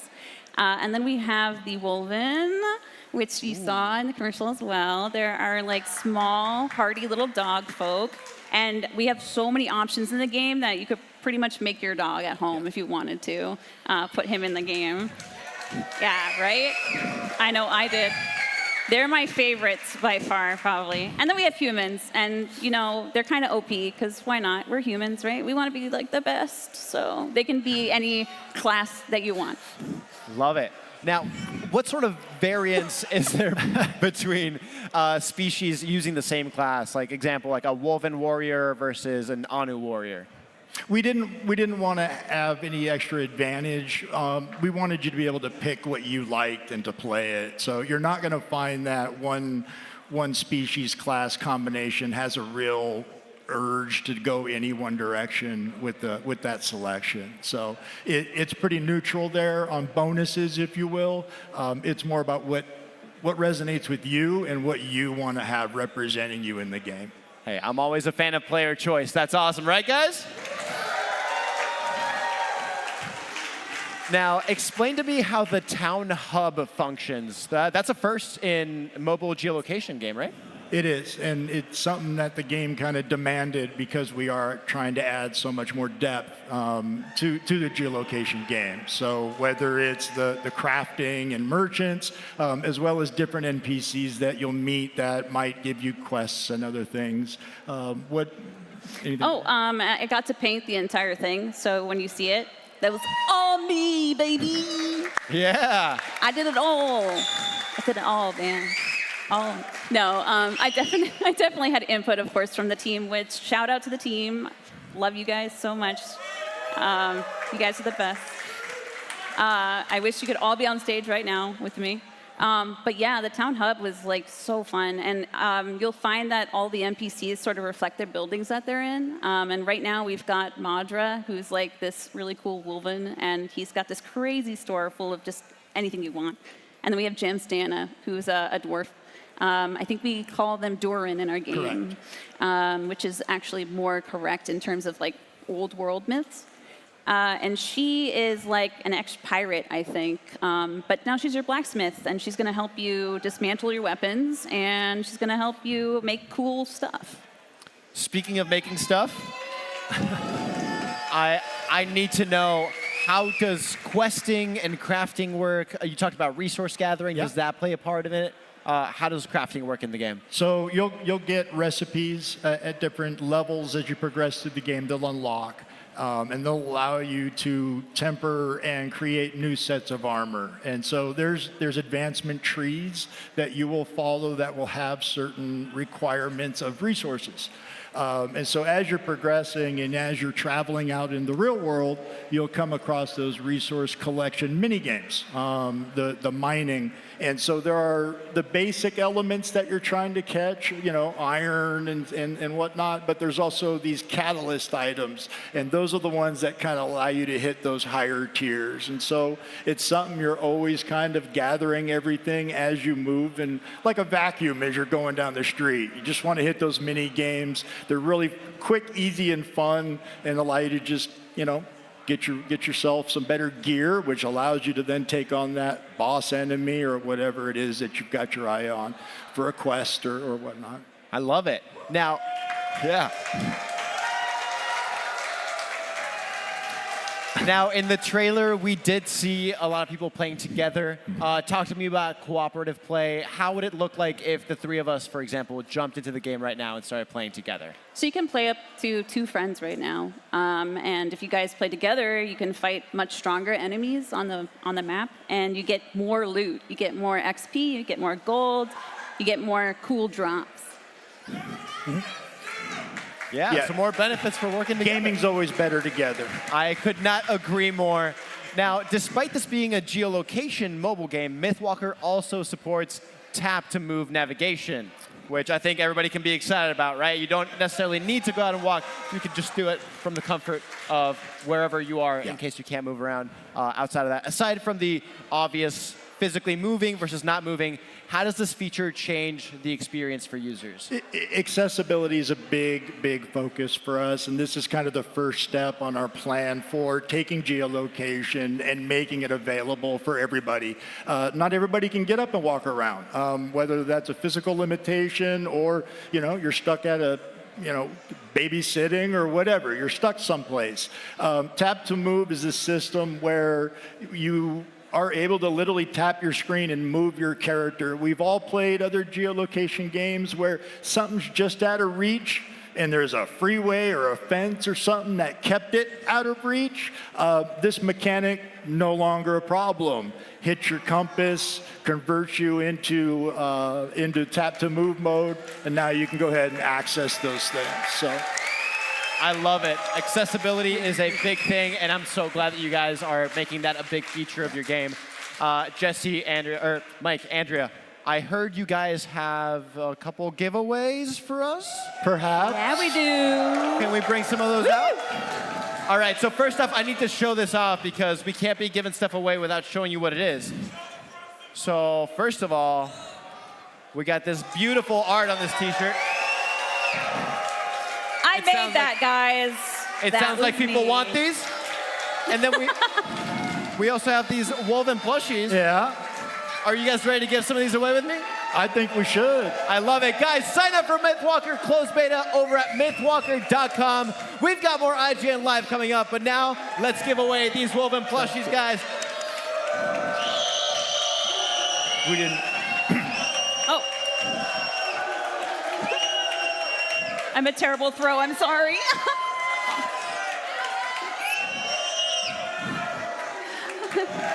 Oh my God, I see some corgi owners out there. Oh my gosh, that's so awesome.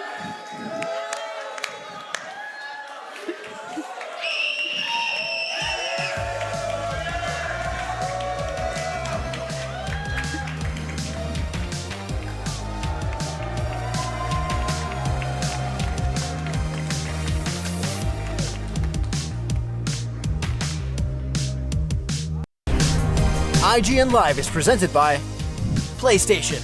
Days of Play are happening now until June 12th.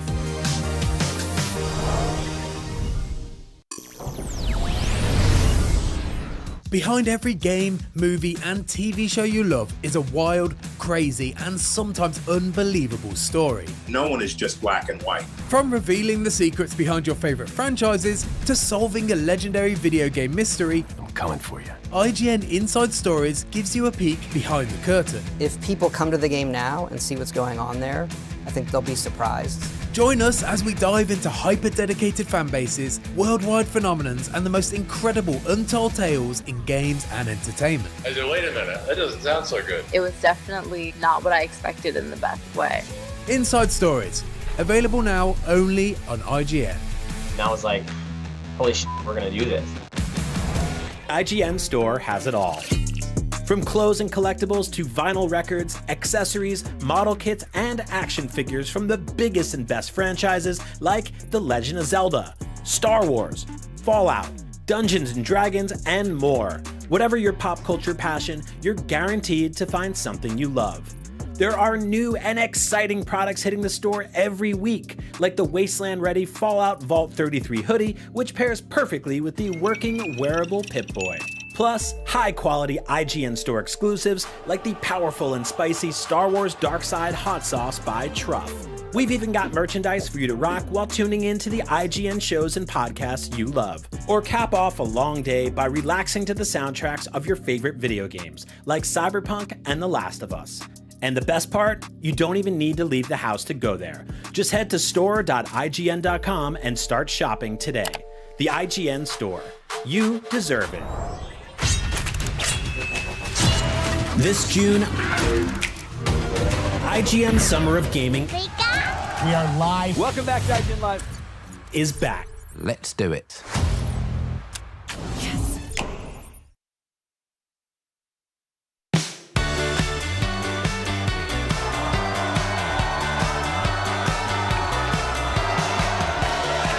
watching IGN Live. The gentleman to my left, Stig Asmussen, has been a huge part of some giant, keyword, franchises like the director of God of War 3, the director of Star Wars Jedi Fallen Order, the director of Star Wars Jedi Survivor.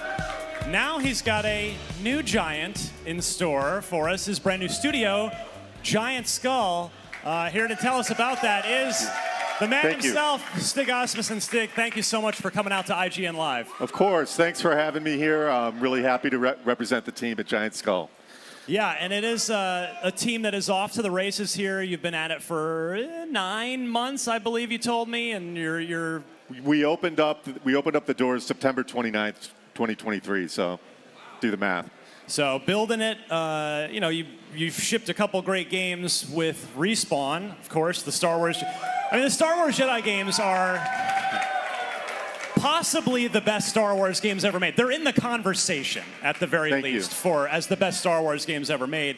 And so, my natural first question for you, because you and I have known each other for a bit here, why leave? It seems like you did have a really good thing going at Respawn with Star Wars. You were set up to maybe just keep going, make another Star Wars Jedi game. So yeah, what was kind of the decision for you to go out on your own? It's a really good question. It's a fair question. And it's not something that I was looking to do, to be honest. I love the team at Respawn, loved the whole experience. They're really proud of being a part of that. But an opportunity came along that I wasn't even looking for, found me, and it was all about starting a new studio. And I will say some of my fondest memories making games were the early days at Respawn. And we were kind of like a garage band, building up the team from scratch, and the idea of being able to do that again, it was something that I couldn't shake. Yeah. And the whole experience, it's crazy because it's been the most exciting time of my life, but also the most terrifying. But fortunately, there's been a lot of really talented and kind and good people that have joined the team at Giant Skull with me, and I feel the support from them every single day, and we basically feed off of this new energy that we have. Yeah. So. Thank you. A common thread that we can draw from the last 3 games you've directed, God of War 3, Jedi Fallen Order, Jedi Survivor, they are all phenomenal, single-player, narrative-driven, third-person action-adventure games. All those adjectives apply to all 3 of those last games you've done. So what kind of game do you want to make at Giant Skull? Are you going to be sticking to this incredible niche you've carved out? Are we looking to do something else? What's the thinking so far in the early days of Giant Skull? We're making a racing game. No, we're sticking to what we do. Third-person action adventure is it's in our DNA. It's fortunately it's what we like to play, and we happen to be pretty good at making those types of games as well too. So it was starting a new studio. One of the things that's really important is that you stay focused and you do what you're good at. And we're sticking to our guns. We're not going to talk exactly about what the game is right now, and that's for a later date. But I will say, if you like those games that you just mentioned, you're really going to like what we're cooking up right now. Well, I think we've got a room full of folks that love high-quality single-player games. And another common thread, another adjective I could have thrown on there a minute ago was none of your games have microtransactions in them. So I know you're in the early days of the project, but kind of in all seriousness, the monetization, the economics of the industry have changed a lot over the last certainly 10 years, but even 5. So, are you even thinking about that at this point? If you are making a single-player, narrative-driven, high-quality third-person action-adventure game, do you have to kind of think about the monetization and the realities of the money side of making games? Do you really worry about that now, or is that something that you cross that bridge later on in the course of the project? Honestly, it's not something that I ever think about. So we're always focused on fun. We're focused on the experience moment to moment, and to me, that seems like a distraction at this point. I mean, clearly, the Jedi games and God of War, they sold pretty damn well without asking for another penny from anybody. So it can be done, right? Yeah, I mean, I think that's the whole point, right? You make something that's awesome that people like to play, and they're going to pay for it, and we're going to make sure that there's value to that experience, so that money is well spent. So it is a unique opportunity because I mean you started the Jedi team at Respawn, but not the studio. So there are certain things like the sort of the culture of the studio that's already in place, but now you are starting from scratch. You're starting Giant Skull, and so like culturally, what are some of your studio goals? Like, what do you want Giant Skull to be to its employees, and also sort of outward facing to the fans, to the gaming community? What do you hope the studio is? So that was one of the first things that we did. I mean, we had to figure out what the concept for the game was. We had to figure out, the name of the studio. We had to figure out who we are as people and what kind of people are we looking to join our team, but also how do we want to speak to players. And one of the things that was a big part of Respawn and the culture at Respawn that we carried over was autonomy. We want to make sure that everybody that's on the team, we don't micromanage. We want people to have ownership. We believe that excellence comes from the collective. And I'm not, as a leader, I'm not a dictator. I'm here to support the team. And they're the pros that do all the hard work. One of the other things that was really important is curiosity. And we look for curiosity in our players as well, too. We want people that are going to join the team that are curious and that are always asking questions and trying to improve themselves. But we also look for players that want to really dig into the experiences that we're making and see what's behind the curtain. Momentum is probably, I would say, our biggest value. We're always trying to push forward. There's a rhythm to how we do things. There's a cadence and there's a tempo and we get charged by seeing the work that everybody's doing, and it fuels us as individuals to keep moving forward. And we're going to ask that of players as well that play our games, is that we're going to deliver something that has a rhythm and a cadence to it, so you'll want to keep on playing and you'll feel that momentum. And then last but not least is respect. We just want to make sure that we respect everybody on the team, that we create a safe environment for people to work in, but also we respect the players and we create authentic worlds, because we know the players are smart and they'll call out BS if we make something that's random. I feel like you could put "we don't micromanage" on any job posting and you would instantly get 50% more job applications. But one thing you said that I found kind of interesting, is when you mentioned autonomy as a big part of studio culture.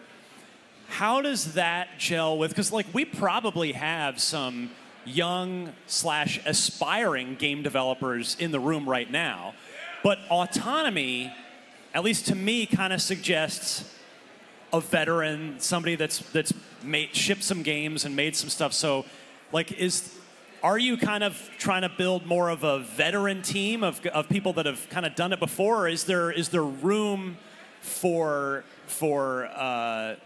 mentorship and bringing up young developers on your team too? I'm sort of curious how you're approaching that. All of the above.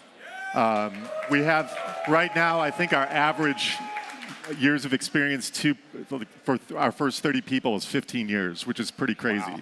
A very experienced team, but we're going to start bringing in young people to join the studio, because we need fresh ideas, and that's the best place to find them. Do we have any aspiring game developers in the crowd? Yeah, look at it. There's some hands going up, because there's apply at giantskull.com. There you go. Well, where does the name Giant Skull come from? Is there you already shaking your head like this, maybe you were drunk at the time, or what? Is there a good story here? It was. It's a good story.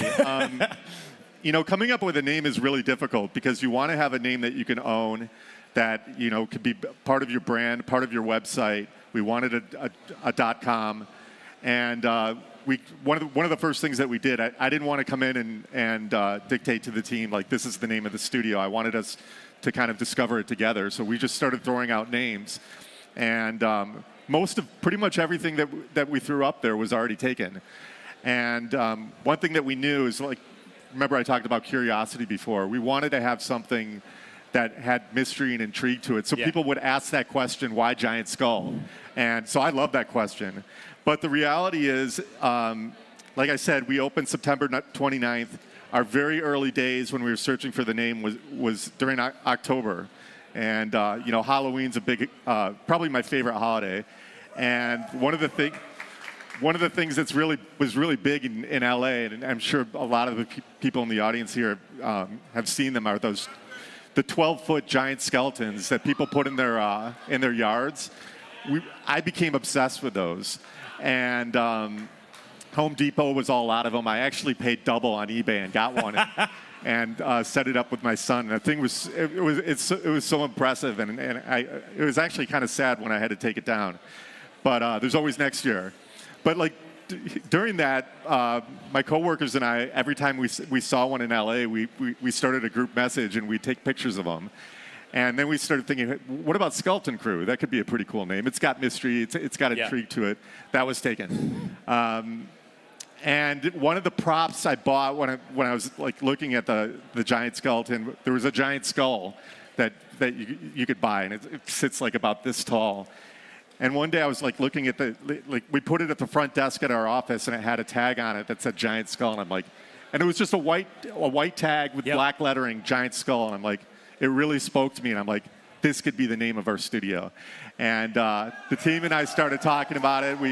We let it stew for a while, and yeah, it's cool. I think that, the imagery, everybody's got a skull, right? And the imagery is like really easy to find. It's one of the best parts about it is it's a very impactful, like it makes a statement. It's a brand, and we look at the studio as like a brand. It's a brand beyond the games that we're making. Yeah, and here I thought sorry, that maybe, was kind of long-winded. No, my first assumption was, one of the co-founders has a giant head, and you just went with Giant Skull, but that's a better story. I like that. So another part of making games, besides the economics that's changed over the last 3, 4, 5 years, is where you work and physically, how do you make the game? So. A lot of studios are some are getting back to full time in studio, in person. Some have always been completely remote. So where is Giant Skull on that spectrum of, are you wanting everybody in your LA area studio? Is it remote? Is it hybrid? Like what's that part of the studio culture that you're wanting to establish? It's totally up to the individual. We support full-time remote. We support people coming in, hybrid, full-time in the office. We try to create an inviting place in the office for people that come there and want to collaborate there. But I get it. Like everybody worked through the pandemic. The Jedi game Survivor was made entirely throughout the pandemic. And you did we deal with so many game delays, which are obviously harder on you developers than they are on us gamers, as much as we mourn them on Twitter, like, oh, it delayed again. But you guys shipped Jedi Survivor on time, other than a little tiny extra little cushion at the end. But like, you guys did that like in 3 years, basically. Yeah, I think it was closer to 3.5, but. It's one of those deals where we had to learn, we had to kind of retrain ourselves, just like everybody did, no matter what industry you're in. And we found some successes and like ways that maybe you can operate a little bit better under those conditions. And we tried to kind of, encourage those practices, and we were able to get the game done on time. It was a great achievement. But at the same time, I learned how everybody kind of has their own personal needs, and I didn't want to, mandate with Giant Skull that people have to come into the office. Again, I like to come in pretty much every single day, but that's my preference. I understand that everybody else has a different way that they're going to get their work done, and we will support that.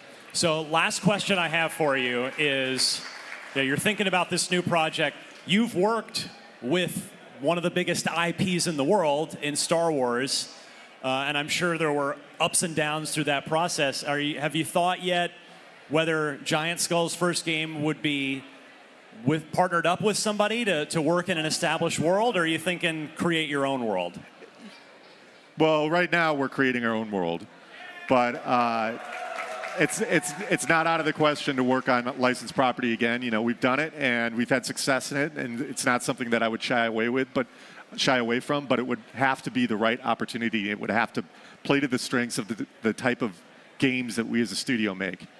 Fantastic. Stig Asmussen, the director of Jedi Fallen Order, Jedi Survivor, God of War 3, the founder of Giant Skull, who's making a new single-player, narrative-driven, third-person action-adventure game for all of us here. We can't wait to see what you guys are hooking up, Stig. Thank you so much. Stick around because we've got tons more IGN Live, including Xbox's Phil Spencer, coming up a little later.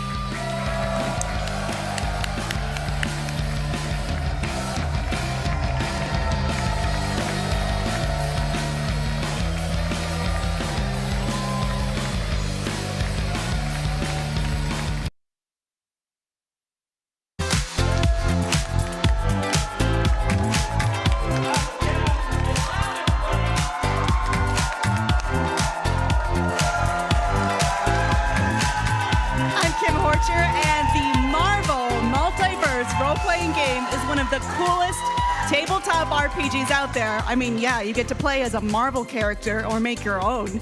And somehow, it's getting even cooler. Our friends at Marvel have given us a sneak peek at some details from their latest excellent expansion. Let's break down the highlights, Jada. We got some X-Men fans in the house.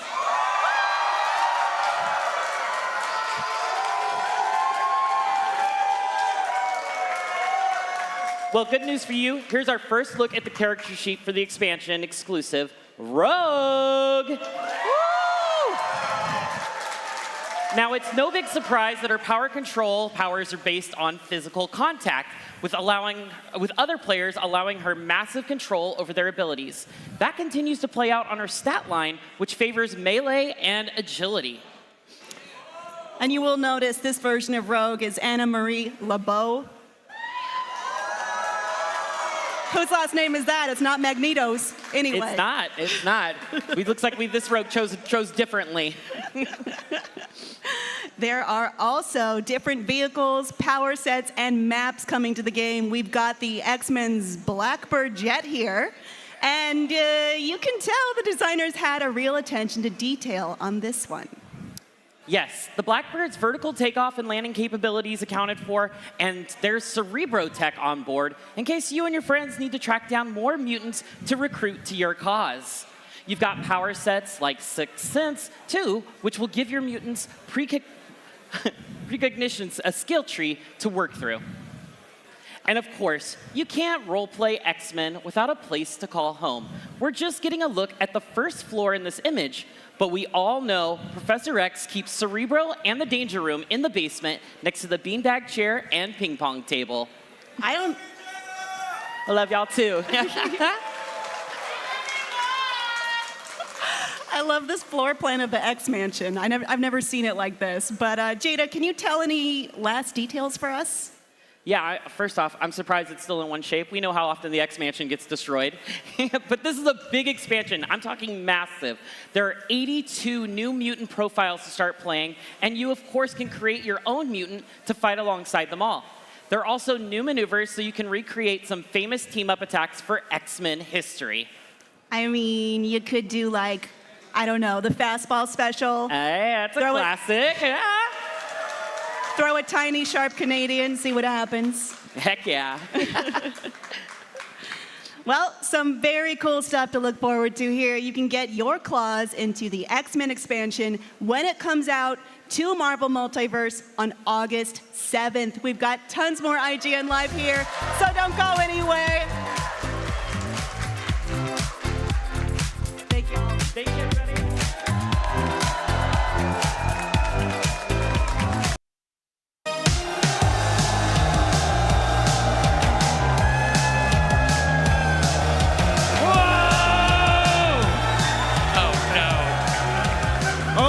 goodness. What's up, everybody? Welcome to a very special ign-live episode of Game Scoop. Is everyone ready? To that, I say nicely job. Please welcome my Scoop co-hosts, Justin Davis, Nick Lamone. I'm back, baby. And Sam Claiborne. Good morning, campers. Welcome to Goose Camp. And we've got a great show for you this week. A hearty scoop to you all here with us at this taping. Scoop Nation is in the house. Huzzah! And Scoop Nation is also watching this live at home. We are live right now. Shout out to everyone watching from home. I love you all. Okay. All right. Here's what's going to happen now. We're going to check in with Game of the Year watch. Yes, it is that time of year, Scoop Nation. Wait, what's your favorite game of the year so far? Stellar Blade. One person responded. All right. I like it. Well, we shall see. Any Balatro out there? Balatro? There we go. See, I told you nobody likes Balatro. There was like 4 of them. There are dozens of us. Well, we'll see when we dig into Game of the Year watch. And then, is anyone a fan of Video Game 20 Questions? Not me. Well, we're not going to play Video Game 20 Questions today. Yeah, but we are going to play something else that's very fun. It works great in a live situation called Who Am I? I have selected popular video game characters for each of my co-hosts. They will try to guess who they are. It's going to be great. Please be excited.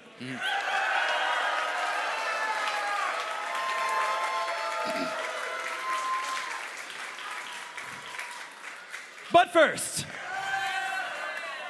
does anyone want to go on a date with me? I mean a play date, of course.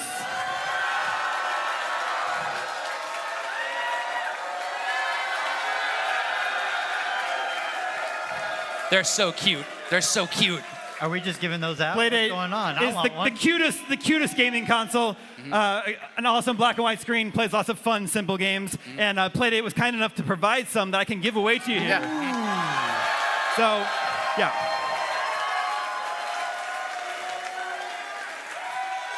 We've got, hold on. We've got some breaks coming up where I'll be handing them out, but I have noticed that this young man right here has been with us all day long. Yeah, Scoop shirt. There you go, man. Yeah, there you go. Okay, we'll do more of that a little bit later on. Let's get it. I love you. All of you. And I love my wife, who's here somewhere. I love you. Okay. Let Game of the Year watch continue. It's fine. We'll put it in post. We'll add it in post, just like always. I'm being told we're live. Post live. There's a VOD. There'll be a VOD. It's fine. That's just industry speak for video on demand. Okay, we are halfway through. I don't know if I'm supposed to say here or here. We are halfway through 2024. It's time to check in on Game of the Year watch, our ongoing look at the best games of the year, and a countdown to IGN's Game of the Year awards in December. Let's break down the contenders so far. Let's just look at some cold, hard, unemotional numbers. Numbers. No game. Let me get ready here. No game has received a 10 out of 10 from IGN this year. Although I would wager there's been a couple 11 out of 10s off the charts released this year. Yeah, there you go. You got them going There's on the another card one. games. Any Unicorn Overlord fans? Woo! A few. Okay, these are the games that have gotten a 9 out of 10, which is a good starting point. Like I said, just data. Something called 1000X Resist. Never heard of that one, but apparently it's great. It's next on my list. That's next on your list. Okay. Did you beat it? No, so you next on your list. Okay. Animal Well. Woo! Wow, a lot of Animal Well fans. V Rising. Yeah, feel free to, if you like these games, feel free to cheer. Hades 2. Oh, audience This is in favorite. early access. I think that's the most popular one yet. Yeah, well, because they haven't heard Balatro. Yeah. Okay. They didn't cheer earlier. Unicorn Overlord. Okay. Ooh. Sons of the Forest. Where's Mark Medina? He likes that one. Final Fantasy VII Rebirth. Okay. Let's go! Helldivers 2. Wow. That's a big one. All right, all right. Persona 3 Reload. Yeah! Persona. Like a Dragon Infinite Wealth. Oh. And Tekken 8. Wow. You got a Tekken audience. I heard loud applause for Helldivers 2, Yeah. And Final Tekken. Fantasy 7, and Tekken. So, my gut tells me that the front runners would be like Helldivers 2 and Final Fantasy 7 Rebirth, but I polled an informal poll of IGN staff what their favorite game of the year is so far. No one picked Helldivers 2 or Final Fantasy 7 Rebirth. The only games that got more than one vote were Hades 2 and Prince of Persia: The Lost Crown. Yes. They're great. Yes. I also polled Scoop Nation in the Facebook group, which you should join, and I'm aware that telling someone they should join a Facebook group is the lamest thing you can say to someone in I think 2024. it's cool. It's a good place. But it's a good group. You of can say people. happy birthday to your parents on it. It is pretty cool to do that. It's great. It's Facebook claps. They narrowed it down to a very short list, which feels good to me. Let's see how I feel about this. So a short list of possible Game of the Year contenders would be Final Fantasy VII Rebirth, Helldivers 2, Balatro, Prince of Persia: The Lost Crown, and Unicorn Overlord. It's a good short list. What do you think? We left something off, clearly. I don't know what it was. What do we think? What's so personal favorites? Nick, what's your personal favorite? I heard Celebrate, yeah. All right, I know I tend to Celebrate. be. I think Mark Medina would pick Celebrate for this, and he's backstage, I hope, and I'll bring him out later. I'll allow him to come out later. So I know I tend to be an open book about these things. You know, I'm a big Final fanboy. So everyone thinks Nick's gonna love Final Fantasy VII Rebirth. Snore. But I'm a little bit torn between Final Fantasy VII Rebirth and Like a Dragon Infinite Wealth. What are we thinking? My boy Kazuma Kiryu. Which one's longer? Which one's longer? That's probably Infinite Wealth if I had to guess. All They're right. both a million That hours wins. long. I did 100 hours each though, so we're good. Oh boy. Did you ever finish Rebirth? Oh, I was playing. Nobody it backstage. did. I had to No, play it. I did. Wait, has anyone forever. finished Final Fantasy VII Rebirth? Yeah! You got some All people right. out here. All right. You got some people. But only one game made me cry. Final Fantasy VII Rebirth? Infinite Wealth. Infinite Wealth. Infinite Wealth It's made me very. cry. I'm not going to spoil it, but the story goes places. It's very Beautiful. emotional. How did it hurt you? And also very silly. Shark silly. attack. The shark attack really got me. Yeah.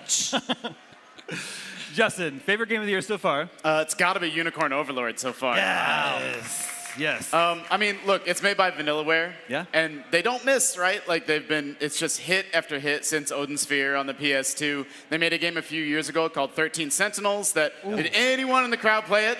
That's a three There he people is. He's over there. that sounds about right. You and me are the two copies of that game that were sold, but it was really underrated, really good. And you know, Unicorn Overlord, it just look, it ticks every box. It's beautiful to start with. It's got this sort of strategy RPG combat system, a little bit like Tactics Ogre Battle. We don't get games like that anymore, and it's very hardcore. Nick, I think did you play it? I think you would like it. I'm obsessed with it. Yeah. Like I'm just obsessed with a game that kind of adapts its like old school roots and really wears it like a badge of honor, and it's just wonderful that there are really cool developers out combat there system. still making it. Yep. Yeah. So for me, I've been obsessed, and I've been playing it every single night. Yeah. I want to get Sam's thoughts, but since we're on the subject of Unicorn Overlord, for me it's between that and Balatro. And I don't know, so Unicorn Overlord, it's everything you said, but it's more than, whereas Balatro is just it's focused and simple. It's just pure gameplay. There's no story, no voice acting. So I don't know. I've spent more time in Balatro, but I love Unicorn Overlord, and it provides more. So I don't know. This is sort of the battle that's happening in my soul right now. It tickles the right part of your brain faster, right? Yep. Yeah, well, yeah, that's true. Okay, Sam, favorite game of the year so far? Okay, so Nintendo's had a little bit of a slow start of the year. I liked the Princess Peach game and but Paper Mario seems to be pretty cool. I haven't tried it yet. But there's a lot of Nintendo likes this year, and one of them is, I'm going to start with Animal Well. That was a Metroid-like, right? Yep. It's pretty good. I liked it. But I think Prince of Persia, the Lost whatever, what is it? The Lost Crown. Lost Crown. It's hard to keep track of all these. That's my favorite Metroid-like of the year. And I just think it was so much cooler in the way that you could get around in different ways, and then the combat I think was really good. And that game is just the Metroid game to play this year because we don't have any other Metroid games. What are you gonna play? Animal Well's good too. But my favorite Nintendo-like this year is a twist. It's a game that I don't think we're gonna get any applause for except from my man Nick here. Mini Shoot Adventures. It is a Zelda. Yeah, let's get Mini Shoot Adventures love. You'll get applause from me, Sam. Yeah, and you played a bunch of it great. too. But it is a top-down, old-school, the Zelda 1 or maybe Link to the Past Zelda game, but you're a little spaceship, and it's a shooter mashed up with Zelda, and I think it's really cool. So that's kind of tied with Prince of Persia for me right now. Cool. All right, I want to gauge the audience a little bit. Voting by applause, by show of applause. If we pit some of these games against each other, if it were Helldivers 2 versus Final Fantasy VII Rebirth, Helldivers 2 and Final Fantasy VII Rebirth. Okay. I think it's Final Fantasy. Slight edge? Yeah. Okay. Yeah. So then, Final Fantasy VII Rebirth or Like a Dragon, Infinite Wealth. Final Fantasy VII Rebirth? Like a Dragon, Infinite Wealth. Nick's just screaming in my ear. Are they just going to top each other every time? The second one seemed louder, but it was shorter, you know? And the fact that Final Fantasy VII was longer made me think that's the winner. I mean, FF7, like, I goofed on it a little bit for being 1 billion hours long, but like, it's this game does something so interesting where it is a remake and kind of, spoilers, sorry, but it's also a sequel, right? And like, narratively, in a really big budget game like that, it makes really bold choices, and it doesn't kind of take it easy. I'm going to cut you off right there. We are live. We have to take a quick break, but you can't talk about 6 months worth of incredible video games without needing to take a little break. Let's do just that. ign-live and GameScoop will return after this.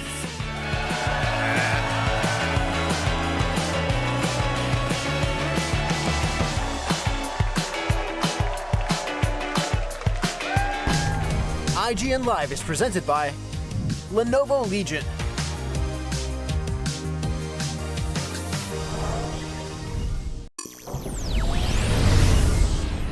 Have you ever been stuck on the same quest for just way too long? IGN strategy guides and interactive maps are here to help. IGN guides are trusted by millions, easy to use, and of course, free. You can even track your progress with handy checklists if you go for 100%, just like we do. IGN has the very best, most complete and accurate guides for The Legend of Zelda Tears of the Kingdom, Baldur's Gate 3, Cyberpunk 2077, Hogwarts Legacy, and so much more. Every guide is tested and verified for you by experts. Just search for IGN.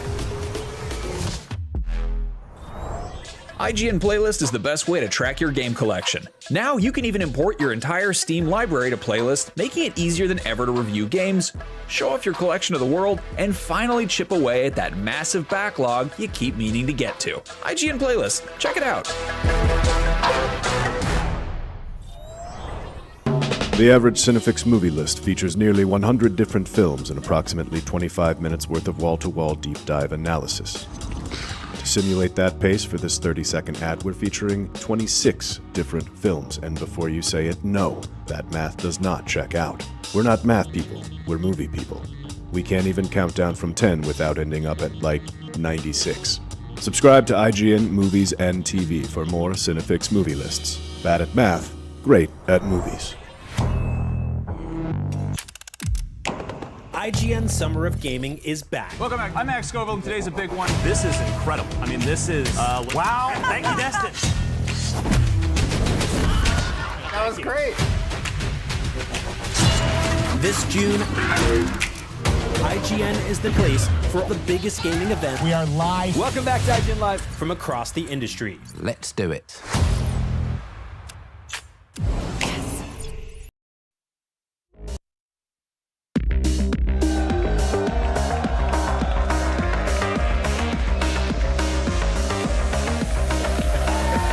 Welcome back. You are bearing witness to GameScoop at IGN Live in front of a live audience. A fantastic audience, by the way. This is so cool. Yeah. I'm having so much fun. It's been too long since we've all gathered around the campfire together at Camp Goose. Yeah. It was PAX East In February of 2020, the last time GameScoop was in front of a live audience, at that PAX East, I was joined on stage by Sam, Seth Macy, and Tina Amini, who I believe is backstage. What? And could come out later if Phil will let her. Phil Spencer, please let Tina come out on stage later. Okay, let's scroll up here. Let's go ahead. Okay. So at that PAX East, we played a game called video game Who Am I? Which is something we like to do in these live situations because it involves all of you out there in Scoop Nation. So here's how this works. I've selected a famous video game character for each of my co-hosts. We'll bring up an image of this character on the monitor behind them. They'll close their eyes so everyone will know who they are except themselves. Then they will ask you yes or no questions to determine who they are. You will all help them determine their real identity. Now this is a game.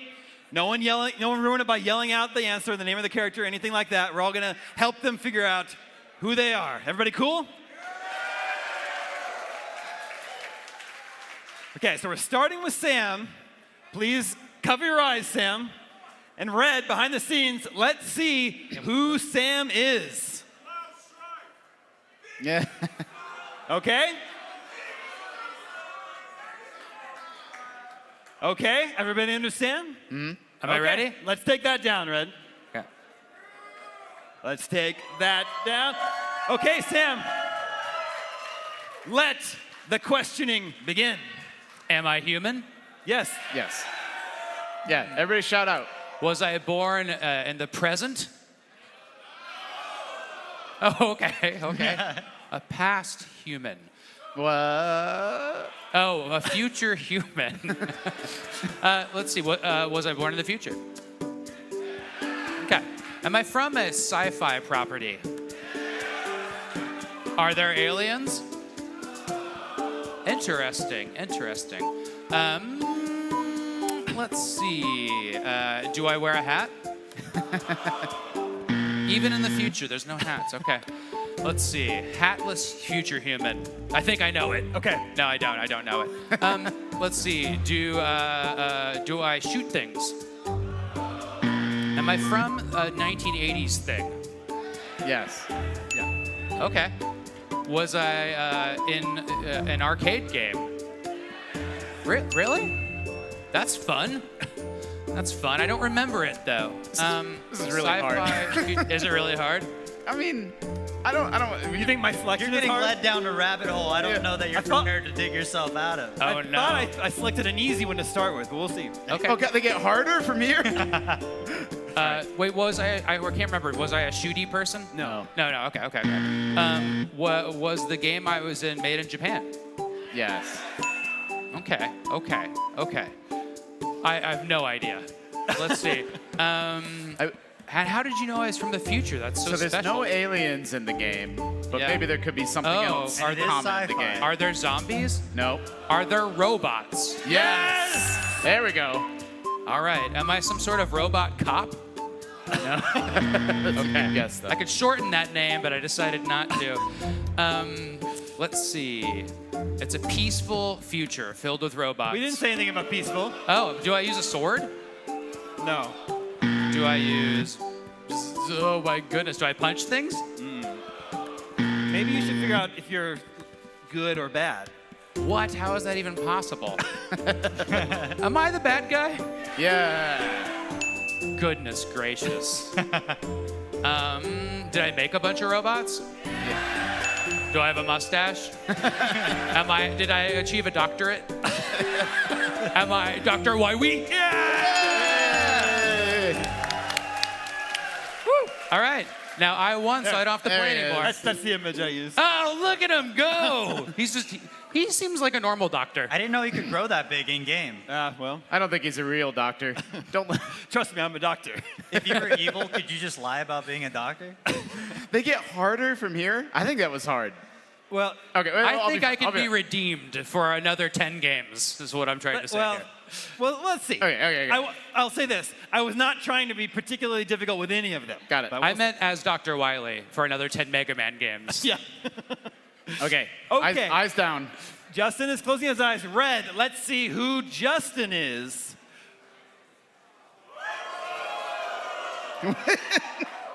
Oh, man. All right, everyone is on board with this? Okay, let's go. Okay, Great. Justin. Such a good. Cool. I don't know, man. Justin, let the questioning begin. Okay, am I a human? Okay, am I a man? Am I a woman? Okay, am I young? Am I a kid? So I'm a grown up. Okay. I don't know The what these buzzer's too much. The thought process is great. Okay, am I from a fighting game? Okay, am I from a Japanese game? Am I from? Oh God, I don't even know. I know I'm a woman. Okay. Do you play as me in the video game? Yeah. Okay. Do I shoot guns? Do I shoot 2 guns at the same time? Oh, okay. Well, okay. Well, you can, but that's like not your defining feature. Yeah, I don't rate. I know where you're going No, with this. I mean, yeah. Exactly. Okay, I forget what I just asked. I got the brain scramblies up here. Yeah. Okay. Do you was I in a game in the last 2 years? It's been a while, buddy. Been a while. Oh, But- do I munch pellets? What? I don't know, what's that question? I thought I was Miss Pac-Man. Okay. First of all, those are cookies. It's well established. What? Really? I believe so. Yeah. Okay. Okay. Was I on the original Nintendo? No. Was I on a 16-bit console? Nope. Oh God. I need a hint. Well, keep going with that. Keep going with that. Keep going. Was I on a 32-bit? No. 64-bit? Yes. Okay. Oh God. You're so close. I don't feel that close. You're a human lady woman on a in a- 64-bit console. In a 64-bit game. Okay. There's like 15 games on N64, dude. Yeah. But you play as a. Oh. Did I have a new game that was re-revealed at the Xbox? Am I Joanna Dark? Yay! Joanna Dark, everybody. See, it's pretty hard once you get into the questions, isn't it? It's not as easy from up here. Let me just say that. Thank you all for the help. I agree. You did great. All right, Nick, we've got a few minutes. Close your eyes. Let's see who Nick is. Nick is. Okay. All right. Okay, Nick, you may open your eyes and let the questioning begin. All right, I'm gonna go for the jugular. Am I a Final Fantasy character? Oh man, I'm SOL. Am I a man? No. Am I a woman? No. But hold on. Ask a different version of that. Am I a creature? of Yes. some sort? Okay, yeah. Yes. Do I walk on 2 legs? Yes. Do I shoot guns? No. Except only very, very particular time. Am I from a Japanese developer? Yeah. Yes. Oh no, this is hard. Was I in a game recently? Probably. Sort of. Yeah. It's been a little while. Yeah. No, recently. You're kind of always around. Yeah. You should get the Animal Kingdom down. That's my suggestion. You haven't had a titled game in a while. Yeah. Well, I mean. Are you You want to know what kind of creature you are? That's what I would recommend. Am I a reptile? No. Am I a furry creature? Yes. Oh. Am I a bear? No. Warmer. What's warmer than a bear? Am I in a platformer? Yes. Yeah. Yes. Do I have a foul mouth? No. You're getting very warm though. Japanese developer. You're kind of in the platformer. That's a good clue. Do I eat fruits? Yes. Yeah. Do I wear jorts? No. Who's he thinking of?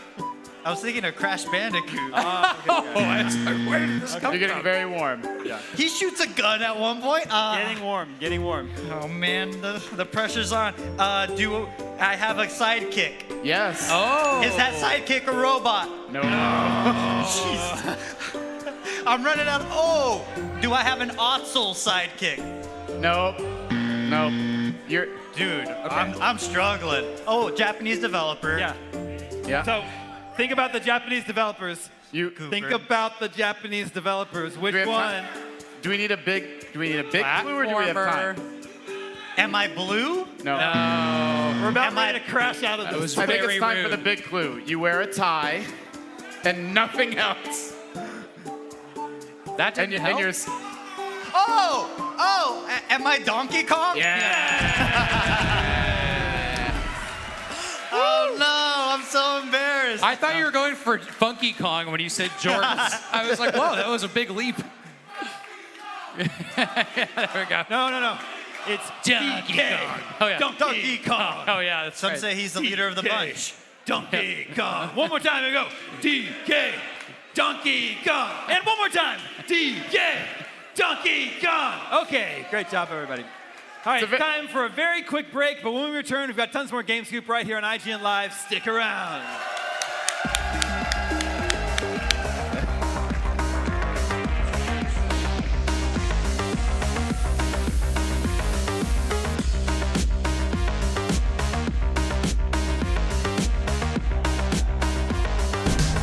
IGN Live is presented by Xfinity. Stay ahead of the game with Xfinity's blazing fast speeds and smooth low-lag connection.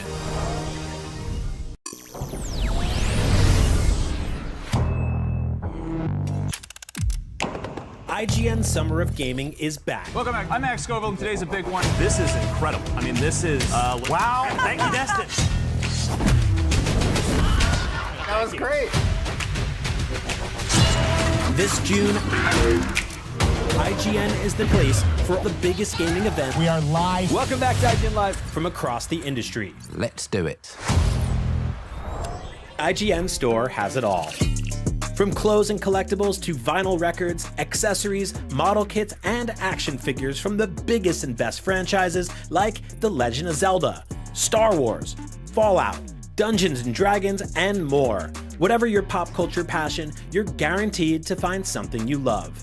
There are new and exciting products hitting the store every week, like the Wasteland-ready Fallout Vault 33 hoodie, which pairs perfectly with the working wearable Pip-Boy. Plus, high-quality IGN Store exclusives like the powerful and spicy Star Wars Dark Side Hot Sauce by Truff. We've even got merchandise for you to rock while tuning in to the IGN shows and podcasts you love. Or cap off a long day by relaxing to the soundtracks of your favorite video games, like Cyberpunk and The Last of Us. And the best part? You don't even need to leave the house to go there. Just head to store.ign.com and start shopping today. The IGN Store. You deserve it. The Cinefix Top 100.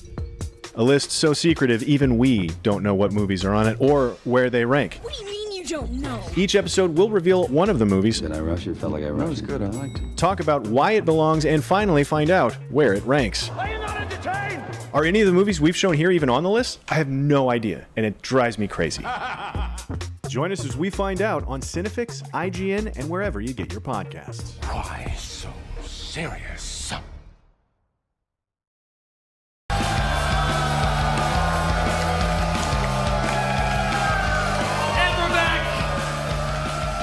Ladies and gentlemen, Game Scoop at IGN Live will be coming to a close in a few minutes, but let's react to that pretty good Xbox showcase today. What do you guys think of the Xbox show? Yeah. It was darn good. Look, Damon, you can say what you want. I like the Xbox showcase. That's a hot take, Justin. Speaking of Joanna Dark, she's here today. She's here today. We were talking right before the Xbox show started. We were just saying, there's no way we're getting Perfect Dark. Yeah. 10 more years, I said. So happy to be wrong about that. I thought, so we finally got to see Perfect Dark gameplay, and it looked awesome. Yep. Right? Perfect Dark. It was my favorite game that they showed off. I mean, wow. Yeah. Oh.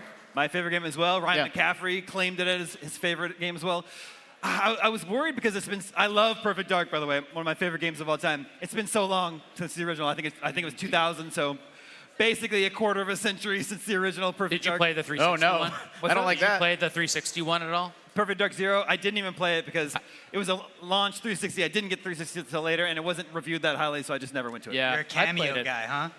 No, I didn't play cameo either. I mean, but it was like, so, new team, new developer, went dark for years, and now, I was so impressed with what they showed off today. Like, I really, really like first-person games that are not just, I thought Doom looked awesome too, but like games that have a little bit more going on, gadgets, spycraft, just parkour. Parkour, it was very kind of Mirror's Edge. Very Mirror's Edge. It was pretty impressive. I thought it was great. Yeah. Nick, what'd you think?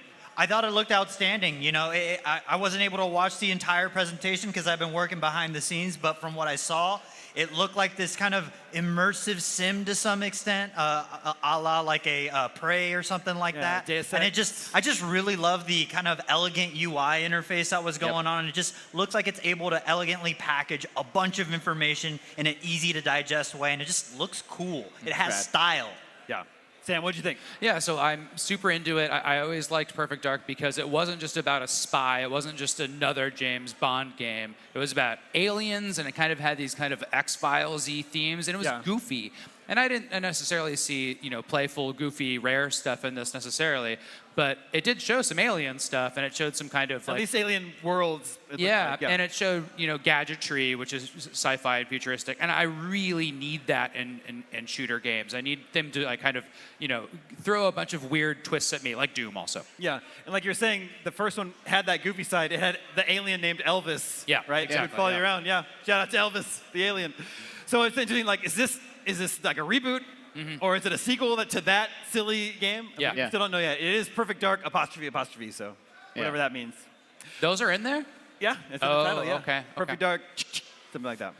Anyway, I'm super excited for Perfect Dark. No, don't know when it's coming out yet, but at least we know it's still a thing and it looks great. And we saw what it looked like when you played it. Yeah. What was that? Did someone say Doom? Doom, the Dark Ages. Oh, yeah. Hell yeah. Hell yeah, even. Yeah. Right? Also looked pretty good. When I heard it was going to be like set in the medieval times, I was like, I don't know about this. Where is he going to get all the guns? Yeah. It's definitely one of those games where I had the same, and then after like 5 seconds of gameplay footage, I'm like, okay, I get it. Yep. I'm on board. Yeah. No, I was a little bit worried that it was going to be extremely, it's all melee combat now, but it feels like they're striking a really good balance between kind of melee and gunplay. I like the new chainsaw shield, whatever that thing's called. Yep. Looks awesome. Yeah, it looks so good. It looks like there's going to be a lot of dismemberment, blowing off limbs and whatnot. The big thing was the shield for me, because it's like, if you a parry in a Doom game sounds incredible. Oh my gosh, that's going to be so fun. Yeah. And the big gun that he's loading in skulls, just ammunition. Munching the skulls. Just the skulls loading in looks so good. It's so gory. It's like Mortal Kombat, the shooter. Yeah, it's pretty good. Why hasn't Mortal Kombat ever made a shooter? Well, don't give them any ideas. You gonna play Doom? Yeah, Dark absolutely. Ages? What happened at the end of that? What was the mech flying thing? They showed Nobody knows. 1 second of the kind of flight. You also get in some kind of a big giant mech suit or something. Yeah. And grow big size. Yeah, it ended with a shot stolen from Godzilla 2014. Right, where the dragon That's fine. blowing fire into another dragon's mouth. Godzilla did it first, is all I'm saying. You're allowed to steal shots if they're that cool. You guys know I love Godzilla. Any Godzilla? Oh, there you go. Yeah. Shout out to my man, Godzilla. Probably not, man. I don't know. Shout out to Godzilla. What about Metal Gear Solid Delta? Yeah. So into it.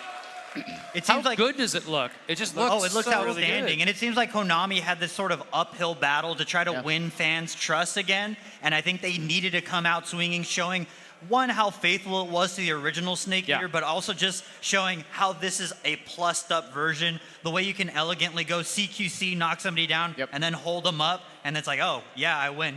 The original game didn't work quite that elegantly, so it's really nice to see how seamless it is now. That's what, so Metal Gear Solid 3 rules, but it's also the most in need of an update and a modernization. And so I'm so excited to see what they can do with the camo system this time around. It did stealth better and different than almost any other game ever made. So It's going to be rad. It looks like it's getting that Capcom treatment that Resident Evil's gotten. Yeah. And, you know, there's not enough of bringing games back that look like that good. And I'm, like, worried about Silent Hill, for example. Like, I want it to look so much better. I want it to look so next-gen. Like, Resident Evil 4, 3, and 2 remakes were just unbelievable. Yep. And this is what that looked like to me. I thought Metal Gear looked great, and I've actually never played Metal Gear Solid 3. Yeah. Oh, wow. But I think, is it true, they're using the original dialogue? They're not recording new dialogue? Yeah, I heard that they are getting the same voice. But I thought it was actors, clever in the sort of trailer that they showed today. They were using the dialogue, explaining the mission to Snake, naked Snake being dropped behind enemy lines, basically naked, having to find your own weapons, your own food. That explained what the game is to me, and I'm like, okay, this sounds great. I'm totally on board. Metal Gear. Metal Gear. You're pretty good. Pretty good. Another game I was super impressed with that I wasn't necessarily on board with until today was Fable. Oh, yeah. Yeah, like I like Fable, but we've just had sort of, you know, there was the initial very short teaser, and then years went by, and then last year we got that piece that was, you know, mostly cinematics, even though they said there was some gameplay in there, but it was hard to tell. But today we got a lot of clear gameplay, and it looks great. Yep. I mean, Skyrim with a sense of humor. Hopefully, that's what I hope it is. Right, like, and that's what's always been, you know, fantasy games have a tendency to be very dour and very serious and very, you know, the world is ending. And so that actually, and Dragon Age, what we got a sneak peek at, seem a little bit more lighthearted. And, you know, Fable's obviously always been that way. So, you know, it's filling a gap in sort of like fantasy fans, giving you something a little different. Yeah. This Fable we can actually show people here. How long has it been since Fable 3? Nobody knows. Nobody knows. I mean, end of the Xbox 60 years. 360 era, right? Just about? Yeah. Jeez. That's been a long time. You gonna play Fable, Nick?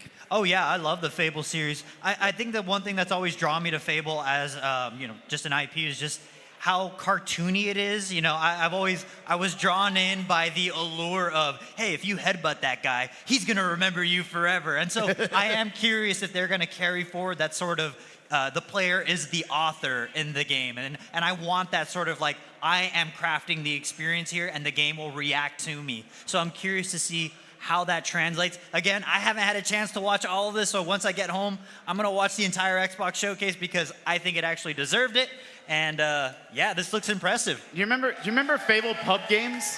Yeah. Yes. Fable pub games to come back. It was so cool. I got so many coins. All of Xbox Live Arcade should come back. Yep. Okay, there's some copy in the prompter that I'm not familiar with, so let's read it and see what happens. Now it's time to check in with the ign-live audience. Hey, audience. Hold on. This is not my copy. What is happening? I don't know. This is not my copy. I'm not going to read this. Maybe we can scroll past this. Okay. If we have some Goose Camp counselor friends that are backstage, they could prepare to come out. Now would be a good time to do that. Whatever do you mean, Damon? Well, we've got some friends right there, but some real talk. Real talk, real quick. This whole thing, ign-live, was a lot to put together, but you guys showed up.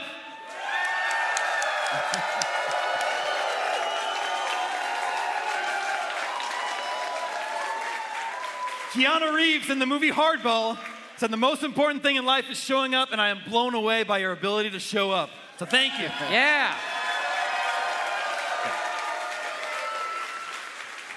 Also, thank you to listening to GameScoop every week. I've been hosting this show for 18 years. What?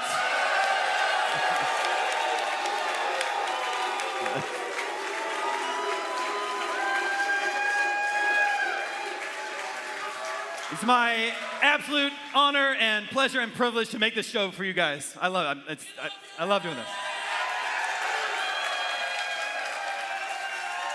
If I have friends backstage that could come out now would be the perfect time. I hope they're just not there. I know. I mean, I hope they're there. I don't know for sure. We'll find out. Scoop Nation, I love you guys. This is great. Come on down. What do you think? Am I going to see all you guys at ign-live 2025? I can make no promises. ign-live will return. I need rest first, please. If our friends are not prepared, we can go ahead and move on. But I think the live audience would like to see some friends like Mark Medina. Woo! Mark Medina's here, a Scoop regular.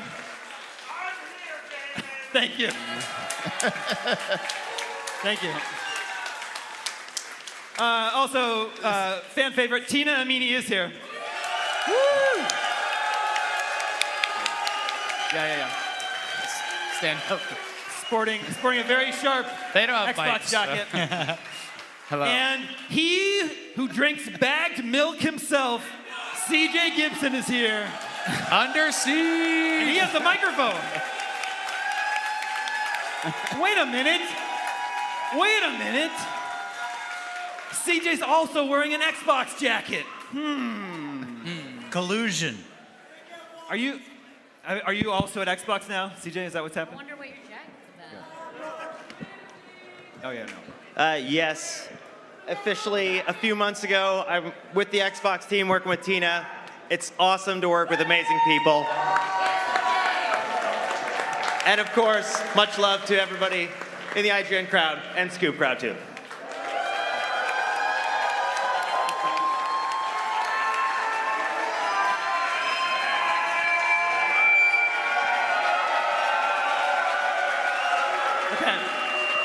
Damon. Stellar Blade is my game of the year Thank this you. year. You know him so well. Okay, we'll wrap this up. You guys know how this works. That's all the scoops that we have here this week. Thank you, Sam. Thank you, Nick. Thank you, Justin. Thank you, Tina. Thank you, CJ. Thank you, Mark. Thank you to everyone working behind the scenes to make this episode possible. It's a lot of people. My name is Damon. This is IG Game Scoop, and we're out. Night, everybody!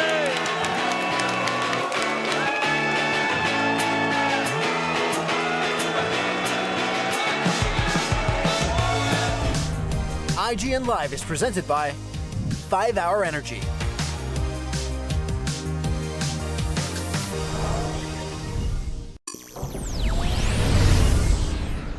Want the ultimate IGN experience? Check out IGN Plus. Members get exclusive deals and giveaways, ad-free browsing, unlimited tracking on IGN Maps, discounts at the IGN store and with IGN partners, and best of all, free games. Get 30 days of IGN Plus for just $1. Head to plus.ign.com. IGN has the most thorough, easy-to-use, and high-tech maps out there, period. And by high-tech, we mean it. We've recently added features like personal notes that save to your IGN account and a region selection tool that lets you cruise around the biggest maps with ease. IGN maps load faster with more markers than ever and are built for your phone as your constant companion to the biggest games. So start checking off markers for the games you are playing for free at IGN Maps today. Have you ever been stuck on the same quest for just way too long? IGN strategy guides and interactive maps are here to help. IGN guides are trusted by millions, easy to use, and of course, free. You can even track your progress with handy checklists if you go for 100%, just like we do. IGN has the very best, most complete and accurate guides for The Legend of Zelda Tears of the Kingdom, Baldur's Gate 3, Cyberpunk 2077, Hogwarts Legacy, and so much more. Every guide is tested and verified for you by experts. Just search for IGN.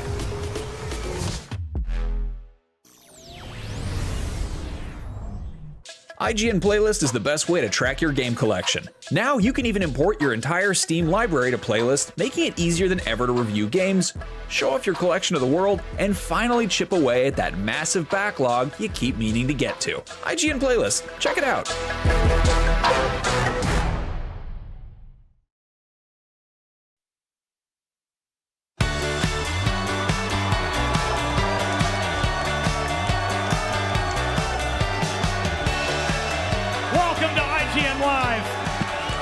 Today, we got a brand new Xbox game showcase from Phil Spencer and his team featuring a ton of reveals and surprises. There's a lot to talk about. Who better to talk about the present and future of Xbox than the Ryan Xbox McCaffrey himself? They want to hear from you, my friend, not me. Phil Spencer, thank you and welcome to IGN Live. Thanks, Ryan. Thanks, everybody. So your energy's incredible. We have 1 hour together on the dot and we have some friends coming in halfway through, some other awesome Xbox developers. So people who actually build games. I don't want to waste a second with you here, and I want to start. I said this earlier on this stage. I think you just had the best showcase you've ever had. I really mean. I said it before you got here. Thank you, Ryan. It really was fantastic. Now, I know you plan these things months and months in advance. For anybody that doesn't know, that like the planning for this starts like the beginning of the year kind of thing. That's right. It's crazy. So I'm curious, at what point do you, with this one this year, do you get a feeling that, oh, this one's looking pretty good? Yeah, Don't be humble. Just tell us the real answer here. Honestly, like until our fans, the customers, you guys give us the feedback, like Aaron Greenberg and I were talking about this 2 weeks ago. Now, the thing that probably hit me the most was obviously just the passion of the teams of putting their amazing work on stage and seeing so many teams do great work. But it was based, I'd say 2 months ago, when I just looked at the kind of scale of the franchises, how much work the teams were doing to show up in the way they did, and the partners that we had in the show. Like, I was in awe of this show. There's a couple games I want to ask you about specifically before we'll talk about some other stuff too, but the one that I said, right, for me, of all the great stuff from today, stole the show for me was something I wasn't expecting to see today again, which was Perfect Dark. I knew you were going to say that. Perfect Dark. Yeah. A first-person spy espionage, some parkour, a little Mirror's Edge in there, which I love.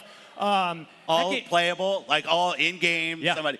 And that game's been cooking for a long time. It has. That we've followed the partners at Crystal have been doing amazing work there. Yeah, Crystal was brought in to help it keep going. So what has it been like for you to kind of follow the very long trajectory of that game from, that started with Daryl Gallagher starting a studio. And just now, down the street. Yeah, and now we're finally here. Like, so how has it been kind of getting to this point with Perfect Dark? Yeah, in parallel, building a studio while you're building a game, and something that Perfect Dark back to N64 and obviously us with PDZ on 360. Like, there's just such anticipation for that game, and I really appreciate everybody's patience, because we've been talking about this for a long time. And like, my team can verify this. When I saw it, I said, this is the one that Ryan's gonna love, because we know his love for Spy, and I said, this is the one.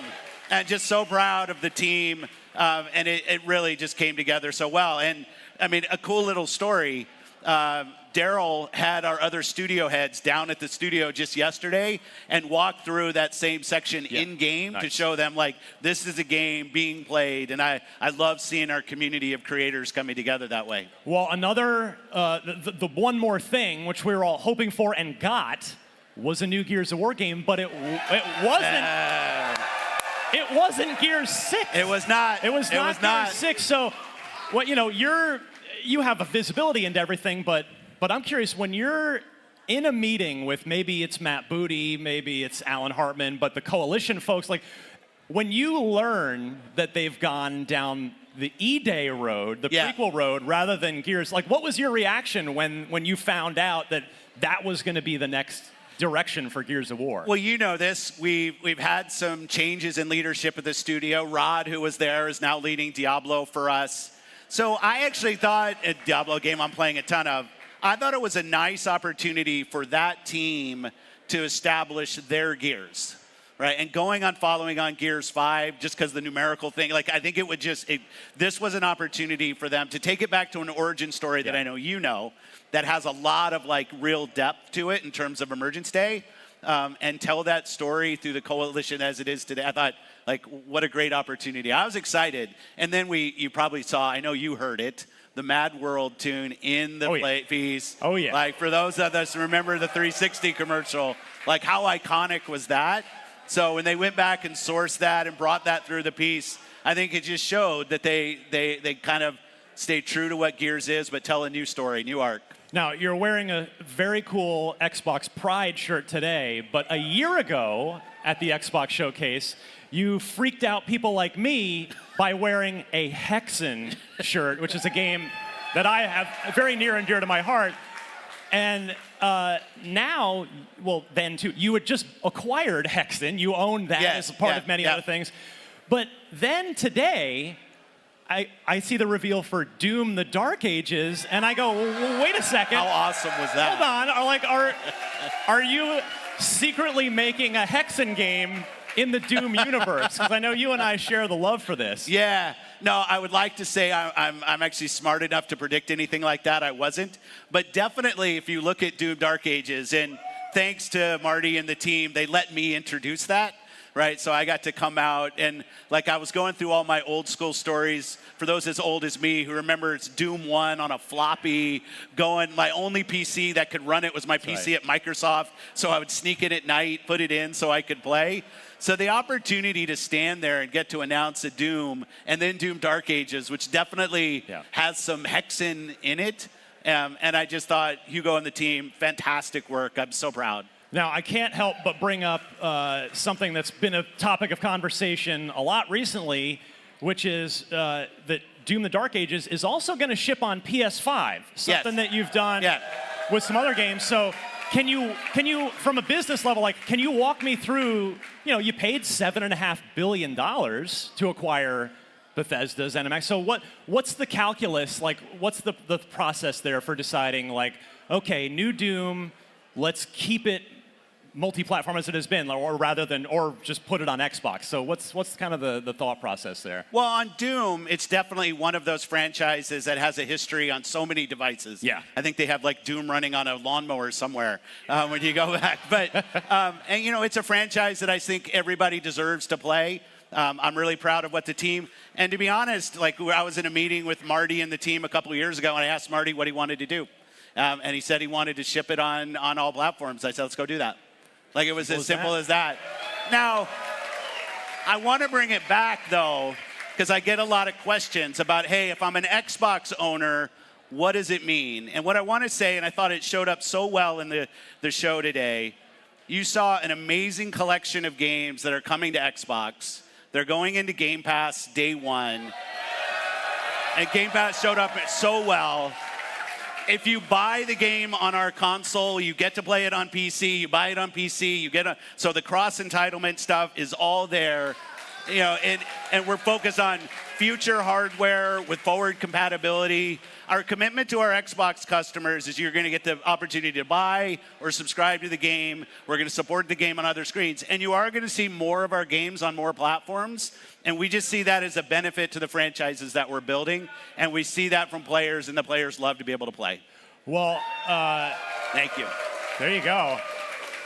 I have to do the journalistically responsible thing now and bring the mood down. Otherwise, the internet would tear me apart. So I wanted to ask you, you haven't really commented publicly much in the last couple months. So I wanted to ask you about the studio closures and Tango Gameworks and some of the thoughts behind the decision making there. I mean, you had a critical darling in Hi-Fi Rush. You had folks like Aaron Greenberg saying it checked all these boxes for us and did all the right things here. So, walk me through the decision of why. Really, Tango specifically, not to disrespect the other studios that were closed, but that was the one that really seemed to kind of stick in the community's craw a bit. So I'm hoping here that you can take the opportunity to address that closure and some of the recent changes in Xbox. Yeah, the closure of any team is hard, obviously, on the individuals there, hard on the team. And I try to spend all of my focus, as you said, I haven't been talking publicly about this, because right now is a time for us to focus on the team and the individuals. It's obviously a decision that's very hard on them, and I want to make sure through severance and other things that we're doing the right thing for the individuals on the team. It's not about my PR, it's not about Xbox PR, it's about those teams. In the end, I've said over and over, I have to run a sustainable business inside the company and grow. And that means sometimes I have to make hard decisions that frankly are not decisions I love, but decisions that somebody needs to go make. We will continue to go forward. We will continue to invest in what we're trying to go do in Xbox and build the best business that we can, which ensures we can continue to do shows like the one we just did. On the the Activision Blizzard saga, that probably maybe you call it a saga? Well, I don't know. Did it from covering it and watching it, it felt like it put like 5 years on my life. Yeah. Just as somebody that covers Xbox, I can't imagine how it was for you. But as that came to a close, and you started integrating them into Activision Blizzard King, into Xbox Studios, has that changed the way that you think about running the business at all? Because the organization just got quite a bit larger, almost overnight in a sense. No, I mean, we're still, and I hope we show this today, we're going to be about building great games for people to play, about giving them choice on Xbox to go play. We've got a broader library of games. The thing I'm starting to see, which I really love, is the organic collaboration between our teams that are coming out and trying to build a community of creators that, I mean, you and I will go back to the time of Xbox where we basically had 4 games. Fable, Forza, Gears, Halo. And we would just literally every 4 years, and I would have to come to E3 and I'd somehow try to make those 4 games seem different every year for the community. And now what we have in gaming is just an amazing collection of teams and franchises that are doing great work. So I think, I feel an added responsibility as somebody who loves this industry for the franchises that show up on our stage. But I still think in the end, it's about putting amazing games out. Like, I'm really proud of the work that Ninja Theory did with Hellblade and how Hellblade's been the response to that. And we have an amazing internal team now that's focused on us doing a bunch of Unreal games as an example. And then you see things like South of Midnight, which might have been my game of the show. I thought it looked so good. You got Perfect Dark, you have Gears.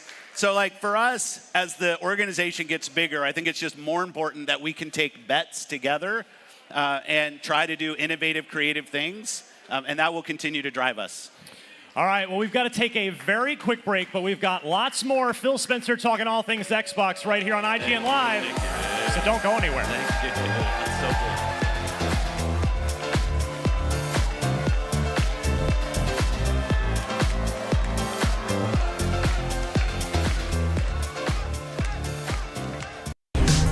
IGN Live is presented by Lenovo Legion.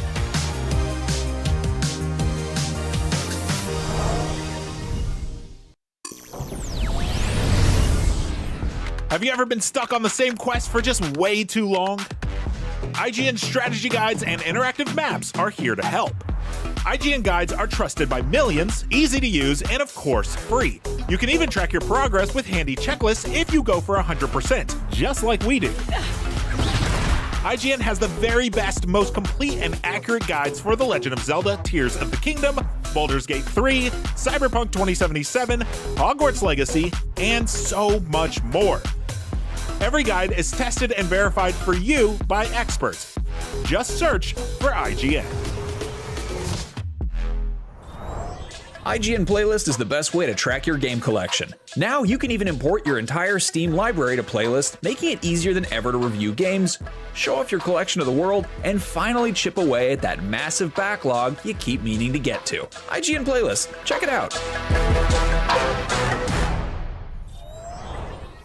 The average Cinefix Story, IGN has just the thing to pass the time until Rockstar turns us loose in Leonida, GTFM. A brand new original show all about GTA. Tune in for hard-hitting Grand Theft Auto 6 analysis. Who is Jason anyways? The internet's biggest and most out-there fan theories. I would make the argument that based on the universe, it's actually not Lucia. Interviews with the most infamous stars of past Grand Theft Auto games. Call me Franklin, all y'all want to say, or Mr. Clinton. And so much more. We are back. For everything GTA, it's GTFM. Only on IGN. IGN Playlist is the best way to track your game collection. Now you can even import your entire Steam library to Playlist, making it easier than ever to review games, show off your collection of the world, and finally chip away at that massive backlog you keep meaning to get to. IGN Playlist, check it out.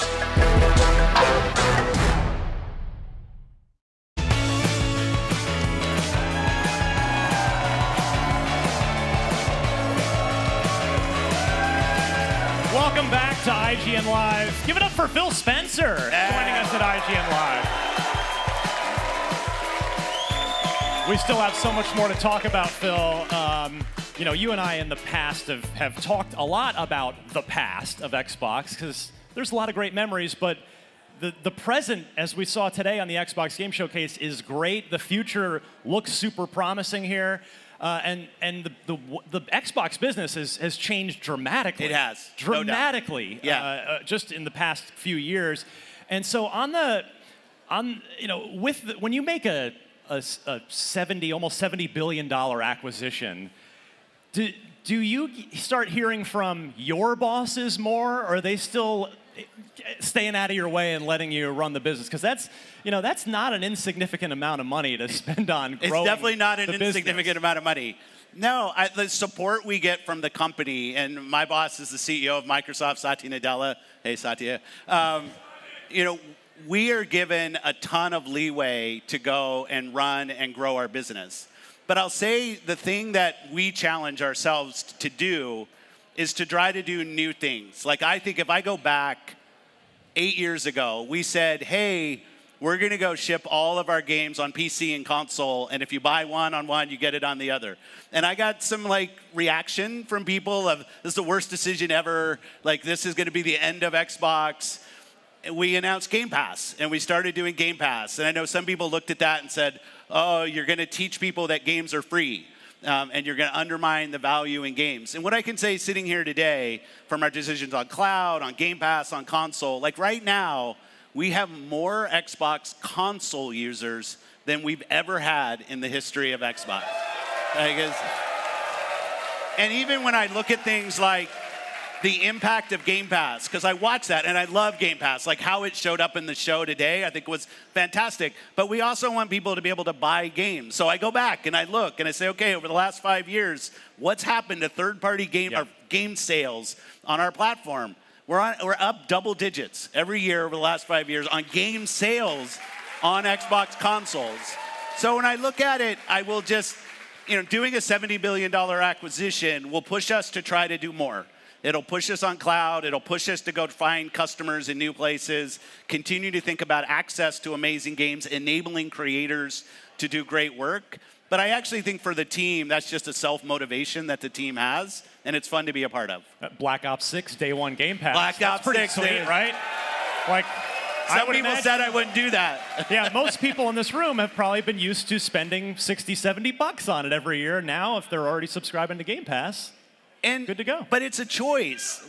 We didn't say to anybody, you have to subscribe to play. If you want to buy Black Ops, it's great. It's great for us. It's great for the developer. If you want to subscribe, it's also great. I want to give you the choice on how you play your games and who you play with, and not try to do slimy platform things to force you to do what I want you to do. Give the players choice and what they want to do and who they play with. So the Activision Blizzard thing, we watched it play out in courtrooms and regulatory with places. my tie on. Yeah, I'm curious, what was the biggest unexpected challenge for you and the team at Xbox during the course of that? For the management team, Sarah Bond, Lori Wright, Linda Norman, who's our lead lawyer at Xbox, we all had our same job of running Xbox and doing the things that we needed to go do, Matt Booty. But then we actually added this second job in the time of having to work through regulatory. And I didn't, it's my fault as the head of the business. I didn't really internalize that in the beginning of what a drain that would be on the team. And I think we saw that. I think we saw it in our execution on a couple things that we were doing multiple things at a time that we hadn't planned for. And I'll say it's really nice to be post the acquisition, working with those amazing teams. I mean, how they showed up in our show today, fantastic, right? I just thought it was great. I mean, we had World of Warcraft in an Xbox show. It's just crazy. Was there ever a point in the process, because it really, between the CMA and the FTC and all these places, was there ever a point where you thought, oh, this might not happen, this might get rejected? Well, we always have to plan for all contingencies. Yeah. We consider everything. You have to in running the business. But we felt like we were on the side of right. Like, meaning we weren't doing this so we could pull Call of Duty from PlayStation players. It was never in our plan. I mean, I think my whole inbox leaked on the internet. So if anybody wanted to find that was the plan, you would find it somewhere, and it wasn't there. So we believed we were in the right on getting this deal done. So we stayed convicted, but there were dark days, like when the CMA came out and said, no, this isn't going to go through. And, the drag on the teams at Activision, Blizzard, and King, like they're dealing with this uncertainty. So it's so nice to have it passed behind us, and now we can just focus on building great games together. On that topic, like, we talk about all these huge changes to not just the industry, but again, specifically your business, the Xbox business over the last 5 or so years. What is today, like, as we sit here now, what's the thesis statement? What's the modus operandi for Xbox today, and how has it changed over the last 5 years? Yeah, and I see some of the feedback that our messaging from some people that maybe our messaging hasn't been consistent. And I always hear the feedback and I take it. Like, feedback is great. I will say from early on, we would say when everybody plays, we all win. Like, how do we get in a place where everybody can play video games? And we've made different progress on PC. Now, like, PC is a huge business for us. We love that we have so many PC players, more than we've ever had. Our console's doing so well. But I think if you sit back and you try to frame this industry through the lens of the tradition of who sold a console today, and that's the only solution to making gaming better, I think Xbox is doing something different than that. We love our consoles, we love our PC players, but really it's about creators and players and amazing games coming to them. It has, admittedly for all of us, creators, players, it has been a weird generation because it started weird in this pandemic. And I'm curious, would you do anything differently in this Xbox Series generation if you could kind of go back and tell yourself, I'm not really a regrets guy. Like, there's 100 decisions I make that, like in hindsight, maybe I would make it different with all the data. But you got to just bet. You got to bet on yourself and bet on the teams, have a vision of what you're trying to do. When you get punched in the face, you get back up and you try to go do things. So, like, I'm not really one who looks back and say, I wish I would have done this or that. If you're in a position like this, you just, with the team that we have, you just have to believe and you have to keep pushing forward and take the feedback from amazing customers that talk to us every day. Has the calculus changed? You kind of spoke to Game Pass a little bit and how much of a value proposition it has increased after today even, but has the calculus changed on how much Game Pass subscriptions are valued at Microsoft versus direct sales? Like, because now, when Game Pass started, it was, wow, this sounds really cool, and you've pledged to put every first-party release in there, and at the beginning, there weren't a lot of those, but now you're almost like you had a whole show full of them. So kind of how does that metric for success, like how does Game Pass influence the success of the business? The thing I look at every morning is how many people played on our platforms and how long did they play. If they played through the subscription or they paid buying their games or they're playing a free-to-play game, I honestly, that's not the most important thing. Game Pass, I love it. I think it's the thing I really love about Game Pass, let me think, in our show today, a game like Mixtape. Like, a game like Mixtape is a game that we can go, Nathan, Val, and I can have a conversation and say, with a team that's been in Game Pass before, when you think about the studio behind, they had great success.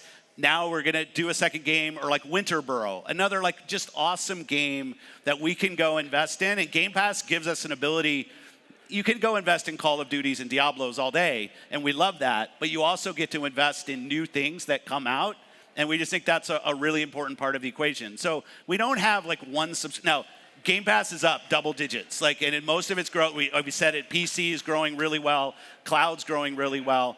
But if somebody decides they want to buy their games and build their library, peace. Like, there's no, we need to turn everybody into this or that. We just want people to play. I want to talk about Fallout for a second. So you guys are currently having an awesome pop culture moment. Fallout TV show. Months. Yeah, so good. So good. But I can't help think about that a year or two ago, I was sitting with Todd Howard with a camera rolling, and I asked him, well, you know, Fallout 5, is that, you want to do that yourself, or maybe now there's all these Xbox studios, you could maybe have some help with it? And he said, no, I want to, that's mine. I'm going to direct that. Yeah. But Todd likes his things. But does the massive success of something like Fallout, I would argue is Xbox's biggest cultural moment in quite a while. Like, it transcended Outside of gaming, yeah. And so, you know, after the TV show blows up and there'll be a season 2, and I'm sure it'll probably keep going past that. Do you talk to Todd about, like, you know, you can't stop the Elder Scrolls 6 and say go do Fallout 5, but you have all these studios. Like, do you have a conversation about, like, well, how can we do a big new Fallout while the iron's really hot here with the TV show? Yeah, I'll just say that Todd's recognized the success of the television show on his own, right? He doesn't need me to kind of go, and it is amazing to see how gaming is now playing such a role all up in pop culture. If you go back, like, as an old comic nerd, I go back like 10 years, and it seemed like every Hollywood thing came from the comics. And now you see video games and this art form that we've loved for so long, whether it's the Mario movie, Last of Us, Fallout show. Like, you see our creatives in our industry being recognized for the worlds and storytelling that they can go do. For us specifically, Fallout's been amazing. And yeah, Todd's kind of looking at the plans on what he's doing. I'm not going to get into it, but I'll say Todd has recognized the success on his own and is thinking through what that means. I guess while we're on the subject, have you seen the Elder Scrolls 6 lately? Because I know you get to take a look at a lot of stuff. I'll refrain from comment. I think we all know what you mean by that. That's right, boomy. Boomy. Oh my goodness. Well, ask Todd to, you know, I know you can't hurry. Speed it up, Todd. We're waiting here, pal. There's one other thing I wanted to ask you about that I thought we actually might hear something about from you. I mean, you had a great show. I'm not complaining. But I thought, well, there's something that's been rumored, that's been talked about. We talked about it on the pre-show. There was a big reaction from our audience here, and that is an Xbox handheld. Yeah. So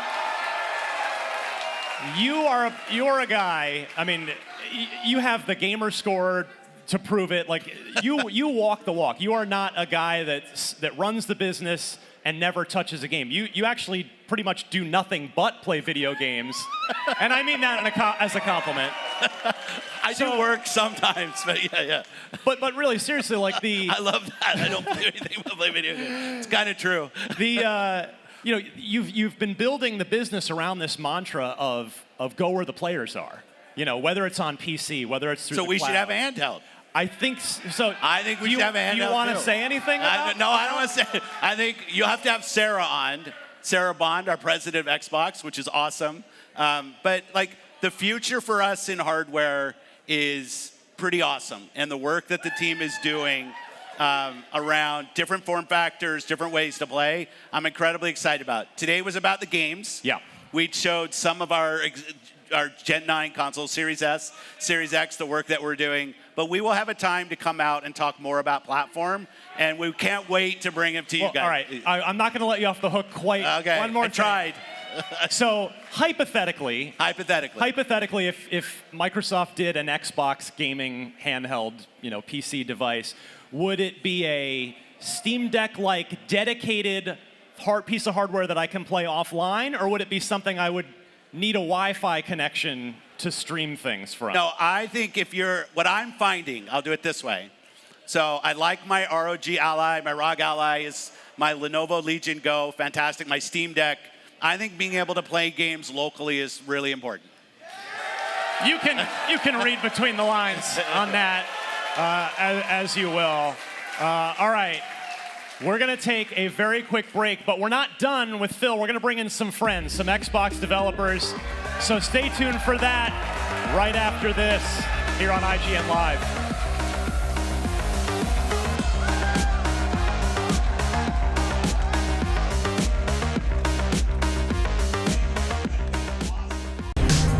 ign-live is presented by Xfinity. Stay ahead of the game with Xfinity's blazing fast speeds and smooth low-lag connection.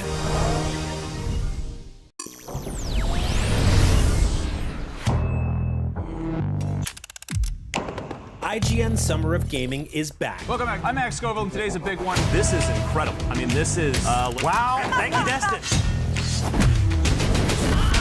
That was great. This June, IGN is the place for the biggest gaming event. We are live. Welcome back to IGN Live from across the industry. Let's do it. IGN Store has it all.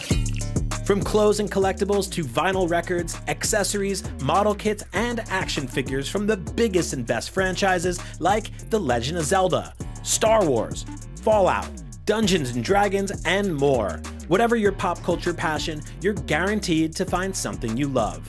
There are new and exciting products hitting the store every week, like the Wasteland-ready Fallout Vault 33 hoodie, which pairs perfectly with the working wearable Pip-Boy. Plus, high-quality IGN Store exclusives like the powerful and spicy Star Wars Dark Side Hot Sauce by Truff. We've even got merchandise for you to rock while tuning in to the IGN shows and podcasts you love. Or cap off a long day by relaxing to the soundtracks of your favorite video games, like Cyberpunk and The Last of Us. And the best part? You don't even need to leave the house to go there. Just head to store.ign.com and start shopping today. The IGN Store. You deserve it. The Cinefix Top 100. A list so secretive even we don't know what movies are on it or where they rank. What do you mean you don't know? Each episode will reveal one of the movies. Did I rush it? Felt like I rushed. That was good. I liked it. Talk about why it belongs and finally find out where it ranks. Are you not entertained? Are any of the movies we've shown here even on the list? I have no idea, and it drives me crazy. Join us as we find out on Cinefix, IGN, and wherever you get your podcasts. Why so serious?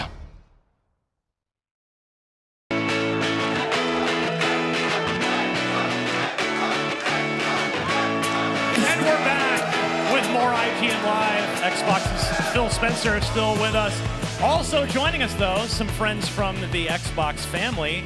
Hugo Martin, the creative director on Doom, The Dark Ages at id Software. We have Tiffany Watt from the Diablo team at Blizzard. And from the Call of Duty Black Ops team at Treyarch, we have Miles Leslie. Yes. Yes. All right, Hugo, I want to start with you, my friend, because like Phil, I go back to the 3.5-inch floppy disk days with Doom. You guys have been such amazing caretakers of the Doom franchise. Thank you. And you're taking a hell of a swing here with the Dark Ages. Like, the play it safe version would have been to do Doom Eternal, but slightly better. Right. But the Dark Ages is not the safe play. You are doing some interesting stuff here. It is quite the pivot. It's arguably the biggest pivot for any mainline Doom game. Yeah. And so I thought maybe, well, the Doom Slayer storyline seemed pretty wrapped up at the end of the DLC. Well, this is a prequel to Doom Exactly. 2016. So how quickly do you land on this prequel concept when you're kicking around ideas after Doom Eternal? Oh, we wanted to make this game for many years. That first, in the Slayer's Testament, in the first stage, in the first battle, when the shadows first lengthened, you're going to play that game. That's what Doom the Dark Ages is. Well, that's... Yes.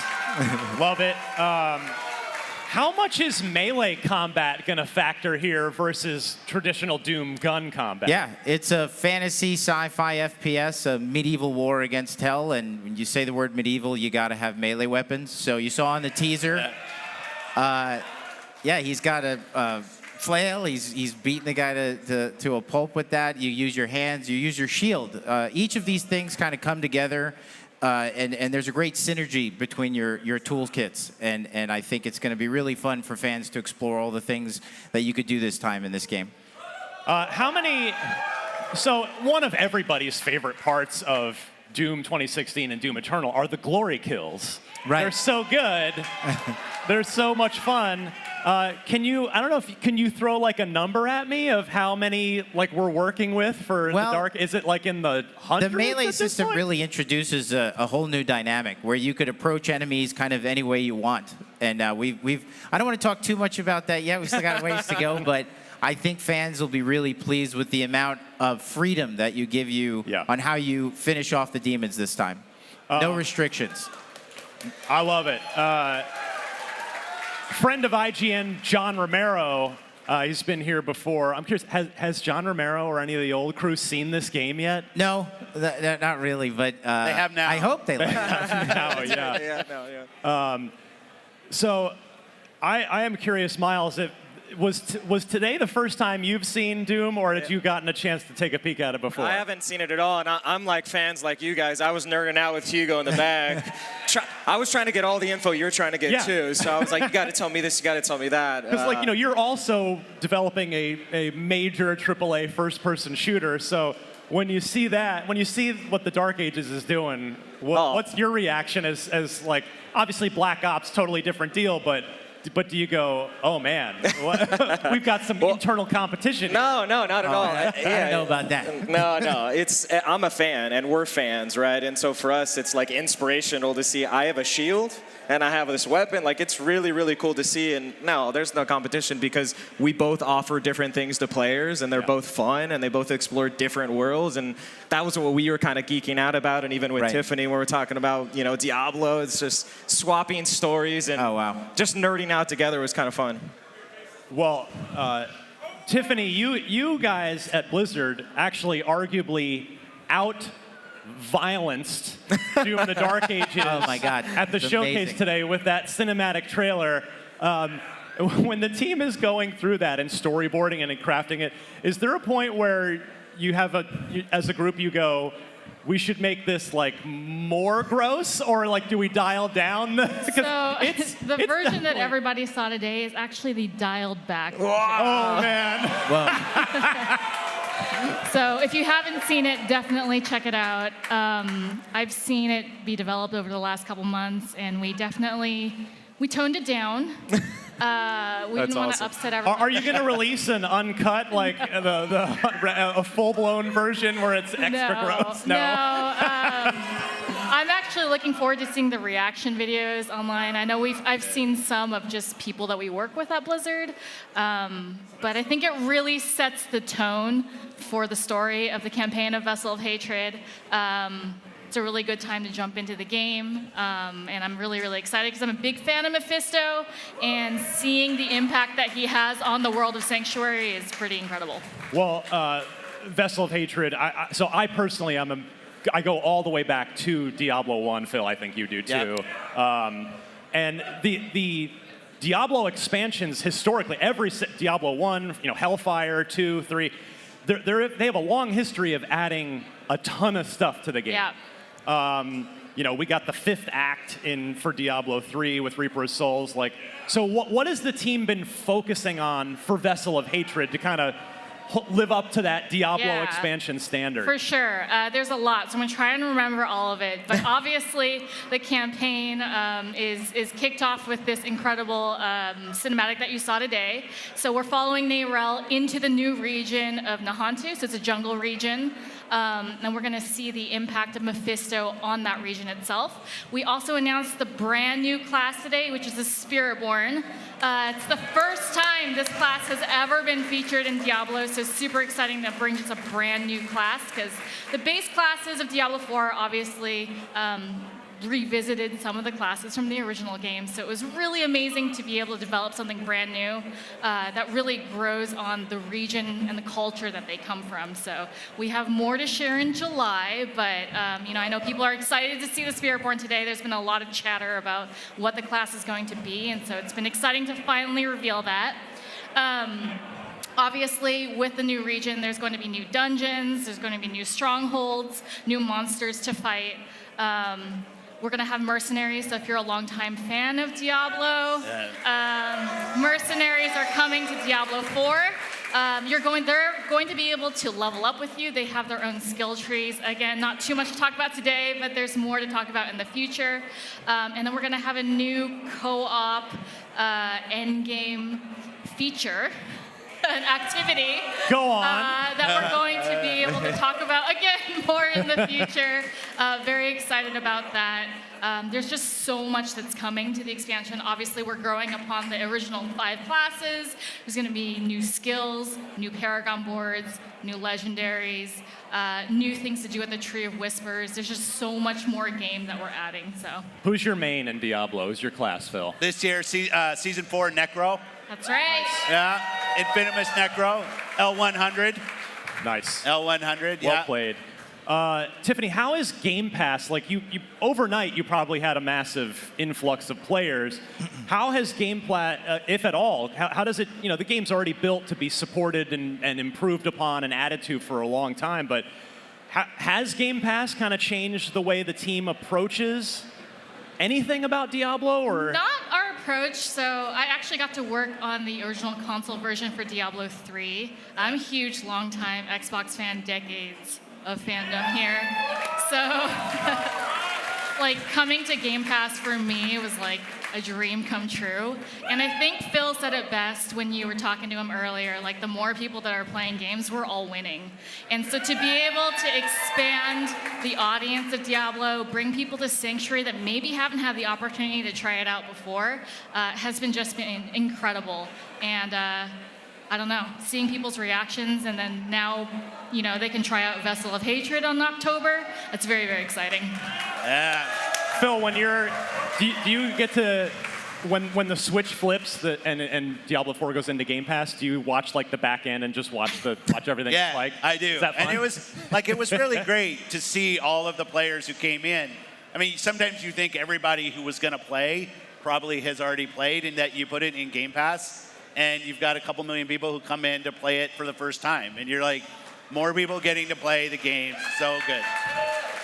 Miles, you've been on you've been on every Black Ops since the beginning, which is insane.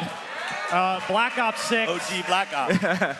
Black Ops is back, of course, with Black Ops 6. We had the Call of Duty Direct immediately after the Xbox showcase today. And for me, an old hat, I love the campaigns. I mean, multiplayer, full respect. But I still love a good Call of Duty campaign, and it seems like you guys are leaning harder into campaign this time around. Is that fair to say? Well, I think it's fair to say we're leaning everywhere hard as possible. Black Ops 6 is really trying to give the story campaign players more, the multiplayer players more, the zombies players with RBZ back more, right? You can hear it from them. But really coming back, what we tried to do, and I have been fortunate enough to be on every single Black Ops ever since World at War, which is, kind of Black Ops adjacent with Reznov, right? Is really how do we deconstruct all the things across all the Black Ops and pull the best elements from them, and in a way pull the right ingredients that all those types of fans want, and then how do you kind of redefine them and put them together? And that's what Black Ops 6 is. It's got a lot. Well, so real quick, just first thing that pops off the top of your head, what's your favorite? You can't say Black Ops 6. What's your favorite Black Ops? Oh. Come on, just do it. That's really how you're putting me on the spot. I'm gonna offend someone somewhere back on the team, but if you had to push, it'd be for different things. Yeah, you know, fair. right? So it's like I liked what we did on Black Ops 3 with the movement and redefined that. That Black Ops 6 has that with the Omni movement that you can move like you've never been before, right? You talk about refined maps in Black Ops 2, we got that in spades. You talk about a mind-bending story like Black Ops 1 with some I can't say that last word, but you know what I'm thinking. We got that too. So again, it's pulling a little bit of everything. Love it. Love it. All right, we are going to take a short break right here on IGN Live, but stick around because when we come back, we're going to keep the conversation going, talking about all things in gaming. Thank you so much to Phil, to Miles, to Tiffany, to Hugo. They came out. Let's go. IGN Live.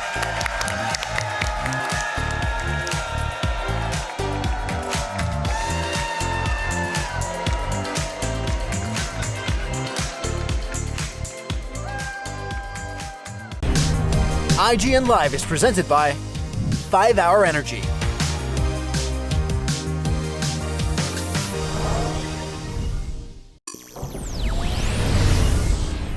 Have you ever been stuck on the same quest for just way too long?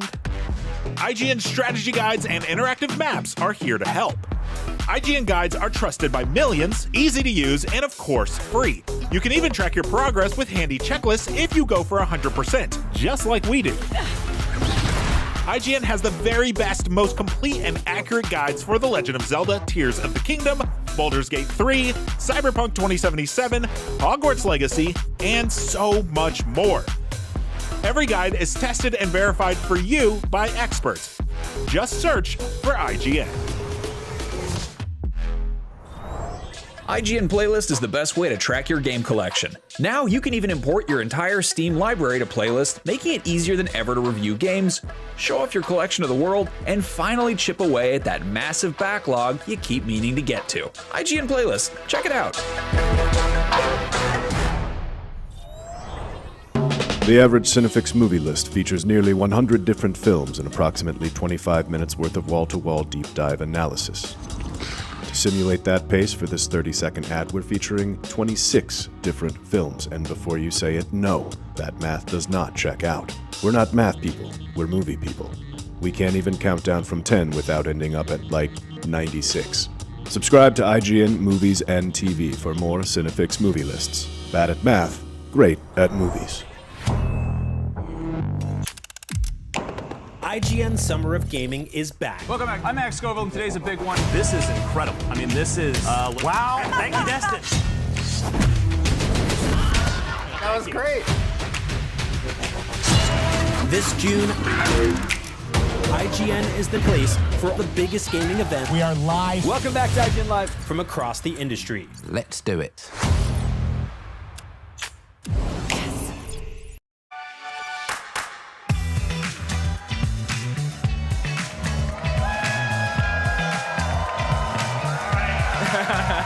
We are back with more IGN Live.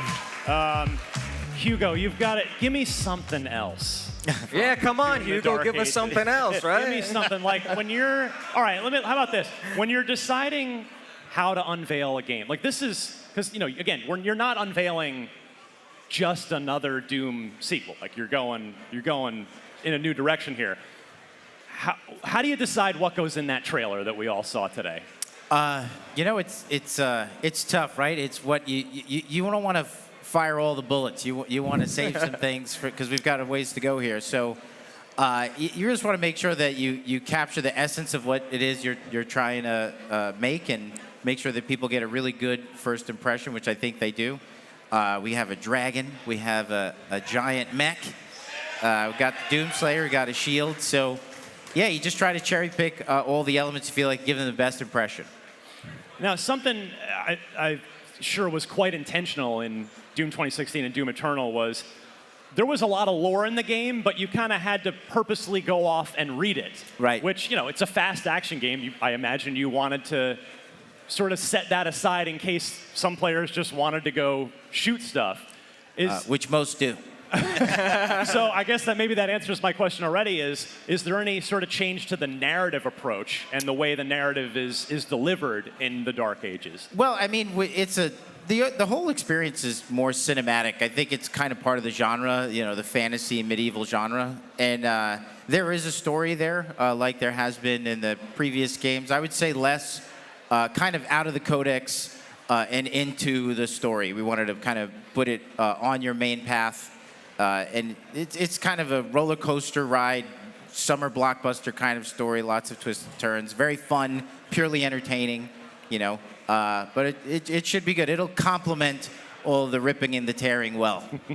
Now, Tiffany, speaking of story, the Blizzard team, the Diablo team, has always excelled at, especially, I was telling you backstage, I mean, I genuinely don't think there's anyone better in the industry at making cinematics, like just it's incredible work, and it goes back to Diablo 1. Yeah. I mean, or probably even further back than that. So, how much of the awesome cinematic work, in addition to what we saw today, can we expect in Vessel of Hatred? Well, I can't give everything away. I mean, what I think is amazing about Diablo 4 is the incredible amount of story we actually put into it. So you play the base game, we have lots of, I mean, there's the incredible cinematics that our story and franchise department puts together, but we've got the real-time cutscenes, we've got the in-game cutscenes, and so we've got, you know, just like an extension of the campaign, so we'll have a lot more of that for the player to experience, a lot more gruesome cutscenes for everyone to check out.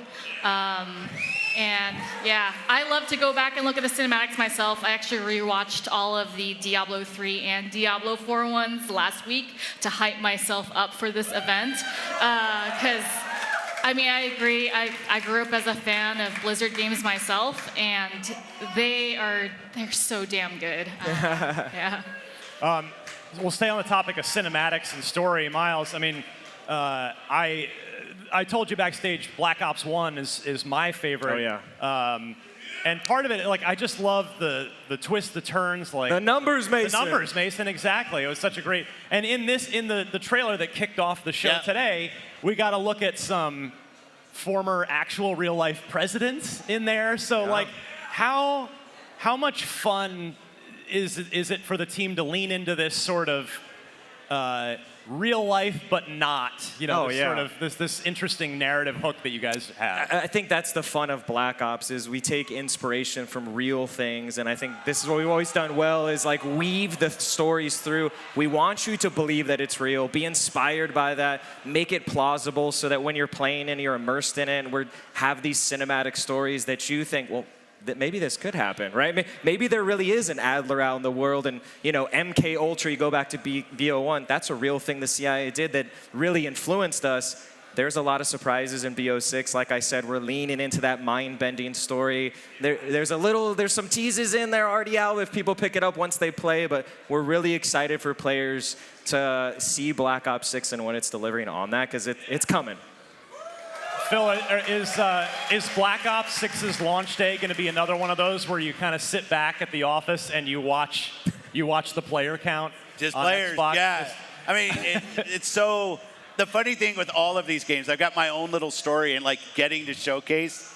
Like the Black Ops 6 one was the team comes in and like they're wondering, they're part of Microsoft now, and there's some how should we put it, political intrigue in the trailer. And they say, hey, we need you to look at this. Are you going to be okay with this as Microsoft? True story, right? Yeah. And it's like, okay, and so Rob Koch is like, we're going to watch the video, and I can see him watching my face. Like, am I going to freak out that there's no way Microsoft can put this trailer in our show? And I said, I think we should open with that. Right? And it was just like so good. I love giving the teams the creative freedom. You know, I could say the same thing about Diablo, and the only trailer in our whole show that we put its own disclaimer that, hey, you might want to get ready for this one. You know, and then on Doom, like the challenge the team, as you've been hitting on, took to do something different. We had a lot of good discussions, both at Bethesda and as this has been coming, and how do you introduce such a new setting to Doom in the show? And I asked, obviously, if I could be the one to intro it, because it just, like, you get few opportunities to do something like that in your life. And I wanted to go do that. But I'd just say, like, seeing all of these teams and both the creative risk and the challenges they put on themselves to put amazing work in front of their great fans. And then, like, today is just such a payoff. I've seen it in all of them and the other teams. Just the, like, hey, could every day be like this, right? Yeah. Where we get such positive response from what you've done. But thank you all and to the teams, because it's been incredible. It had to feel good. There was a long stretch of time, I guess the 360 era, a lot of it where you would debut that year's the new Call of Duty on your stage, and now you've got that back forever. That's gotta feel good. And it wasn't lost on me on my line that everybody gets all of the Call of Duty data, a game at the same time. That wasn't that started by Xbox, that we kind of broke the community. Yeah. And now getting back and say, like, everybody gets the same maps, the same game at the same time, I think it's just like, it was another thing I wanted to hit in the messaging. But yeah, I think it's been over 10, 11 years since there was a Call of Duty on our stage. I'm trying to remember what the last one was, but it's been an awful long time since we had a Call of Duty in the show. And it was just like a really special moment. I am curious, Hugo, with Doom. Have you had a chance to look at any of the reactions to the trailer? A little bit, today? yeah. It's been great. They can see it. It's grittier. It's darker, and they seem to be responding well. So I'm excited. Like when Doom Eternal reviewed exceptionally well, I was one of those. I adore that game. Do you let your ego go for a few minutes before you kind of gotta like bring it back down and go, oh, No, we got to do this. We have to prove ourselves all over again. All you need to do is keep reading the comments, and they're in there. So it's exciting to see how pumped everybody's getting for all the games. It's just as he said, it's just been a great day. Tiffany, I'm sure there are a lot of internal play tests happening with Vessel of Hatred right now. When you get like probably Microsoft folks playing it, like how valuable is that internal feedback loop when you're tuning this to get it ready for October for all of us? Super, super valuable. We actually, when we were working on the base game, we were getting internal feedback even from Activision and King as well. So I don't know, Miles, if you ever got a chance to play Diablo 4. Where's my invite? Where's the invite? Where's the Vessel of Hatred invite? But I know one thing we've talked about with the acquisition was like, hey, can we get in touch with some of the other studios? Because man, like we rely on that internal feedback so much. Blizzard's been always about quality. Our community, the Diablo community, is very on top of us about the quality of the game that we put out there, and so that internal feedback is key, and trying to get that as early and often so we actually have time to adapt and pivot and have a feedback loop is really helpful. So yeah, absolutely critically important. So you guys should definitely be playing more Diablo. Looking forward. I know Phil plays a lot already. Yeah, let's go.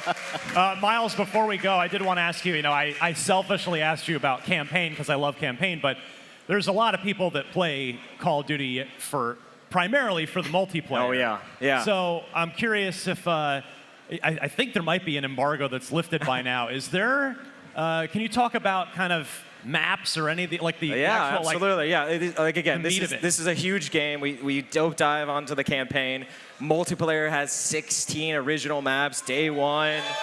We're super excited about that because they really lean into we're in 91, we're in this era, and what does that mean? MP fans are gonna be very happy with the maps, the weapons, the operators, the Omni movement. The list goes on and on. But I don't want to forget the Zombies fans because we also talked about it, right? 2 new maps day one. We've got an original crew again, even though you can still play all operators. So again, it's a lot of the stuff we talked about is listening to the community and really taking that feedback and working with the teams and iterating to give something really special in Black Ops 6. Fantastic. Well, Phil, Hugo, Tiffany, Miles, thank you all so much. This has been the highlight of my ign-live for sure. We've got lots more ign-live still ahead, though, going strong all day long. So don't go anywhere. We shall return. Thank you, everybody.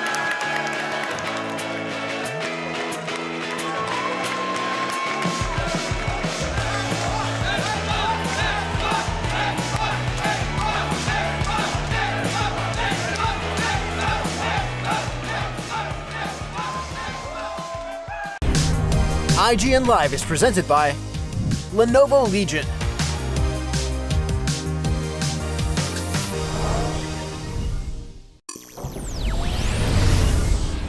Behind every game, movie, and TV show you love is a wild, crazy, and sometimes unbelievable story. No one is just black and white. From revealing the secrets behind your favorite franchises to solving a legendary video game mystery, I'm coming for you. IGN Inside Stories gives you a peek behind the curtain. If people come to the game now and see what's going on there, I think they'll be surprised.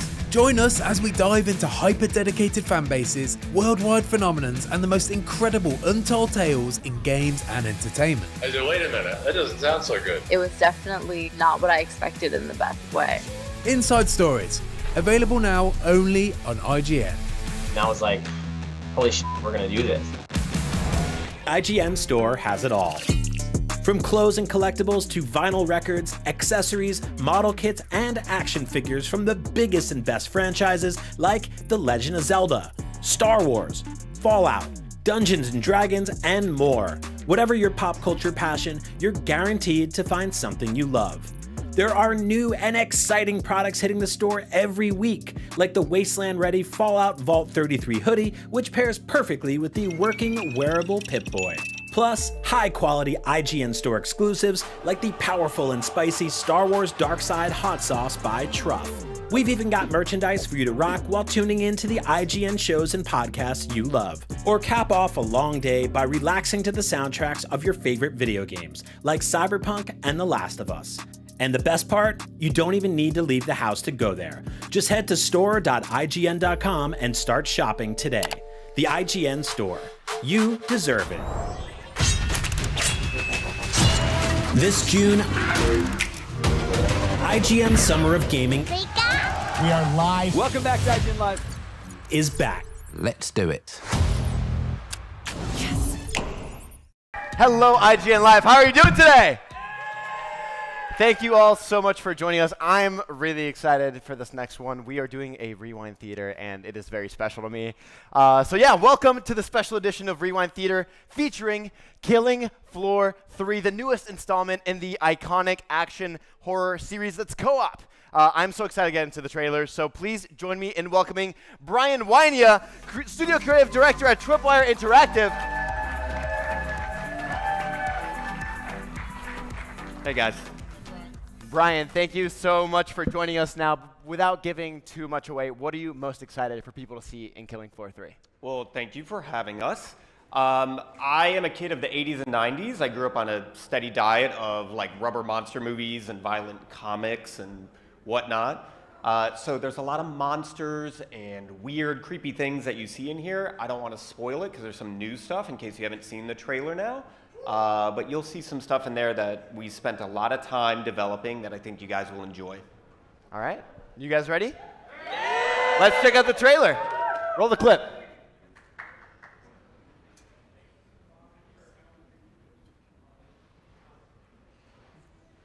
Oh,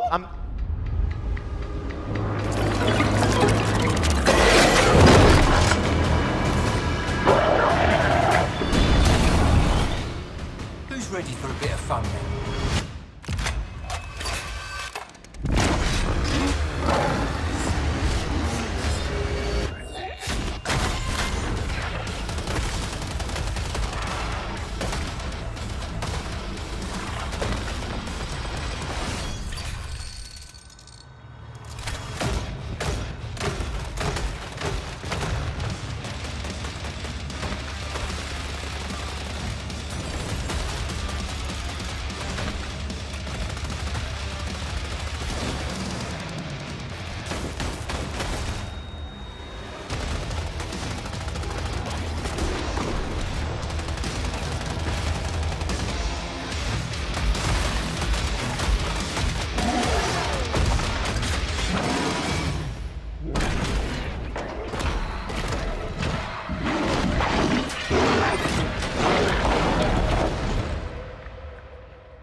Wow, Brian, that was so cool. It was jam-packed with a ton of details, so without further ado, let's break it down. You ready? Good. Yeah, thank you. All right, so let's check out this first clip where right off the bat, we get the Tripwire logo as well as a little tidbit about the locations that we are going to be exploring in this game. Let's check out that first clip.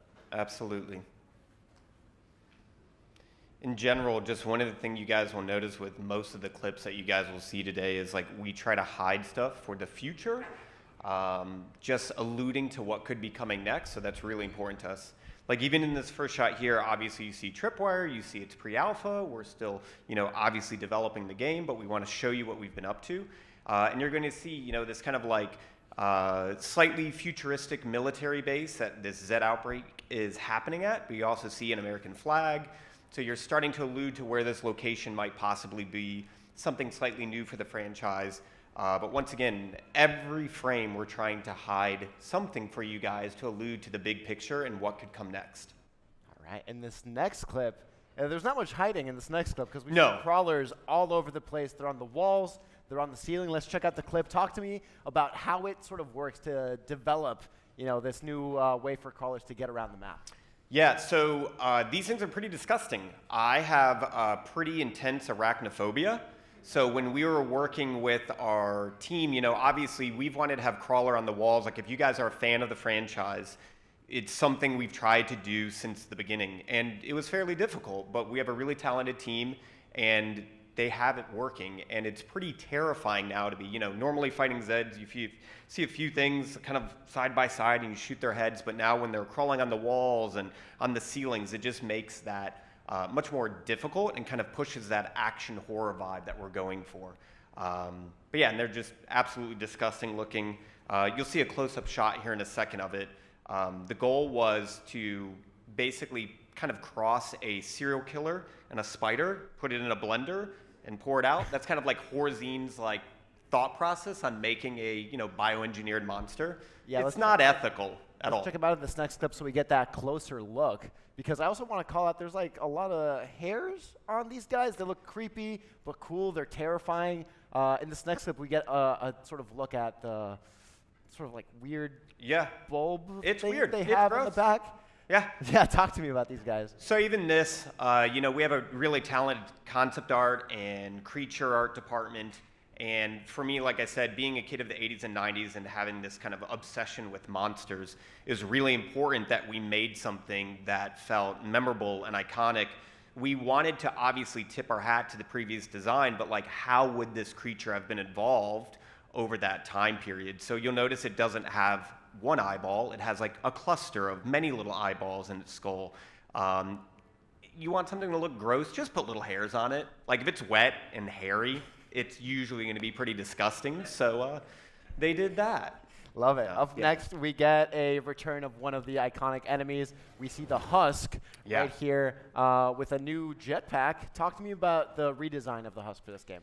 Yeah, so as I was saying before, in previous Killing Floor games, a lot of the enemies were very similar heights, somewhat similar scales, all very humanoid. Our VP, Alan Wilson, used to talk about the cone of danger. And the cone of danger is fairly small, like you could kind of scan across a crowd and all these heads were at these different levels.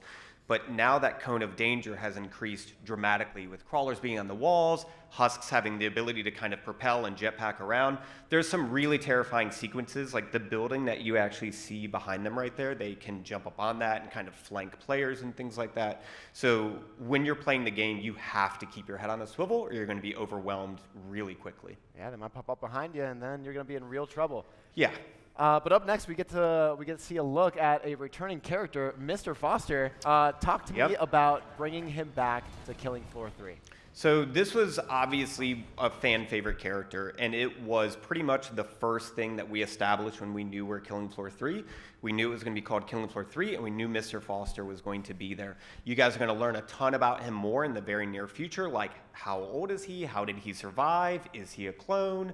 I don't want to give away too much just yet, but it's awesome to have him back.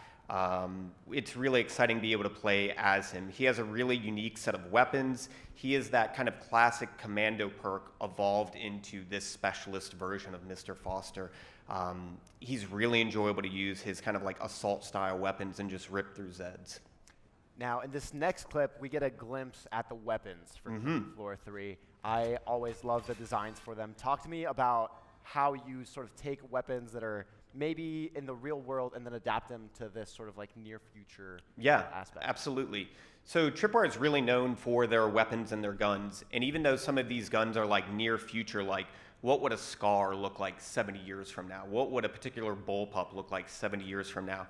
Just like our creatures, our weapons, our locations, we base them on reality, right? So if you're using a gun that would feel like a Scar, what would it feel like just in the near future? Or like when you look at the crawler and you get that sense of a spider, or you look at that gun and you get the sense of like a stoner LMG, it's based on something real. So even though it's something new we're introducing to characters, they're able to relate to it much more and find that enjoyable experience or slightly terrifying experience when it comes to an enemy.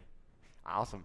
In this next clip, we get a look at the Scrake as well, whose mask now covers their entire face, and this chainsaw looks crazier than ever. Talk to me about the design process. Am I getting some tones of Jason Voorhees in here? Yeah, absolutely. Once again, like kid of the 80s, I have probably more knowledge of Jason Voorhees than a 41-year-old should. But, you know, there's elements of Jason, Texas Chainsaw. We're very big horror fans, and we want to tip our hat to some of our favorite franchises, the things that inspired us, and kind of sharing those with the new generation. The Scrake has always been really interesting, but there were classic things that we wanted to see. We knew you guys wanted to see the Scrake pointing, so we put that in here, right? It's something classic from the franchise. It's something that he's been doing. And when he points at you with a chainsaw the size of you, it definitely makes you feel pretty intimidated. He can get in your face very quickly now. The thing when you see a lot of like these kind of like glowing emissive elements on there, that is us communicating to you as a player, this is a threat, you should focus on this, you should target it. Like you can actually shoot that face mask off and expose this kind of giant critical zone on his face and take him out. If you saw our Scrake reveal video, you see a close-up of kind of that terrifying look. But even his chainsaw, like if he's really hassling you, why don't you use your weapons to disable what he's attacking you with so you can get the upper hand? Absolutely. Now, of course, one of the things that's my favorite thing about the Killing Floor series is the gore that's included in it. In this next clip, we get a sort of a montage of different gore elements, including a pretty gruesome head stab. Let's roll that clip so we can check it out. Talk to me about how gore has evolved in Killing Floor 3, because, I mean, this just looks sick. Yeah, I hope there's like no children in the audience. I know we were like age gating this, so if you snuck in Macaulay Culkin or whatever, I'm sorry. Yeah, obviously gore is a huge staple of the franchise. For us, gore in our game should be a celebration. It's an over-the-top experience. Like, when you see gore in our game, we want you to be like, oh shit, that's awesome, and not like, oh god, I'm gonna be sick, right? It's a way that we punctuate the action and the horror that we're doing in the game. All of the Zeds are built up with a variety of different meshes, so you can dismember them, you can shoot their face apart, their head explodes in multiple different ways. It's all about player impact. You have this big, giant, powerful weapon, and what is it doing to that enemy? Some of the Zeds now you might actually see later in a clip, but like if you shoot their legs out, they'll still be crawling at you and things like that. So really make sure that you are tearing them apart piece by piece. Some things that you'll even see is when you shoot a character, if it's like a smaller caliber, like if you use your sidearm like a pistol, it'll punch a small hole and you can kind of see their rib cage and internal organs and guts and kind of things like that. Once again, it's just really trying to communicate to players this impactful use of our weapons and that celebration of violence. Well, I need to see some of the dismemberment, so let's check out this next clip to get a little bit more of that montage of gruesomeness because, oh my god, I can't wait to play and actually get to experience all these moments for myself. Let's roll that next clip. And we see like heads popping here, legs going all over the place. You see like an arm falling off the side here. Talk to me about how to go about designing the different ways that sort of the dismemberment works within the game. Yeah, for sure. I mean, like, that guy's not going to be okay. I just want to make that super clear. And all of you are probably on some sort of watch list as we like dissect this super violent video. So welcome to the club. It's really important, once again, that it's about impact. So if I'm using a small caliber weapon, is it shooting off just their arm? Like you can kind of see through the giant pile of blood. There's like rib cage and scapula sticking out. One of the things on top of dismemberment even is persistent blood. It's something that we've had in the franchise. Our environment team looks at our worlds like a blank canvas, so that when you're done with a wave and there's just blood everywhere, you literally have painted the world with the blood of your enemies. And seeing that splash all over the place, once again, it just kind of communicates that action and horror that took place in that space. So yeah, it's pretty disgusting, pretty gross. We have to look at some wild videos, and the team is sick and twisted, and I love it. Well, it's definitely very satisfying to do it in the game. In this next clip, talking about satisfying, you talked about how weapons are a big part of Tripwire's sort of legacy. This moment right here is one of my favorites in the trailer. You sort of see them slowing down the barrel roll with the tips of their fingers. This isn't even me like pointing anything out like in particular. It's just me gushing over Tripwire animations. Congratulations. Talk to me about how you go about sort of staging these moments with the different inspects and things like that. You just made our team's day, so thank you very much. Yeah, our animation team is wildly dedicated. once again, even though this might not be a real world grenade launcher, we want to base it on something that you could imagine would be a real thing, something that feels impactful, something that feels powerful. We look at real world weapons, we kind of ground that animation, the movement, the functionality into it. Every weapon has a series of different weapon checks. And this was just one of those moments that when we were doing an animation review and we saw this like bit of character where our specialist here was kind of reloading that gun and kind of prepping before he was going to go in. It just had so much, it showed a level of fidelity, a level of attention to detail that our team really shines at with our weapons, and we were just instantly like, that's in the trailer. This kind of fun behind the scenes fact, this was the very first approved shot for the actual trailer. I'm glad you picked up on it, because literally all of us were just like, put it in. That's exactly what we need to do. And every gun has this level of detail. I think there's anywhere from 3 to 4 various weapon checks for different guns, everything from checking your mag, pulling a bolt back, or, you know, kind of taking joy in spinning the barrel of a giant grenade launcher. Yeah, well, I'm glad you included it because it's definitely for me, so thank you for doing that. In this next clip, we're actually going to get a look at, you know, we've seen a lot of very wide open areas so far in the trailer, but in this next one, we get a lot more up close and personal with a lot of the Zeds right here. You see this sort of cramped space, you see the shadows all over the place. How do you go about designing a level like this, and what are the sort of details that you put into it?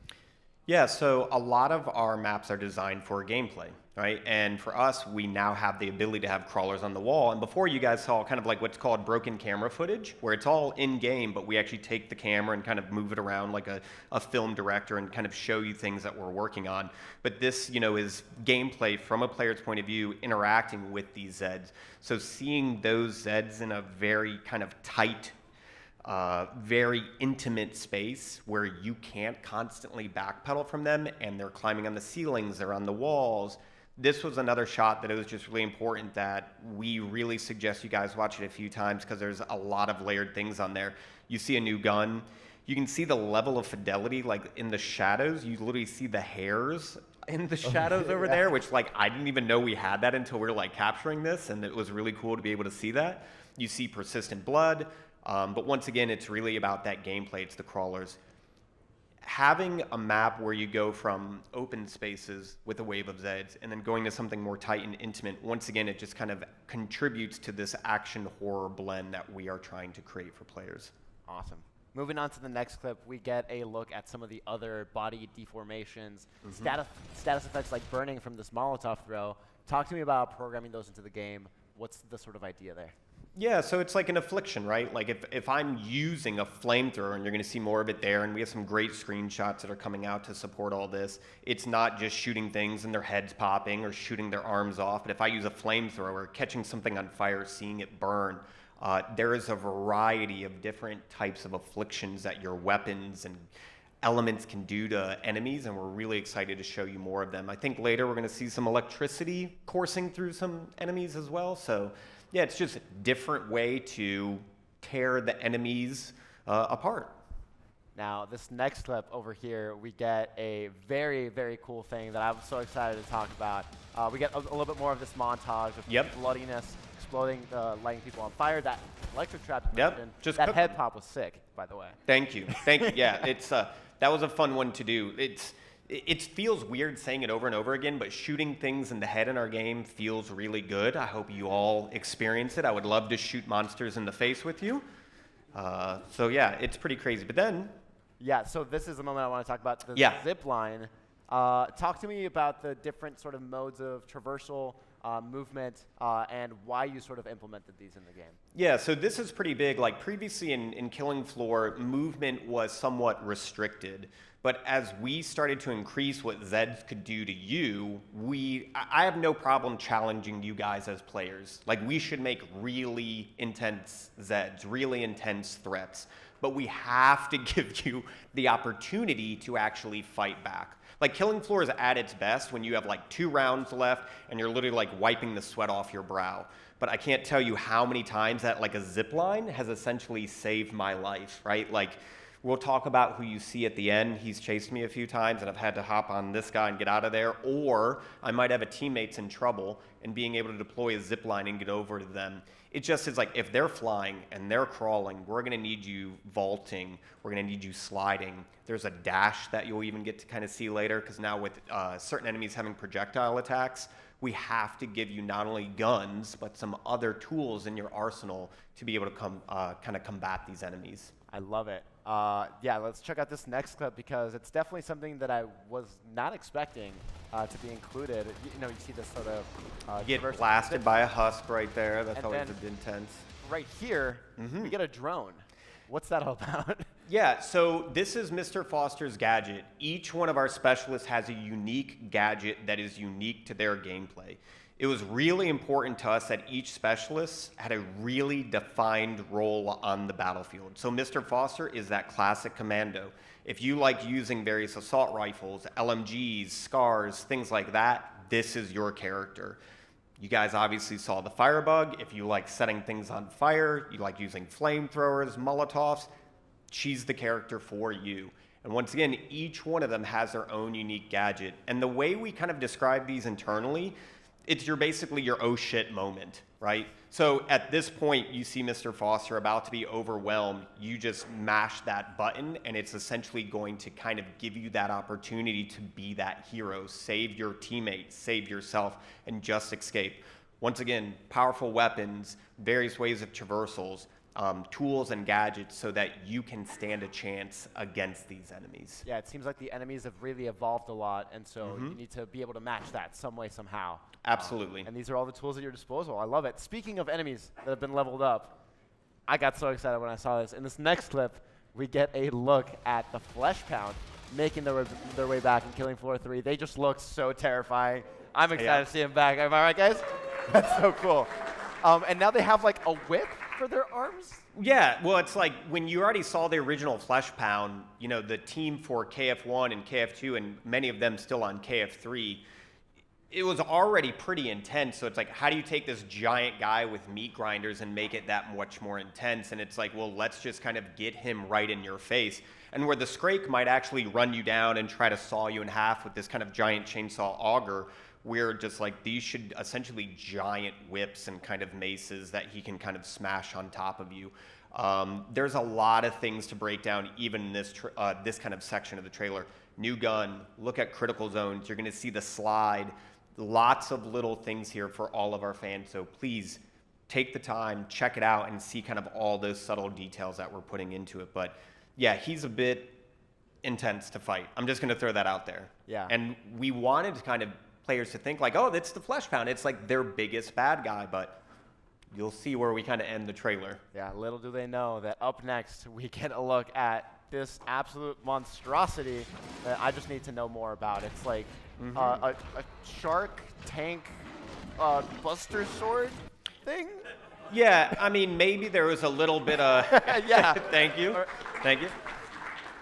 Maybe there was a little bit of man-eater left in the tank. I've always liked sharks. I don't know. No, honestly, the kind of the creative pitch for this is when we start to design a new enemy for the game, we try to think about it the way that Horzine, as these are all engineered bioweapons, like they view these like a product, right? Like how would they build it? And for, you know, if the crawler is basically a serial killer and a spider mixed into a blender, this is essentially a silverback gorilla and an M1 Abram tank. This is what Horzine would sell to various individuals in the world if they wanted to start a war, right? So being able to fight against these things, it's intense. I don't want to spoil too much, but we wanted to show you guys, you've seen Reimagined, you've seen returning classic Zeds, but we wanted to show you something new. And this is just literally the tip of the spear. Kind of no pun intended, don't get stabbed by that giant thing. And even in this shot, there's hidden stuff, like there's other weapons on him besides a giant blade, so sorry. It might be a bit intense. I've died by it a lot. I mean, I'm excited just to get to experience being in that a part of that fight because it looks absolutely terrifying and it'll definitely tear my head off a couple times.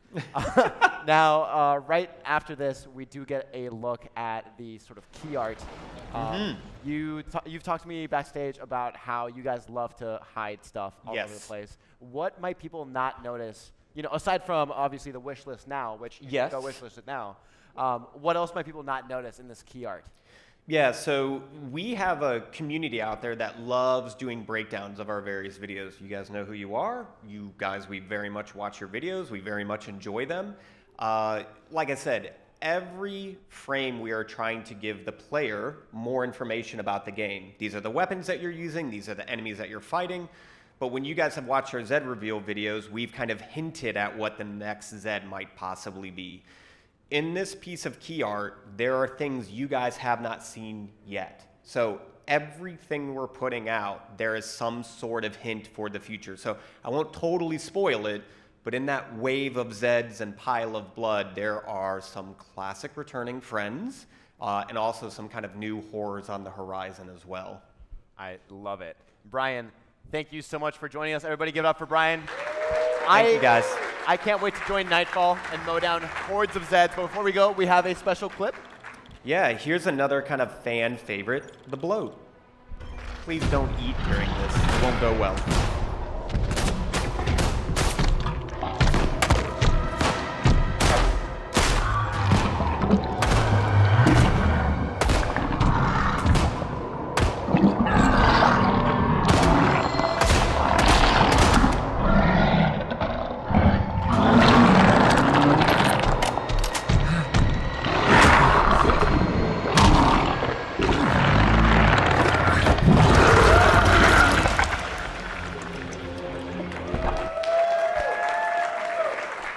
That looked absolutely delicious.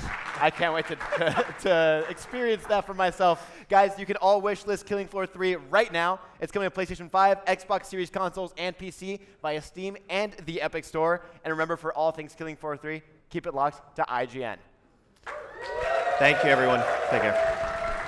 Thank you so much. That was awesome. Appreciate it. Thank you.